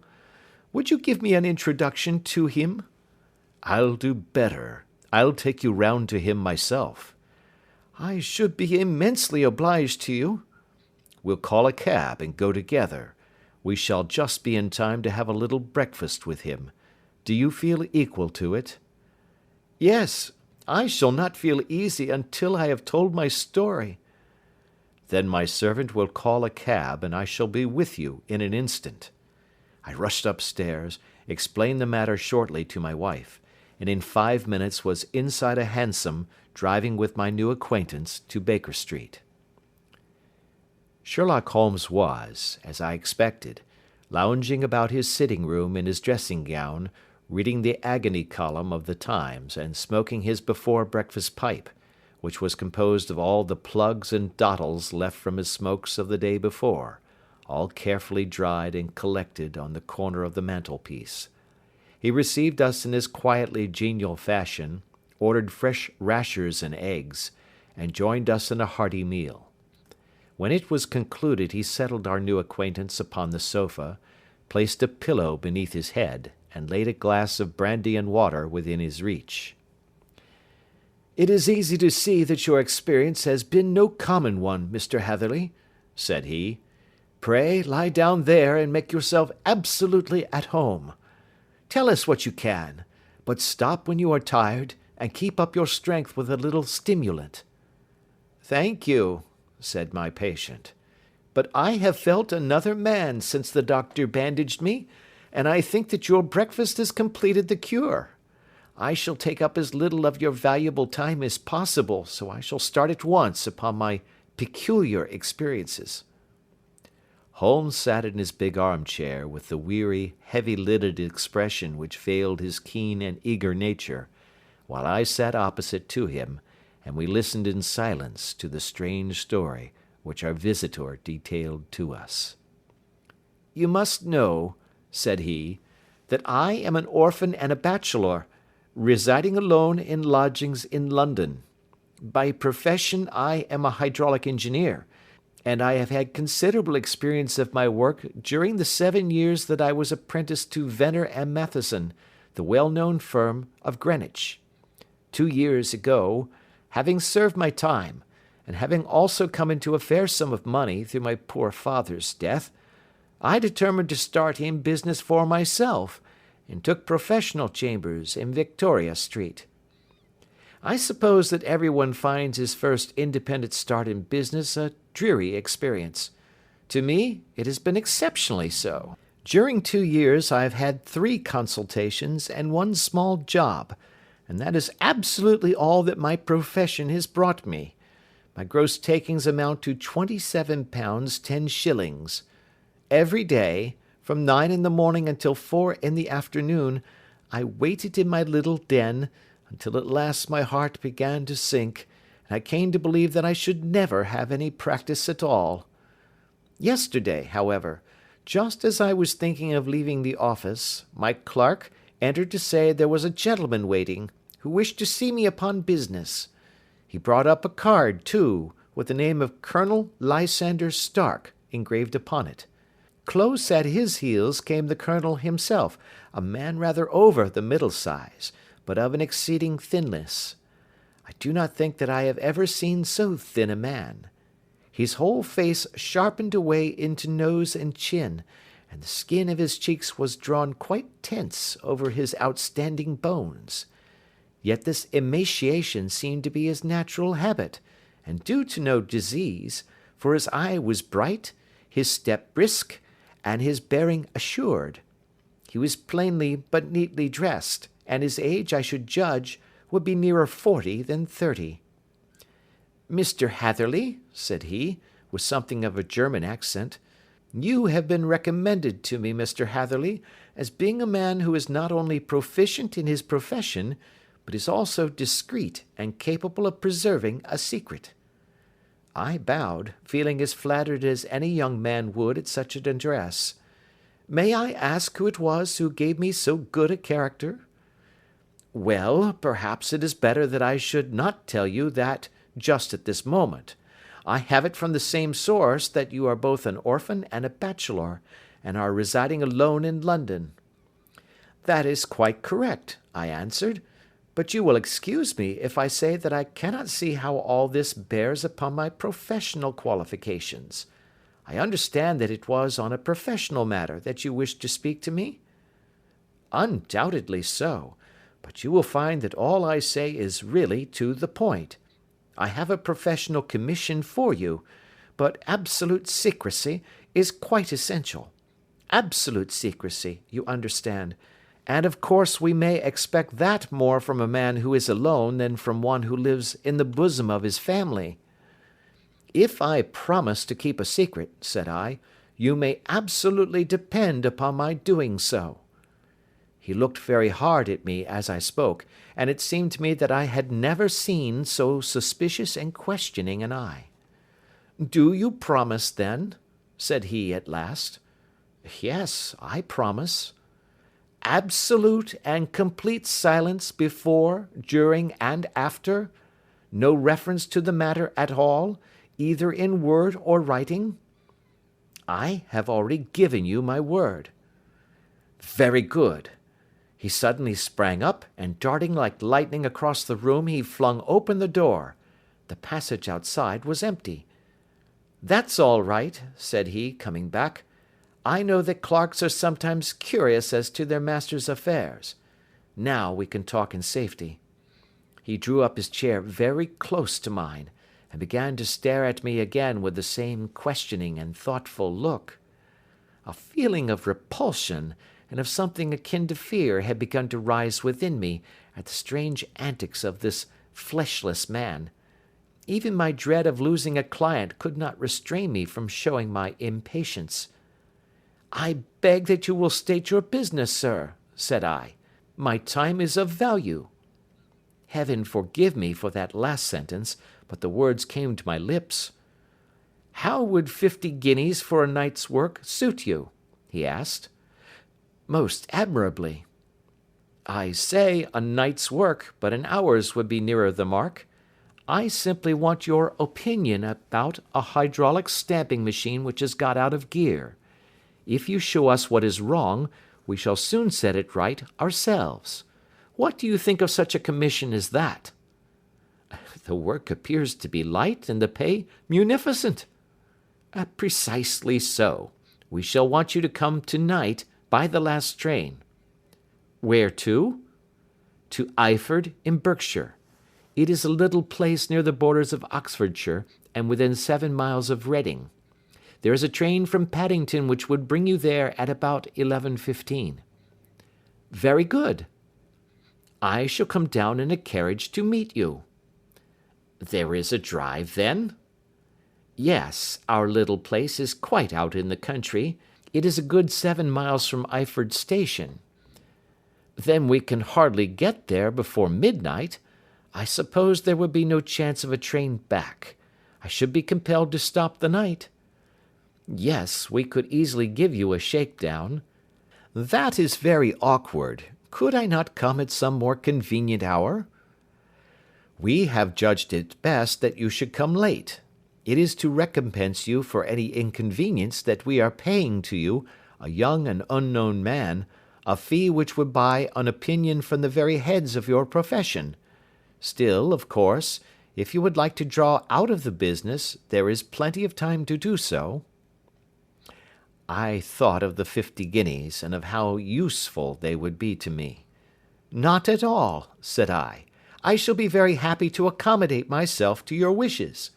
I should like, however, to understand a little more clearly what it is that you wish me to do. Quite so. It is very natural that the pledge of secrecy which we have exacted from you should have aroused your curiosity. I have no wish to commit you to anything without your having it all laid before you. I suppose that we are absolutely safe from eavesdroppers? Entirely. Then the matter stands thus. You are probably aware that Fuller's earth is a valuable product, and that it is only found in 1 or 2 places in England? I have heard so. Some little time ago I bought a small place, a very small place, within 10 miles of Reading. I was fortunate enough to discover that there was a deposit of Fuller's earth in one of my fields. On examining it, however, I found that this deposit was a comparatively small one, and that it formed a link between 2 very much larger ones upon the right and left, both of them, however, in the grounds of my neighbours. These good people were absolutely ignorant that their land contained that which was quite as valuable as a gold mine. Naturally, it was to my interest to buy their land before they discovered its true value, but unfortunately I had no capital by which I could do this. I took a few of my friends into the secret, however, and they suggested that we should quietly and secretly work our own little deposit, and that in this way we should earn the money which would enable us to buy the neighbouring fields. This we have now been doing for some time, and in order to help us in our operations, we erected a hydraulic press. This press, as I have already explained, has got out of order, and we wish your advice upon the subject. We guard our secret very jealously, however, and if it once became known that we had hydraulic engineers coming to our little house, it would soon rouse inquiry, and then, if the facts came out, it would be good-bye to any chance of getting these fields and carrying out our plans. That is why I have made you promise me that you will not tell a human being that you are going to Eyford tonight. I hope that I make it all plain?" "I quite follow you," said I. "The only point which I could not quite understand was, what use you could make of a hydraulic press in excavating fuller's earth, which, as I understand, is dug out like gravel from a pit." "Ah," said he carelessly, "we have our own process.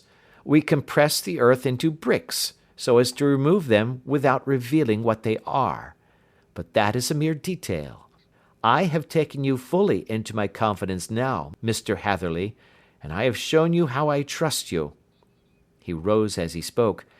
"I shall expect you then at Eyford at 11:15. "I shall certainly be there." "And not a word to a soul."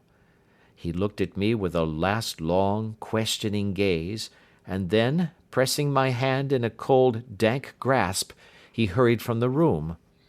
Well, when I came to think it all over in cool blood, I was very much astonished, as you may both think, at this sudden commission which has been entrusted to me.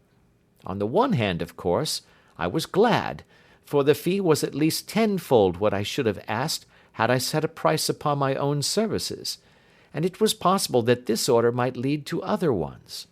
On the other hand, the face and manner of my patron had made an unpleasant impression upon me, and I could not think that his explanation of the fuller's earth was sufficient to explain the necessity of my coming at midnight, and his extreme anxiety lest I should tell any one of my errand. However, I threw all fears to the winds, ate a hearty supper, drove to Paddington, and started off, having obeyed to the letter the injunction as to holding my tongue. At Reading, I had to change not only my carriage but my station. However, I was in time for the last train to Eyford, and I reached the little dim-lit station after 11 o'clock. I was the only passenger who got out there, and there was no one upon the platform save a single sleepy porter with a lantern. As I passed out through the wicket gate, however, I found my acquaintance of the morning waiting in the shadow upon the other side. Without a word he grasped my arm and hurried me into a carriage, the door of which was standing open. He drew up the windows on either side, tapped on the woodwork, and away we went as fast as the horse could go. "One horse?" interjected Holmes. "Yes, only one." "Did you observe the colour?" "Yes, I saw it by the side lights when I was stepping into the carriage. It was a chestnut." "Tired looking or fresh?" "Oh, fresh and glossy." "Thank you. I am sorry to have interrupted you. Pray continue your most interesting statement." "Away we went then, and we drove for at least an hour. Colonel Lysander Stark had said that it was only 7 miles, but I should think, from the rate that we seemed to go, and from the time that we took, that it must have been nearer 12. He sat at my side in silence all the time, and I was aware, more than once when I glanced in his direction, that he was looking at me with great intensity. The country roads seemed to be not very good in that part of the world, for we lurched and jolted terribly.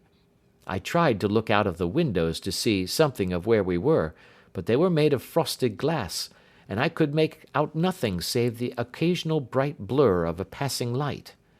Now and then I hazarded some remark to break the monotony of the journey, but the Colonel answered only in monosyllables, and the conversation soon flagged.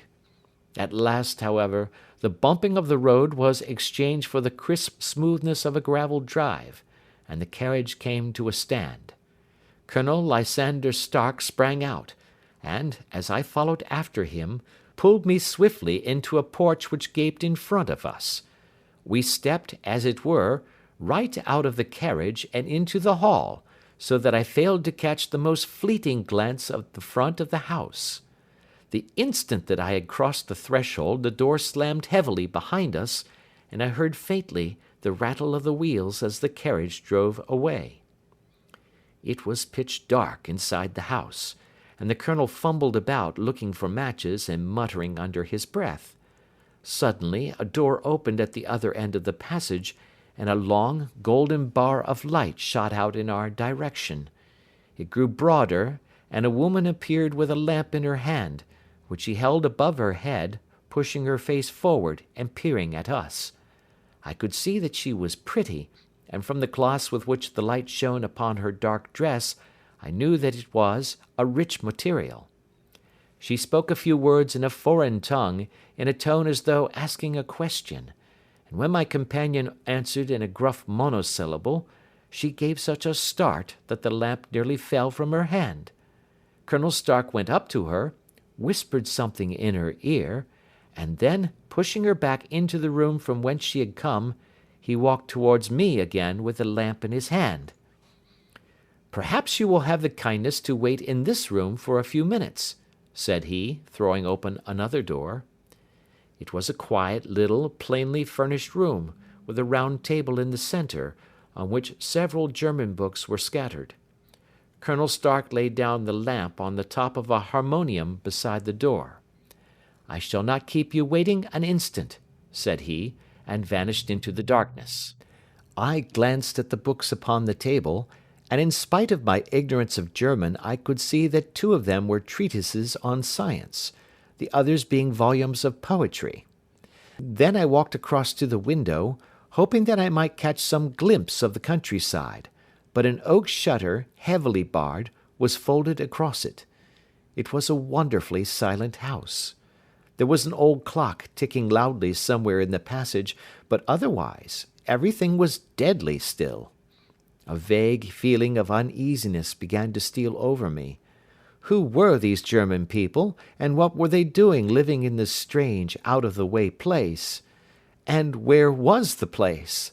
I was 10 miles or so from Eyford, that was all I knew, but whether north, south, east, or west, I had no idea. For that matter, Reading, and possibly other large towns, were within that radius, so the place might not be so secluded after all. Yet it was quite certain, from the absolute stillness, that we were in the country. I paced up and down the room, humming a tune under my breath to keep up my spirits, and feeling that I was thoroughly earning my 50-guinea fee. Suddenly, without any preliminary sound in the midst of the utter stillness, the door of my room swung slowly open. The woman was standing in the aperture, the darkness of the hall behind her, the yellow light from my lamp beating upon her eager and beautiful face. I could see at a glance that she was sick with fear, and the sight sent a chill to my own heart. She held up one shaking finger to warn me to be silent, and she shot a few whispered words of broken English at me, her eyes glancing back, like those of a frightened horse, into the gloom behind her. "I would go," said she, trying hard, as it seemed to me, to speak calmly. "I would go. I should not stay here. There is no good for you to do." "But, madam," said I have not yet done what I came for. I cannot possibly leave until I have seen the machine." "It is not worth your while to wait," she went on. "You can pass through the door, no one hinders." And then, seeing that I smiled and shook my head, she suddenly threw aside her constraint and made a step forward, with her hands wrung together. "For the love of heaven," she whispered, "get away from here before it is too late." But I am somewhat headstrong by nature, and the more ready to engage in an affair when there is some obstacle in the way. I thought of my 50-guinea fee, of my wearisome journey, and of the unpleasant night which seemed to be before me. Was it all to go for nothing? Why should I slink away without having carried out my commission, and without the payment which was my due? This woman might, for all I knew, be a monomaniac. With a stout bearing, therefore, though her manner had shaken me more than I cared to confess, I still shook my head, and declared my intention of remaining where I was. She was about to renew her entreaties, when a door slammed overhead, and the sound of several footsteps was heard upon the stairs. She listened for an instant, threw up her hands with a despairing gesture, and vanished as suddenly and as noiselessly as she had come. The newcomers were Colonel Lysander Stark, and a short, thick man with a chinchilla beard growing out of the creases of his double chin, who was introduced to me as Mr. Ferguson. "This is my secretary and manager," said the colonel. "By the way, I was under the impression that I left this door shut just now. I fear that you have felt the draught." "On the contrary," said I opened the door myself because I felt the room to be a little close." He shot one of his suspicious looks at me. "Perhaps we had better proceed to business, then," said he. "Mr. Ferguson and I will take you up to see the machine." "I had better put my hat on, I suppose." "Oh, no, it is in the house." "What? You dig fuller's earth in the house?" "No, no, this is only where we compress it. But never mind that. All we wish you to do is to examine the machine, and to let us know what is wrong with it." We went upstairs together, the colonel first with the lamp, the fat manager and I behind him. It was a labyrinth of an old house, with corridors, passages, narrow winding staircases, and little low doors, the thresholds of which were hollowed out by the generations who had crossed them. There were no carpets, and no signs of any furniture above the ground floor, while the plaster was peeling off the walls, and the damp was breaking through in green, unhealthy blotches. I tried to put on as unconcerned an air as possible, but I had not forgotten the warnings of the lady, even though I disregarded them, and I kept a keen eye upon my two companions. Ferguson appeared to be a morose and silent man, but I could see from the little that he said that he was at least a fellow countryman. Colonel Lysander Stark stopped at last before a low door, which he unlocked. Within was a small square room, in which the three of us could hardly get at one time. Ferguson remained outside, and the colonel ushered me in. "We are now," said he, "actually within the hydraulic press, and it would be a particularly unpleasant thing for us if anyone were to turn it on. The ceiling of this small chamber is really the end of the descending piston, and it comes down with the force of many tons upon this metal floor. There are small lateral columns of water outside which receive the force, and which transmit and multiply it in the manner which is familiar to you. The machine goes readily enough, but there is some stiffness in the working of it, and it has lost a little of its force. Perhaps you will have the goodness to look it over, and to show us how we can set it right." I took the lamp from him, and I examined the machine very thoroughly. It was, indeed, a gigantic one, and capable of exercising enormous pressure. When I passed outside, however, and pressed down the levers which controlled it, I knew at once by the whishing sound that there was a slight leakage, which allowed a regurgitation of water through one of the side cylinders. An examination showed that one of the india rubber bands which was round the head of a driving rod had shrunk so as to not quite fill the socket along which it worked. This was clearly the cause of the loss of power, and I pointed it out to my companions, who followed my remarks very carefully and asked several practical questions as to how they should proceed to set it right. When I had made it clear to them, I returned to the main chamber of the machine, and took a good look at it to satisfy my own curiosity. It was obvious at a glance that the story of the fuller's earth was the merest fabrication, for it would be absurd to suppose that so powerful an engine could be designed for so inadequate a purpose. The walls were of wood, but the floor consisted of a large iron trough, and when I came to examine it, I could see a crust of metallic deposit all over it. I had stooped and was scraping at this to see exactly what it was, when I heard a muttered exclamation in German and saw the cadaverous face of the colonel looking down at me. "What are you doing there?" he asked. I felt angry at having been tricked by so elaborate a story as that which he had told me. "I was admiring your fuller's earth," said I. "I think that I should be better able to advise you as to your machine if I knew what the exact purpose was for which it was used." The instant that I uttered the words I regretted the rashness of my speech. His face set hard, and a baleful light sprang up in his grey eyes. "Very well," said he, "you shall know all about the machine." He took a step backward, slammed the little door, and turned the key in the lock. I rushed towards it and pulled at the handle, but it was quite secure, and did not give in the least to my kicks and shoves. "Hello!" I yelled. "Hullo! Colonel, let me out!" And then suddenly in the silence, I heard a sound which set my heart into my mouth. It was the clank of the levers and the swish of the leaking cylinder. He had set the engine at work.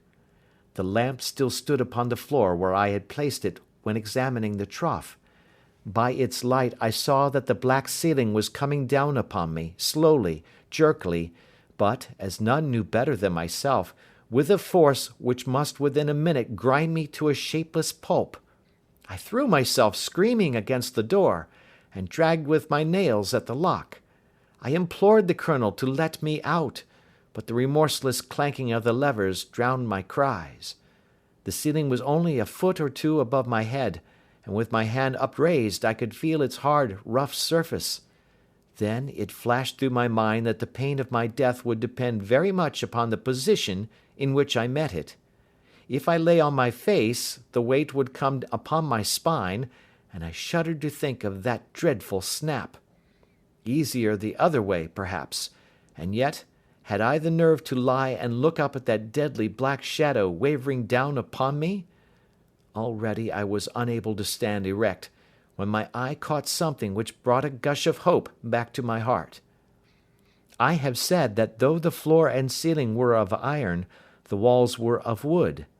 As I gave a last hurried glance around, I saw a thin line of yellow light between two of the boards, which broadened and broadened as a small panel was pushed backwards. For an instant I could hardly believe that here was indeed a door which led away from death. The next instant I threw myself through, and lay half fainting upon the other side. The panel had closed again behind me, but the crash of the lamp, and a few moments afterwards the clang of the two slabs of metal, told me how narrow had been my escape. I was recalled to myself by a frantic plucking at my wrist, and I found myself lying upon the stone floor of a narrow corridor, while a woman bent over me and tugged at me with her left hand, while she held a candle in her right. It was the same good friend whose warning I had so foolishly rejected. "Come, come," she cried breathlessly. "They will be here in a moment. They will see that you are not there. Oh, do not waste the so precious time, but come." This time, at least, I did not scorn her advice. I staggered to my feet, and ran with her along the corridor and down a winding stair. The latter led to another broad passage, and just as we reached it we heard the sound of running feet and the shouting of two voices, one answering the other from the floor on which we were, and from the one beneath. My guide stopped and looked about her like one who is at her wit's end. Then she threw open a door which led into a bedroom, through the window of which the moon was shining brightly. "It is your only chance," said she. "It is high, but it may be that you can jump it."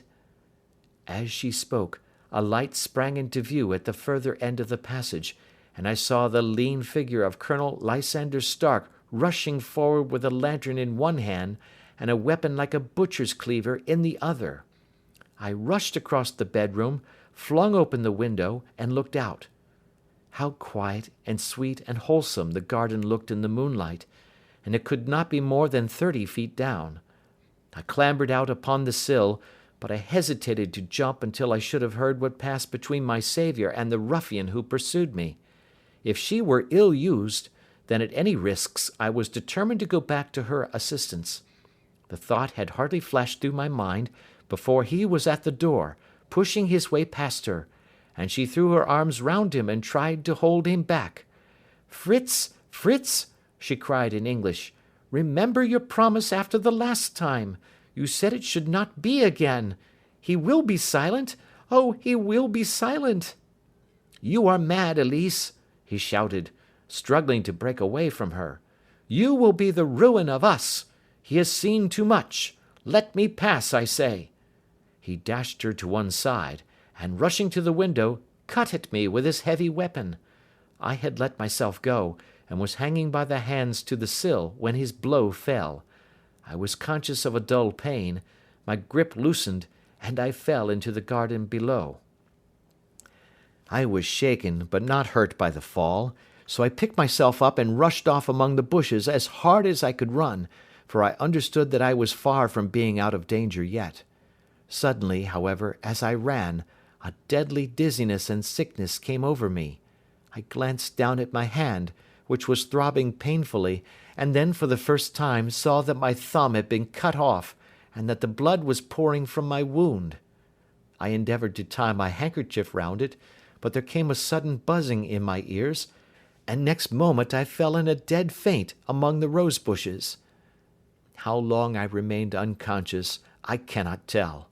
It must have been a very long time, for the moon had sunk, and a bright morning was breaking when I came to myself. My clothes were all sodden with dew, and my coat sleeve was drenched with blood from my wounded thumb. The smarting of it recalled in an instant all the particulars of my night's adventure, and I sprang to my feet with the feeling that I might hardly yet be safe from my pursuers. But to my astonishment, when I came to look round me, neither house nor garden were to be seen. I had been lying in an angle of the hedge close by the high road, and just a little lower down was a long building, which proved, upon my approaching it, to be the very station at which I had arrived upon the previous night. Were it not for the ugly wound upon my hand, all that had passed during those dreadful hours might have been an evil dream. Half dazed, I went into the station and asked about the morning train. There would be one to Reading in less than an hour. The same porter was on duty, I found, as had been there when I arrived. I inquired of him whether he had ever heard of Colonel Lysander Stark. The name was strange to him. Had he observed a carriage the night before waiting for me? No, he had not. Was there a police station anywhere near? There was one about 3 miles off. It was too far for me to go, weak and ill as I was. I determined to wait until I got back to town before telling my story to the police. It was a little past 6 when I arrived, so I went first to have my wound dressed, and then the doctor was kind enough to bring me along here. I put the case into your hands, and shall do exactly what you advise. We both sat in silence for some little time after listening to this extraordinary narrative. Then Sherlock Holmes pulled down from the shelf one of the ponderous commonplace books in which he placed his cuttings. "Here is an advertisement which will interest you," said he. "It appeared in all the papers about a year ago.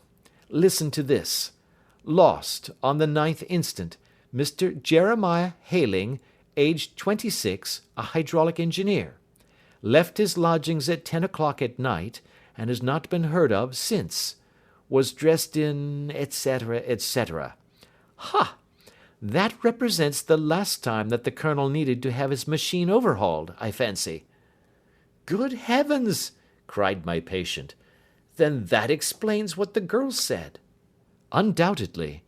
It is quite clear that the Colonel was a cool and desperate man, who was absolutely determined that nothing should stand in the way of his little game, like those out-and-out pirates who will leave no survivor from a captured ship. Well, every moment now is precious, so if you feel equal to it, we shall go down to Scotland Yard at once as a preliminary to starting for Eyford. Some 3 hours or so afterwards, we were all in the train together, bound from Reading to the little Berkshire village. There were Sherlock Holmes, the hydraulic engineer, Inspector Bradstreet of Scotland Yard, a plain-clothes man, and myself. Bradstreet had spread an ordnance map of the county out upon the seat, and was busy with his compasses drawing a circle with Eyford for its centre. "There you are," said he. "That circle is drawn at a radius of 10 miles from the village. The place we want must be somewhere near that line. You said 10 miles, I think, sir?" "It was an hour's good drive." "And you think that they brought you back all that way when you were unconscious?" "They must have done so. I have a confused memory, too, of having been lifted and conveyed somewhere." "What I cannot understand," said I, "is why they should have spared you when they found you lying fainting in the garden. Perhaps the villain was softened by the woman's entreaties." "I hardly think that likely. I never saw a more inexorable face in my life." "Oh, we shall soon clear up all that," said Bradstreet. "Well, I have drawn my circle, and I only wish I knew at what point upon it the folk that we are in search of are to be found."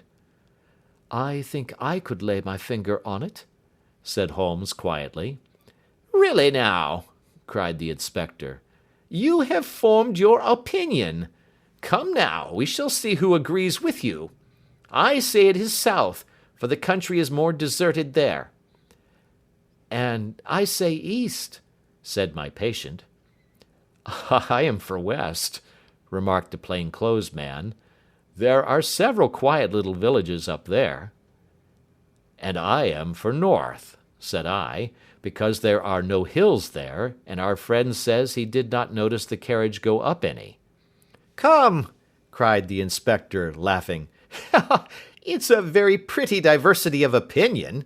We have boxed the compass among us. Who do you give your casting vote to?"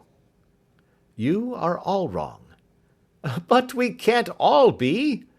"Oh, yes, you can. This is my point." He placed his finger in the centre of the circle. "This is where we shall find them." "But the 12-mile drive?" gasped Hatherley. 6 out and 6 back. Nothing simpler. You say yourself that the horse was fresh and glossy when you got in. How could it be that it had gone 12 miles over heavy roads?" "Indeed, it is a likely ruse enough," observed Bradstreet thoughtfully. "Of course, there can be no doubt as to the nature of this gang." "None at all," said Holmes. "They are coiners on a large scale, and have used the machine to form the amalgam which has taken the place of silver." "We have known for some time that a clever gang was at work," said the inspector. "They have been turning out half-crowns by the thousand. We even traced them as far as Reading, but could get no farther, for they had covered their traces in a way that showed that they were very old hands. But now, thanks to this lucky chance, I think that we have got them right enough." But the inspector was mistaken, for those criminals were not destined to fall into the hands of justice. As we rolled into Eyford station, we saw a gigantic column of smoke which streamed up from behind a small clump of trees in the neighbourhood, and hung like an immense ostrich feather over the landscape. "A house on fire?" asked Bradstreet, as the train steamed off again on its way. "Yes, sir," said the station master. "When did it break out?" "I hear that it was during the night, sir, but it has got worse, and the whole place is in a blaze." "Whose house is it?" "Dr. Betcher's." "Tell me," broke in the engineer, "is Dr. Betcher a German, very thin, with a long sharp nose?" The station master laughed heartily. "No, sir. Dr. Betcher is an Englishman, and there isn't a man in the parish who has a better lined waistcoat. but he has a gentleman staying with him, a patient, as I understand, who is a foreigner, and he looks as if a little good Berkshire beef would do him no harm." The station master had not finished his speech before we were all hastening in the direction of the fire. The road topped a low hill, and there was a great widespread whitewashed building in front of us, spouting fire at every chink and window, while in the garden in front 3 fire engines were vainly striving to keep the flames under. "That's it!" cried Hatherley, in intense excitement. "There is the gravel drive, and there are the rose bushes where I lay. That second window is the one that I jumped from." "Well, at least," said Holmes, "you have had your revenge upon them. There can be no question that it was your oil lamp which, when it was crushed in the press, set fire to the wooden walls, though no doubt they were too excited in the chase after you to observe it at the time.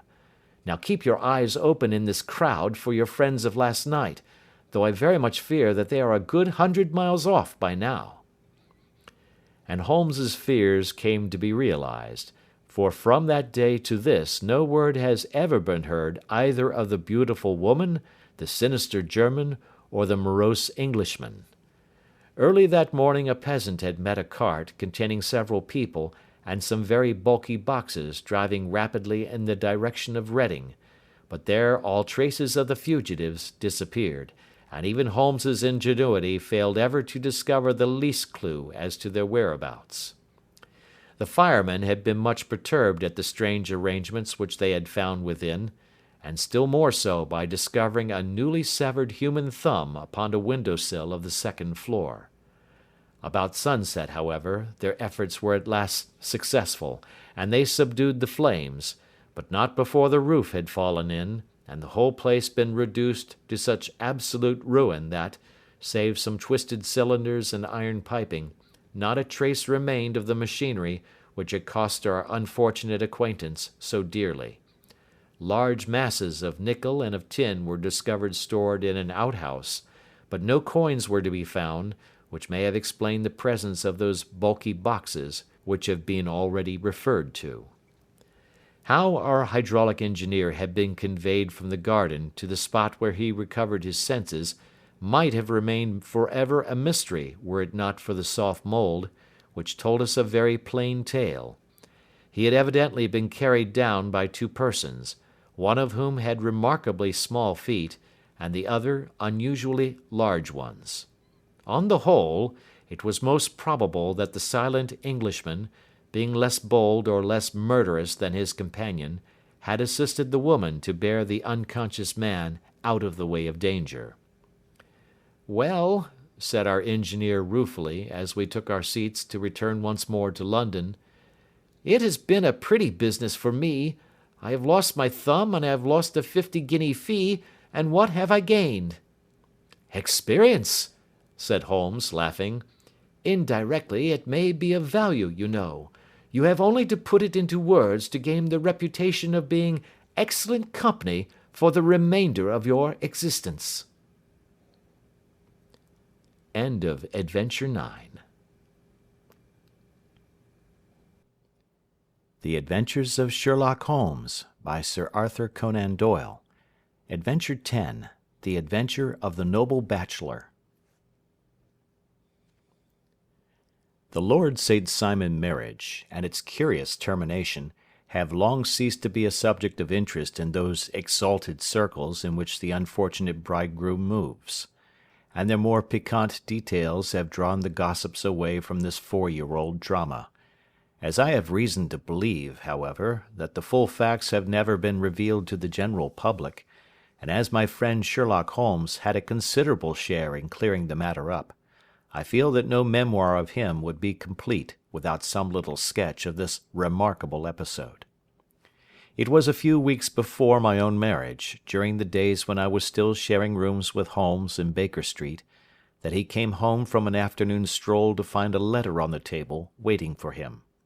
I had remained indoors all day, for the weather had taken a sudden turn to rain, with high autumnal winds, and the Jezeel bullet which I had brought back in one of my limbs as a relic of my Afghan campaign throbbed with dull persistence.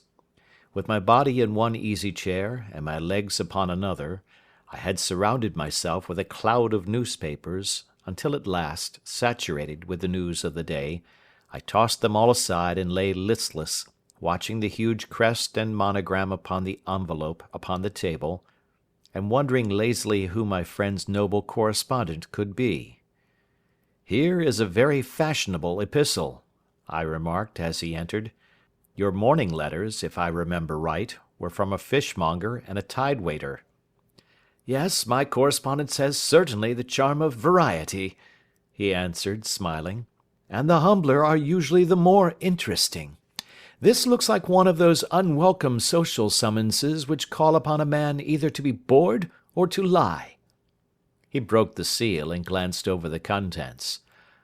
"Oh, come, it may prove to be something of interest after all." "Not social, then?" "No, distinctly professional." "And from a noble client?" "One of the highest in England." "My dear fellow, I congratulate you." "I assure you, Watson, without affectation, that the status of my client is a matter of less moment to me than the interest of his case. It is just possible, however, that also may not be wanting in this new investigation. You have been reading the papers diligently of late, have you not?" "It looks like it," said I, ruefully, pointing to a huge bundle in the corner. "I have had nothing else to do." "It is fortunate, for you will perhaps be able to post me up.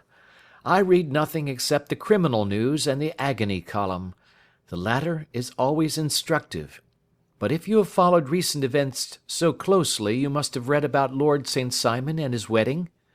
"Oh, yes, with the deepest interest." "That is well. The letter which I hold in my hand is from Lord St. Simon. I will read it to you, and in return you must turn over these papers and let me have whatever bears upon the matter. This is what he says: "My dear Mr. Sherlock Holmes, Lord Backwater tells me that I may place implicit reliance upon your judgment and discretion. I have determined, therefore, to call upon you and to consult you in reference to the very painful event which has occurred in connection with my wedding. Mr. Lestrade, of Scotland Yard, is acting already in the matter, but he assures me that he sees no objection to your cooperation, and that he even thinks that it might be of some assistance. I will call at 4 o'clock in the afternoon, and should you have any other engagement at that time, I hope that you will postpone it, as this matter is of paramount importance. Yours faithfully, St. Simon."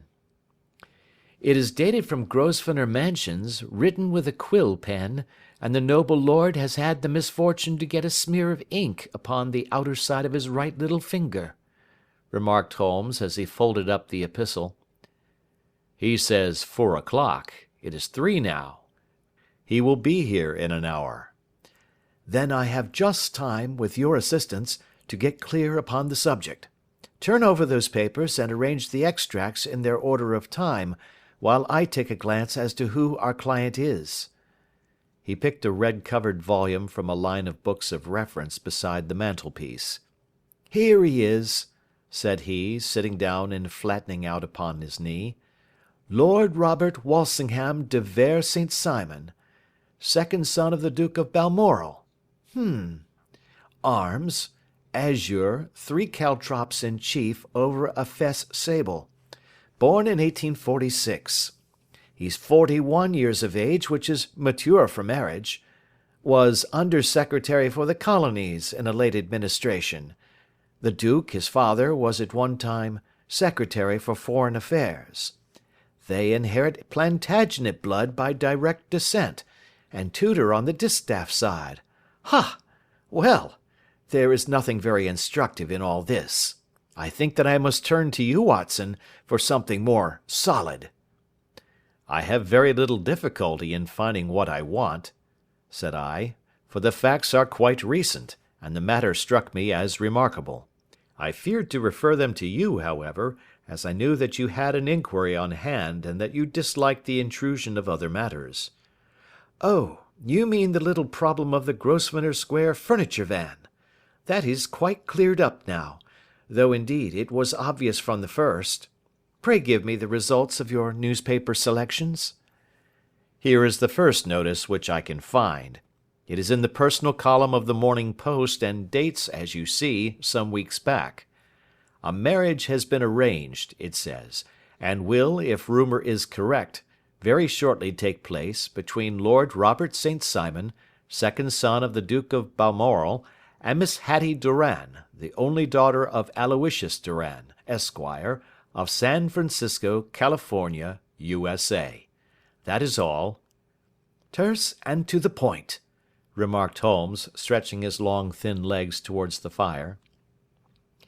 There was a paragraph amplifying this in one of the society papers of the same week. Ah, here it is.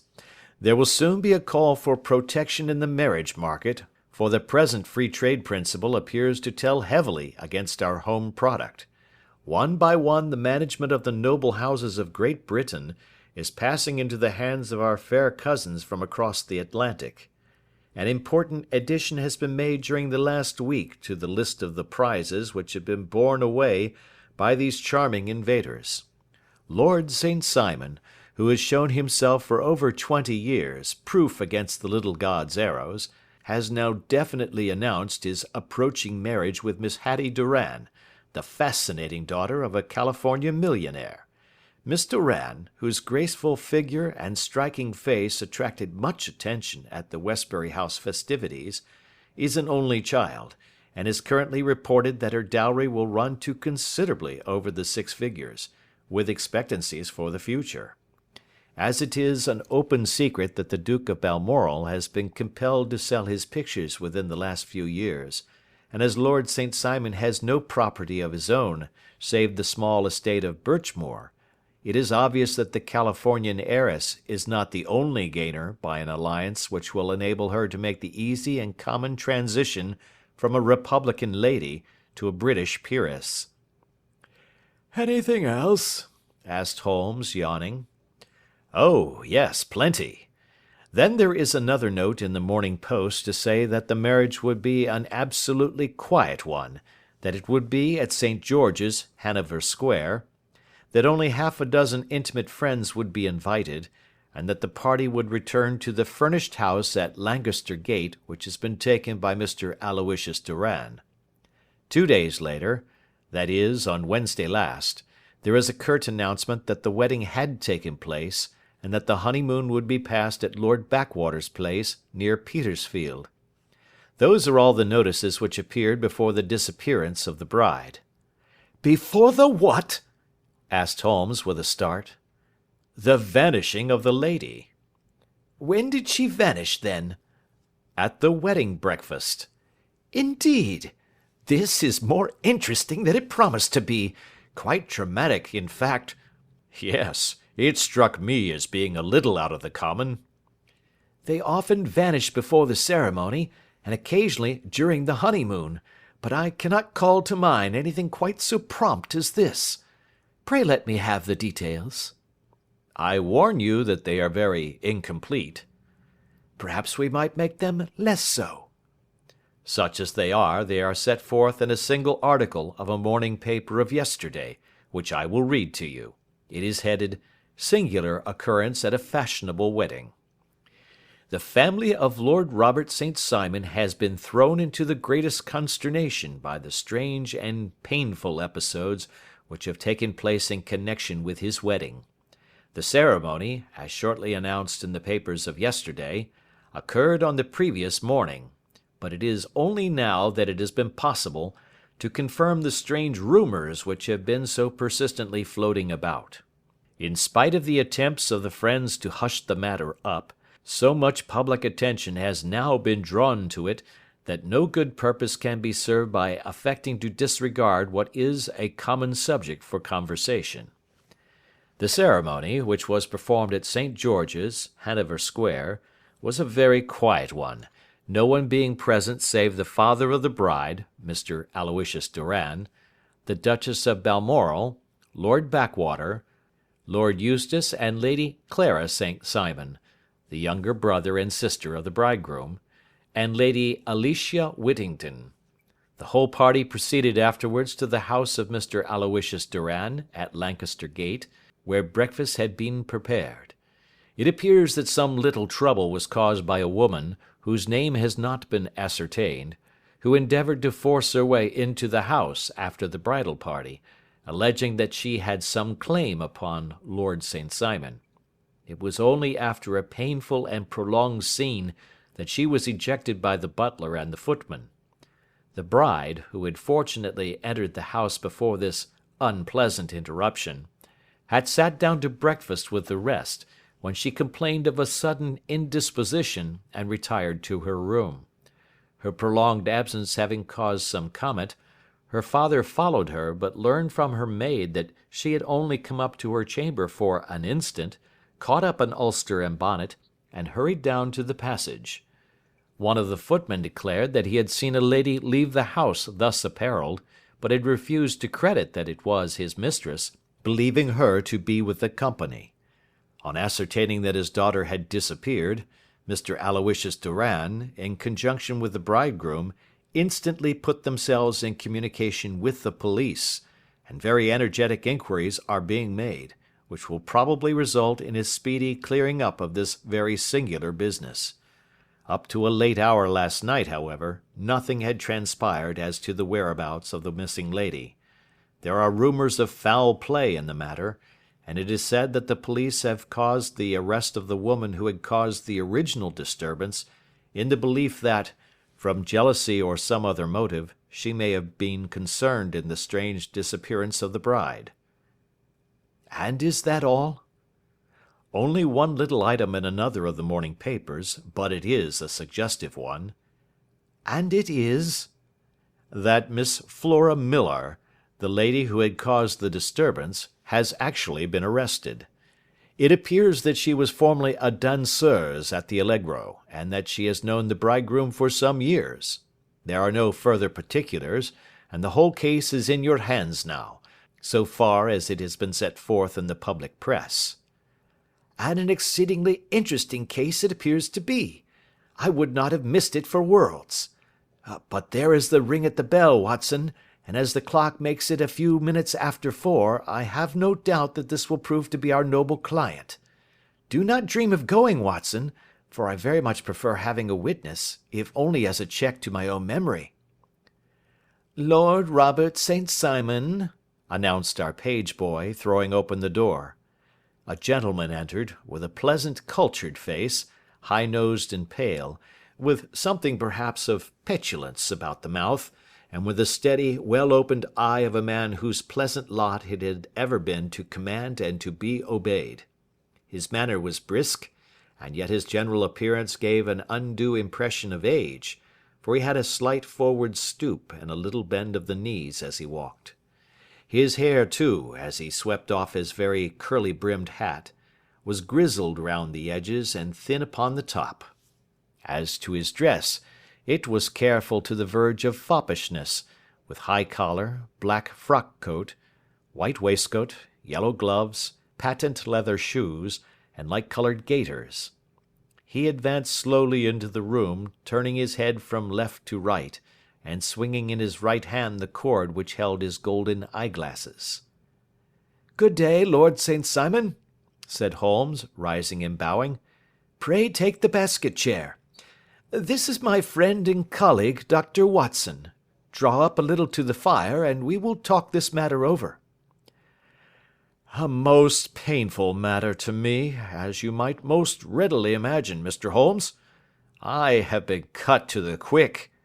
I understand that you have already managed several delicate cases of this sort, sir, though I presume that they were hardly from the same class of society." "No, I am descending." "I beg pardon?" "My last client of the sort was a king."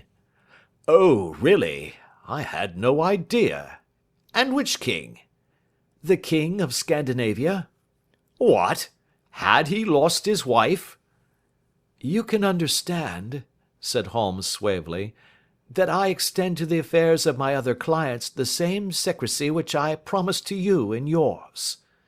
"Of course. Very right. Very right. I'm sure I beg pardon.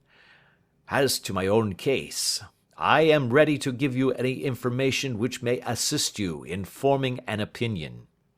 Thank you.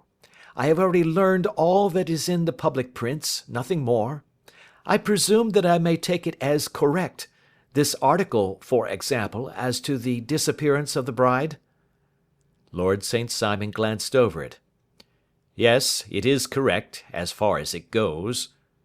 But it needs a great deal of supplementing before anyone could offer an opinion. I think that I may arrive at my facts most directly by questioning you. Pray do so. When did you first meet Miss Hattie Doran? In San Francisco, a year ago. You were traveling in the States? Yes. Did you become engaged then? No. But you were on a friendly footing. I was amused by her society, and she could see that I was amused. Her father is very rich? He is said to be the richest man on the Pacific slope. And how did he make his money? In mining. He had nothing a few years ago. Then he struck gold, invested it, and came up by leaps and bounds. Now, what is your own impression as to the young lady's, your wife's, character? The nobleman swung his glasses a little faster and stared down into the fire. You see, Mr. Holmes, said he, my wife was 20 before her father became a rich man. During that time she ran free in a mining camp, and wandered through woods or mountains, so that her education has come from nature rather than from the schoolmaster. She is what we call in England a tomboy, with a strong nature, wild and free, unfettered by any sort of traditions. She is impetuous. Volcanic, I was about to say. She is swift in making up her mind and fearless in carrying out her resolutions. On the other hand, I would not have given her the name which I have the honour to bear. He gave a little stately cough. Had I not thought her to be at bottom a noble woman. I believe that she is capable of heroic self-sacrifice, and that anything dishonourable would be repugnant to her. Have you her photograph? I brought this with me. He opened a locket and showed us the full face of a very lovely woman. It was not a photograph, but an ivory miniature, and the artist had brought out the full effect of the lustrous black hair, the large dark eyes, and the exquisite mouth. Holmes gazed long and earnestly at it. Then he closed the locket and handed it back to Lord St. Simon.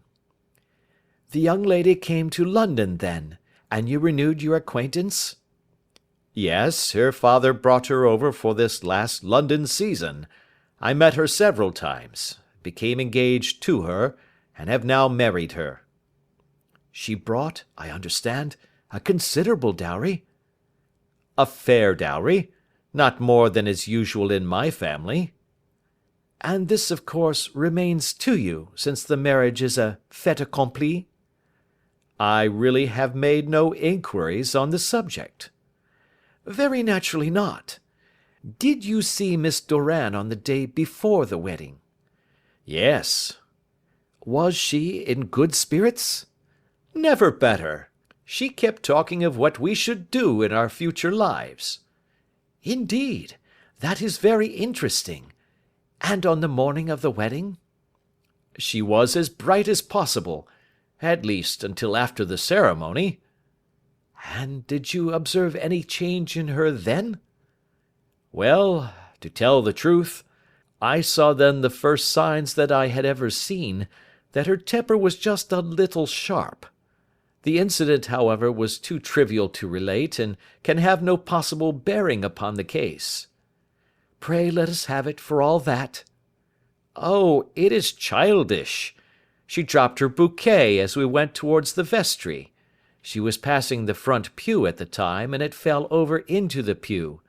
There was a moment's delay, but the gentleman in the pew handed it up to her again, and it did not appear to be the worse for the fall. Yet when I spoke to her of the matter, she answered me abruptly, and in the carriage on our way home she seemed absurdly agitated over this trifling cause." "Indeed! You say that there was a gentleman in the pew. Some of the general public were present, then?" "Oh, yes. It is impossible to exclude them when the church is open." "This gentleman was not one of your wife's friends?" "No, no. I call him a gentleman by courtesy, but he was quite a common-looking person. I hardly noticed his appearance. But really I think that we are wandering rather far from the point." "Lady St. Simon, then, returned from the wedding in a less cheerful frame of mind than she had gone to it. What did she do on re-entering her father's house?" "I saw her in conversation with her maid." "And who is her maid?" "Alice is her name. She is an American and came from California with her." "A confidential servant?" "A little too much so. It seemed to me that her mistress allowed her to take great liberties. Still, of course, in America they look upon these things in a different way." "How long did she speak to this Alice?" "Oh, a few minutes. I had something else to think of." "You did not overhear what they said?" "Lady St. Simon said something about jumping a claim. She was accustomed to use slang of the kind. I have no idea what she meant." "American slang is very expressive sometimes. And what did your wife do when she finished speaking to her maid?" "She walked into the breakfast room." "On your arm?" "No, alone. She was very independent in little matters like that. Then, after we had sat down for 10 minutes or so, she rose hurriedly, muttered some words of apology, and left the room. She never came back." "But this maid, Alice, as I understand, deposes that she went to her room, covered her bride's dress with a long ulster, put on a bonnet, and went out." "Quite so. And she was afterwards seen walking into Hyde Park in company with Flora Millar, a woman who is now in custody, and who had already made a disturbance at Mr. Durand's house that morning." "Ah, yes. I should like a few particulars as to this young lady, and your relations to her." Lord St. Simon shrugged his shoulders and raised his eyebrows. "We have been on a friendly footing for some years. I may say on a very friendly footing. She used to be at the Allegro. I have not treated her ungenerously, and she had no just cause of complaint against me, but you know what women are, Mr. Holmes. Flora was a dear little thing, but exceedingly hot-headed, and devotedly attached to me. She wrote me dreadful letters when she heard that I was about to be married, and, to tell the truth, the reason why I had the marriage celebrated so quietly was that I feared lest there might be a scandal in the church. She came to Mr. Durand's door just after we returned, and she endeavoured to push her way in, uttering very abusive expressions towards my wife, and even threatening her, but I had foreseen the possibility of something of the sort, and I had 2 police fellows there in private clothes who soon pushed her out again. She was quiet when she saw that there was no good in making a row." "Did your wife hear all this?"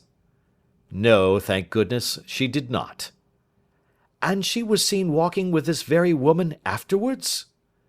"Yes, that is what Mr. Lestrade, of Scotland Yard, looks upon as so serious. It is thought that Flora decoyed my wife out and laid some terrible trap for her." "Well, it is a possible supposition." "You think so, too?" "I did not say a probable one. But you did not yourself look upon this as likely?" "I do not think Flora would hurt a fly." "Still, jealousy is a strange transformer of characters. Pray, what is your own theory as to what took place?" "Well, really, I came to seek a theory, not to propound one. I have given you all the facts. Since you ask me, however, I may say that it has occurred to me as possible that the excitement of this affair, the consciousness that she had made so immense a social stride, had the effect of causing some little nervous disturbance in my wife." In short, that she had become suddenly deranged? Well, really, when I consider that she has turned her back, I will not say upon me, but upon so much that many have aspired to without success, I can hardly explain it in any other fashion. Well, certainly that is also a conceivable hypothesis, said Holmes, smiling. And now, Lord St. Simon, I think that I have nearly all my data. May I ask whether you were seated at the breakfast table so that you could see out of the window? We could see the other side of the road and the park. Quite so. Then I do not think that I need to detain you longer. I shall communicate with you. Should you be fortunate enough to solve this problem, said our client, rising, I have solved it. Eh? What was that? I say that I have solved it. Where, then, is my wife? That is a detail which I shall speedily supply. Lord St. Simon shook his head. I am afraid that it will take wiser heads than yours or mine, he remarked, and bowing in a stately, old-fashioned manner, he departed. It is very good of Lord St. Simon to honour my head by putting it on a level with his own, said Sherlock Holmes, laughing. I think that I shall have a whisky and soda and a cigar after all this cross-questioning. I had formed my conclusions as to the case before our client came into the room. My dear Holmes! I have notes of several similar cases, though none, as I remarked before, which were quite as prompt. My whole examination served to turn my conjecture into a certainty. Circumstantial evidence is occasionally very convincing, as when you find a trout in the milk, to quote Thoreau's example. But I have heard all that you have heard. Without, however, the knowledge of pre-existing cases which serves me so well.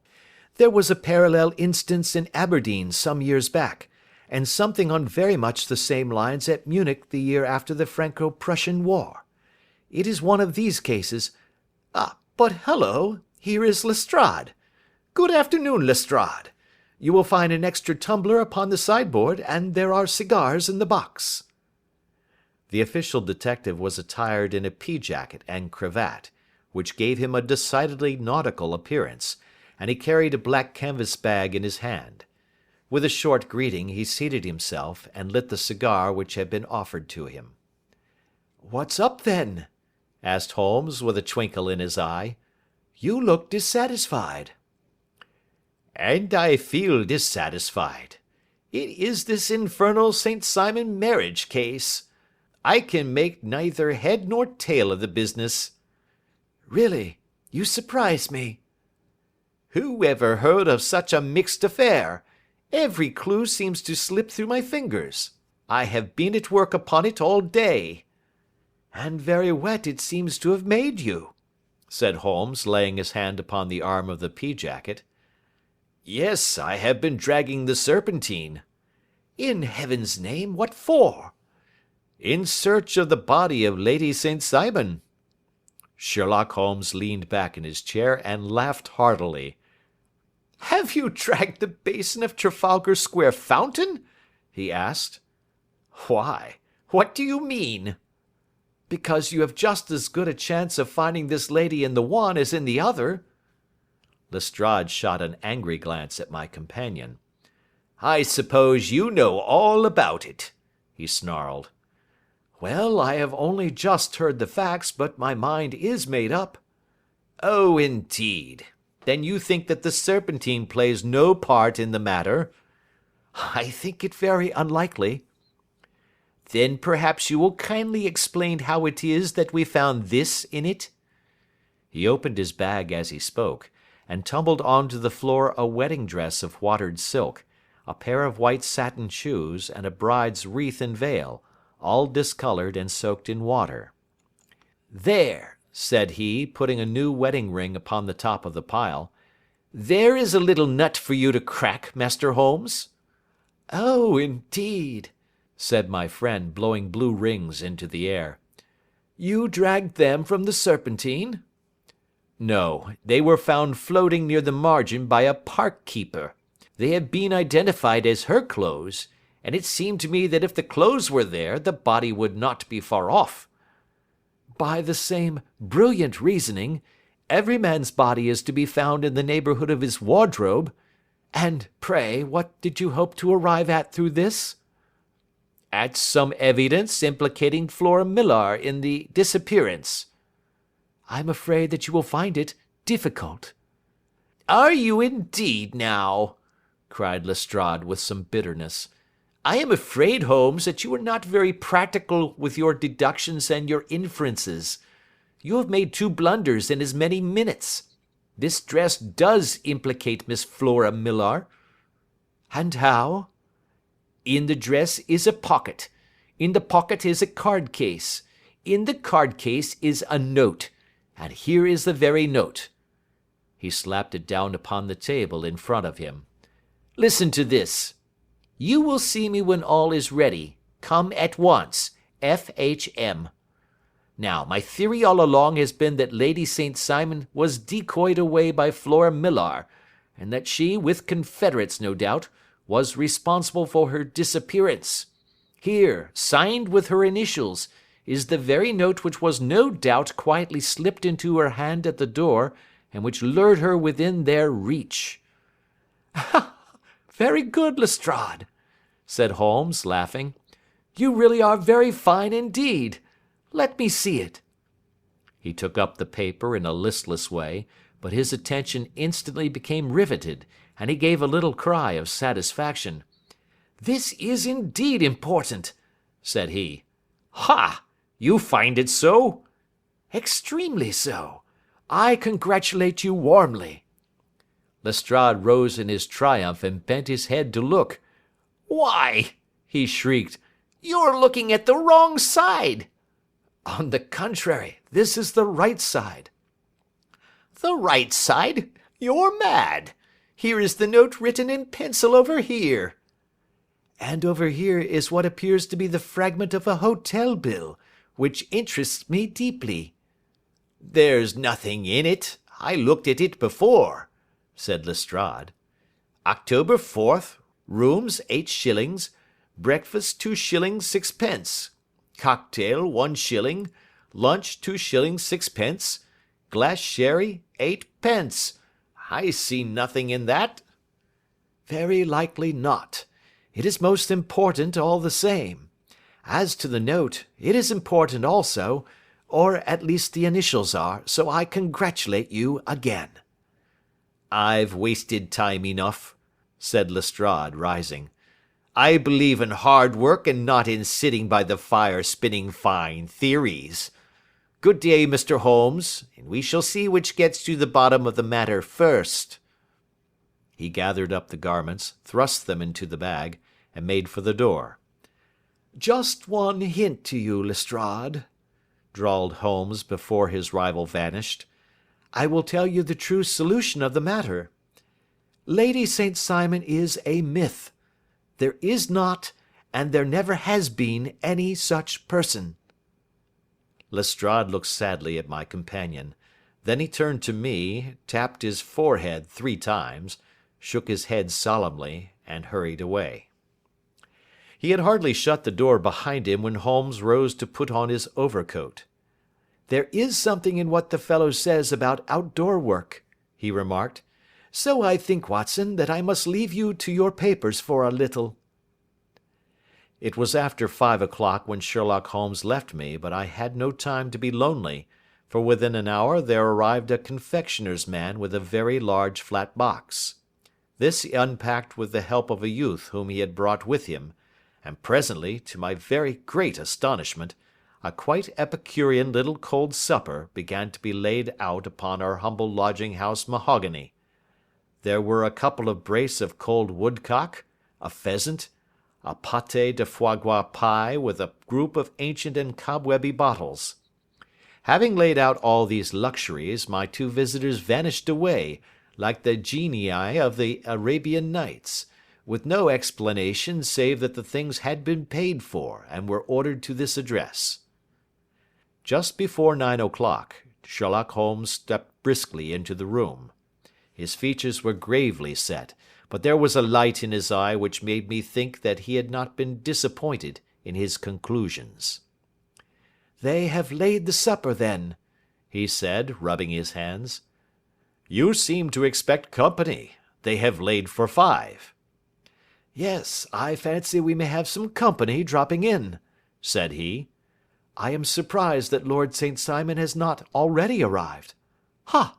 I fancy that I hear his step now upon the stairs." It was indeed our visitor of the afternoon who came bustling in, dangling his glasses more vigorously than ever, and with a very perturbed expression upon his aristocratic features. "My messenger reached you, then?" asked Holmes. "Yes, and I confess that the contents startled me beyond measure. Have you good authority for what you say?" "The best possible." Lord St. Simon sank into a chair and passed his hand over his forehead.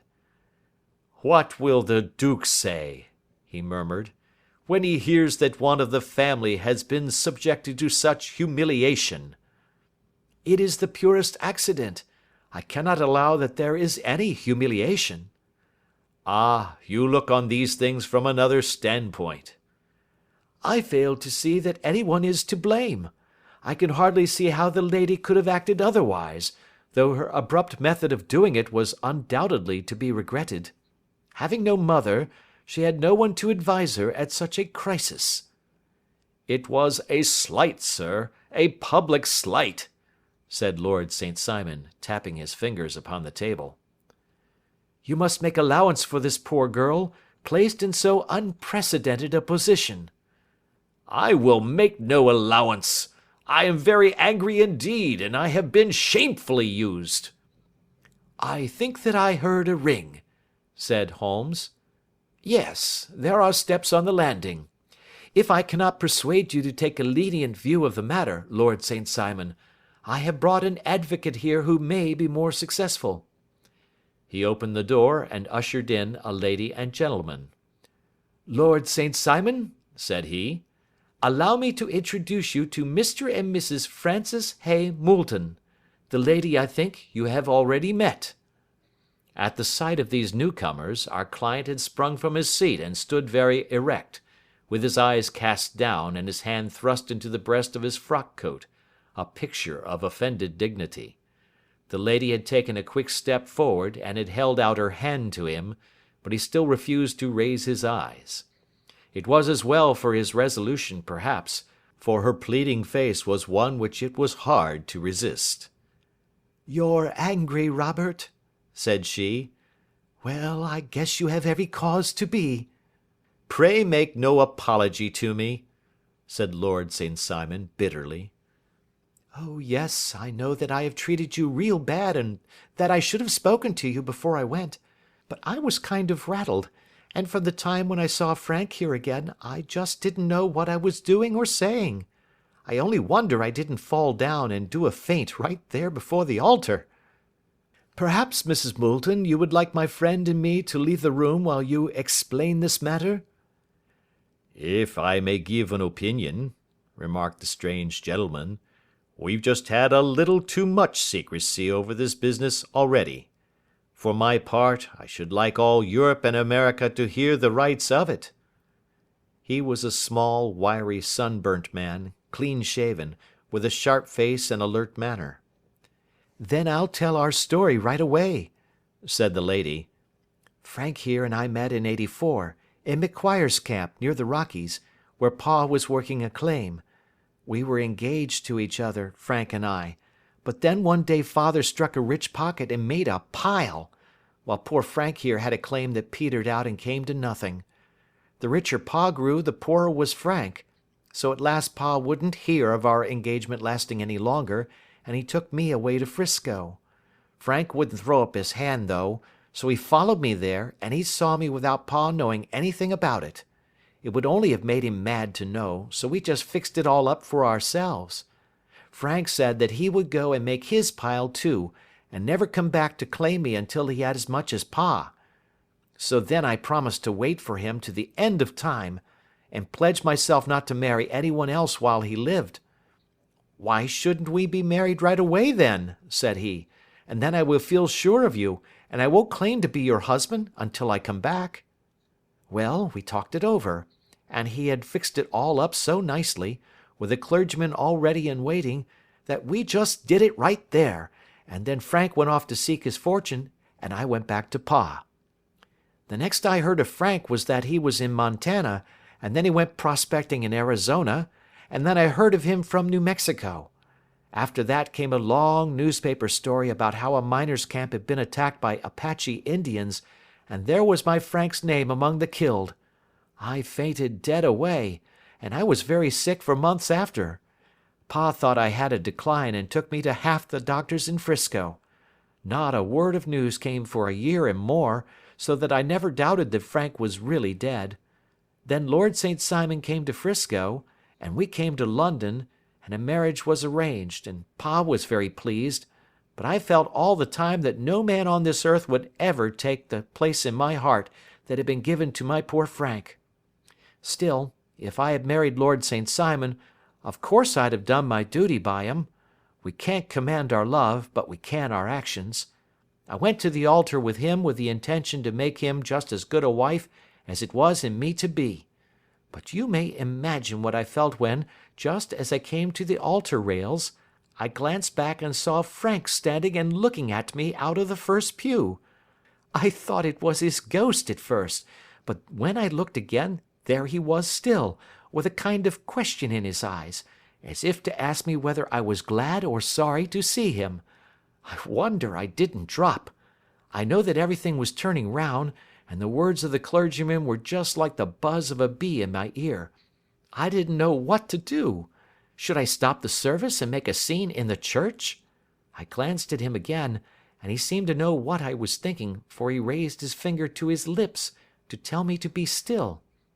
Then I saw him scribble on a piece of paper, and I knew that he was writing me a note. As I passed his pew on the way out, I dropped my bouquet over to him, and he slipped the note into my hand when he returned me the flowers.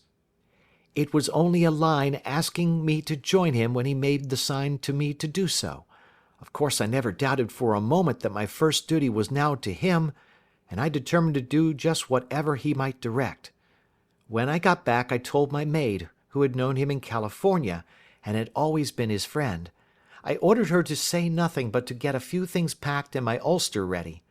I know I ought to have spoken to Lord St. Simon, but it was dreadful hard before his mother and all those great people.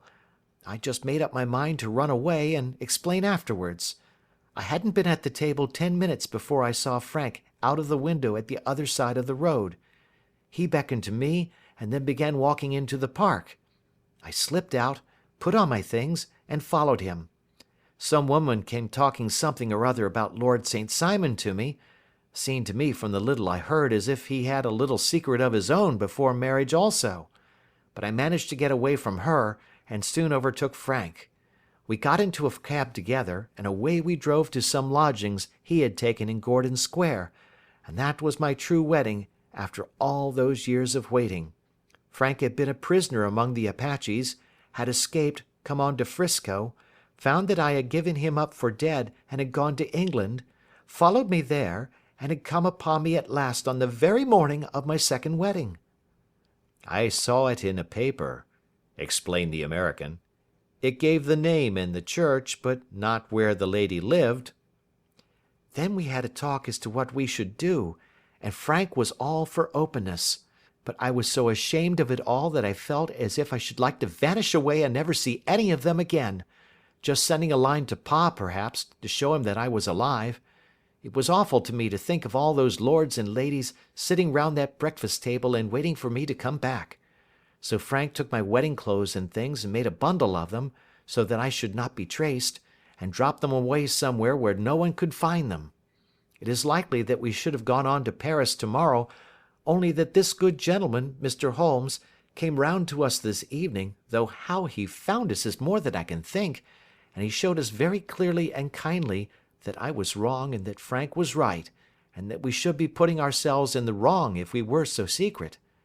Then he offered to give us a chance of talking to Lord St. Simon alone, and so we came right away round to his rooms at once. Now, Robert, you have heard it all, and I am very sorry if I have given you pain, and I hope that you do not think very meanly of me." Lord St. Simon had by no means relaxed his rigid attitude, but had listened with a frowning brow and a compressed lip to this long narrative. "Excuse me," he said, "but it is not my custom to discuss my most intimate personal affairs in this public manner." "Then you won't forgive me? You won't shake hands before I go?" "Oh, certainly, if it would give you any pleasure." He put out his hand and coldly grasped that which she extended to him. "I had hoped," suggested Holmes, "that you would have joined us in a friendly supper." "I think that there you ask a little too much," responded his lordship. "I may be forced to acquiesce in these recent developments, but I can hardly be expected to make merry over them. I think that with your permission I will now wish you all a very good night." He included us all in a sweeping bow, and stalked out of the room. "Then I trust that you at least will honour me with your company," said Sherlock Holmes. "It is always a joy to meet an American, Mr. Moulton, for I am one of those who believe that the folly of a monarch and the blundering of a minister in far gone years will not prevent our children from being some day citizens of the same world-wide country under a flag which shall be a quartering of the Union Jack with the stars and stripes." "The case has been an interesting one," remarked Holmes when our visitors had left us, "because it serves to show very clearly how simple the explanation may be of an affair which at first sight seems to be almost inexplicable. Nothing could be more natural than the sequence of events as narrated by this lady, and nothing stranger than the result when viewed, for instance, by Mr. Lestrade of Scotland Yard." "You were not yourself at fault at all, then?" "From the first, two facts were very obvious to me. The one, that the lady had been quite willing to undergo the wedding ceremony. The other, that she had repented of it within a few minutes of returning home. Obviously something had occurred during the morning, then, to cause her to change her mind. What could that something be? She could not have spoken to anyone when she was out, for she had been in the company of the bridegroom. Had she seen someone then? If she had, it must be someone from America, because she had spent so short a time in this country that she could hardly have allowed anyone to acquire so deep an influence over her that the mere sight of him would induce her to change her plans so completely. You see, we have already arrived, by a process of exclusion, at the idea that she might have seen an American. Then who could this American be, and why should he possess so much influence over her? It might be a lover. It might be a husband. Her young womanhood had, I knew, been spent in rough scenes and under strange conditions. So far I had got before I ever heard Lord St. Simon's narrative. When he told us of a man in a pew, of the change in the bride's manner, of so transparent a device for obtaining a note as the dropping of a bouquet, of her resort to her confidential maid, and of her very significant allusion to claim-jumping, which in miners' parlance means taking possession of that which another person has a prior claim to, the whole situation became absolutely clear. She had gone off with a man, and the man was either a lover or a previous husband, the chances being in favour of the latter. "And how in the world did you find them?" It might have been difficult, but friend Lestrade held information in his hands the value of which he did not himself know. The initials were, of course, of the highest importance, but more valuable still was it to know that within a week he had settled his bill at one of the most select London hotels. "How did you deduce the select?" "By the select prices. 8 shillings for a bed and 8 pence for a glass of sherry pointed to one of the most expensive hotels.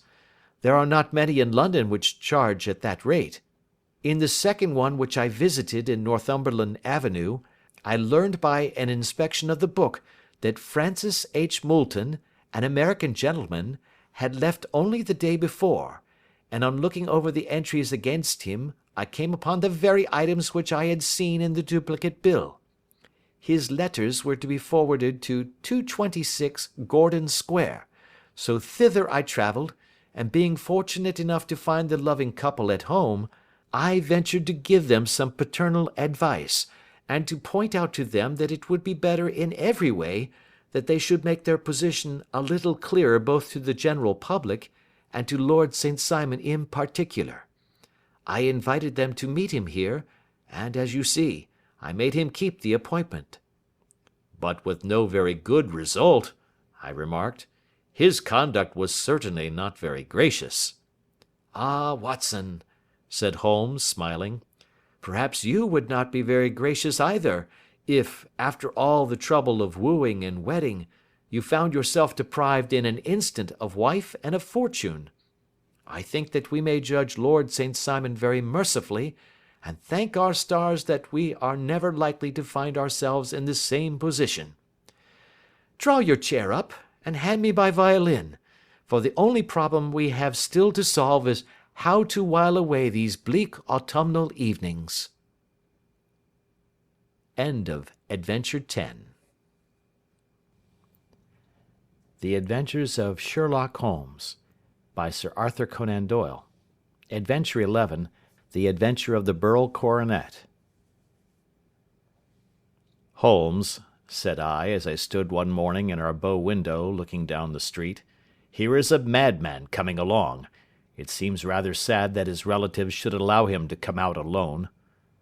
My friend rose lazily from his armchair and stood with his hands in the pockets of his dressing gown, looking over my shoulder.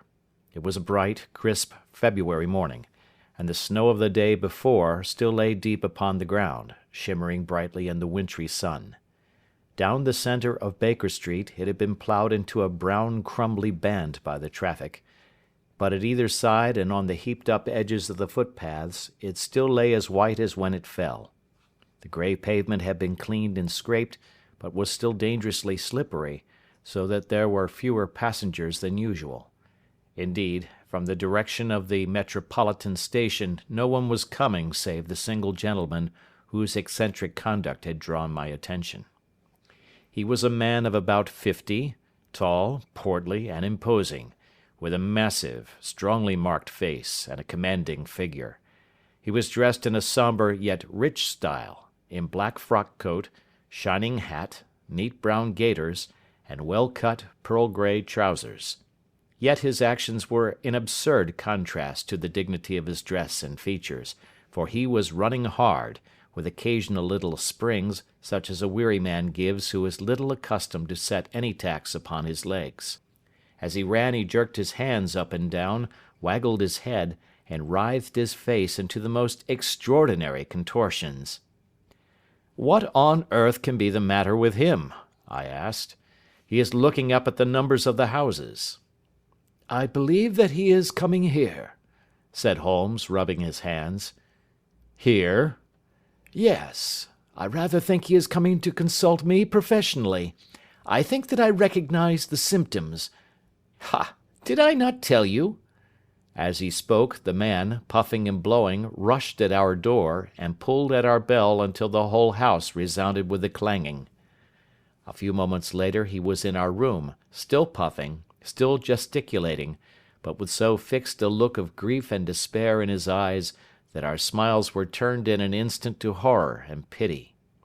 For a while he could not get his words out, but swayed his body and plucked at his hair like one who has been driven to the extreme limits of his reason.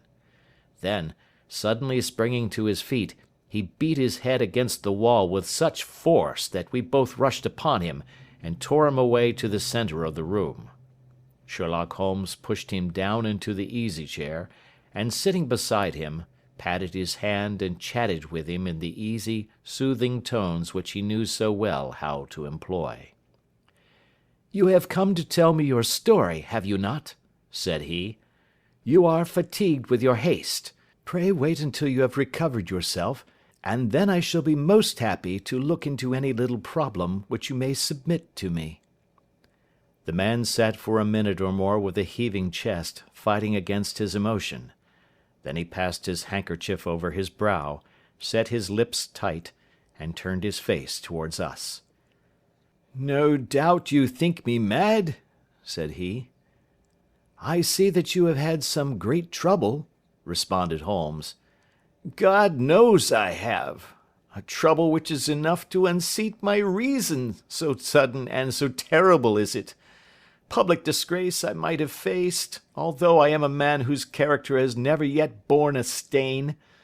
Private affliction also is the lot of every man, but the two coming together, and in so frightful a form, have been enough to shake my very soul. Besides, it is not I alone. The very noblest in the land may suffer unless some way be found out of this horrible affair. Pray compose yourself, sir, said Holmes, and let me have a clear account of who you are and what it is that has befallen you. My name, answered our visitor, is probably familiar to your ears. I am Alexander Holder, of the banking firm of Holder and Stevenson, of Threadneedle Street. The name was indeed well known to us as belonging to the senior partner in the second largest private banking concern in the city of London.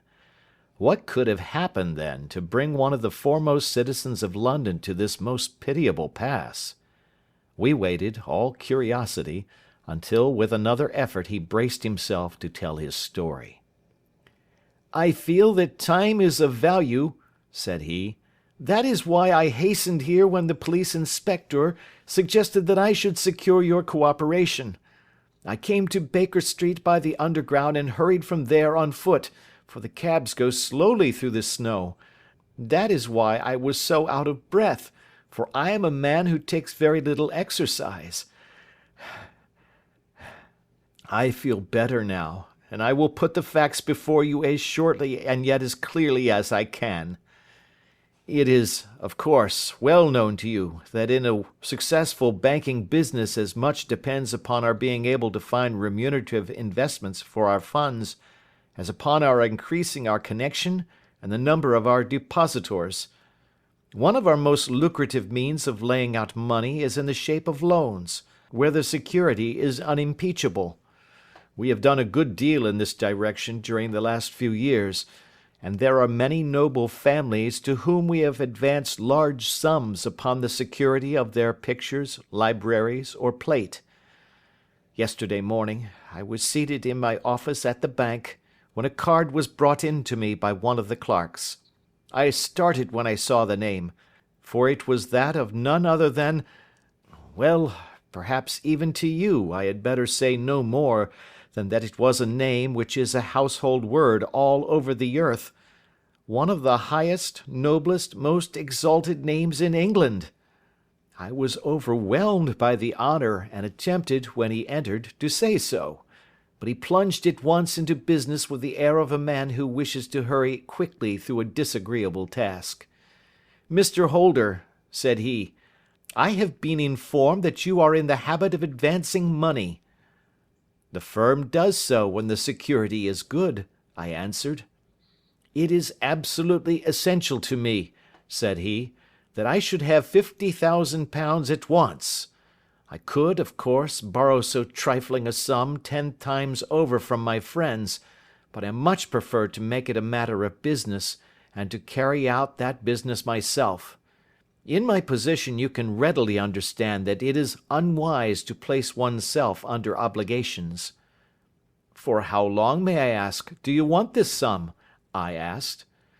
Next Monday I have a large sum due to me, and I shall then most certainly repay what you advance, with whatever interest you think it right to charge.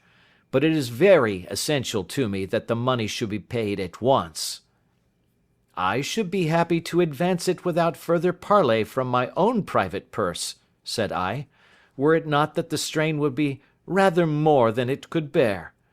If, on the other hand, I am to do it in the name of the firm, then in justice to my partner I must insist that, even in your case, every business-like precaution should be taken.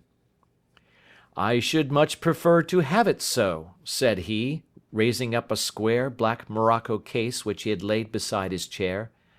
You have doubtless heard of the Burrell coronet? One of the most precious public possessions of the empire, said I. Precisely. He opened the case, and there, embedded in soft flesh-coloured velvet, lay the magnificent piece of jewellery which he had named. "There are 39 enormous beryls," said he, "and the price of the gold chasing is incalculable. The lowest estimate would put the worth of the coronet at double the sum which I have asked. I am prepared to leave it with you as my security." I took the precious case into my hands, and looked in some perplexity from it to my illustrious client. "You doubt its value?" he asked. "Not at all. I only doubt—" "The propriety of my leaving it. You may set your mind at rest about that. I should not dream of doing so were it not absolutely certain that I should be able in 4 days to reclaim it. It is a pure matter of form.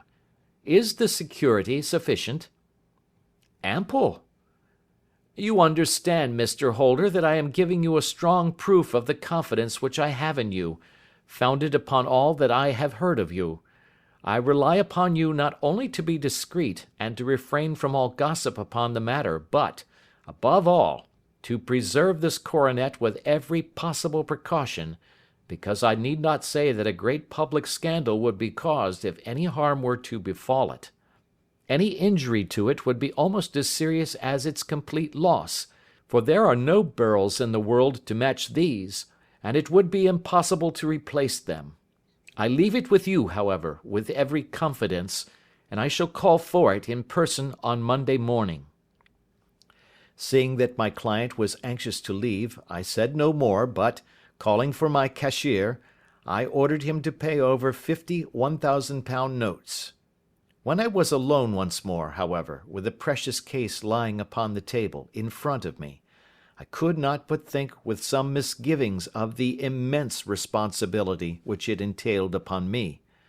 There could be no doubt that, as it was a national possession, a horrible scandal would ensue if any misfortune should occur to it. I already regretted having ever consented to take charge of it. However, it was too late to alter the matter now, so I locked it up in my private safe and turned once more to my work. When evening came, I felt that it would be an imprudence to leave so precious a thing in the office behind me. Bankers' safes have been forced before now, and why should not mine be? If so, how terrible would be the position in which I should find myself! I determined, therefore, that for the next few days I would always carry the case backward and forward with me, so that it might never be really out of my reach. With this intention, I called a cab and drove out to my house at Streatham, carrying the jewel with me. I did not breathe freely until I had taken it upstairs and locked it in the bureau of my dressing-room. And now, a word as to my household, Mr. Holmes, for I wish you to thoroughly understand the situation. My groom and my page sleep out of the house, and may be set aside altogether. I have 3 maidservants who have been with me a number of years, and whose absolute reliability is quite above suspicion. Another, Lucy Parr, the second waiting-maid, has only been in my service a few months. She came with an excellent character, however, and has always given me satisfaction. She is a very pretty girl, and has attracted admirers, who have occasionally hung about the place. That is the only drawback which we have found to her, but we believe her to be a thoroughly good girl in every way. So much for the servants. My family itself is so small that it will not take me long to describe it. I am a widower and have an only son, Arthur.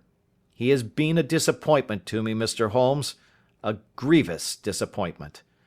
I have no doubt that I am myself to blame. People tell me that I have spoiled him.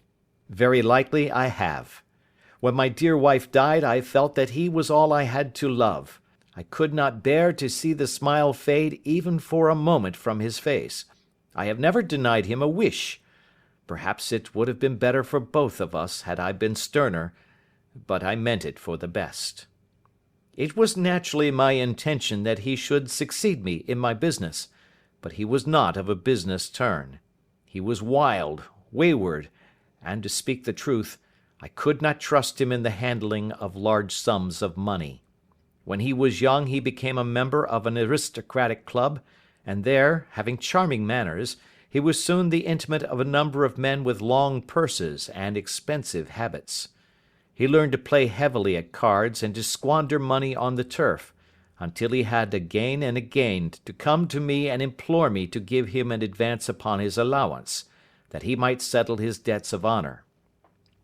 He tried more than once to break away from the dangerous company which he was keeping, but each time the influence of his friend, Sir George Burnwell, was enough to draw him back again.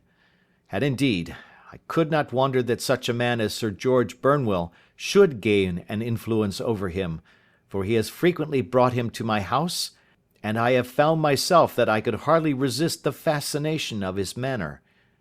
He is older than Arthur, a man of the world to his finger-tips, one who has been everywhere, seen everything, a brilliant talker, and a man of great personal beauty. Yet when I think of him in cold blood, far away from the glamour of his presence, I am convinced from his cynical speech and the look which I have caught in his eyes, that he is one who should be deeply distrusted. So I think, and so too thinks my little Mary, who has a woman's quick insight into character. And now there is only she to be described. She is my niece, but when my brother died 5 years ago and left her alone in the world, I adopted her, and have looked upon her ever since as my daughter.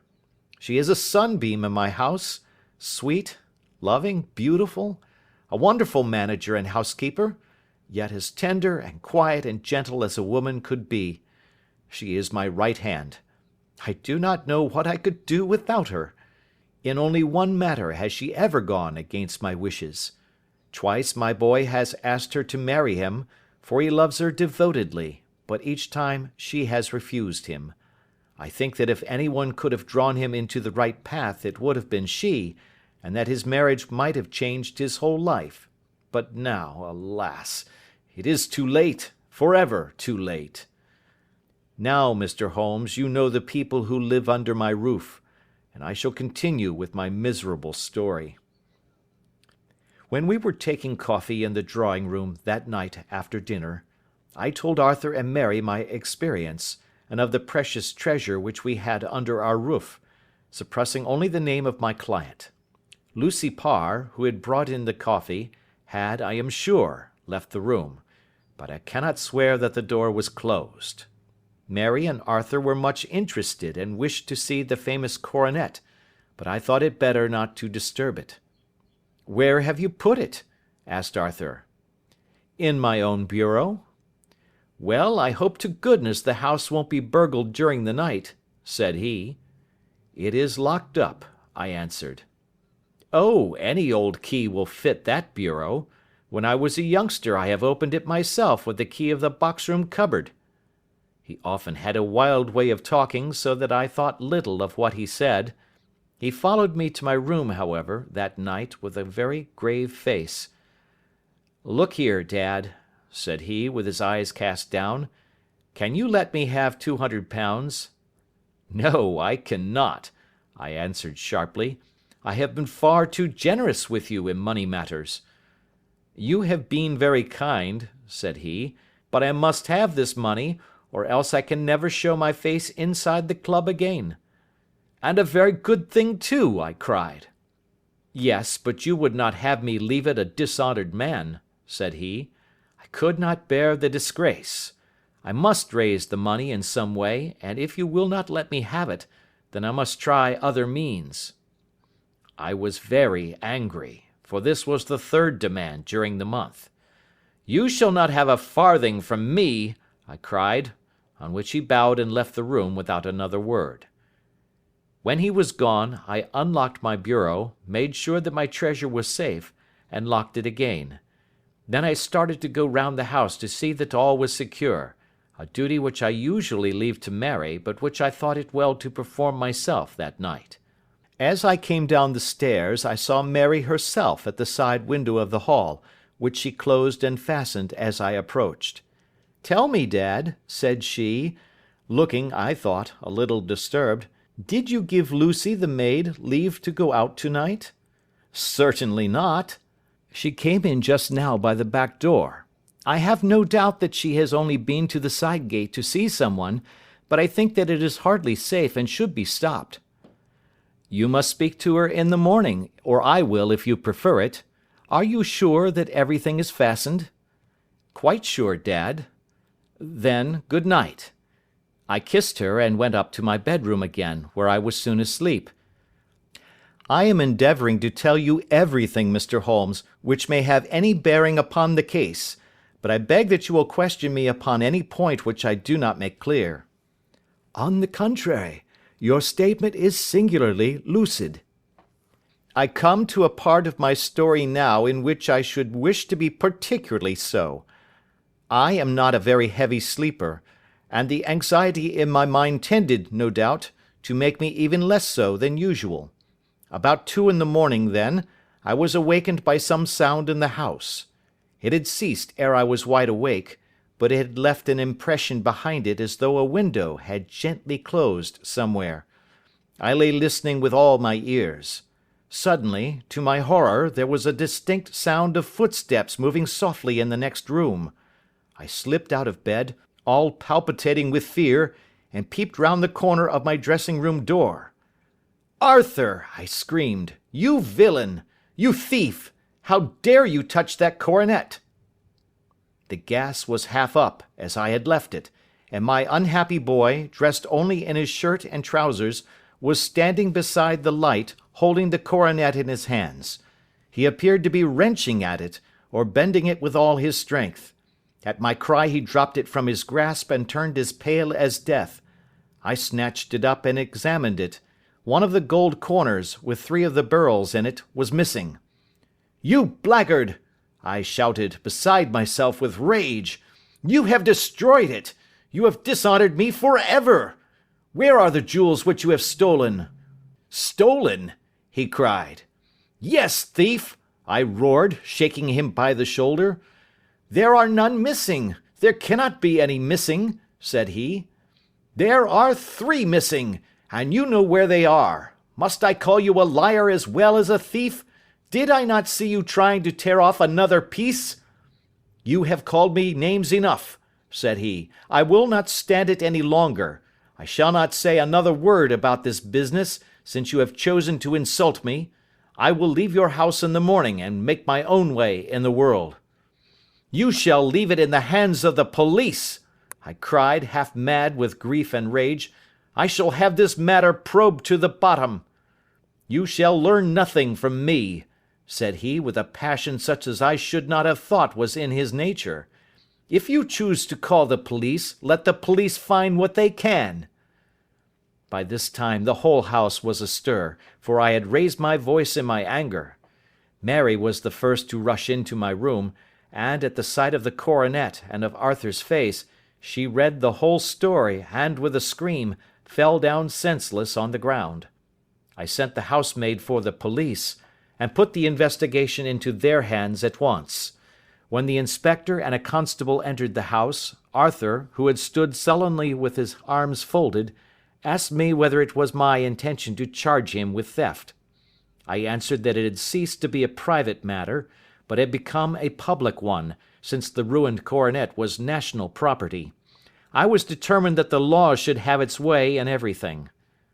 "At least," said he, "you will not have me arrested at once.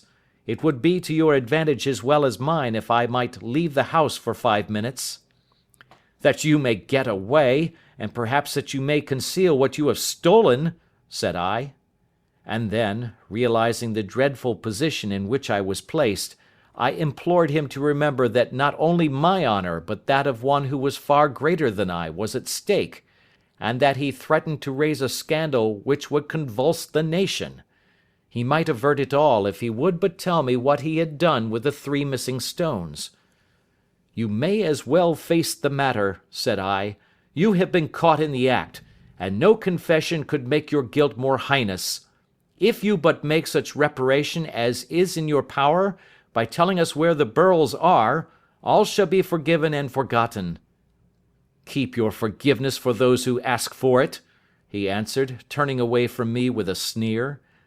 I saw that he was too hardened for any words of mine to influence him. There was but one way for it. I called in the inspector and gave him into custody. A search was made at once, not only of his person but of his room, and of every portion of the house where he could possibly have concealed the gems, but no trace of them could be found, nor would the wretched boy open his mouth for all our persuasions and our threats. This morning he was removed to a cell, and I, after going through all the police formalities, have hurried round to you to implore you to use your skill in unravelling the matter. The police have openly confessed that they can at present make nothing of it. You may go to any expense which you think necessary. I have already offered a reward of £1,000. My God, what shall I do? I have lost my honour, my gems, and my son in one night. Oh, what shall I do?" He put a hand on either side of his head, and rocked himself to and fro, droning to himself like a child whose grief has got beyond words. Sherlock Holmes sat silent for some few minutes, with his brows knitted, and his eyes fixed upon the fire. "Do you receive much company?" he asked. "None save my partner with his family, and an occasional friend of Arthur's. Sir George Burnwell has been several times lately. No one else, I think." "Do you go out much in society?" "Arthur does. Mary and I stay at home. We neither of us care for it." "That is unusual in a young girl." "She is of a quiet nature. Besides, she is not so very young. She is 24. This matter, from what you say, seems to have been a shock to her also." "Terrible! She is even more affected than I."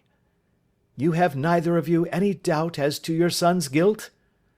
"How can we have, when I saw him with my own eyes with the coronet in his hands?" "I hardly consider that a conclusive proof. Was the remainder of the coronet at all injured?" "Yes, it was twisted." "Do you not think, then, that he might have been trying to straighten it?" "God bless you! You are doing what you can for him and for me. But it is too heavy a task. What was he doing there at all? If his purpose were innocent, why did he not say so?" "Precisely. And if it were guilty, why did he not invent a lie? His silence appears to me to cut both ways. There are several singular points about the case. What did the police think of the noise which awoke you from your sleep?" "They considered that it might be caused by Arthur's closing his bedroom door." "A likely story. As if a man bent on felony would slam his door so as to wake a household. What did they say then of the disappearance of these gems?" "They are still sounding the planking and probing the furniture in the hope of finding them."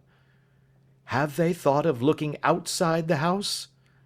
"Yes, they have shown extraordinary energy. The whole garden has already been minutely examined." "Now, my dear sir," said Holmes, "is it not obvious to you now that this matter really strikes very much deeper than either you or the police were at first inclined to think? It appeared to you to be a simple case. To me, it seems exceedingly complex. Consider what is involved by your theory. You suppose that your son came down from his bed, went, at great risk, to your dressing room, opened your bureau, took out your coronet, broke off by main force a small portion of it, went to some other place, concealed 3 gems out of the 39, with such skill that nobody can find them, and then returned with the other 36 into the room in which he exposed himself to the greatest danger of being discovered. I ask you now, is such a theory tenable?" "But what other is there?" cried the banker with a gesture of despair. "If his motives were innocent, why does he not explain them?" "It is our task to find that out," replied Holmes. "So now, if you please, Mr. Holder, we will set off for Streatham together, and devote an hour to glancing a little more closely into details." My friend insisted upon my accompanying them in their expedition, which I was eager enough to do, for my curiosity and sympathy were deeply stirred by the story to which we had listened. I confess that the guilt of the banker's son appeared to me to be as obvious as it did to his unhappy father, but still I had such faith in Holmes's judgment that I felt there must be some grounds for hope as long as he was dissatisfied with the accepted explanation. He hardly spoke a word the whole way out to the southern suburb, but sat with his chin upon his breast and his hat drawn over his eyes, sunk in the deepest thought. Our client appeared to have taken fresh heart at the little glimpse of hope which had been presented to him, and he even broke into a desultory chat with me over his business affairs. A short railway journey and a shorter walk brought us to Fairbank, the modest residence of the great financier. Fairbank was a good-sized, square house of white stone, standing back a little from the road. A double carriage sweep, with a snow-clad lawn, stretched down in front to two large iron gates which closed the entrance. On the right side was a small wooden thicket, which led into a narrow path between two neat hedges stretching from the road to the kitchen door, and forming the tradesmen's entrance. On the left ran a lane which led to the stables, and was not itself within the grounds at all, being a public, though little used, thoroughfare. Holmes left us standing at the door, and walked slowly all round the house, across the front, down the tradesmen's path, and so round by the garden behind into the stable lane. So long was he that Mr. Holder and I went into the dining-room and waited by the fire until he should return. We were sitting there in silence when the door opened, and a young lady came in. She was rather above the middle height, slim, with dark hair and eyes, which seemed the darker against the absolute pallor of her skin. I do not think that I have ever seen such deadly paleness in a woman's face. Her lips, too, were bloodless, but her eyes were flushed with crying. As she swept silently into the room, she impressed me with a greater sense of grief than the banker had done in the morning, and it was the more striking in her as she was evidently a woman of strong character, with immense capacity for self-restraint. Disregarding my presence, she went straight to her uncle and passed her hand over his head with a sweet womanly caress.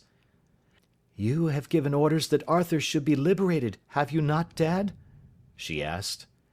No, no, my girl, the matter must be probed to the bottom. "But I am so sure that he is innocent. You know what women's instincts are. I know that he has done no harm, and that you will be sorry for having acted so harshly." Why is he silent, then, if he is innocent? "Who knows? Perhaps because he was so angry that you should suspect him." How could I help suspecting him, when I actually saw him with the coronet in his hand? "Oh, but he had only picked it up to look at it. Oh, do take my word for it, that he is innocent. Let the matter drop and say no more. It is so dreadful to think of our dear Arthur in prison." I shall never let it drop until the gems are found. Never, Mary. Your affection for Arthur blinds you as to the awful consequences to me. Far from hushing the thing up, I have brought a gentleman down from London to inquire more deeply into it." "This gentleman?" she asked, facing round to me. "No, his friend. He wished us to leave him alone. He is round in the stable lane now." "The stable lane?" She raised her dark eyebrows. "What can he hope to find there? Ah, this, I suppose, is he. I trust, sir, that you will succeed in proving what I feel sure is the truth, that my cousin Arthur is innocent of this crime." "I fully share your opinion, and I trust with you that we may prove it," returned Holmes, going back to the mat to knock the snow from his shoes. "I believe I have the honour of addressing Miss Mary Holder. Might I ask you a question or two?" "Pray do, sir, if it may help to clear this horrible affair up." "You heard nothing yourself last night?" "Nothing, until my uncle here began to speak loudly. I heard that, and I came down." "You shut up the windows and doors the night before. Did you fasten all the windows?" "Yes." "Were they all fastened this morning?" "Yes." "You have a maid who has a sweetheart. I think that you remarked to your uncle last night that she had been out to see him?" Yes, and she was the girl who waited in the drawing-room, and who may have heard Uncle's remarks about the coronet. I see. You infer that she may have gone out to tell her sweetheart, and that the two may have planned the robbery. But what is the good of all these vague theories? Cried the banker impatiently, when I have told you that I saw Arthur with a coronet in his hands. Wait a little, Mr. Holder. We must come back to that. About this girl, Miss Holder. You saw her return by the kitchen door, I presume? Yes. When I went to see if the door was fastened for the night, I met her slipping in. I saw the man, too, in the gloom. Do you know him? Oh, yes. He is the greengrocer who brings our vegetables round. His name is Francis Prosper. He stood, said Holmes, to the left of the door. That is to say, farther up the path than is necessary to reach the door? Yes, he did. And he is a man with a wooden leg? Something like fear sprang up in the young lady's expressive black eyes. Why, you are like a magician, said she. How do you know that? She smiled, but there was no answering smile in Holmes's thin, eager face. I should be very glad now to go upstairs, said he. I shall probably wish to go over the outside of the house again. Perhaps I had better take a look at the lower windows before I go up. He walked swiftly round from one to the other, pausing only at the large one which looked from the hall onto the stable lane. This he opened, and made a very careful examination of the sill with his powerful magnifying lens. Now we shall go upstairs, said he at last. The banker's dressing-room was a plainly furnished little chamber, with a grey carpet, a large bureau, and a long mirror. Holmes went to the bureau first and looked hard at the lock. Which key was used to open it? He asked. That which my son himself indicated, that of the cupboard of the lumber room. Have you it here? That is it on the dressing table. Sherlock Holmes took it up and opened the bureau. It is a noiseless lock, said he. It is no wonder that it did not wake you. This case, I presume, contains the coronet. We must have a look at it. He opened the case, and taking out the diadem, he laid it upon the table. It was a magnificent specimen of the jeweller's art, and the 36 stones were the finest that I have ever seen. At one side of the coronet was a cracked edge, where a corner holding 3 gems had been torn away. Now, Mr. Holder, said Holmes, here is the corner which corresponds to that which has been so unfortunately lost. Might I beg that you will break it off? The banker recoiled in horror. I should not dream of trying, said he. Then I will. Holmes immediately bent his strength upon it, but without result. I feel it give a little, said he, but though I am exceptionally strong in the fingers, it would take all my time to break it. An ordinary man could not do it. Now, what do you think would happen if I did break it, Mr. Holder? There would be a noise like a pistol shot. Do you tell me that all this happened within a few yards of your bed, and that you heard nothing of it? I do not know what to think. It is all dark to me. But perhaps it may grow lighter as we go. What do you think, Miss Holder? I confess that I still share my uncle's perplexity. Your son had no shoes or slippers on when you saw him? He had nothing on save only his trousers and shirt. Thank you. We have certainly been favoured with extraordinary luck during this inquiry, and it will be entirely our own fault if we do not succeed in clearing the matter up. With your permission, Mr. Holder, I shall now continue my investigations outside. He went alone at his own request, for he explained that any unnecessary footmarks might make his task more difficult. For an hour or more he was at work, returning at last with his feet heavy with snow, and his features as inscrutable as ever. I think that I have seen now all that there is to see, Mr. Holder, said he. I can serve you best by returning to my rooms. But the gems, Mr. Holmes, where are they? I cannot tell. The banker wrung his hands. I shall never see them again, he cried. And my son? You give me hopes? My opinion is in no way altered. Then, for God's sake, what was this dark business which was acted in my house last night?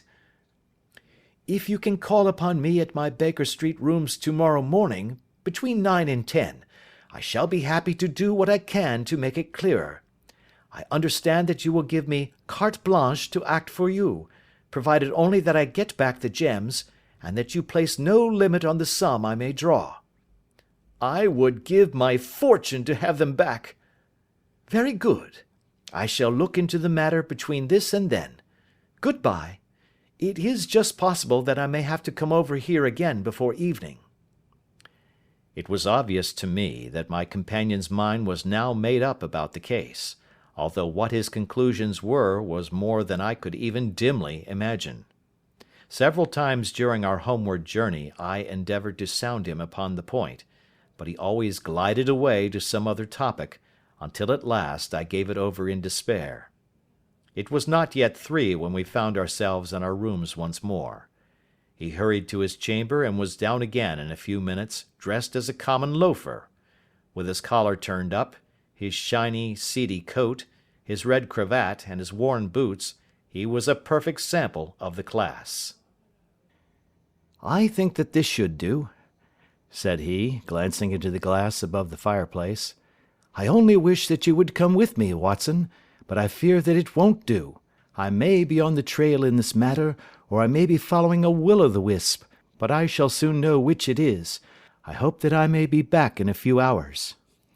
He cut a slice of bread from the joint upon the sideboard, sandwiched it between 2 rounds of bread, and thrusting this rude meal into his pocket, he started off upon his expedition.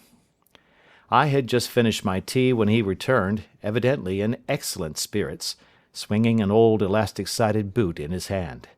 He chucked it down into a corner and helped himself to a cup of tea. I only looked in as I passed, said he. I'm going right on. Where to? Oh, to the other side of the West End. It may be some time before I get back. Don't wait up for me in case I should be late. How are you getting on? Oh, so-so. Nothing to complain of. I have been out to Streatham since I saw you last, but I did not call at the house. It is a very sweet little problem, and I would not have missed it for a good deal. However, I must not sit gossiping here, but must get these disreputable clothes off and return to my highly respectable self. I could see by his manner that he had stronger reasons for satisfaction than his words alone would imply. His eyes twinkled, and there was even a touch of colour upon his sallow cheeks. He hastened upstairs, and a few minutes later I heard the slam of the hall door, which told me that he was off once more upon his congenial hunt. I waited until midnight, but there was no sign of his return, so I retired to my room. It was no uncommon thing for him to be away for days and nights on end when he was hot upon a scent, so that his lateness caused me no surprise. I do not know at what hour he came in, but when I came down to breakfast in the morning, there he was, with a cup of coffee in one hand, and the paper in the other, as fresh and trim as possible. You will excuse my beginning without you, Watson, said he, but you remember that our client has rather an early appointment this morning. Why, it is after 9 now, I answered. I should not be surprised if that were he. I thought I heard a ring. It was, indeed, our friend the financier. I was shocked by the change which had come over him, for his face, which was naturally of a broad and massive mould, was now pinched and fallen in, while his hair seemed to me at least a shade whiter. He entered with a weariness and lethargy which was even more painful than his violence of the morning before, and he dropped heavily into the armchair which I pushed forward for him. I do not know what I have done to be so severely tried, said he. Only 2 days ago I was a happy and prosperous man, without a care in the world. Now I am left to a lonely and dishonoured age. One sorrow comes close upon the heels of another. My niece, Mary, has deserted me. Deserted you? Yes. Her bed this morning had not been slept in. Her room was empty, and a note for me lay upon the hall table. I had said to her last night, in sorrow and not in anger, that if she had married my boy all might have been well with him. Perhaps it was thoughtless of me to say so. It is to that remark that she refers in this note. My dearest uncle, I feel that I have brought trouble upon you, and that if I had acted differently this terrible misfortune might never have occurred. I cannot, with this thought in my mind, ever again be happy under your roof, and I feel that I must leave you forever. Do not worry about my future, for that is provided for, and above all, do not search for me, for it will be fruitless labor and an ill service to me. In life or in death, I am ever your loving Mary. What could she mean by that note, Mr. Holmes? Do you think it points to suicide? No, no, nothing of the kind. It is perhaps the best possible solution. I trust, Mr. Holder, that you are nearing the end of your troubles. Ha! You say so. You have heard something, Mr. Holmes? You have learned something. Where are the gems? You would not think £1,000 apiece an excessive sum for them? I would pay 10. That would be unnecessary. 3,000 will cover the matter. And there is a little reward, I fancy. Have you your cheque-book? Here is a pen. Better make it out for £4,000. With a dazed face, the banker made out the required cheque. Holmes walked over to his desk, took out a little triangular piece of gold with 3 gems in it, and threw it down upon the table. With a shriek of joy, our client clutched it up. "You have it!" he gasped. "I am saved! I am saved!" The reaction of joy was as passionate as his grief had been, and he hugged his recovered gems to his bosom. "There is one other thing you owe, Mr. Holder," said Sherlock Holmes rather sternly. "Oh!" He caught up a pen. "Name the sum, and I will pay it." "No, the debt is not to me. You owe a very humble apology to that noble lad, your son, who has carried himself in this matter as I should be proud to see my own son do, should I ever chance to have one." "Then it was not Arthur who took them?" "I told you yesterday, and I repeat today, that it was not." "You are sure of it? Then let us hurry to him at once to let him know that the truth is known." "He knows it already. When I had cleared it all up, I had an interview with him, and finding that he would not tell me the story, I told it to him, on which he had to confess that I was right, and to add the very few details which were not yet quite clear to me. Your news of this morning, however, may open his lips." "For heaven's sake, tell me, then, what is this extraordinary mystery?"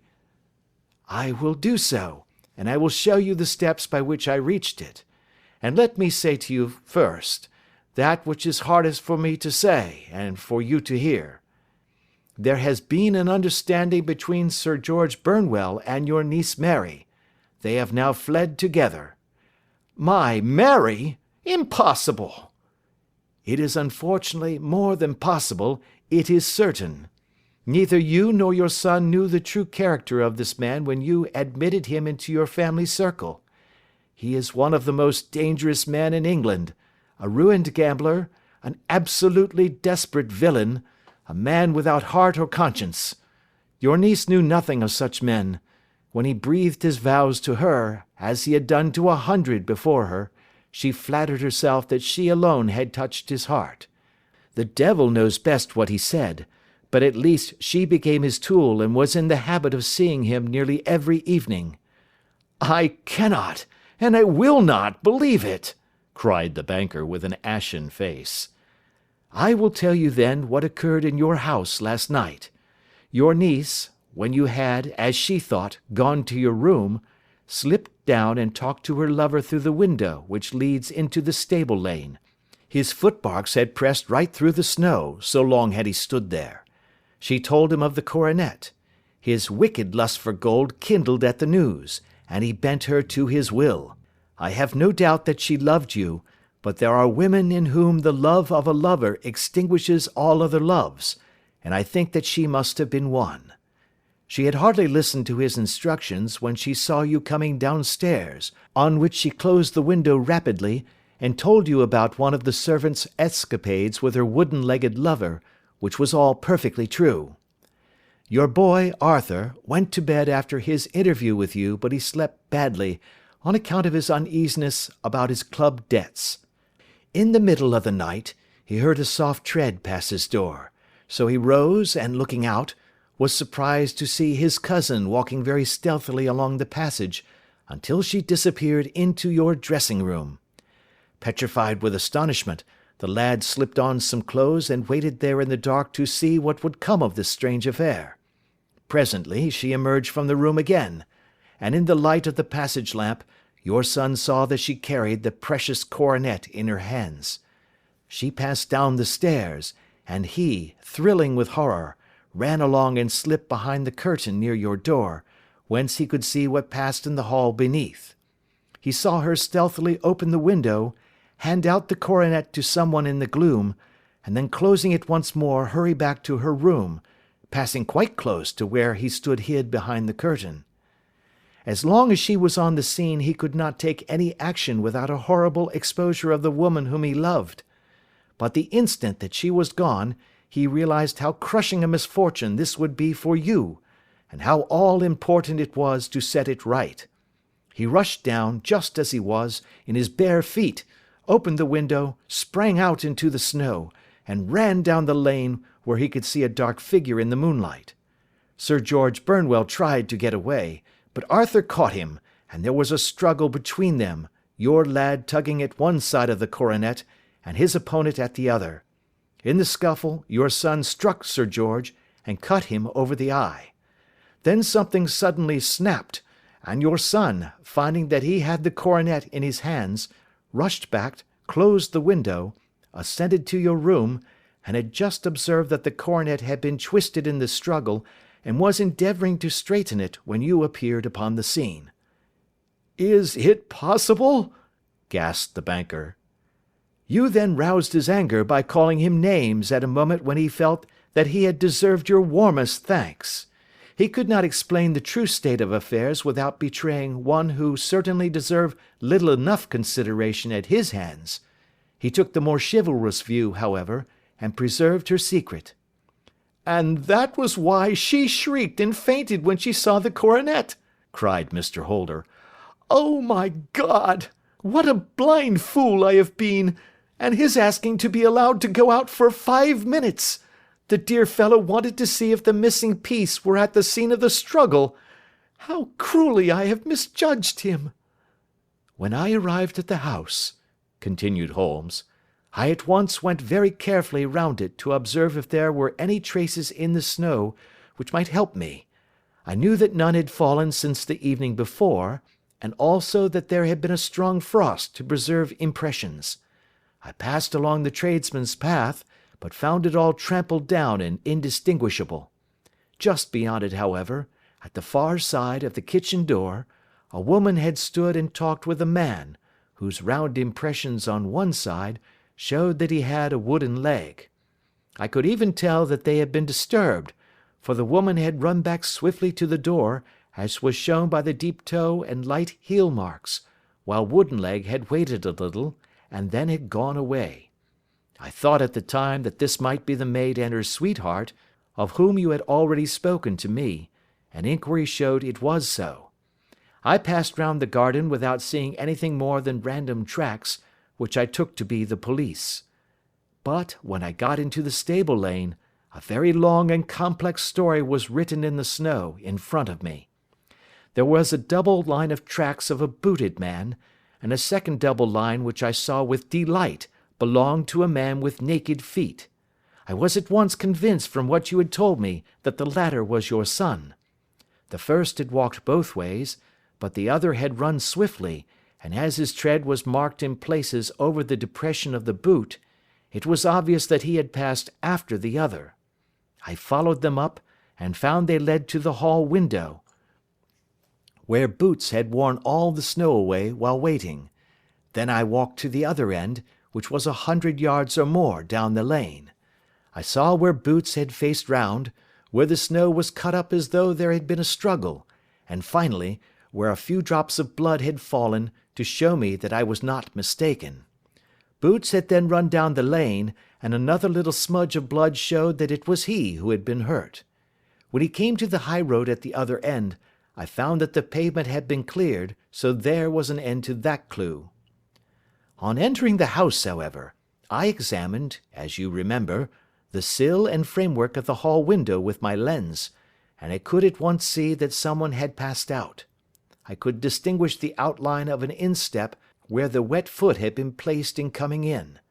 I was then beginning to be able to form an opinion as to what had occurred. A man had waited outside the window, someone had brought the gems, the deed had been overseen by your son, he had pursued the thief, had struggled with him, they had each tugged at the coronet, their united strength causing injuries which neither alone could have effected. He had returned with the prize, but had left a fragment in the grasp of his opponent. So far I was clear. The question now was, who was the man, and who was it brought him the coronet? It is an old maxim of mine that when you have excluded the impossible, whatever remains, however improbable, must be the truth. Now, I knew that it was not you who had brought it down, so there only remained your niece and the maids. But if it were the maids, why should your son allow himself to be accused in their place? There could be no possible reason. As he loved his cousin, however, there was an excellent explanation why he should retain her secret, the more so as the secret was a disgraceful one. When I remembered that you had seen her at that window, and how she had fainted on seeing the coronet again, my conjecture became a certainty. And who could it be who was her confederate? A lover, evidently, for who else could outweigh the love and gratitude which she must feel to you? I knew that you went out little, and that your circle of friends was a very limited one, but among them was Sir George Burnwell. I had heard of him before as being a man of evil reputation among women. It must have been he who wore those boots and retained the missing gems. Even though he knew that Arthur had discovered him, he might still flatter himself that he was safe, for the lad could not say a word without compromising his own family. Well, your own good sense will suggest what measures I took next. I went in the shape of a loafer to Sir George's house, managed to pick up an acquaintance with his valet, learned that his master had cut his head the night before, and finally, at the expense of 6 shillings, made all sure by buying a pair of his cast-off shoes. With these I journeyed down to Streatham and saw that they exactly fitted the tracks. "I saw an ill-dressed vagabond in the lane yesterday evening," said Mr. Holder. "Precisely. It was I. I found that I had my man, so I came home and changed my clothes. It was a delicate part which I had to play then, for I saw that a prosecution must be avoided to avert scandal, and I knew that so astute a villain would see that our hands were tied in the matter. I went and saw him. At first, of course, he denied everything, but when I gave him every particular that had occurred, he tried to bluster and took down a life-preserver from the wall. I knew my man, however, and I clapped a pistol to his head before he could strike. Then he became a little more reasonable. I told him that we would give him a price for the stones he held, £1,000 apiece. That brought out the first signs of grief that he had shown. 'Why, dash it all,' said he, 'I've let them go at 600 for the 3. I soon managed to get the address of the receiver who had them, on promising him that there would be no prosecution. Off I set to him, and after much chaffering I got our stones at £1,000 apiece. Then I looked in upon your son, told him that all was right, and eventually got to my bed about 2 o'clock, after what I may call a really hard day's work."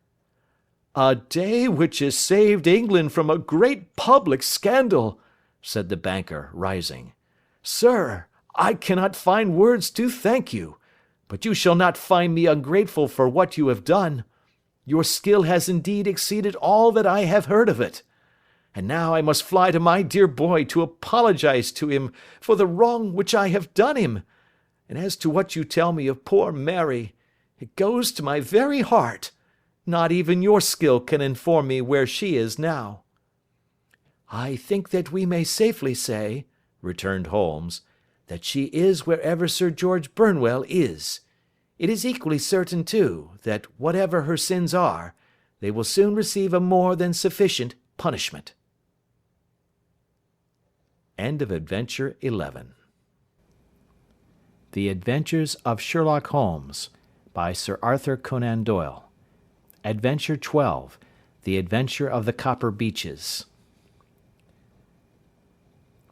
"To the man who loves art for its own sake," remarked Sherlock Holmes, tossing aside the advertisement sheet of the Daily Telegraph, "it is frequently in its least important and lowliest manifestations that the keenest pleasure is to be derived. It is pleasant to me to observe, Watson, that you have so far grasped this truth that in these little records of our cases which you have been good enough to draw up, and, I am bound to say, occasionally to embellish, you have given prominence not so much to the many causes célèbres and sensational trials in which I have figured, but rather to those incidents which may have been trivial in themselves, but which have given room for those faculties of deduction and of logical synthesis which I have made my special province." "And yet," said I, smiling, "I cannot quite hold myself absolved from the charge of sensationalism which has been urged against my records." "You have erred, perhaps," he observed, taking up a glowing cinder with the tongs, and lighting with it the long cherry-wood pipe which was wont to replace his clay, when he was in a disputatious rather than a meditative mood. "You have erred, perhaps, in attempting to put colour and life into each of your statements, instead of confining yourself to the task of placing upon record that severe reasoning from cause to effect, which is really the only notable feature about the thing." "It seems to me that I have done you full justice in the matter," I remarked with some coldness, for I was repelled by the egotism which I had more than once observed to be a strong factor in my friend's singular character. "No, it is not selfishness or conceit," said he, answering, as was his wont, my thoughts rather than my words. "If I claim full justice for my art, it is because it is an impersonal thing, a thing beyond myself. Crime is common, logic is rare. Therefore, it is upon the logic rather than upon the crime that you should dwell. You have degraded what should have been a course of lectures into a series of tales." It was a cold morning of the early spring, and we sat after breakfast on either side of a cheery fire in the old room at Baker Street. A thick fog rolled down between the lines of dun-coloured houses, and the opposing windows loomed like dark, shapeless blurs through the heavy yellow wreaths. Our gas was lit, and shone on the white cloth and glimmer of china and metal, for the table had not been cleared yet. Sherlock Holmes had been silent all the morning, clipping continuously into the advertisement columns of a succession of papers, until at last, having apparently given up his search, he had emerged in no very sweet temper to lecture me upon my literary shortcomings. "At the same time," he remarked, after a pause, during which he had sat puffing at his long pipe and gazing down into the fire, "you can hardly be open to a charge of sensationalism, for out of these causes which you have been so kind as to interest yourself in, a fair proportion do not treat of crime, in its legal sense, at all. The small matter in which I endeavoured to help the King of Bohemia, the singular experience of Miss Mary Sutherland, the problem connected with the man with the twisted lip, and the incident of the noble bachelor, were all matters which are outside the pale of the law. But in avoiding the sensational, I fear that you may have bordered on the trivial." "The end may have been so," I answered, "but the methods I hold to have been novel and of interest." "Pshaw, my dear fellow! What do the public, the great unobservant public, who could hardly tell a weaver by his tooth or a compositor by his left thumb, care about the finer shades of analysis and deduction? But, indeed, if you are trivial, I cannot blame you, for the days of the great cases are past. Man, or at least criminal man, has lost all enterprise and originality.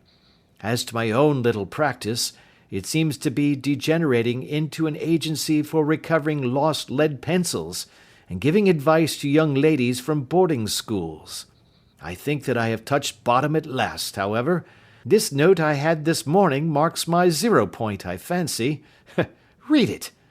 He tossed a crumpled letter across to me. It was dated from Montague Place upon the preceding evening, and ran thus: "Dear Mr. Holmes, I am very anxious to consult you as to whether I should or should not accept a situation which has been offered to me as governess. I shall call at 10:30 tomorrow if I do not inconvenience you. Yours faithfully, Violet Hunter." "Do you know the young lady?" I asked. "Not I." "It is 10:30 now." "Yes, and I have no doubt that is her ring." "It may turn out to be of more interest than you think. You remember that the affair of the blue carbuncle, which appeared to be a mere whim at first, developed into a serious investigation. It may be so in this case also." "Well, let us hope so. But our doubts will very soon be solved, for here, unless I am much mistaken, is the person in question." As he spoke, the door opened and a young lady entered the room. She was plainly but neatly dressed, with a bright, quick face, freckled like a plover's egg, and with the brisk manner of a woman who has had her own way to make in the world. "You will excuse my troubling you, I am sure," said she, as my companion arose to greet her, "but I have had a very strange experience, and as I have no parents or relations of any sort from whom I could ask advice, I thought that perhaps you would be kind enough to tell me what I should do." "Pray take a seat, Miss Hunter. I shall be happy to do anything that I can to serve you." I could see that Holmes was favourably impressed by the manner and speech of his new client. He looked her over in his searching fashion, and then composed himself, with his lids drooping and his fingertips together, to listen to her story. "I have been a governess for 5 years," said she, "in the family of Colonel Spence Munro, but 2 months ago the colonel received an appointment at Halifax, in Nova Scotia, and took his children over to America with him, so that I found myself without a situation. I advertised, and I answered advertisements, but without success. At last the little money which I had saved began to run short, and I was at my wits' end as to what I should do. There is a well-known agency for governesses in the West End called Westaway's, and there I used to call about once a week in order to see whether anything had turned up which might suit me. Westaway was the name of the founder of the business, but it is really managed by Miss Stoper. She sits in her own little office, and the ladies who are seeking employment wait in an anteroom, and are then shown in one by one, when she consults her ledgers and sees whether she has anything which would suit them. Well, when I called last week, I was shown into the little office as usual, but I found that Miss Stoper was not alone.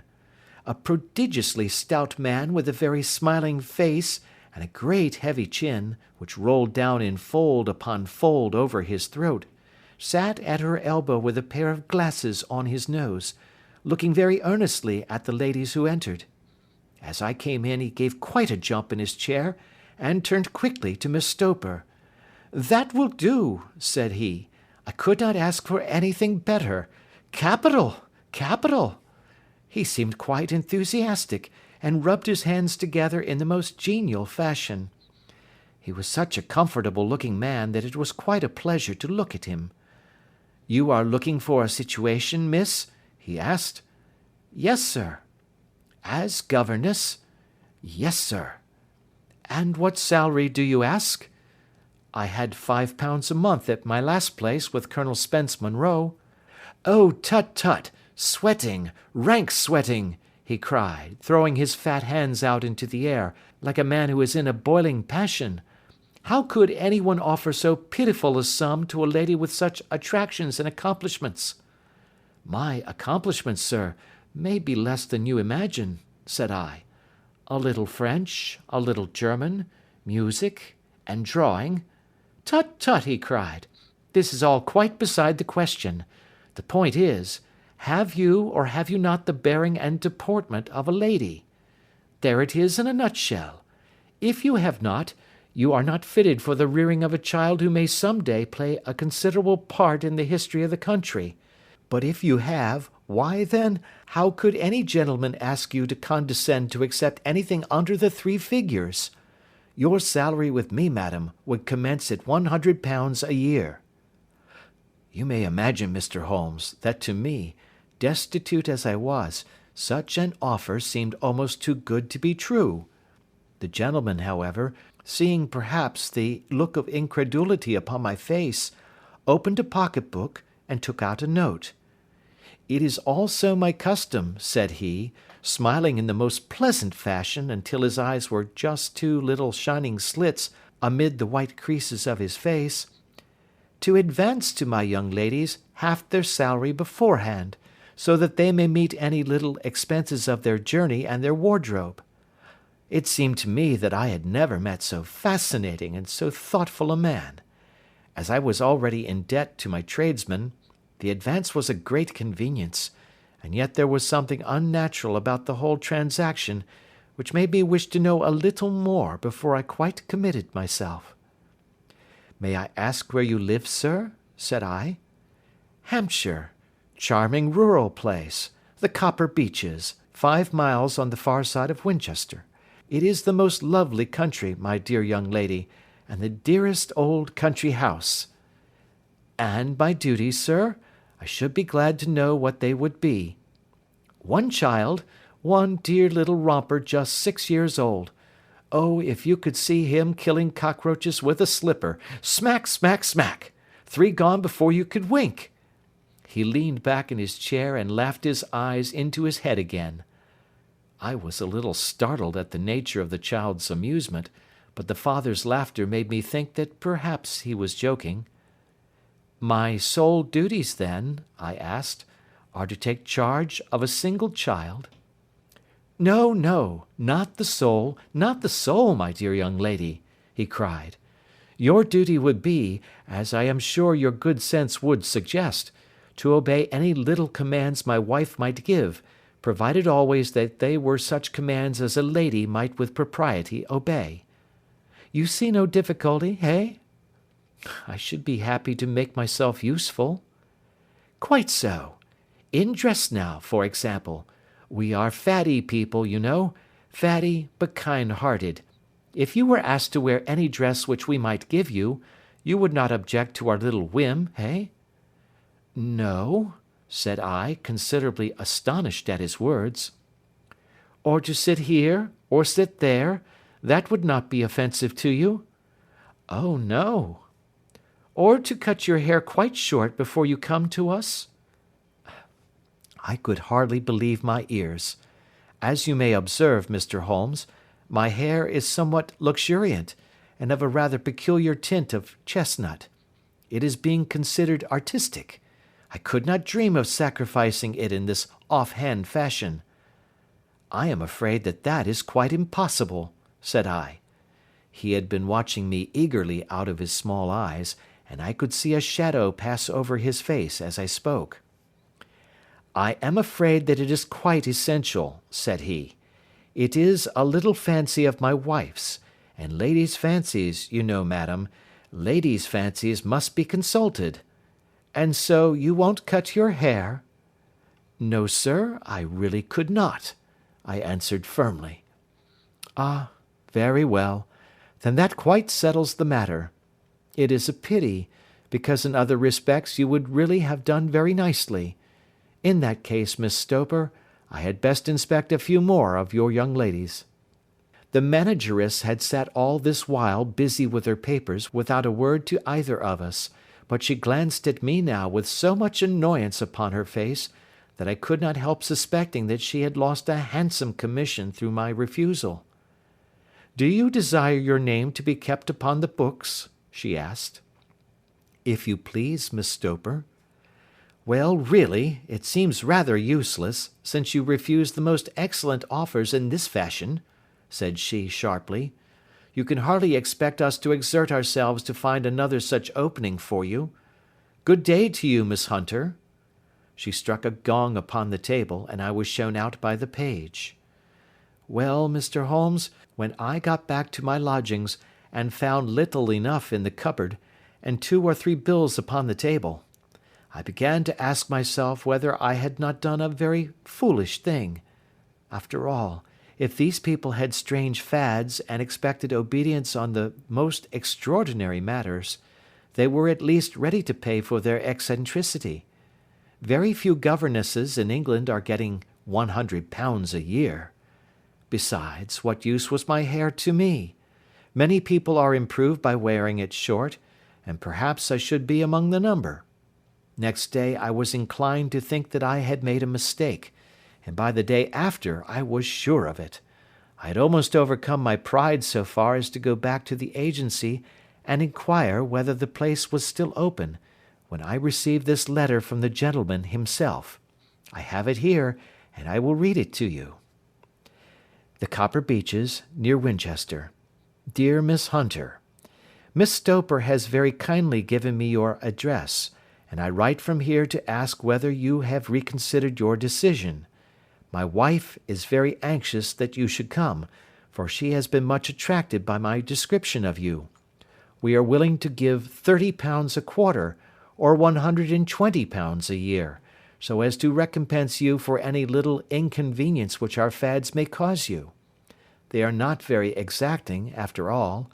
My wife is fond of a particular shade of electric blue, and would like you to wear such a dress indoors in the morning. You need not, however, go to the expense of purchasing one, as we have one belonging to my dear daughter Alice, now in Philadelphia, which would, I should think, fit you very well.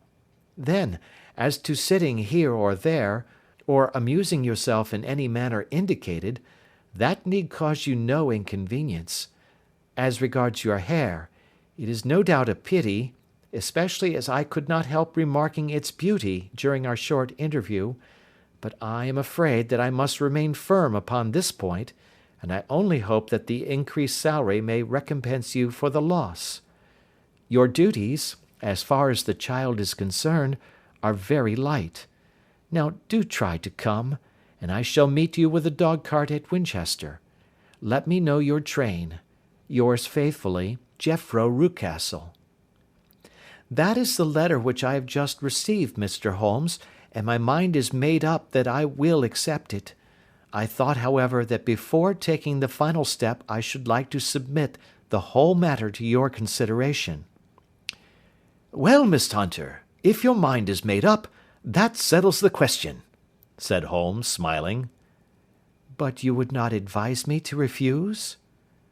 I confess that it is not the situation which I should like to see a sister of mine apply for. What is the meaning of it all, Mr. Holmes? Ah, I have no data. I cannot tell. Perhaps you have yourself formed some opinion?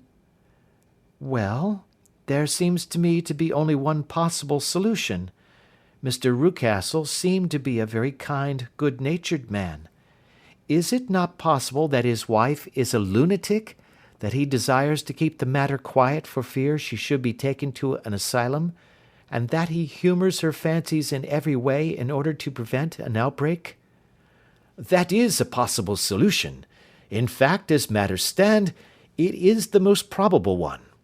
But in any case it does not seem to be a nice household for a young lady. But the money, Mr. Holmes, the money! Well, yes, of course the pay is good. Too good. That is what makes me uneasy. Why should they give you £120 a year, when they could have their pick for £40? There must be some strong reason behind. I thought that if I told you the circumstances, you would understand afterwards if I wanted your help. I should feel so much stronger if I felt that you were at the back of me. Oh, you may carry that feeling away with you. I assure you that your little problem promises to be the most interesting which has come my way for some months. There is something distinctly novel about some of the features. If you should find yourself in doubt or in danger—" "Danger? What danger do you foresee?" Holmes shook his head gravely. "It would cease to be a danger if we could define it," said he. "But at any time, day or night, a telegram would bring me down to your help. That is enough." She rose briskly from her chair with the anxiety all swept from her face. "I shall go down to Hampshire quite easy in my mind now. I shall write to Mr. Rucastle at once, sacrifice my poor hare to-night, and start for Winchester to-morrow." With a few grateful words to Holmes, she bade us both good night and bustled off upon her way. "At least," said I, as we heard her quick, firm steps descending the stairs, "she seems to be a young lady who is very well able to take care of herself." "And she would need to be," said Holmes gravely. "I am much mistaken if we do not hear from her before many days are past." It was not very long before my friend's prediction was fulfilled. A fortnight went by, during which I frequently found my thoughts turning in her direction, and wondering what strange side alley of human experience this lonely woman had strayed into. The unusual salary, the curious conditions, the light duties, all pointed to something abnormal, though whether a fad or a plot, or whether the man was a philanthropist or a villain, it was quite beyond my powers to determine. As to Holmes, I observed that he sat frequently for half an hour on end, with knitted brows and an abstracted air, but he swept the matter away with a wave of his hand when I mentioned it. "Data, data, data!" he cried impatiently. "I can't make bricks without clay." And yet he would always wind up by muttering that no sister of his should ever have accepted such a situation. The telegram which we eventually received came late one night just as I was thinking of turning in, and Holmes was settling down to one of those all-night chemical researches which he frequently indulged in, when I would leave him stooping over a retort and a test tube at night, and find him in the same position when I came down to breakfast in the morning. He opened the yellow envelope, and then, glancing at the message, threw it across to me. "Just look up the trains in Bradshaw," said he, and turned back to his chemical studies. The summons was a brief and urgent one. "Please be at the Black Swan Hotel at Winchester at midday tomorrow," it said. "Do come. I am at my wit's end. Hunter." "Will you come with me?" asked Holmes, glancing up. "I should wish to." "Just look it up, then." "There is a train at 9:30, said I, glancing over my Bradshaw. "It is due at Winchester at 11:30. "That will do nicely. Then perhaps I had better postpone my analysis of the acetones, as we may need to be at our best in the morning."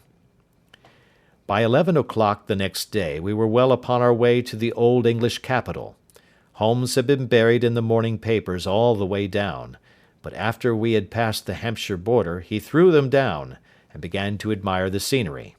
It was an ideal spring day, a light blue sky, flecked with little fleecy white clouds drifting across from west to east.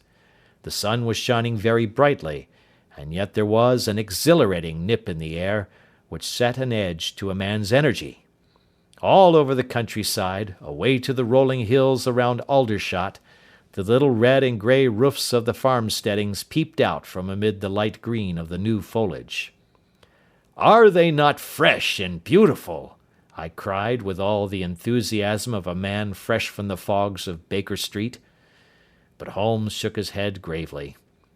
"Do you know, Watson," said he, "that it is one of the curses of a mind with a turn like mine, that I must look at everything with reference to my own special subject. You look at these scattered houses, and you are impressed by their beauty. I look at them, and the only thought which comes to me is a feeling of their isolation, and of the impunity with which crime may be committed there." "Good heavens!" I cried. "Who would associate crime with these dear old homesteads?" "They always fill me with a certain horror. It is my belief, Watson, founded upon my experience, that the lowest and vilest alleys in London do not present a more dreadful record of sin than does the smiling and beautiful countryside. You horrify me. But the reason is very obvious. The pressure of public opinion can do in the town what the law cannot accomplish. There is no lane so vile that the scream of a tortured child, or the thud of a drunkard's blow, does not beget sympathy and indignation among the neighbours, and then the whole machinery of justice is ever so close that a word of complaint can set it going, and there is but a step between the crime and the dock. But look at these lonely houses, each in its own fields, filled for the most part with poor ignorant folk who know little of the law. Think of the deeds of hellish cruelty, the hidden wickedness which may go on, year in, year out, in such places, and none the wiser. Had this lady who appeals to us for help gone to live in Winchester, I should never have had a fear for her. It is the 5 miles of country which makes the danger. Still, it is clear that she is not personally threatened. No, if she can come to Winchester to meet us, she can get away. Quite so. She has her freedom. What can be the matter, then? Can you suggest no explanation? I have devised 7 separate explanations, each of which would cover the facts as far as we know them. But which of these is correct can only be determined by the fresh information which we shall no doubt find waiting for us. Well, there is the tower of the cathedral, and we shall soon learn all that Miss Hunter has to tell. The Black Swan is an inn of repute in the High Street, at no distance from the station, and there we found the young lady waiting for us. She had engaged a sitting room, and our lunch awaited us upon the table. "I am so delighted that you have come," she said earnestly. "It is so very kind of you both, but indeed I do not know what I should do. Your advice will be altogether invaluable to me." "Pray tell us what has happened to you." "I will do so, and I must be quick, for I have promised Mr. Rucastle to be back before 3. I got his leave to come into town this morning, though he little knew for what purpose. Let us have everything in its due order." Holmes thrust his long, thin legs out towards the fire, and composed himself to listen. "In the first place, I may say that I have met, on the whole, with no actual ill treatment from Mr. and Mrs. Rucastle. It is only fair to them to say that. But I cannot understand them, and I am not easy in my mind about them." "What can you not understand?" "Their reasons for their conduct. But you shall have it all just as it occurred. When I came down, Mr. Rucastle met me here and drove me in his dog-cart to the Copper Beeches. It is, as he said, beautifully situated, but it is not beautiful in itself, for it is a large square block of a house, whitewashed, but all stained and streaked with damp and bad weather. There are grounds round it, woods on 3 sides, and on the 4th a field which slopes down to the Southampton high road, which curves past about 100 yards from the front door. This ground in front belongs to the house, but the woods all round are part of Lord Southerton's preserves. A clump of copper beeches immediately in front of the hall door has given its name to the place. I was driven over by my employer, who was as amiable as ever, and was introduced by him that evening to his wife and the child. There was no truth, Mr. Holmes, in the conjecture which seemed to us to be probable in your rooms at Baker Street. Mrs. Rucastle is not mad. I found her to be a silent, pale-faced woman, much younger than her husband, not more than 30, I should think, while he can hardly be less than 45. From their conversation I have gathered that they have been married about 7 years, that he was a widower, and that his only child by the first wife was the daughter who has gone to Philadelphia. Mr. Rucastle told me in private that the reason why she had left them was that she had an unreasoning aversion to her stepmother. As the daughter could not have been less than 20, I can quite imagine that her position must have been uncomfortable with her father's young wife. Mrs. Rucastle seemed to me to be colourless in mind as well as in feature. She impressed me neither favourably nor the reverse. She was a nonentity. It was easy to see that she was passionately devoted both to her husband and to her little son. Her light grey eyes wandered continually from one to the other, noting every little want and forestalling it if possible. He was kind to her also in his bluff, boisterous fashion, and on the whole they seemed to be a happy couple. And yet she had some secret sorrow, this woman. She would often be lost in deep thought, with the saddest look upon her face. More than once I have surprised her in tears. I have thought sometimes that it was the disposition of her child which weighed upon her mind, for I have never met so utterly spoiled and so ill-natured a little creature. He is small for his age, with a head which is quite disproportionately large. His whole life appears to be spent in an alternation between savage fits of passion and gloomy intervals of sulking. Giving pain to any creature weaker than himself seems to be his one idea of amusement, and he shows quite remarkable talent in planning the capture of mice, little birds, and insects. But I would rather not talk about the creature, Mr. Holmes, and indeed he has little to do with my story. I am glad of all details, remarked my friend, whether they seem to you to be relevant or not. I shall try not to miss anything of importance. The one unpleasant thing about the house, which struck me at once, was the appearance and conduct of the servants. There are only two, a man and his wife. Toller, for that is his name, is a rough, uncouth man, with grizzled hair and whiskers, and a perpetual smell of drink. Twice since I have been with them he has been quite drunk, and yet Mr. Rucastle seemed to take no notice of it. His wife is a very tall and strong woman with a sour face, as silent as Mrs. Rucastle, and much less amiable. They are a most unpleasant couple, but fortunately I spend most of my time in the nursery and my own room, which are next to each other in one corner of the building. For 2 days after my arrival at the Copper Beeches my life was very quiet. On the third, Mrs. Rucastle came down just after breakfast and whispered something to her husband. "Oh, yes," said he, turning to me, "we are very much obliged to you, Miss Hunter, for falling in with our whims so far as to cut your hair. I assure you that it has not detracted in the tiniest iota from your appearance. We shall now see how the electric blue dress will become you. You will find it laid out upon the bed in your room, and if you would be so good as to put it on, we should both be extremely obliged." The dress which I found waiting for me was of a peculiar shade of blue. It was of excellent material, a sort of beige, but it bore unmistakable signs of having been worn before. It could not have been a better fit if I had been measured for it. Both Mr. and Mrs. Rucastle expressed a delight at the look of it, which seemed quite exaggerated in its vehemence. They were waiting for me in the drawing-room, which is a very large room, stretching along the entire front of the house, with 3 long windows reaching down to the floor.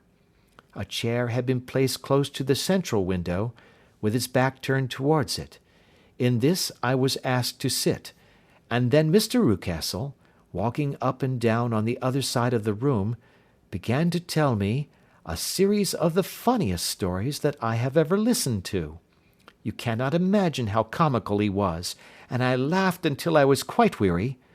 Mrs. Rucastle, however, who has evidently no sense of humour, never so much as smiled, but sat with her hands in her lap, and a sad, anxious look upon her face.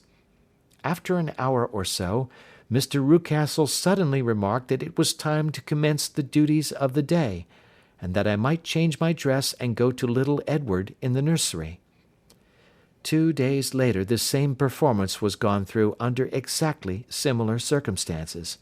Again I changed my dress, again I sat in the window, and again I laughed very heartily at the funny stories of which my employer had an immense repertoire, and which he told inimitably. Then he handed me a yellow-backed novel, and moving my chair a little sideways, that my own shadow might not fall upon the page, he begged me to read aloud to him. I read for about 10 minutes, beginning in the heart of a chapter, and then suddenly, in the middle of a sentence, he ordered me to cease and to change my dress. You can easily imagine, Mr. Holmes, how curious I was as to what the meaning of this extraordinary performance could possibly be. They were always very careful, I observed, to turn my face away from the window, so that I became consumed with the desire to see what was going on behind my back. At first it seemed to be impossible, but I soon devised a means. My hand mirror had been broken, so a happy thought seized me, and I concealed a piece of the glass in my handkerchief. On the next occasion, in the midst of my laughter, I put my handkerchief up to my eyes, and was able with a little management to see all that there was behind me. I confess that I was disappointed. There was nothing. At least, that was my first impression.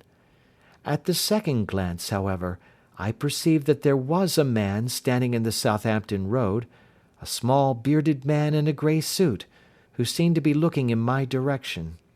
The road is an important highway, and there are usually people there. This man, however, was leaning against the railings which bordered our field, and was looking earnestly up. I lowered my handkerchief, and glanced at Mrs. Rucastle to find her eyes fixed upon me with a most searching gaze. She said nothing, but I am convinced that she had divined that I had a mirror in my hand, and had seen what was behind me. She rose at once.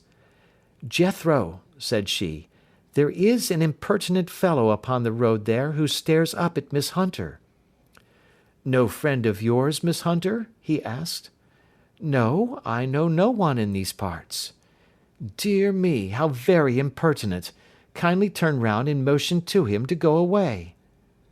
"Surely it would be better to take no notice." "No, no, we should have him loitering here always. Kindly turn round and wave him away like that."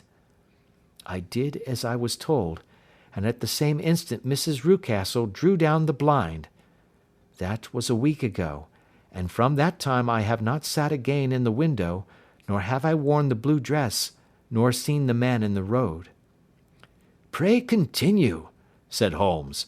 "Your narrative promises to be a most interesting one."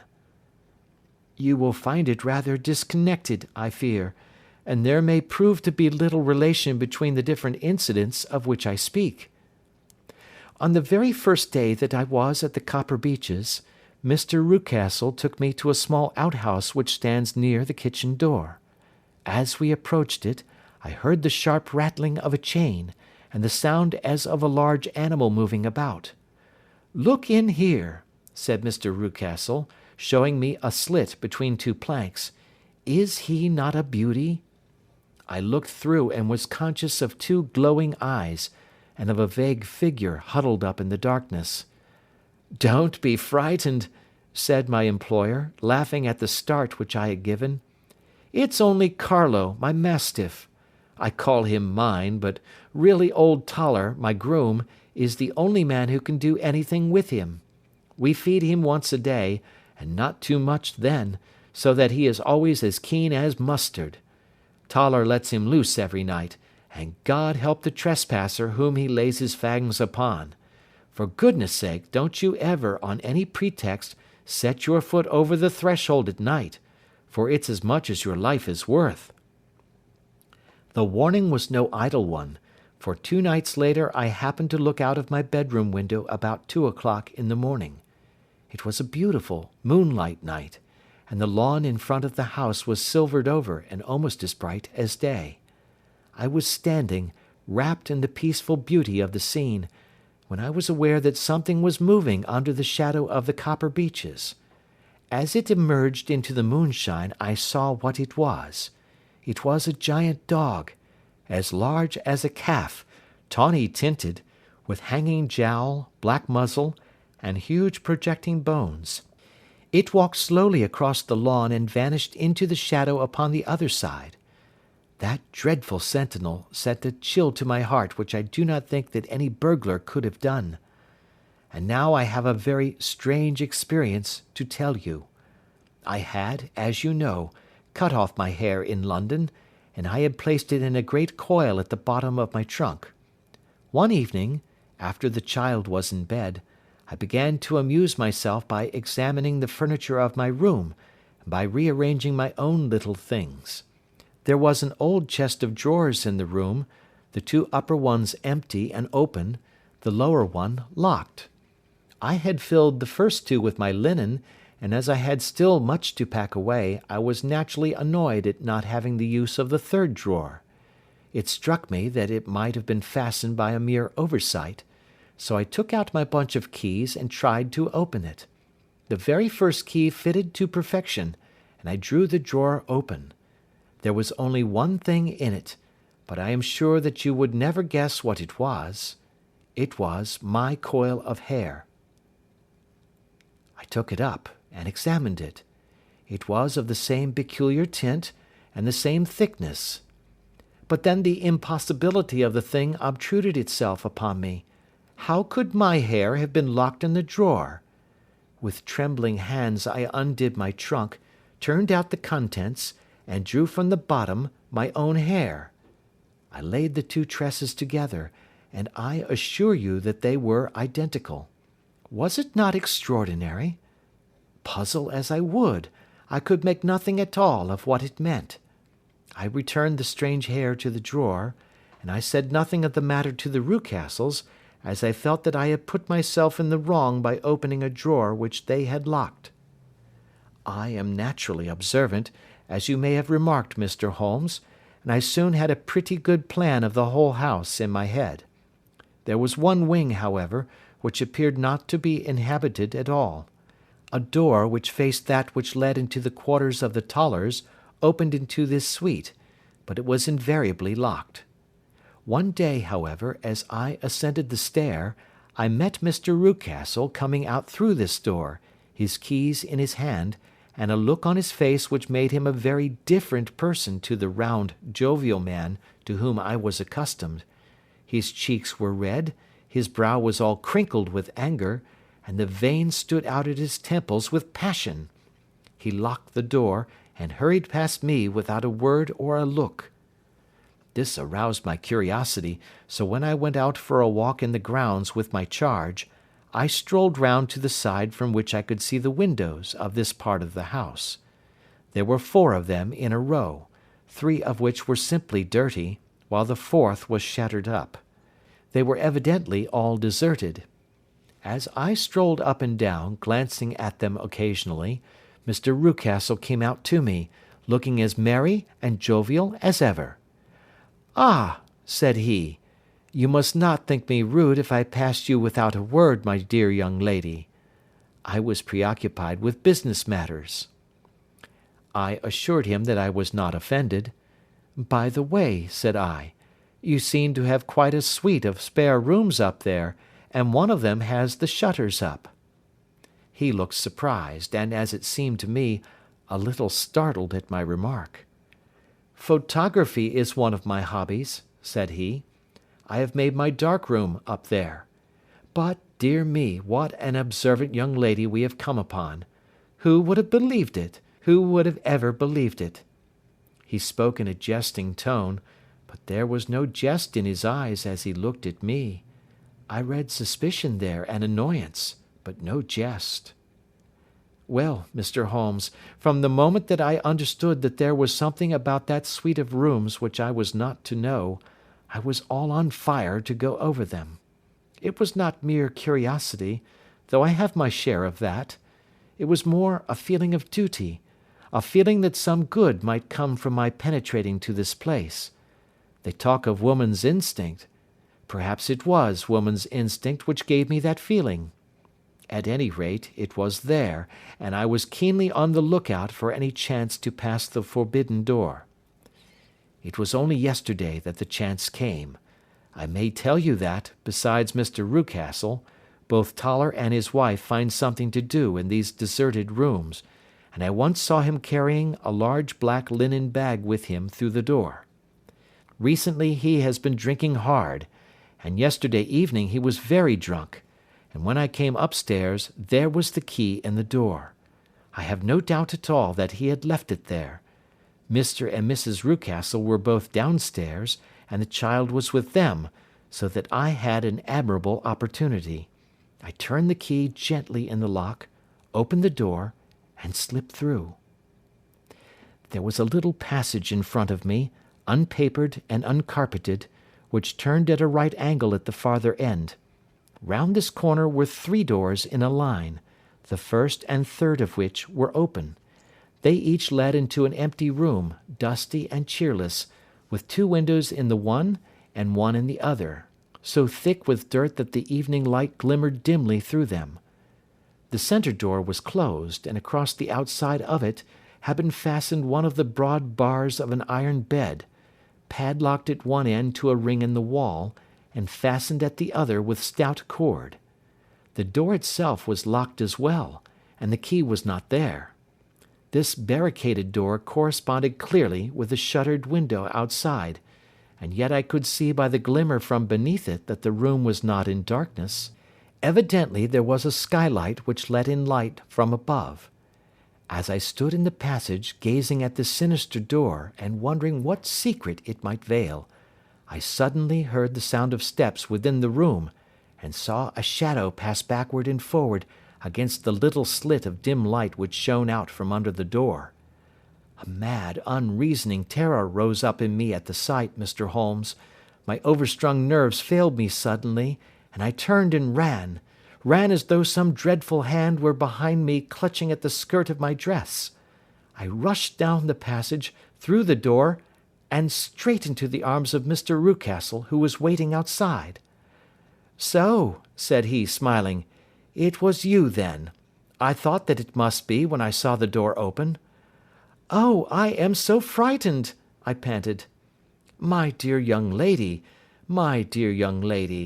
you cannot think how caressing and soothing his manner was. And what has frightened you, my dear young lady?" But his voice was just a little too coaxing. He overdid it. I was keenly on my guard against him. "I was foolish enough to go into the empty wing," I answered, "but it is so lonely and eerie in this dim light that I was frightened and ran out again. Oh, it is so dreadfully still in there." "Only that?" said he, looking at me keenly. "Why, what did you think?" I asked. "Why do you think that I locked this door?" "I am sure that I do not know." "It is to keep people out who have no business there. Do you see?" He was still smiling in the most amiable manner. "I am sure if I had known—" "Well then, you know now. And if you ever put your foot over that threshold again—" Here in an instant the smile hardened into a grin of rage, and he glared down at me with the face of a demon. "I'll throw you to the mastiff." I was so terrified that I do not know what I did. I suppose that I must have rushed past him into my room. I remember nothing until I found myself lying on my bed, trembling all over. Then I thought of you, Mr. Holmes. I could not live there longer without some advice. I was frightened of the house, of the man, of the woman, of the servants, even of the child. They were all horrible to me. If I could only bring you down, all would be well. Of course I might have fled from the house, but my curiosity was almost as strong as my fears. My mind was soon made up. I would send you a wire. I put on my hat and cloak, went down to the office, which is about half a mile from the house, and then returned, feeling very much easier. A horrible doubt came into my mind as I approached the door, lest the dog might be loose, but I remembered that Toller had drunk himself into a state of insensibility that evening, and I knew that he was the only one in the household who had any influence with the savage creature, or who would venture to set him free. I slipped in safety, and lay awake half the night in my joy at the thought of seeing you. I had no difficulty in getting leave to come into Winchester this morning, but I must be back before 3 o'clock, for Mr. and Mrs. Rucastle are going on a visit, and will be away all the evening, so that I must look after the child. Now I have told you all my adventures, Mr. Holmes, and I should be very glad if you could tell me what it all means, and above all, what I should do." Holmes and I had listened spellbound to this extraordinary story. My friend rose now and paced up and down the room, his hands in his pockets, and an expression of the most profound gravity upon his face. "Is Toller still drunk?" he asked. "Yes, I heard his wife tell Mrs. Rucastle that she could do nothing with him." "That is well. And the Rucastles go out to-night?" "Yes." "Is there a cellar with a good strong lock?" "Yes, the wine cellar." "You seem to me to have acted all through this matter like a very brave and sensible girl, Miss Hunter. Do you think that you could perform one more feat? I should not ask it of you if I did not think you a quite exceptional woman." "I will try. What is it?" "We shall be at the Copper Beeches by 7 o'clock, my friend and I. The Rucastles will be gone by that time, and Toller will, we hope, be incapable. There only remains Mrs. Toller, who might give the alarm. If you could send her into the cellar on some errand, and then turn the key upon her, you would facilitate matters immensely." "I will do it." "Excellent. We shall then look thoroughly into the affair. Of course, there is only one feasible explanation. You have been brought there to personate someone, and the real person is imprisoned in this chamber. That is obvious.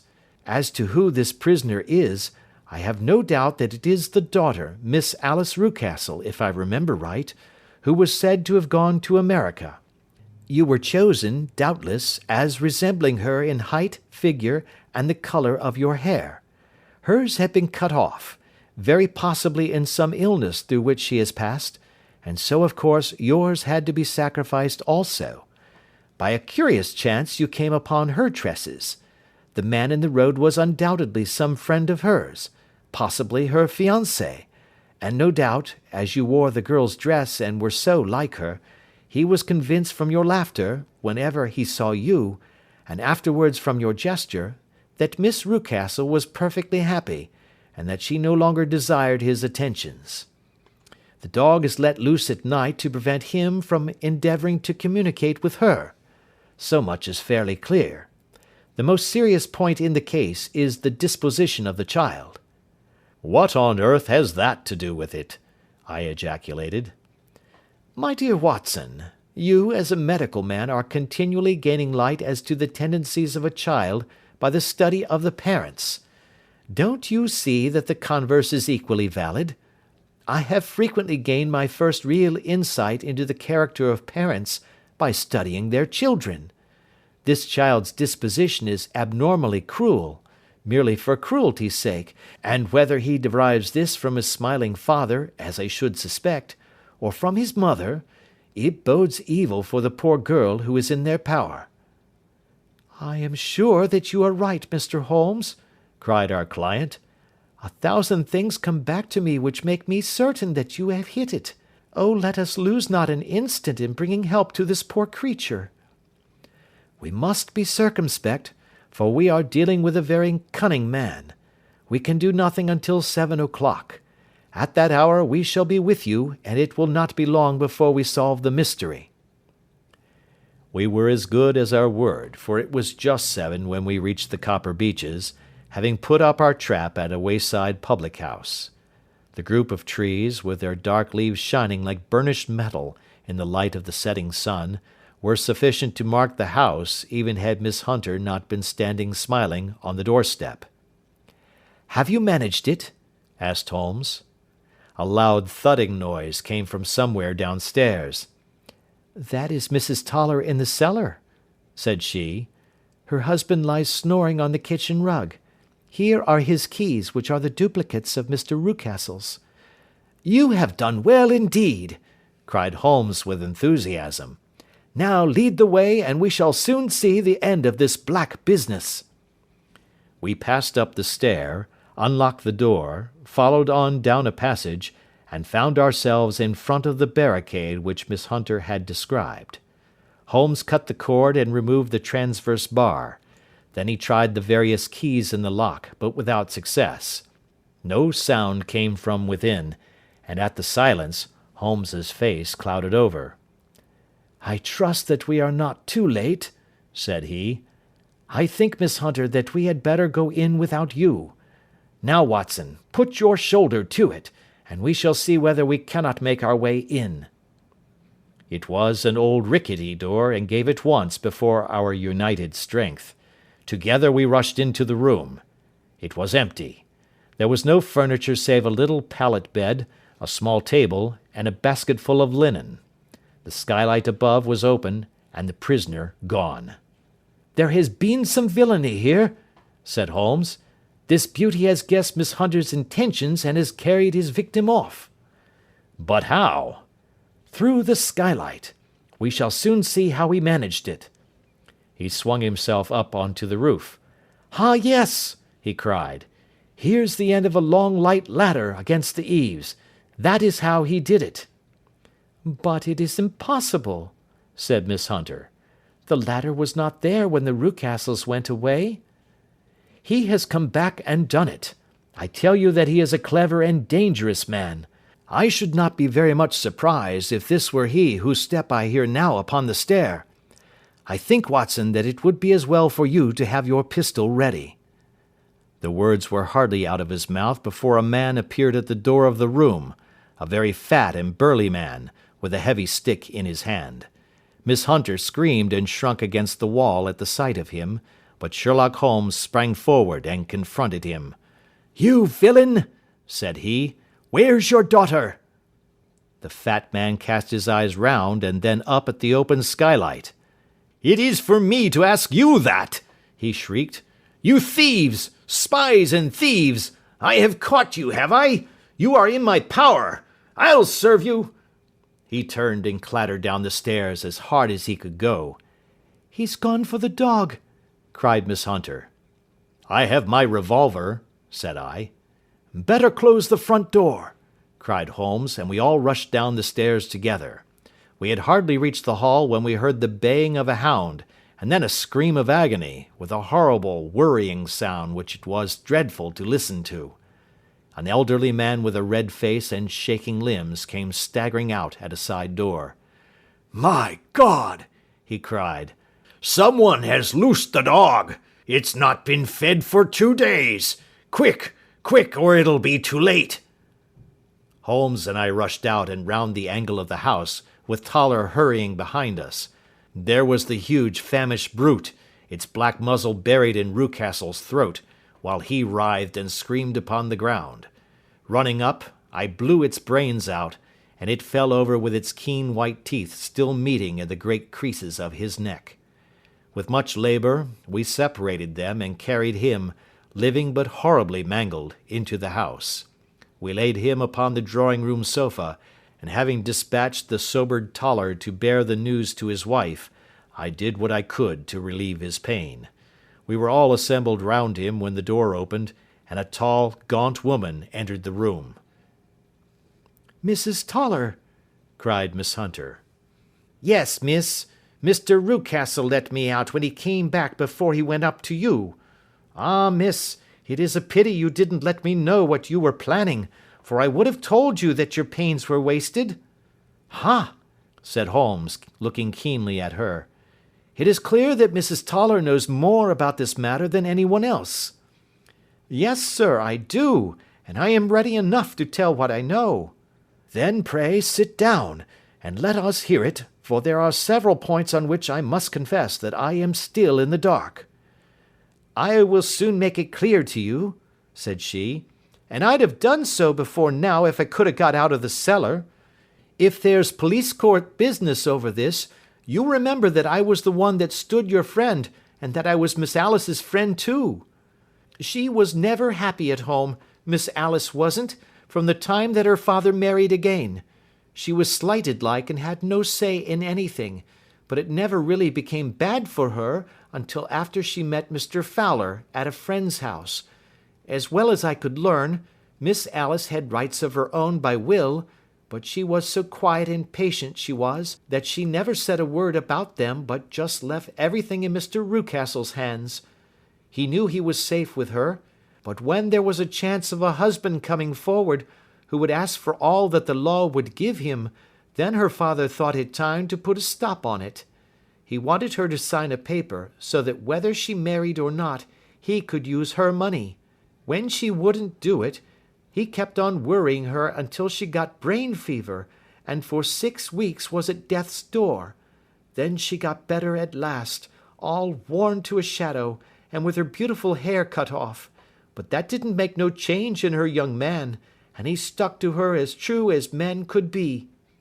"Ah," said Holmes, "I think that what you have been good enough to tell us makes the matter fairly clear, and that I can deduce all that remains. Mr. Rucastle, then, I presume, took to the system of imprisonment?" "Yes, sir." "And brought Miss Hunter down from London in order to get rid of the disagreeable persistence of Mr. Fowler?" "That was it, sir. But Mr. Fowler, being a persevering man, as a good seaman should be, blockaded the house, and having met you, succeeded by certain arguments, metallic or otherwise, in convincing you that your interests were the same as his." "Mr. Fowler was a very kind-spoken, free-handed gentleman," said Mrs. Toller serenely. "And in this way he managed that your good man should have no want of drink, and that a ladder should be ready at the moment when your master had gone out. You have it, sir, just as it happened." "I am sure we owe you an apology, Mrs. Toller," said Holmes, "for you have certainly cleared up everything which puzzled us. And here comes the country surgeon and Mrs. Rucastle. So I think, Watson, that we had best escort Miss Hunter back to Winchester, as it seems to me that our locus standi now is rather a questionable one." And thus was solved the mystery of the sinister house with the copper beeches in front of the door. Mr. Rucastle survived, but was always a broken man, kept alive solely through the care of his devoted wife. They still live with their old servants, who probably know so much of Rucastle's past life that he finds it difficult to part from them. Mr. Fowler and Miss Rucastle were married, by special license, in Southampton the day after their flight, and he is now the holder of a government appointment in the island of Mauritius. As to Miss Violet Hunter, my friend Holmes, rather to my disappointment, manifested no further interest in her when once she had ceased to be the centre of one of his problems, and she is now the head of a private school at Walsall, where I believe that she has met with considerable success. That is the end of our adventure number 12, and we thank you for listening to our book.